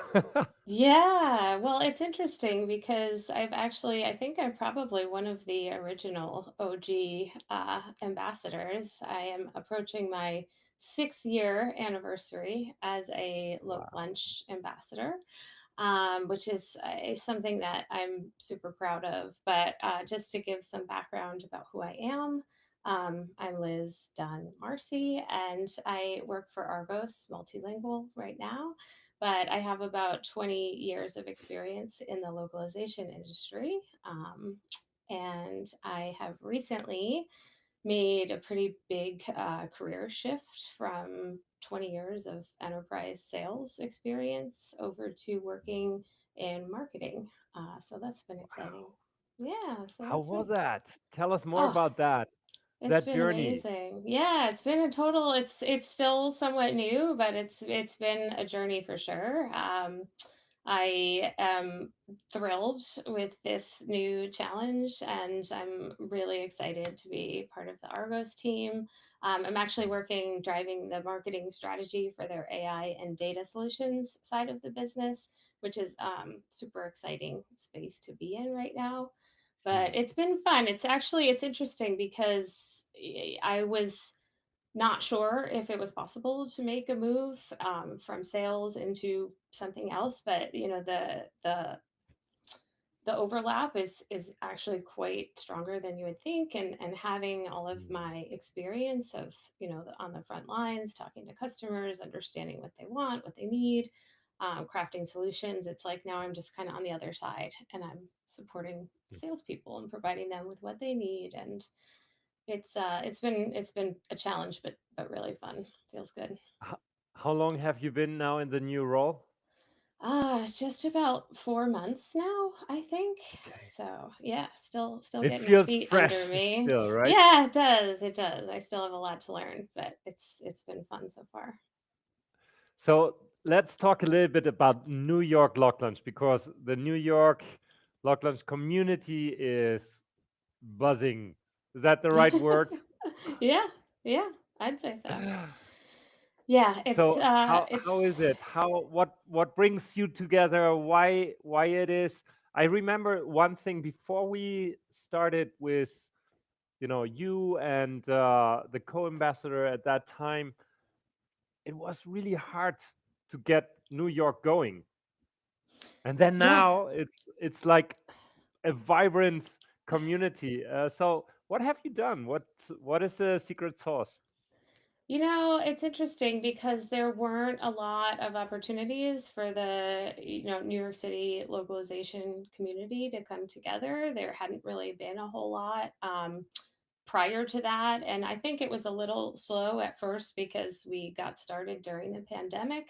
Uh, my initial local lunches were all virtual. So, of course, that sort of hindered what happened. But once we came out into the world again, and I had our first in-person one, you could tell like people were just ripe for connection and opportunities to be together. I think what helps is that I also always do a Loc drinks. We do a happy hour, which seems to be a Right. big hit. People In the roll in evening. after work. Exactly. Yeah. So they come after work and we have drinks, and it helps too when a lot of people are visiting New York. There are often a lot of conferences or people are in town for meetings. We're always really inclusive to make sure to invite people who are out of town. And it definitely generates a good buzz. But we've had a great turnout, and most of them have been lots of new faces each time. It's a lot of fun. So New York is like a crazy city, right? To be like a lock lunch, it's almost impossible, right? To do a lock lunch traditional let's see at lunchtime at noon in New York, that is pretty crazy, right? Well, I think, New York has everything, right? It's a city that has literally every type of restaurant, every type of cuisine, every vibe, or, so of course it would be possible, but I think that the energy of the city is definitely, at least in my mind, is conducive to doing a happy hour after Night work events. drinks, right? Like, there are a lot of spaces, and I think the hardest part for me in this role is actually finding a venue that we can reserve for enough people that doesn't require. I don't know if this is the case in other cities, but in New York, it's a big one. Is doesn't require a minimum spend, Oh yeah. or putting a large down payment for the space. So I have to really sort of work and find the right place that will allow us to take over a big portion of the bar and have a somewhat private area. But that seems to work for us. But a lot of places in New York are typically quite crowded. So Uh-huh. that's the tricky part. This is your experience from our pirate Berlin lock lunch where we just That's occupied, right. Oh, that was so much fun. It was. wasn't it? Yeah. Right? Yeah. That was Lock World Berlin. Yes, that was amazing. We took over the beer garden, right? And we had the little signs on the tables for everybody. And the little signs where we just brought everybody to that place. That was really a super fun event, and the atmosphere was magic. I mean, it was so vibrant, right? It really was. That's actually one of my favorite memories.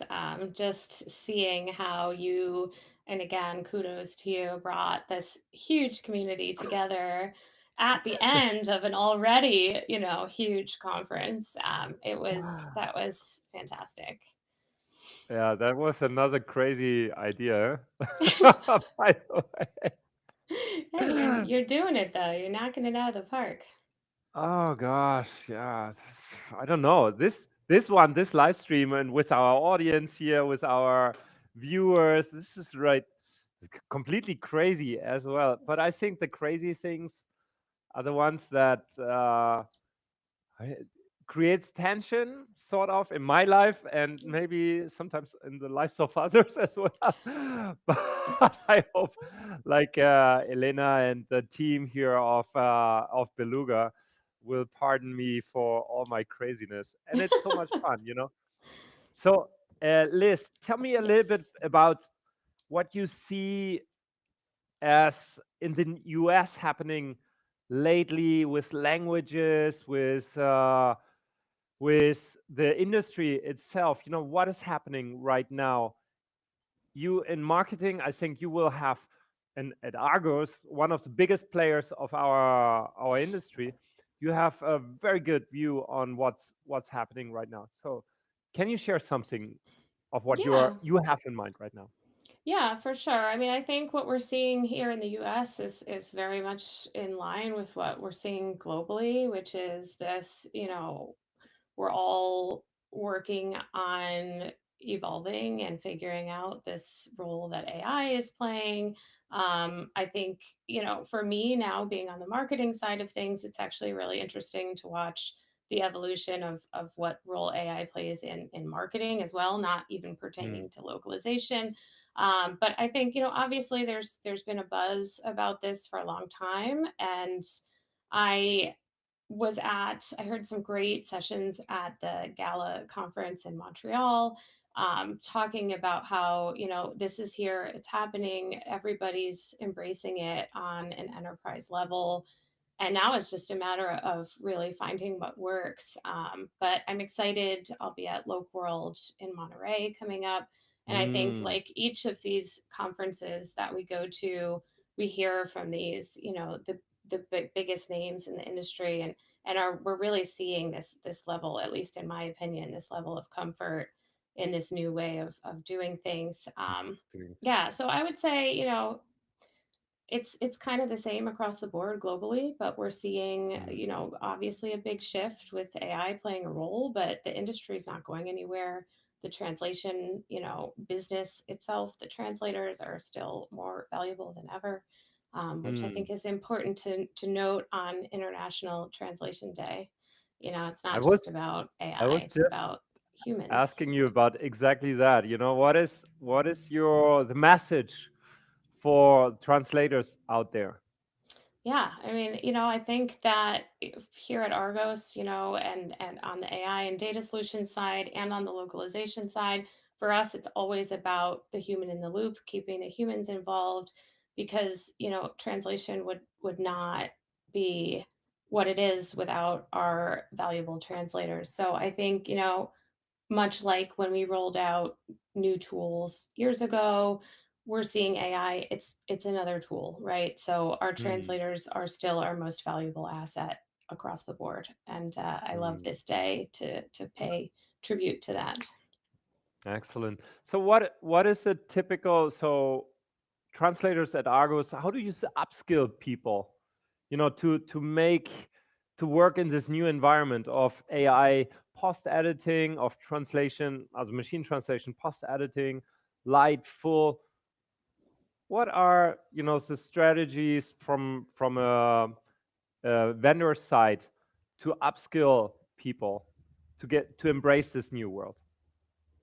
I mean, I think it's happening across the board. It's not just at Argos, it's everywhere, but I think it's important to provide as much training as possible, to ensure that everybody who is working on your projects is comfortable with the tech stack, with the tools that they're using, and with the processes in place. But we've got a wonderful vendor management team, quality management, and our network of resources is super valuable to us, and really top of the line. So, and I think that always comes through in with the reputation that Argos has.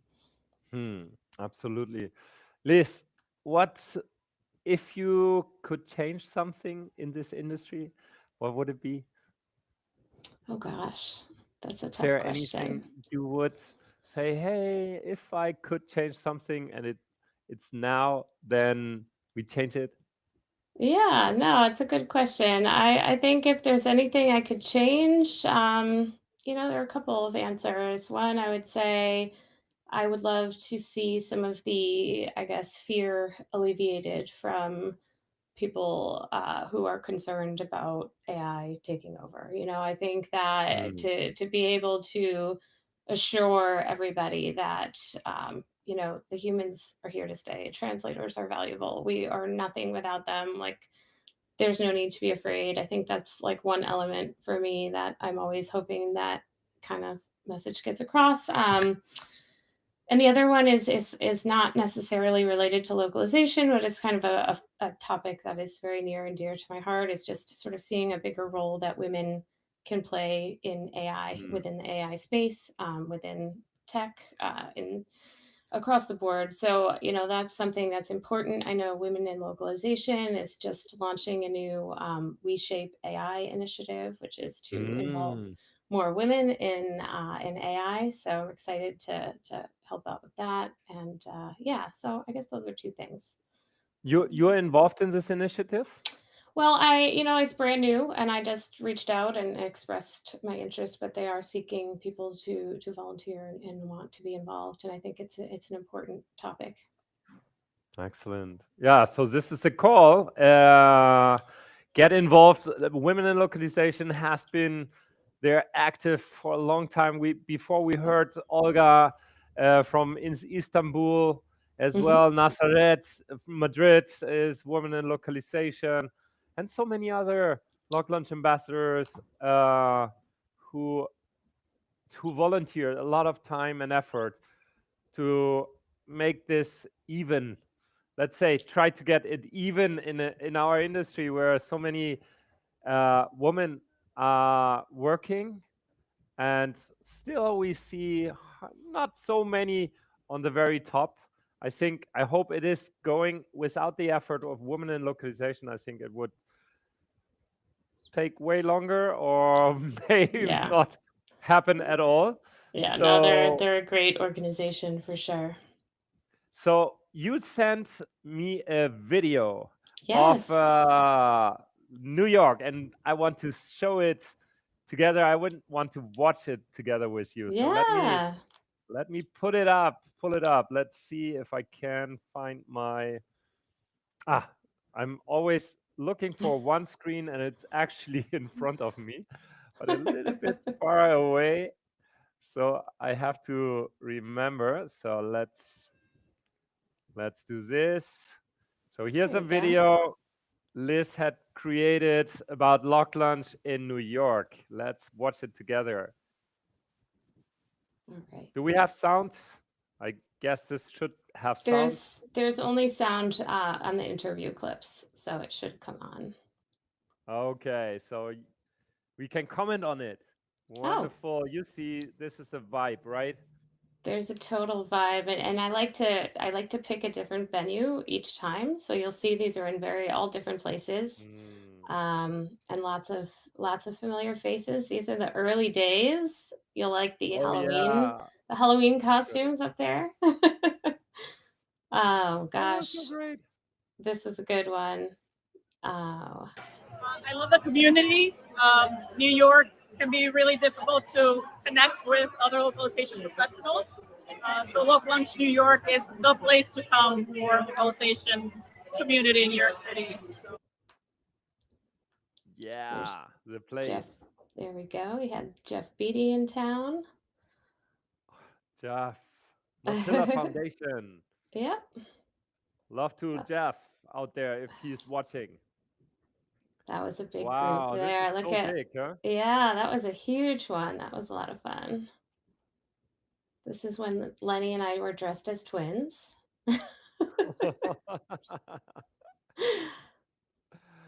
Oh, wow. A lot of John Ritzdorf.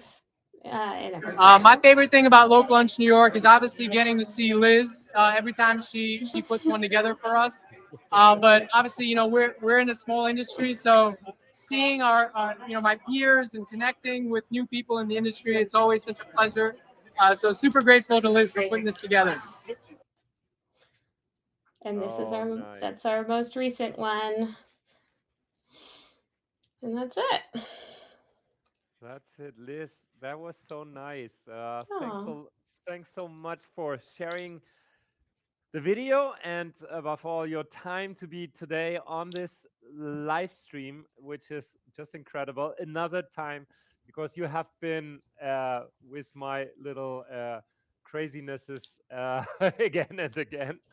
I'm very happy to count on you and to have you in New York creating this wonderful community and offering this space, this platform, as we heard today. Well, thank you so much. Thanks for having me and for organizing this. And I really hope that I can come to New York and that we can have LocLunch, Loc dinners, Loc party, Loc whatever. Oh yeah, we were gonna do a Loc clubbing. Remember, we were gonna go Loc clubbing. Liz, yeah. You are on screen. You are on video. we make this happen. Liz, all the best. Have a great day. International Translators Day 2025. Thanks a lot for being here. Thank you. Bye. Thank you. Bye-bye. See you. Yeah, whoa. This is so nice. We are now approaching our evening sessions. It's 7:25. Let's take a quick look on the time. It is 7:25. Liz, so in a couple of minutes, we are connecting live to Bogota.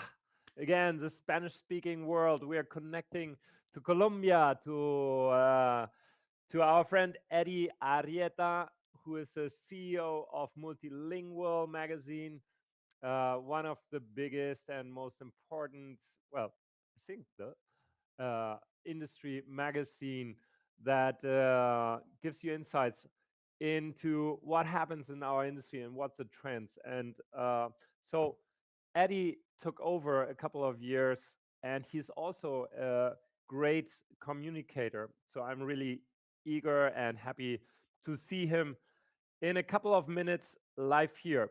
Let me show you a couple of more videos that have come in.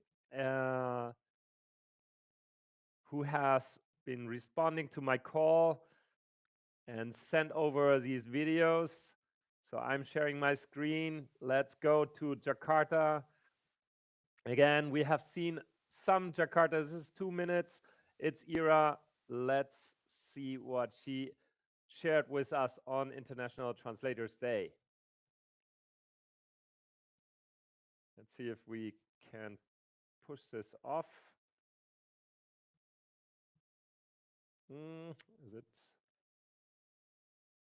Isn't it running? No.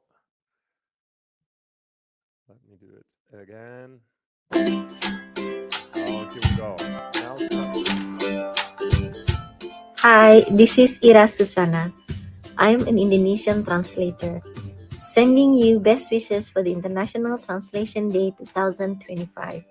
As we say in Bahasa Indonesia, Selamat Hari Penerjemahan Internasional. In this video, you will see the history of me joining LocLunch internationally and also all the sessions that I organize for the LocLunch Jakarta event. Enjoy!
What do you think? Isn't that a great video? I mean, and all the printed material of LocLunch.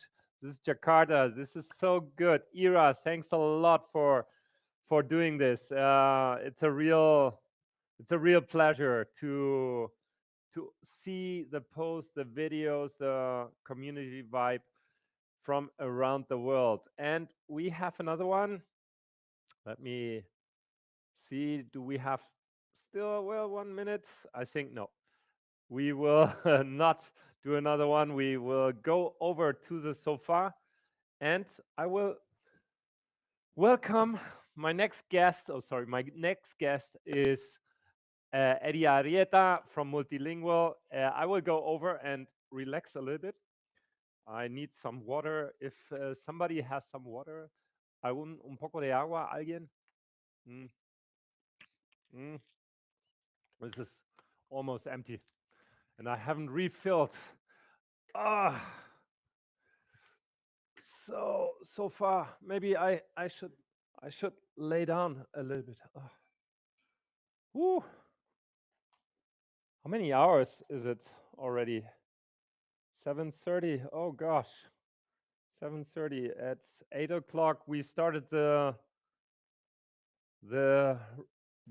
live streaming at 8 o'clock, and at 7:30 we were already organizing everything. 12 hours. Oof.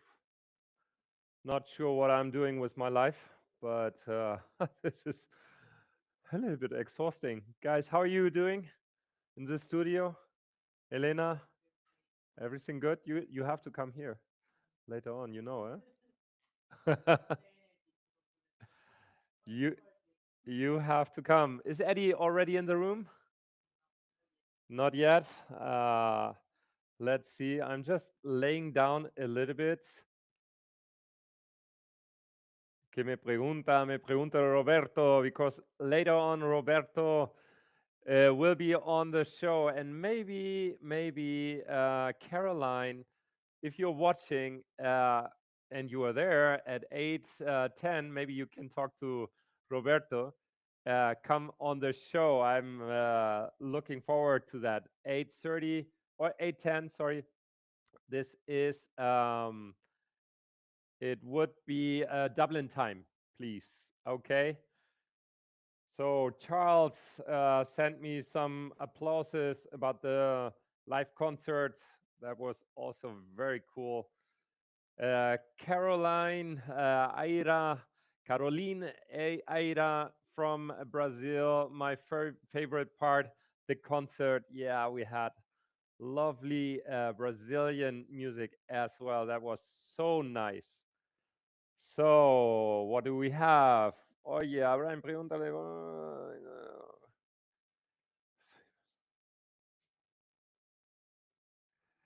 Vale. Javi, I'm leyéndote. Okay, so Eddie, is Eddie not yet there? Eddie, are you in the live stream? Eddie.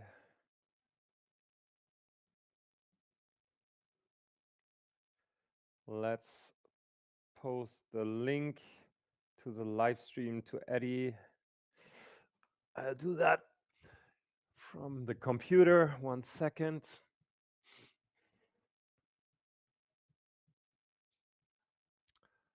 Okay, where do we have this one? Eddie. Oh, he's joining. There he is, man. Hello. You try to troubleshoot and have internet, and then you have internet, everything works well, and then it doesn't, but here we are. Thank you so much for organizing this. What an awesome idea. I should. That's an amazing idea. I woke up so early in the morning. I was telling my wife, I really want to see when Jan starts. So it was so early for me, and I was like, okay, it's going. I'm out of here. It's too early for me, but I think that's the magic, right? I should be interviewing you. How are you feeling? Do you have energy still? Oh yeah, I'm noticed, that's not like, when imagine an Ironman, you know how it is, no? Right? So first you go swimming. Yeah. And I mean, I have never done an Ironman. Okay, just as a message, but it's first swimming, then cycling, and then running, right? And sorry, Eddie, I think the communication Can you is hear me? stuck. Yeah, I can hear you, but your image is I frozen will. right now. I will refresh. For some reason, it doesn't refresh. Oh my gosh. Okay. And look. Well, I mean, you look awesome as always. I'll keep refreshing it. I'll keep refreshing it to see if I get the video. I'll take the video out for a few seconds. I don't know if this is something on our side eventually. No, it's his side. Nah, I think it's my side. I think it's my side. Okay, no It's problem. been raining a lot, and when it rains a lot in Latin America, the internet acts up. Oh, it's just drawing, right? Yes. So how do I feel? Well, I feel like I have done the cycling now. And now we have a 42 kilometers marathon in front of us. No, it's good. It's good. It's 12 hours now in the stream, almost 12 hours. And it has been a lot of fun, Eddie. No, that's great to hear, and of course now you are going through the Americas. Is that how it is? I know that Hani is right after me, so I was really happy to see that. Honey is like a strange thing, but he is in the US, so that's why he is right now representing Saudi Arabia. So we do this backwards, but he is in the US, so that's why he is after you. All right. No, first of all, like I said, very, very impressed by everyone who wanted to jump in. It just talks so much about our industry. It talks about those that are willing to volunteer. And I was saying in the video that I published last night, just to motivate a few more people to meet up, because it's hard, for Colombia. You have people scattered all over, and Bogota is the capital. But I was saying in the video last night that LocLunch was my first volunteering a gig in the industry. It was open. You just had to be, let's say, organized enough to apply and to present your ideas. I know that you're still. Oh, that is amazing! Look at you. Rest. Don't worry. You're just putting your running shoes on. So take it easy. to continue in it. Yes. No. This is a good position. I have to change position from time to time now. You should, and this is once again an amazing idea. So I think it gets the community together. I think it gives us a sense of who's who and who's doing what and who cares so much to be 24 hours of their day awake to do something like this. So I appreciate all of your work, and we definitely need to feature this amazing story multilingual magazine. We need to talk about this. We need to get some pictures of the people. Hopefully we'll get some of my audio and video moving at some point so that I can also be there. That would be so good, because you don't have a computer, or you are now connecting from a mobile phone. I'm connecting from the mobile app on my phone right now, which I thought was going to be better. And just because the internet where I am was working earlier on my computer, now it's not working. It just told me I don't want to do that.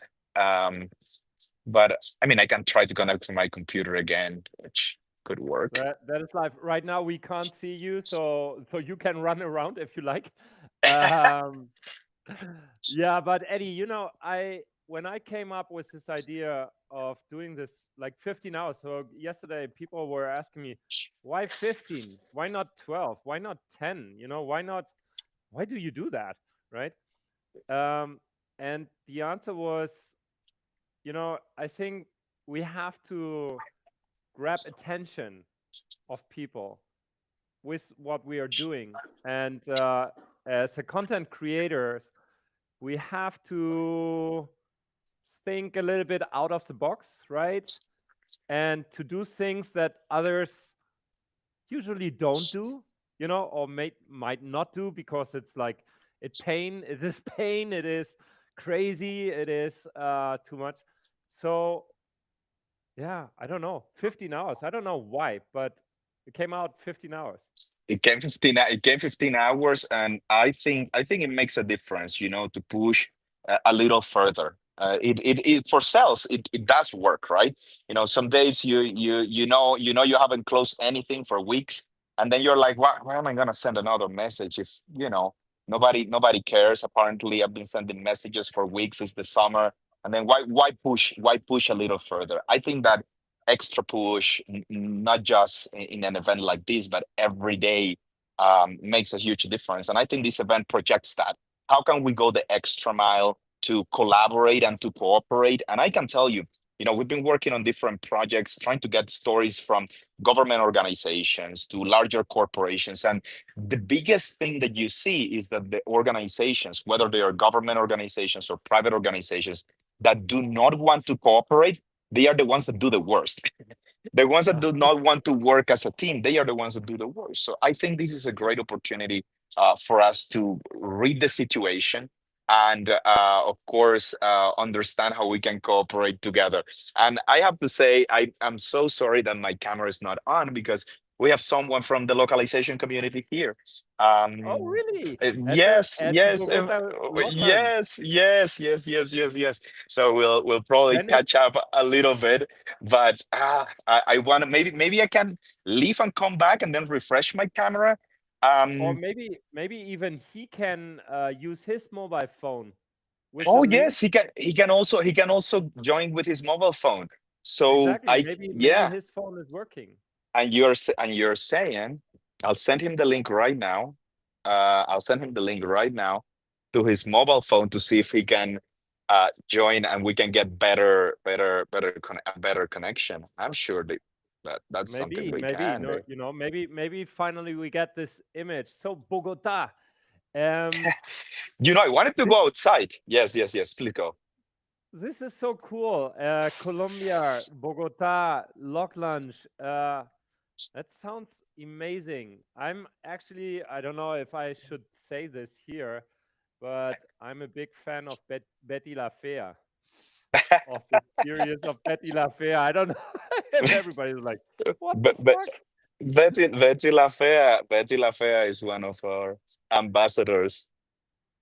I'm a big fan of Hugo and all the cast of Betty La Fea. I watched the whole series like last year again, 360 chapters, I think.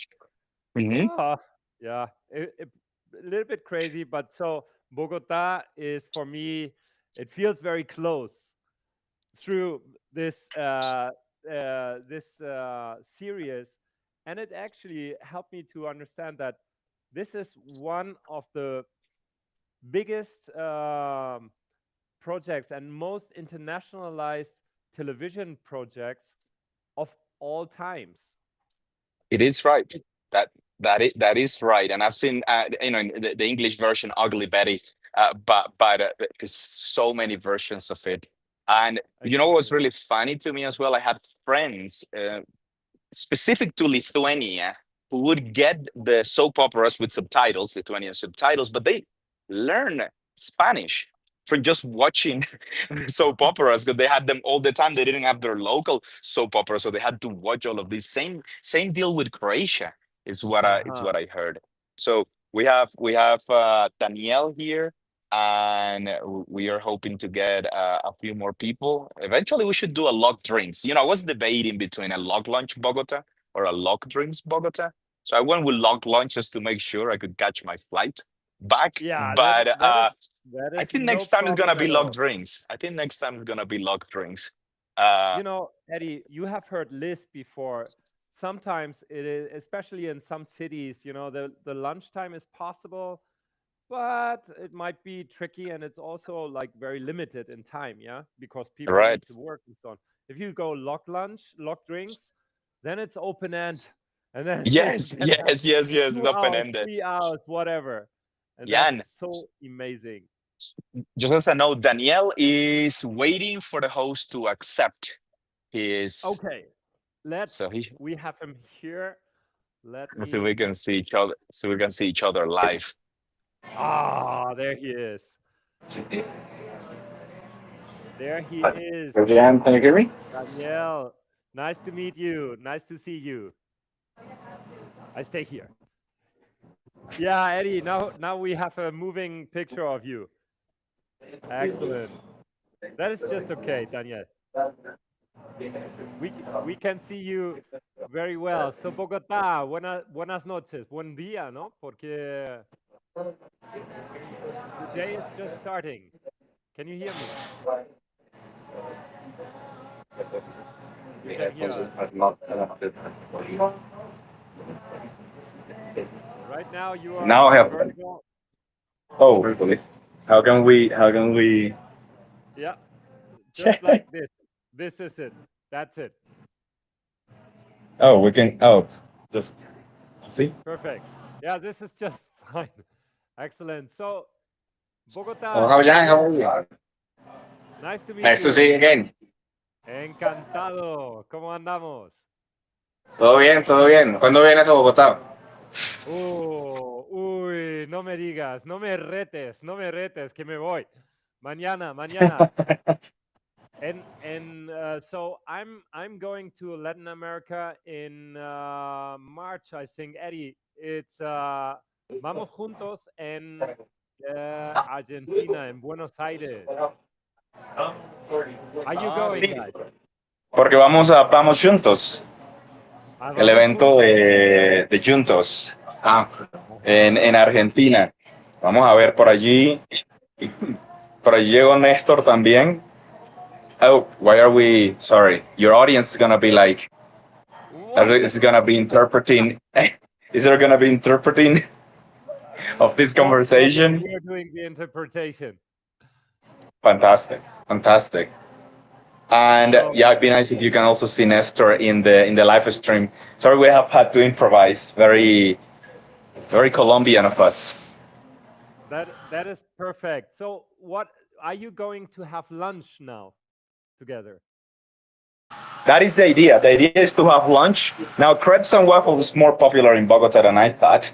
I've had crepes and waffles is a Colombian brand, so it's funny because it's crepes and waffles, but it's a very well-known Colombian brand. But I think in Madrid there's also a restaurant, so you can try it there. Oh, I think there's one in Madrid or in Barcelona. Crepes and waffles? Crepes and waffles, yes. I don't know if anybody knows here in the studio. Crepes and waffles. Is there a place? No. Then it's maybe Barcelona. But Yeah, you know, it's crepes and waffles. So I wouldn't know Europeans would appreciate crepes and waffles as much as we do in Colombia. You do. That's funny. Hey, you should connect with Stefan Huyghe, who is, as a good Belgium, of course, maybe a master. Yes. And I know our time is coming to an end, but here's Nestor. So it's 3 Colombians in the call in the live stream. So no, you get it. Yeah, okay. A ver. One more. Hey, nice to see you. Hola. So it's 3 of us. I wish we could put it horizontal. It's perfect. Yeah, but really high internet. Sort of then we'll switch. It doesn't.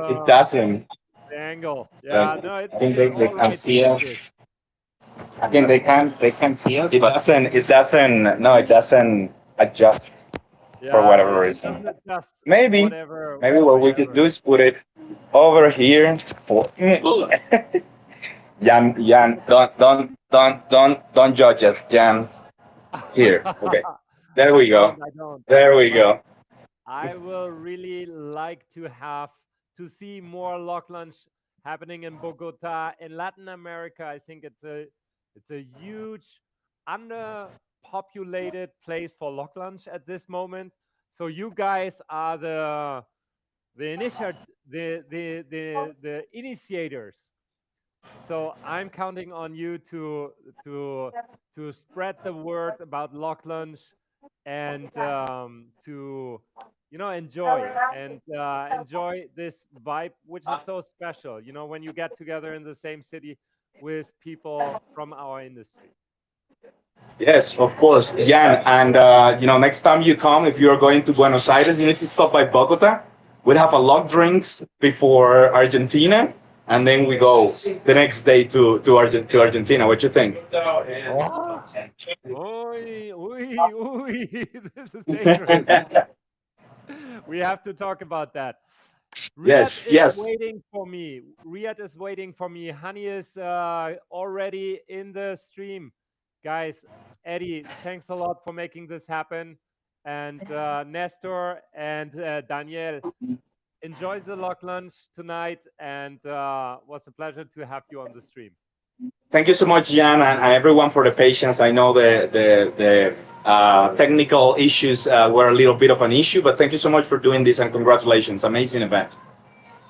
We're talking. See you next time. All right. Bye. Adios, chicos. Bye-bye. Adios. Bye-bye.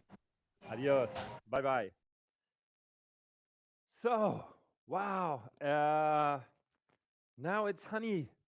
This is, now we are flying back. We were just now in Bogota, and now we are turning back to Saudi Arabia.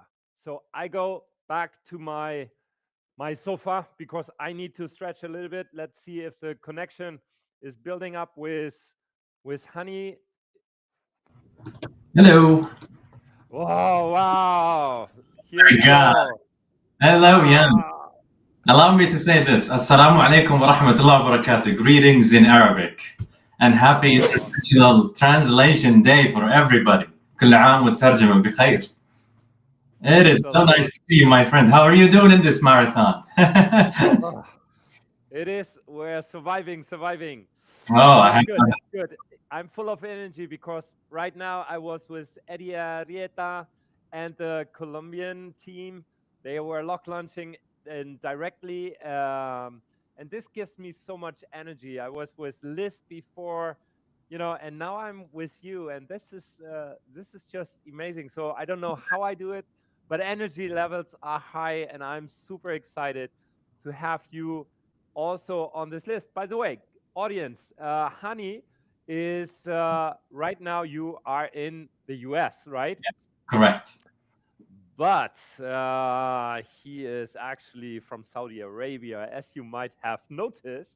Exactly. And we will talk a little bit about Saudi Arabia, and we will talk about Lock Lunch in Saudi Arabia, right? We have a few surprises about that. We'll talk about them. The planning since March in Mexico City. We were talking about that.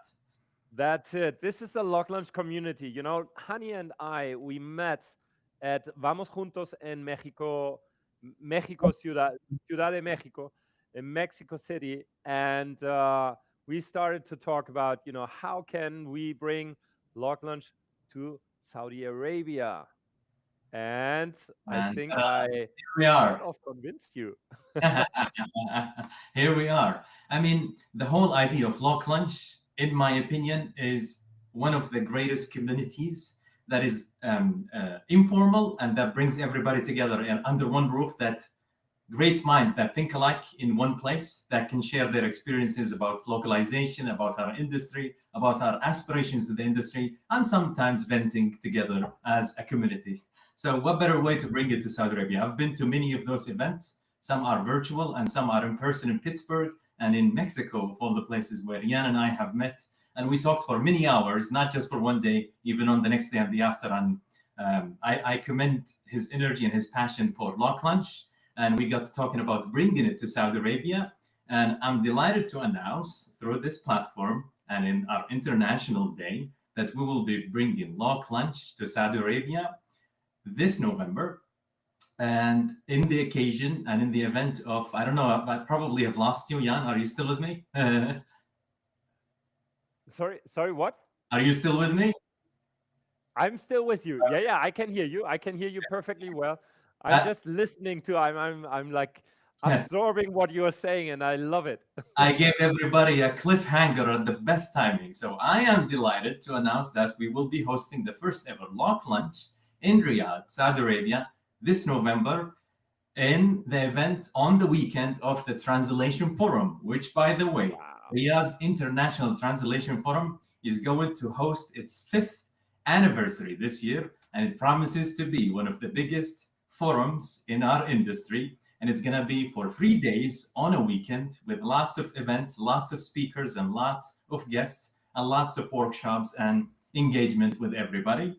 I tell you what, last year we had more than 3,000 attendants, both experts and guests. Wow. And this year we're hoping to have so many more. And at the same time, we'll have our own very LocLunch launching at that weekend. That is so important. I mean, this forum bringing together so many people from around the world, because we were talking about, the speakers lineup and so on. It's just amazing what you are getting there, and bringing it together with LocLunch. I think that is a fantastic opportunity for us, for the industry as a whole, to start networking, right? Together, and I'm super excited about that. What do you think? Why a community like LocLunch is is a good fit for Saudi Arabia, and how do you imagine how this will roll out? I love this question, Jan.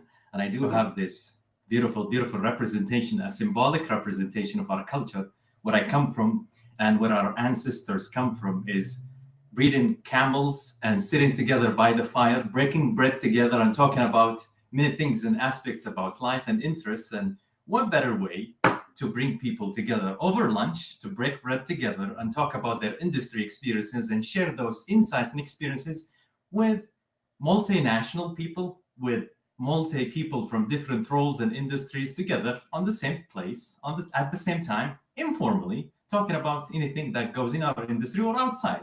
And I've seen how Vamos Juntos was a beautiful timing the day before the launch of the conference, where everybody got together.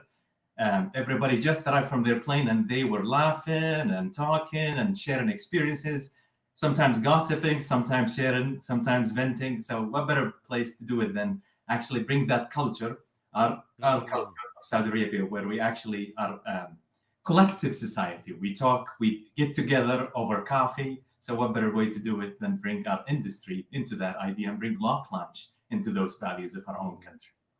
Love that. Honey, tell us a little bit about your background, and what are you doing right now? What is your next big step Big in thing. the next few years? So for those who don't know me, I come from Saudi Arabia, and I've started pursuing translation early on in my life in secondary school with my passion to English and translation, and then began my journey in the United States with a scholarship from my university, Prince Sultan bin Abdulaziz University in Al Kharj, Saudi Arabia, where I pursued my master's and completed that and started working at Global Wordsmith in Pittsburgh as a project manager. And I'm currently, at the same time, pursuing my PhD in translation studies. So I'm basically a lifelong learner and a passionate about our industry and what we do, specifically the language industry. And here and there, I work in translation and consulting. And currently, I am doing a research on the language industry and writing some papers on sports tourism and reflecting the evolution and the transformation that is happening in Saudi Arabia, particularly in localization and audio-visual translation and the business side and cultural preservation that is being done by both the Ministry of Culture and the Literature and Translation Commission, and also the Saudi Arabian Translation Association, which are doing so many exciting things that are being reflected. And currently, everybody in Saudi Arabia is celebrating the Translation International Day. Universities, associations, even some government institution and individuals as well. We like to celebrate our own culture, and we like to celebrate translation as being the key to telling our stories through other languages to other people and connecting with other people. So my next big thing and the most exciting thing is gonna be, I'm working currently on a lot of things, and the biggest thing that I'm working on is pivoting my dissertation research into something that can be used by everybody, that can be valuable to the language industry, researchers, the academics, the students, the professionals, and all of that. And I have amazing advisors that are helping me and guiding me throughout that journey. So hopefully everybody's going to see that fruition soon, and I'll be announcing that on my LinkedIn as well. You have to, the audience have to follow you definitely to see what is happening here. What do you feel about the biggest challenge right now for Saudi Arabia and what is the demand for localization professionals in Saudi Arabia at this point?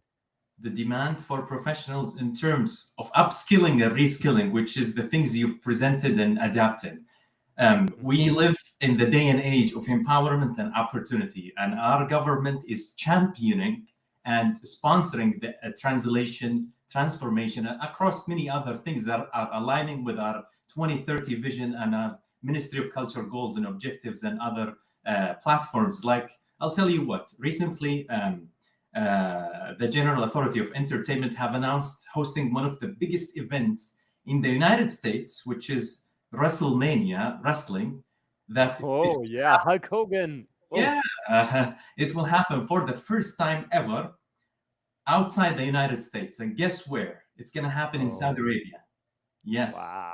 And this WrestleMania particularly brought a lot of audience, multinational people coming into Las Vegas last year and next year to Las Vegas, and then Saudi Arabia the following year will be hosting that. The uniqueness about hosting that event is bringing a lot of content, a lot of nationalities, a lot of need for localization, advertisement, and all of that. So it's not a way of a challenge for professionals, but rather potential and opportunity for those who are willing to take it, who are willing to invest in that. And people are being supported by the Literature and Publishing and Translation Commission by having workshops and certifications in localization, and bringing experts like yourself and Stefan and many others who come to the International Forum to help those professionals and those students get ready for what's coming ahead of us. And everything is so promising. And we will be delighted to host you and everybody else to come to the Translation Forum on those events. Tourism is open. Saudi Arabia is open to everybody. So you will see that potential. You will feel Eddie and I were talking about how everything feels like an ignition, the energy there, the chances. You and I walked around Mexico's park. Remember that morning? We walked probably for 4 or 5 hours. We were talking about the potential and ideas and all of that, about how exciting it is to be in Saudi Arabia, not only for localization and translation, for many other opportunities as well. And we all know that language industry has a thing or a touch in every other industry. Absolutely, absolutely. And what would you advise a young Saudi to when they think about the translation industry? What would you advise them to do? How should they start? What is your advice to them? إلى أصدقائي, to my friends in Saudi Arabia and to my friends across the world.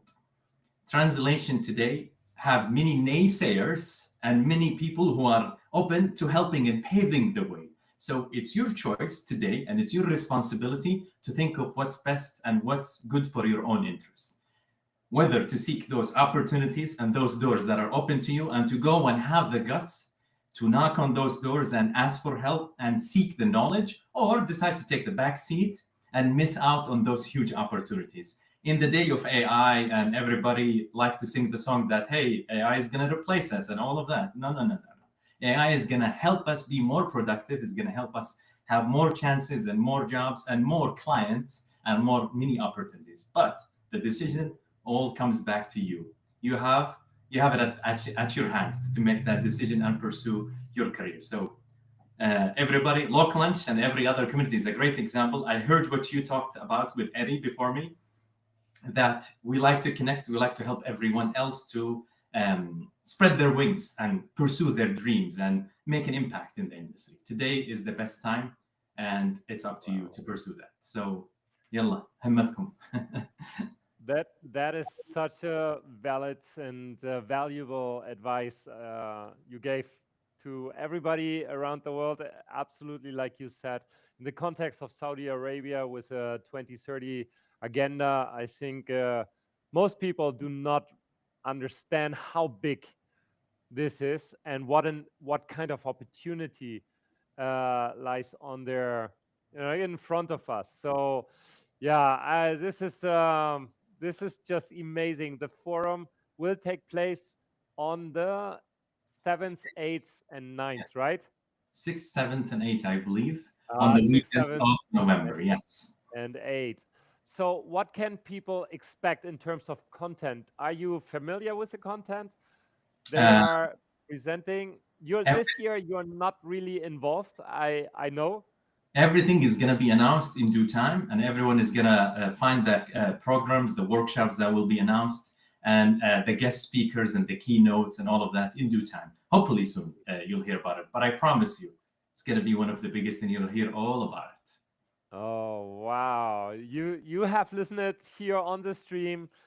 We will have a LocLunch in Riyadh, in Saudi Arabia. This is so super cool. And I think, this is also like, it's a maturity step for the community. And I'm super proud. And I'm super happy that we had this walks and this intense conversations in Mexico, that it was made possible by Vamos Juntos, the organization of translation companies that brought everybody to Mexico City and created this atmosphere of connection. And then I think right now the next big thing is we heard it this morning, New Delhi. I will be in New Delhi. Nice. I think if I can make it happen, I would love to come to Riyadh, but it's also a very strong stretch for my family life because it's just 1 week before, and then there's a couple of days in between, and then afterwards we will see. It's not yet totally closed, but as you said, it will be an amazing opportunity again to network and to meet people. And if not this year, I'm sure next year I will make the jump, and I'm sure that you will make it happen. That next year will be even bigger, maybe even like WrestleMania. Together with WrestleMania, we do Translation Mania. And many other exciting opportunities. And you and everyone else in the language industry is welcome to attend the Translation Forum. And stay tuned for the news. Follow the main platforms like the Literature Publishing and Translation Commission to hear more about it, and the Ministry of Culture accounts as well. And I'll be happy for everyone to follow me as well for any updates. My friend, I have to ask, the T-shirt, if we're going to launch it in Saudi Arabia, we're going to have one for Riyadh. Oh, yes, please. You can grab the logo and print it locally, because we have a store. We have even on loclunch.net, we have a store where you can print on demand. Okay. But the case is, if you're not in Europe or America, then it gets a little bit expensive. So there's always the possibility you can just take whatever merchandise from the store and get these T-shirts, or I have to bring it to you. I think that is the one we have to actually do with Riyadh.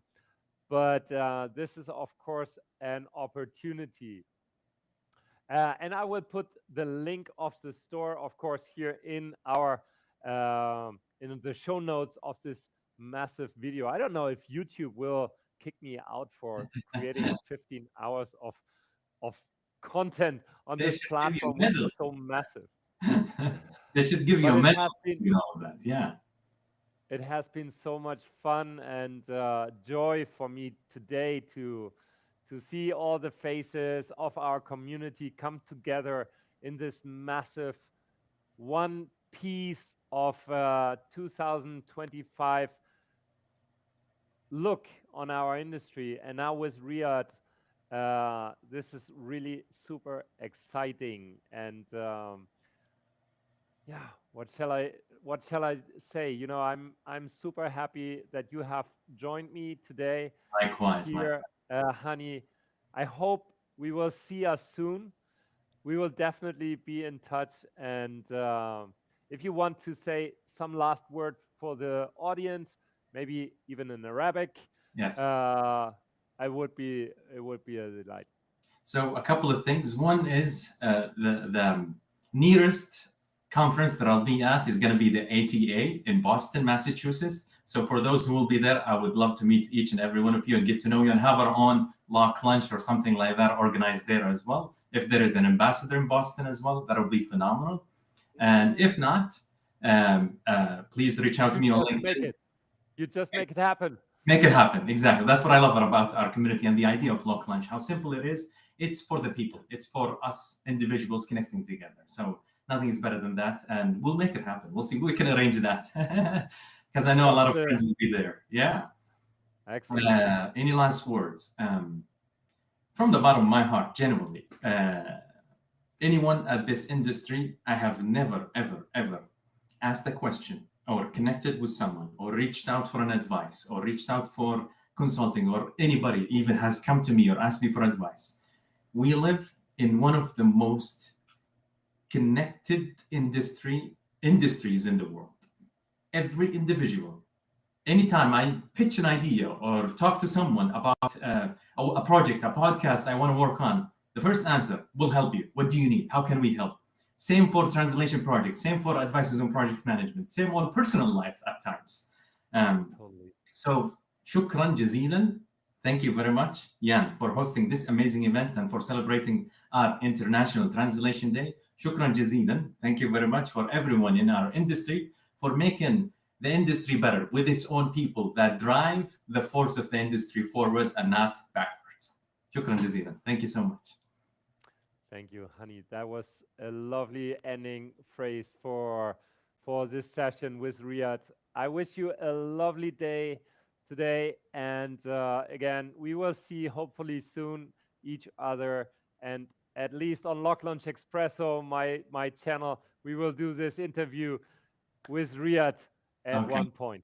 Looking forward to it, my friend. Thank you. Hani, have a great evening and thanks for connecting. Thank you. You too. Bye. Bye-bye. Bye-bye. And I go over back to my desk. Yeah. Whew. That was so nice. Love the energy Hani spreads about the Riyadh conference, about Riyadh ambassadorship, what we will have there. In 3 minutes, we move to a very special guest, one of our sponsors, on our premium sponsors, platinum sponsors. It's Smartling. And we will have on stage Brian Murphy, the CEO of Smartling, together with Javi, my good friend from Asturias, one of the guys who are never ever, well, you know, there's always a football shirt he has. So I'm really hoping to see you two on our call right now, and the good energy from Hani will continue with these two professionals who will join us in a moment from Smartling, where Javi is now working at. So Javi is already connecting. And oh, mwah, I love it. I love it. For my stream audience who doesn't know what we are talking about. So the t-shirt he is wearing is FC St. Pauli. And this is Hamburg as is best. Javi, I don't know, can you hear me? Yeah, I'm having trouble with my microphone. No, but it's on again. It's on again. That's great. What is this microphone, man? Oh, Jan. Like, hey, like, first of all, thanks for your friendship through all these years. It's been incredible. We met like 7 years ago? Like when you started LocLunch, I was the ambassador in Prague. And I was like, who is this crazy German guy doing all that stuff that I always wanted to do? You did it. You built this incredible international community, man. And then for some reason, we met once in Madrid because although Jan has a very German name, he's as Spanish as paella. Yeah. Well, 20 years in Spain, that leaves you some Yeah. marks, I think. Yeah, And yeah, we yeah. have Brian here now. Hey, welcome on the show, Brian. Of course, thanks. Hey guys, how's everyone? Hey, Brian. Awesome, awesome. Thanks a lot for joining. We are here now at, what is it? 12 hours and 15 minutes of live streaming. Wow. How did you do that, man? Did you use the restroom at least? Oh yeah. We have a restroom. We had catering here. We had pizzas. We had music, live music here. That was all so great. And guys, I have to say it again and again. I've said it 1,000 times during the live stream today. Thank you again for your sponsorship here of this show. Without your support, I think this wouldn't have happened. So sometimes it really requires like this, yes, we are in, click, and make it happen. And, we create together. And I think this is a spirit that I love. I love to see. And I think what is really needed today to be Yeah. flexible, to support creators. In this case, like me, this Lock World, LocLunch live stream, 15 hours live stream, totally crazy. I don't know, Brian, how you could approve this internally, completely madness. But yeah, you did it. Yeah, it is amazing. This is pretty nuts. So glad to be here. It's a lot of fun. We've had some good conversations and super psyched to be with you here today. Yeah, thanks a lot. So let's talk a little bit about your vision, Brian, because we had a talk the other day. You have actually joined SmartLink not that long ago, and you are not from our industry. So when we discussed about the topic we talk here, I said, please, Brian, tell us your experience and what have you thought about our industry? Then you are in the very center with SmartLink, one of the biggest players in the TMS. And what is your mission here? Yeah, so I've been, I guess it's almost 4 years now. So I've learned a couple things, but I'm not from the localization industry, but I've been using translation and localization for the past 20 plus years as I've been responsible for building, global products, e-commerce businesses, small and some quite large, Serta Simmons, a $2 billion mattress manufacturer, responsible for that globally, and eBay, right? So responsible for vertical markets, a $6 billion business globally. So translation localization has always been a big part of my playbook as we build out these B2B and B2C companies. And so if you think about what I care about, I care a lot about like things like digital footprint. I care a lot about conversion rates, and I care a lot about personalization. And I've understood the really important role that translation localization has in those important, business metrics. And I will tell you that when I came into this business, kind of my experience was, translation, as it has been historically done, is sort of like this slow, sort of painful, expensive thing. I have, as a customer, I have lots of content that I would like to have translated on brand, to help me improve my digital footprint, conversion rate, and personalization. But it's always been, kind of blocked off. And so my vision for SmartLink is quite simple, which is I want to unlock that content. I want our customers to be able to maximize their digital footprints, maximize the conversion rates, maximize the personalization that they're able to achieve with very high quality, on brand translation as a service, automated. That's what we want. So what do you think is the key for unlocking this industry right now? Is it price? Is it automation? Is it AI? What do you think will trigger all this? It's a combination of all the above. It's funny when you think about, when typically we talk about AI, right? We kind of think about that in the context of a replacement for neural machine translation, right? It's the thing that does the translation. It does do that. Yes, it does. But it's so much more than that. It's really agenticizing the translation process from the integration into the brownfield tech stacks of our enterprise customers to the automation of those workflows internally using AI and agents, and then down to the actual the creation of the translation with combination today of neural machine translation, large language models to solve very specific tasks, and then using that to customize the translation for our customers. Like if you think about it, like what we're really doing for each one of our customers, we're creating custom translation engines, right? That are built on multiple LLMs, multiple MT, their linguistic assets like translation memory, glossary, style guide, etc., so that whatever language pair or content type or etc., like it sounds like that customer, right? So, and that used to be a role that was sort of manual, and we're beginning to automate that more and more. And so that accelerates the pace. And so I oftentimes talk about, okay, what are the outcomes of something like that? We just did this study a few weeks ago. In the past 36 months, as a result of AI writ large, right, on the translation process, our customers have been able to triple the amount of content that they've translated at 60% less cost per word, 4 times faster than a traditional translation process, with about a 30% improvement in quality.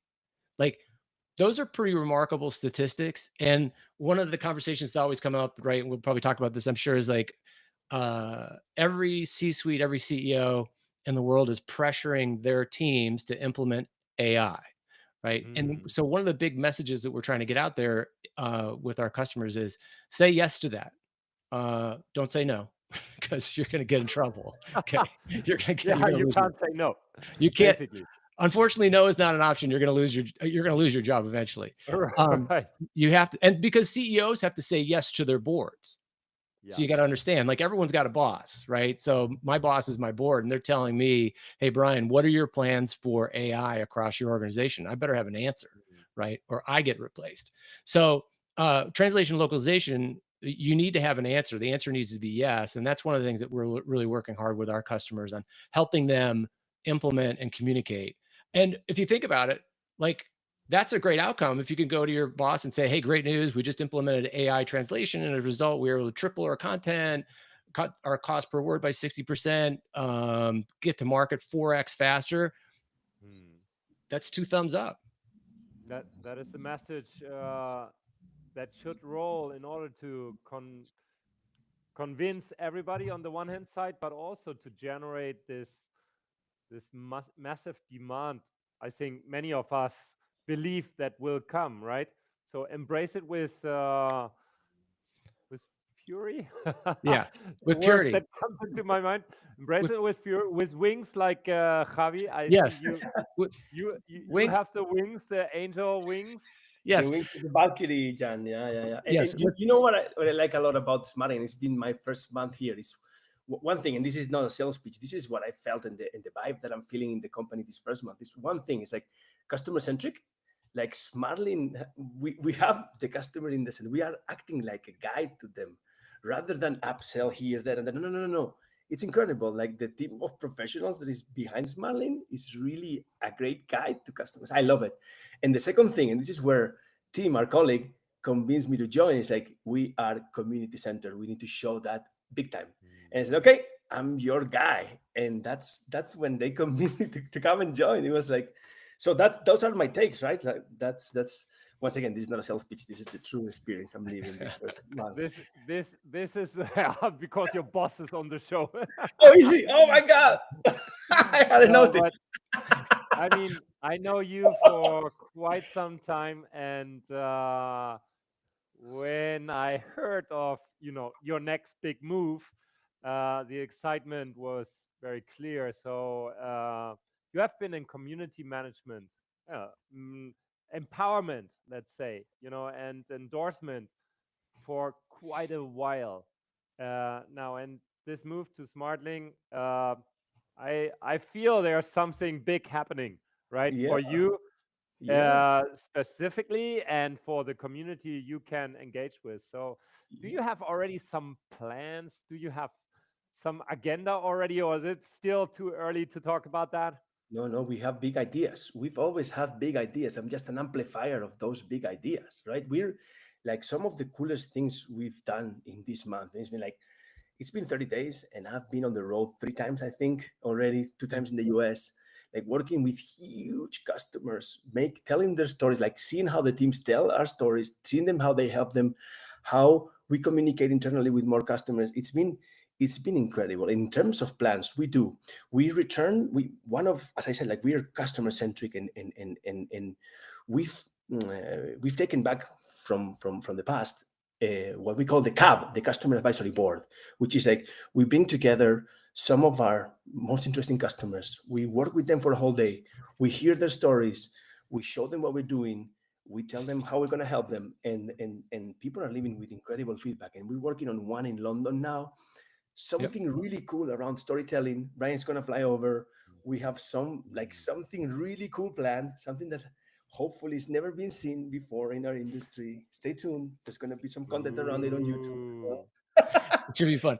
Yeah, I think that's exactly right. We and one of the reasons we brought Javi on is to help develop that community. I'm a big believer. Hopefully, a lot of people like. You see me at the shows. I fly around the world. I meet with our customers. That's the most important thing we do. I mean, when I first got into the role, it was 21. We were kind of still smack dab in the middle of COVID. So I remember, but I think I've been with the company for like 2 or 3 weeks, and we had Loc World Berlin. And then someone got, it was like, that was a whole situation. But we've got our cab coming up. That's super important. We invite some very select customers. We listen to them. We understand. We get a better understanding on what kind of challenges they have, what problems are they trying to solve, and that goes right into our roadmap. Our roadmap is largely driven by our customers, and then we spend the rest of the week flying around Europe. We're going to let's see, Dublin, London, Paris, and Copenhagen, Paris. Wow. Which is and meeting with customers. And for me, the community aspect and the customer aspect is really important. I'm lucky. Like, listen, I've been in a few different industries. Okay. When I was in automotive, we were not going to Dublin, London, Paris, Copenhagen. We were going to like Saginaw, Flint, some pretty grim places. Okay. It was yeah, it was not fun. Okay. So this industry, I find our customers are fun. They're very smart and interesting people. And I enjoy that. So for me, it's fun. And Jan knows it, right? One of the things we spoke all the time about the industry and the customers is that it's always cool because it's so international. So it's like a Spanish guy working for an American company, living in some country where 20 years ago I never thought I would live.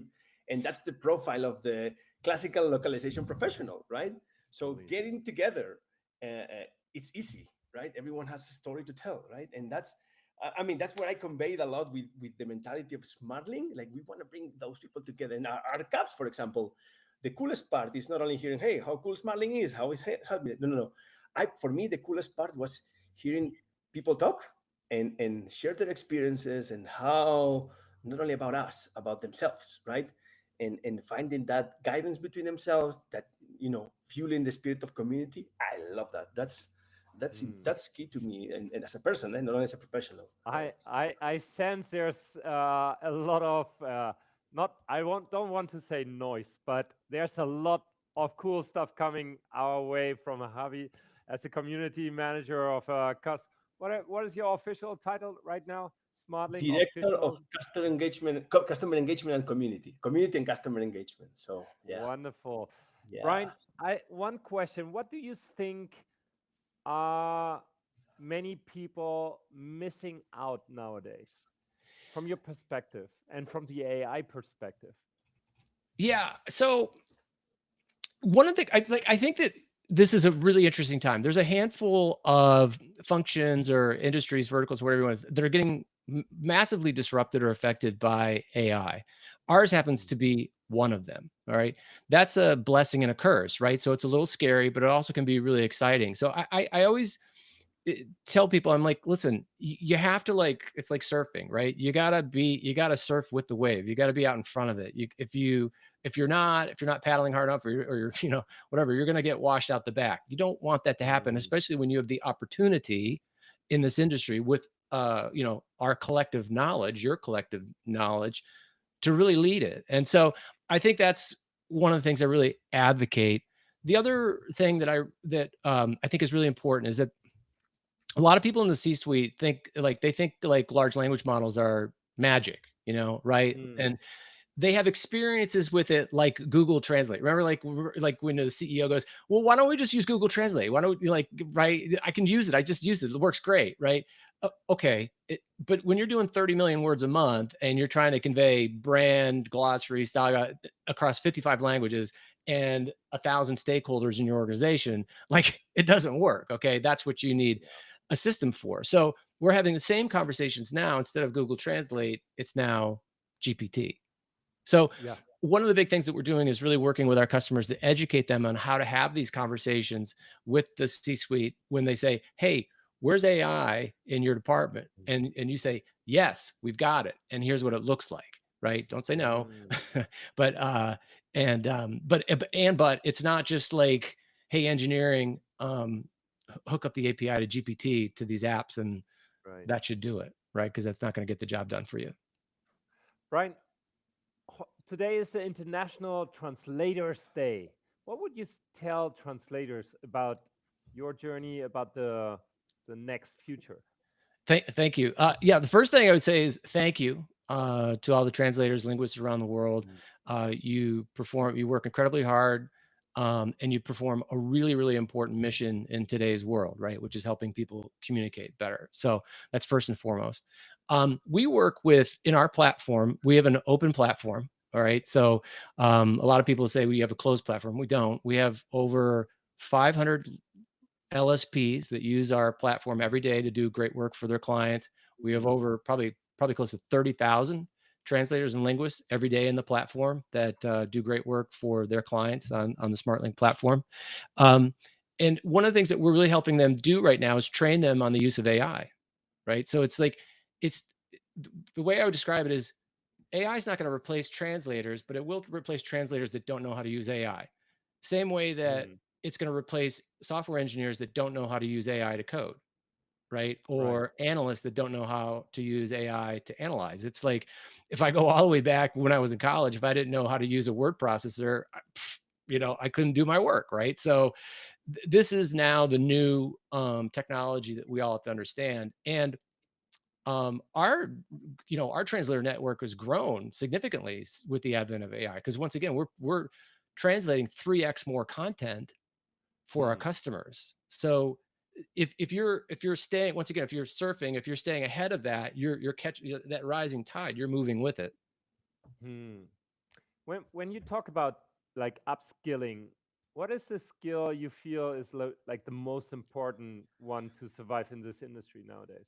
Well, I mean, for us, specifically, it's using the AI tools within our platform, right? And so every translator, has a platform that they use, or multiple, right? So I think it's just being up to speed on those innovations, on that technology. So we spend a bunch of time training the users, the translators within the platform, on how to use these tools, like AI toolkit, quality scores, contextual, or adaptive translation, all those sorts of things, so they understand what's happening, how it's working, and how they can benefit from it, and how they can be more productive.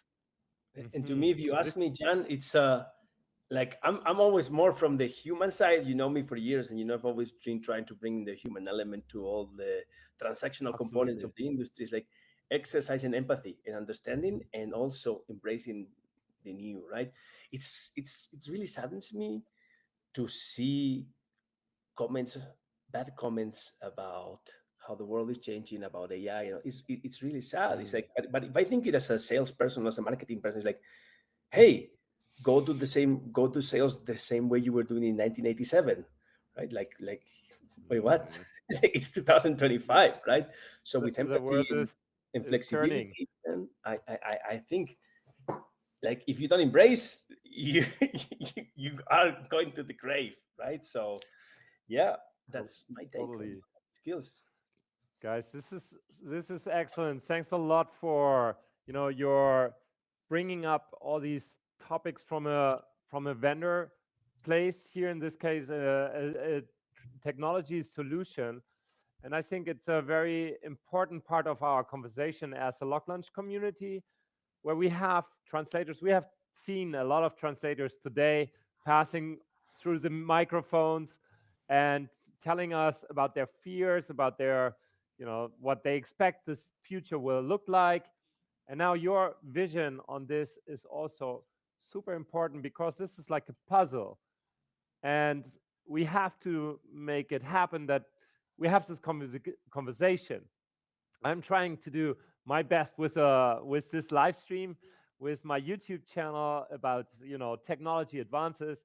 And we had Olga on the show on LocLunch. On technology, language tech unboxed. Sorry, I'm like 12 hours in the stream, so You're doing great. You're doing great.